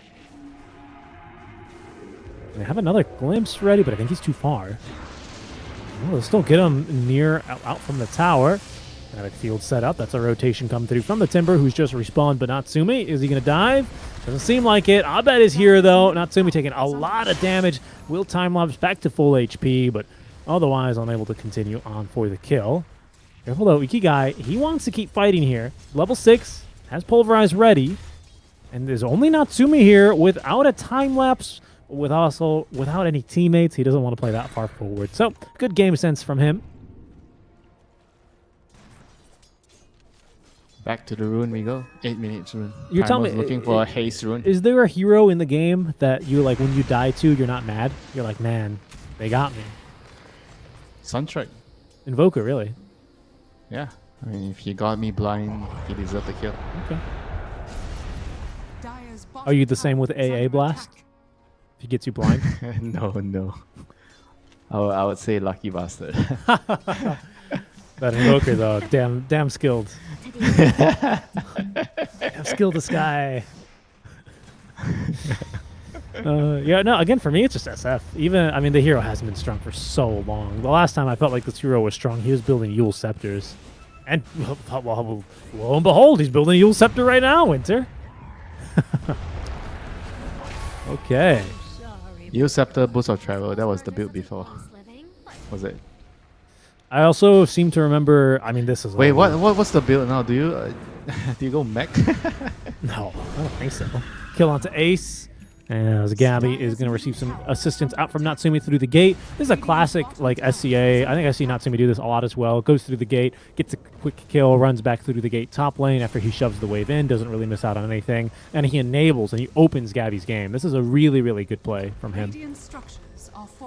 Very important play. The cores need to help each other. And see, look, I don't know if Ikigai wanted to go top. It seems like he's not going to be able to now. All right, but they do catch a glimpse. Oh my god, John was level 6. I guess it's minute 9 already.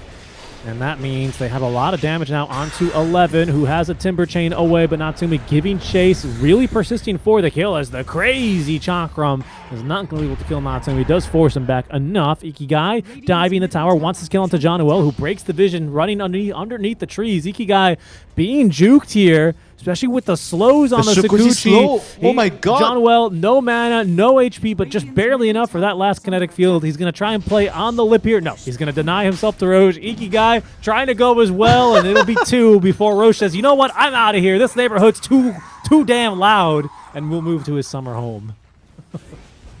That's like 2 too much for a starter, you know, like too heavy of a meal to Yeah. start your breakfast with. That's what happens when you order the sampler and eat everything. That's why it's a sampler. Roche with a double kill. 10 Yeah, minutes go have your tasting menu, you know. Then you can try everything. Exactly. A bit of everything, right? I think you're that guy that goes to a new restaurant, and you kind of want to have a bite of every single thing. Depends on the cuisine, but generally speaking, yeah. I'm the kind that if I like something, I just want to eat that. You know, Yeah. I don't want to try it. Well, you're the kind who just eats his wife food as well when she's done, right? You just order this one, and she goes, "Why?" And you say, "It looks good." And then when she doesn't finish it, you go, "Ah, yummy." Yeah, they call me the DBKL, you know, the trash collector. 'Cause I clear everything. Oh goodness. Okay, Yule Scepter Abed with the first Requiem of Souls, but no, the fear to protect him. With the egg now down, but Tims and Natsumi make very quick work of that. The crazy Chakram though, putting Tims into the dirt as the glimpse on back. Ikigai can do nothing in this fight but die. Abed runs straight into those brambles. Almost did it again. It seems like Natsumi continuing to dive. Finally, will be able to get back to safety using that time lapse. Good fight there from Blacklist. Really good target priority, I have to say. They sufficiently ignored the Primal Beast until he was a little bit more of a problem. Radiant's middle tower is spellcasting. under attack. Radiant structures are fortified. And now Gabi, he's here to claim the prize of the tower. Wims. Radiant's middle tower is under Okay. attack. See, that's why kinetic field is better. That doesn't happen if you have kinetic field. The formation delay is crazy. Middle tower has fallen. Kinetic wall? Yeah, the fence is way faster. Oh, the fence, kinetic fence. 11. Okay, we'll be able to get out of Yule's range before Abed can hit him. Wards. Everybody's placing wards. Yeah, You yeah. hear the sounds. Ward time. They'll run after them. They'll deal with those wards. Oh, they'll deal with them now. Oh no, run. You Cookie guys, Monster, run. the Primal Beast animation for taking a Watcher is, I think, the same as throwing a rock, which really messed with me. When he took that Watcher, I was like, is he throwing a rock? Like, there's no way he's got a shard. He's pretending to throw a rock. Yeah, but he doesn't growl like he does when he really throws one. It's a 5K net worth lead here, Blacklist Rivalry. We're having a bit of a casual conversation here during this cast because the game is, frankly speaking, quite one-sided here, Winter. I mean, just at net worth. Straight 3 and out in terms of net worth. Tims is catching up here to the net worth of Ikigai, who's the mid laner, mind you. And yeah, he had a bad mid, but Just you wait for Gyro to come play. Well, what's he got? He's got Falcon Blade into BKB, so it's the fast build, basically. It's not like this Crystal is... Wait, he didn't split his thing? Oh, you mean the chop shop? He didn't chop shop? Yeah, usually I've seen people actually split the Falcon into the faster Crystallis. Oh, there he goes. He's done it now. Oh, no, I see what you mean. No. Yeah, you don't see what I mean. Right, because you can use the blades of attack from it, right? And then you get your money back. I saw the algebra formula. You get the Bacillus, and then you split it, use it in the lane, and you split it for Falcon. Timber will be caught here. Natsumi slowed by the Fire Spirit, but has the power of teamwork, which is not enough because the Egg Protector is here. And now the Chain Stuns. No, not good enough. What a glimpse. Out from Jean-Noel. Allows Natsumi to get up the time lapse and live. Timber dies at the end of the day, but it seems like he might be the only casualty at this point as Blacklist don't quite have the reach. Especially with Glimpse on cooldown. What a play. That would have been a much more disastrous fight if Ikigai had been allowed to connect on that Pulverize. He was so close. I love playing Disruptor into Primal, I have to say. It's so satisfying to just destroy this dumb dinosaur. Fortune Soul just needs to come to the fights. Like if he's there, he casts his spell, any spell, no barrage, call down. That would have been like a one fight for them, He just needs to come and help his team, Well, there's Ikigai. No way out of this one for him. Oh, Save wow. him! So Save much him! damage. Gyro! Oh, he's going to go farm down bottom now. He needs a He didn't even BKB. try, That's very saddening. Tells you that he doesn't really value the Primal so much. And the Primal's so far back now. Things are getting really rough here. Gabby has double Bracer and a Mage Slayer already. My goodness. Have I ever told you that there was this one person on my team that I would always throw my body to save that person? No. no matter what. Was it like for a mental reason? Like it was like you needed it for the mental game? That's the only reason I can imagine. Where you identify. I was just afraid of the person getting mad. I see. No, you've never told me that before. I can't imagine who that would be, Winter. You'll scepter play here after the blink in from Abed. There's the Requiem of Souls. Now Fortune Soul. 1, 2, 3. Abed picks him up on the triple raise. And Ace, he might be next. Gets the Icarus dive away. Abed with a blink at the ready. Another 1, 2. Doesn't have the distance for the long range raise. Does not connect it either. And will be denied the double kill. Some flashy plays with this Arcane Rune. As Ikigai is going to die in the meantime in mid lane. It seems like that's another Static Storm into a glimpse. Radiant's top tower is under attack. It's fun playing Disruptor when you're hit. Radiant's This is the type of game that you want to be in when you're a Disruptor. Enemies running away from you, you pull them back with the glimpse, and you just suck all the hope out of the enemy team. You know, they think that they can come back into the game. Oh, we got out, you know, we only lose one hero, but there's always that +1 dying. Hold on. That's a pretty nice terrorize on the 2. The crazy Chakram as well. They get the kill on a Gabby. Guess what? Tim's. Richie Gyro's here. Yeah, he's joining the fight, and there's no running for him. Especially, least of all, with that Afterburner. 2 kills here. Blankless rivalry get a little bit too caught up with a little bit too much gusto there, Winter, trying to take that 2-2 tower. It's only 16 minutes in. No. Too early. Yeah, back to the Gyro. The algebra formula that I saw was you buy Bacillus, and then you split. You use it for the lane, for the mana region, then you split it to make Falcon. Then after you have your Falcon, you split it again, you make Chrysalis. And then you use the remaining part of the Falcon for something else. I can't remember what was it. I have to use a so you don't waste force, I guess. You don't waste anything. You don't it's waste. Crazy, you know. The list just goes on and on. Then you buy, I think, has to be force. There's no. I don't think. Hurricane Pike, I think, or something. Yeah. And then, okay, hold on. I'm trying to follow the formula. And then, so what does the Sage's Mask get turned into? No, but the thing is that you can just sell it because you get most of the gold back, right? No, you still lose 50%. I mean the recipe, you get the recipe. You get the recipe gold. value back, yeah, and that's fine. But the rest is just problematic. Natsumi, I'm not sure who is hunting who. Okay, it's clearly not. Okay. It's a very interesting mechanic. I feel like it changes a lot of how you can approach the game in as Gyro. Right, yeah, because you can just sell that Rangabanzi recipe, of course. Oh, 11. He's going to get caught this time with the kisses raining on down, and I don't believe that's he has a way out of this. Yeah, that is what I call when you kill someone you really hate, you know, you throw everything. There's this one player that you're always going to throw your body to save him, but there's also this one player, whenever you see him on the field, you're just going to unleash all your spells on him. Is that why when we queued into each other, you fingered death me on when I was on 10 HP? I never played Lion, come on. You're right. Plus, finger was on cooldown anyway, because you just used it to farm a camp. If you queue and I queue, we're never going to get into the same game. Let's be real. I don't know that. What if we queue for Altic, not for rank? Probably going to be the same. We know that, alright? Don't say that. That was almost 5k. Quick kill onto Gabby. It's a major one. The Glimpse isn't going to do much to change it. Once again, it's Blacklist just kind of sticking around a bit too long, farming a bit too comfortably, I have to say. You know, getting the tower pressure, but just not staying there with the numbers. If that was going to be a fight, it would have had to been a big fight from them. Maintain that position. Yeah, they have to try to be like closer to each other, you know. Don't be so cocky. Because right now the Gyro is deciding to play. When Gyro comes to the party, they can actually kill the DK or even the SF, all these heroes easy.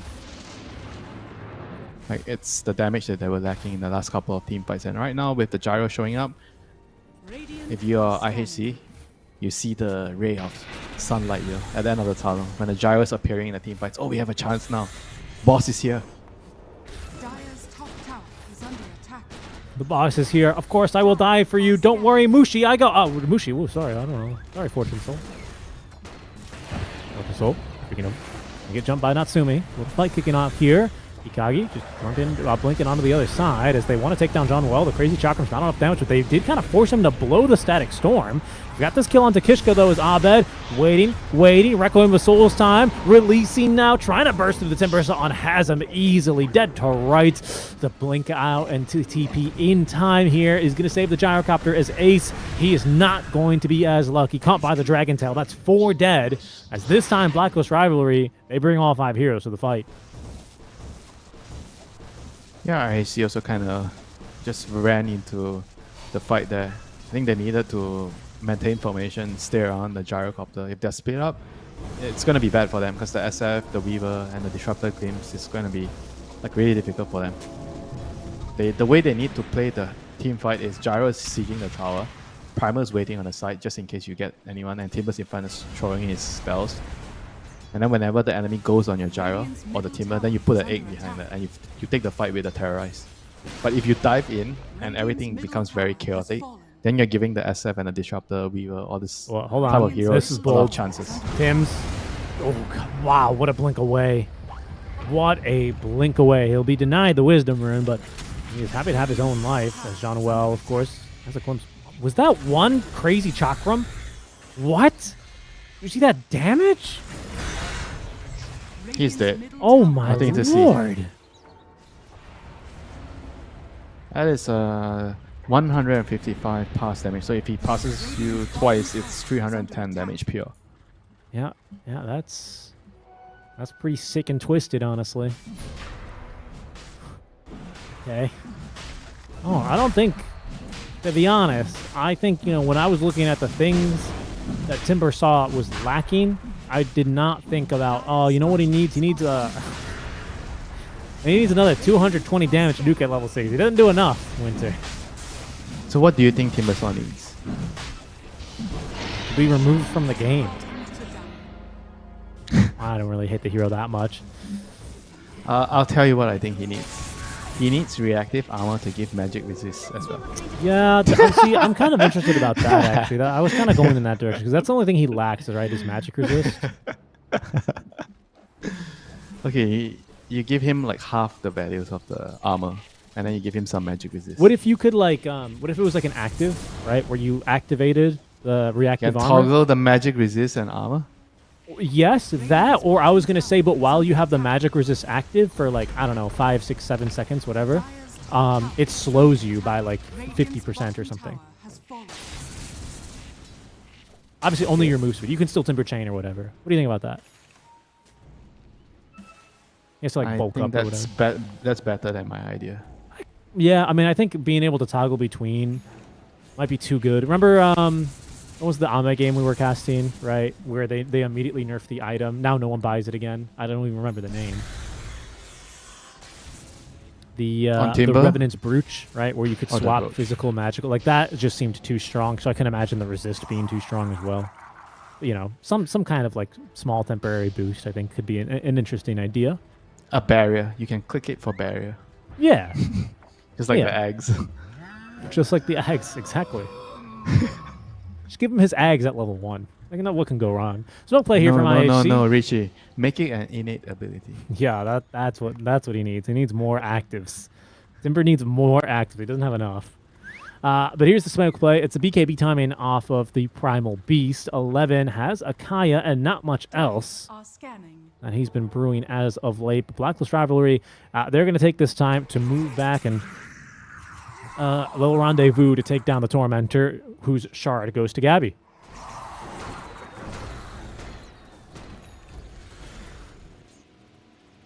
I was a little bit confused then I realized Disruptor had shard. Okay, he bought his own shard. This got nerfed, and rightfully so. This was ridiculous before. 400 extra cast range is still...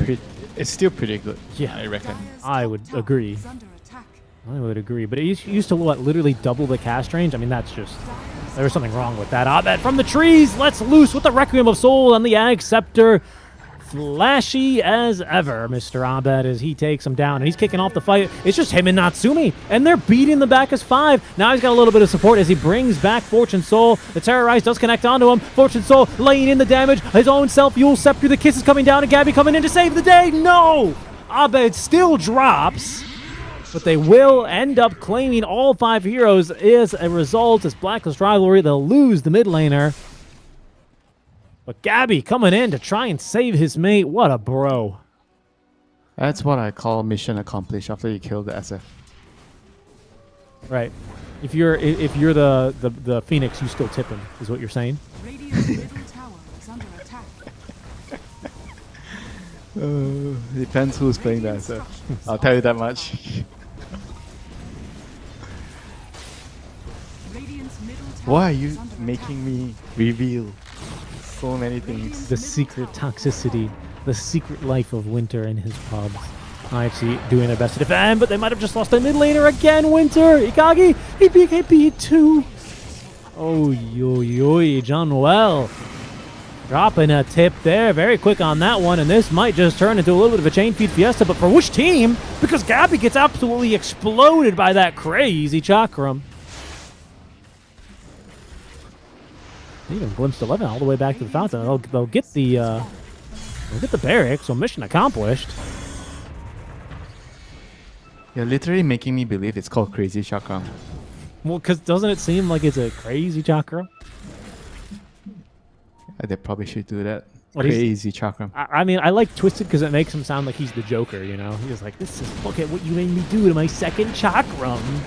All these trees. Fortune Soul, who's BKB on cooldown for a full minute, as he's going to be glimpsed on back, trapped inside the kinetic field, and now the Static Storm. No way out for him is Natsumi running them over one by one, but slowly dying, only losing the Aegis, however. Did try and get off that time lapse on the looks of things. 11 kind of caught behind, trying to find these enemy supports, as they have the Yule Scepter now onto Ikigai. Abed is also joining this fight. It's going to be a bit of a backstab move from him as he joins from the Radiant base to blink up to the high ground, but no, the egg in time, it's not going to make a difference as Tim's absolutely lays into that. 4 dead just like that as IHC. It's 11 trapped on his own literal island, Winter.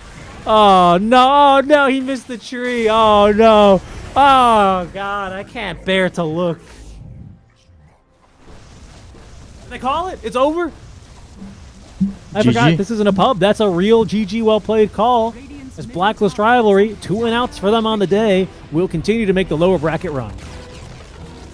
Yeah, good showing today from Blacklist Rivalry with the new roster.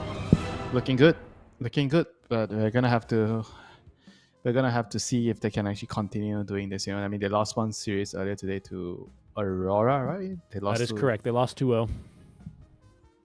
Maybe didn't really get to see much of that game, but at least in this series, it looks a lot more positive. You know, for them. You know, they have to try to rebuild their momentum, rebuild some morale, and move forward. And fight for that one and only slot. Yeah, I mean, that's the real trick here, right? One less team now in contention after this 2-0 series, as Blacklist will eliminate the Mongolian IHC hopefuls, who unfortunately kind of will wrap up a difficult year for them. This is their first time IHC made it to the closed qualifier level of an ESL Pro Tour event. And for them, on this year's EPT from 2023 to 2024, it will be their last as well, unfortunately for them. You know, bit to improve on. I think also making that roster change so close to the dates is going to be a bit detrimental for them. But ultimately, you know, it's kind of tough in this region when the competition is so tight and only one team can make it through. Blacklist proved that they're just the better team today. This series, yeah. I mean, today, overall, I think that there's still a lot of things that they have to try to work on. Not sure if a draft like this will work against like the other teams, you know. So they have to try to iron out all the small mistakes they have in the game, and you know, try to keep improving and try to keep walking in front, trying to improve, and you know, hopefully they're gonna get a good result in this event. Indeed. That wraps us up already. I don't know if we have much more to say other than we can take a look at our bracket, because there's one other ongoing match that I kind of want to throw you guys over to as soon as we are all wrapped up here. Here's our bracket. We can see how we got here. IHC now down and out 2-0 on the day as Blacklist Rivalry. They will move on to play the loser of, I'm not sure if it'll be the Bleed game or if it'll be the Aurora. Sometimes the teams do a bit of a swap.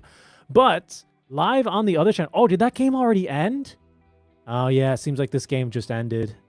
Yeah, I was gonna try and send the people over to TNC versus Execration, but they are currently all chatting in the 35-minute of game with a 35k net worth lead. So it seems like this game probably also ended it in a 2-0 victory.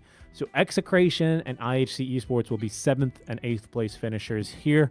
You know, condolences to them, but they will not be able to move on, and that means we are one Filipino team out. We started with 18 Filipinos in the SCA closed qualifier regions. Winter, we've just eliminated 8. Sorry, make that 5. Yep, what a sad day for the Filipino fans, but you know, there's still hope. There is still tomorrow, and when you wake up, the sun is going to shine again, and everything's going to be brand new tomorrow. Absolutely. Absolutely. That's what we all have to say as SCA fans. Unfortunately, it is only going to be until tomorrow until we get to witness our next couple of matches, guys, because that is going to do it for us tomorrow. I believe we resume with the upper bracket. Still 2 streams for us on the day tomorrow. Make sure you guys follow and tune in same time, same place, 12 noon SGT. For now, the Eastern European qualifiers are still in full swing, so go ahead and check out the main channels and the secondary channels for those. And Winter and I, we will catch you when we are back tomorrow for some more closed qualifier action. Until then.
No, I'm not a king. I'm the king.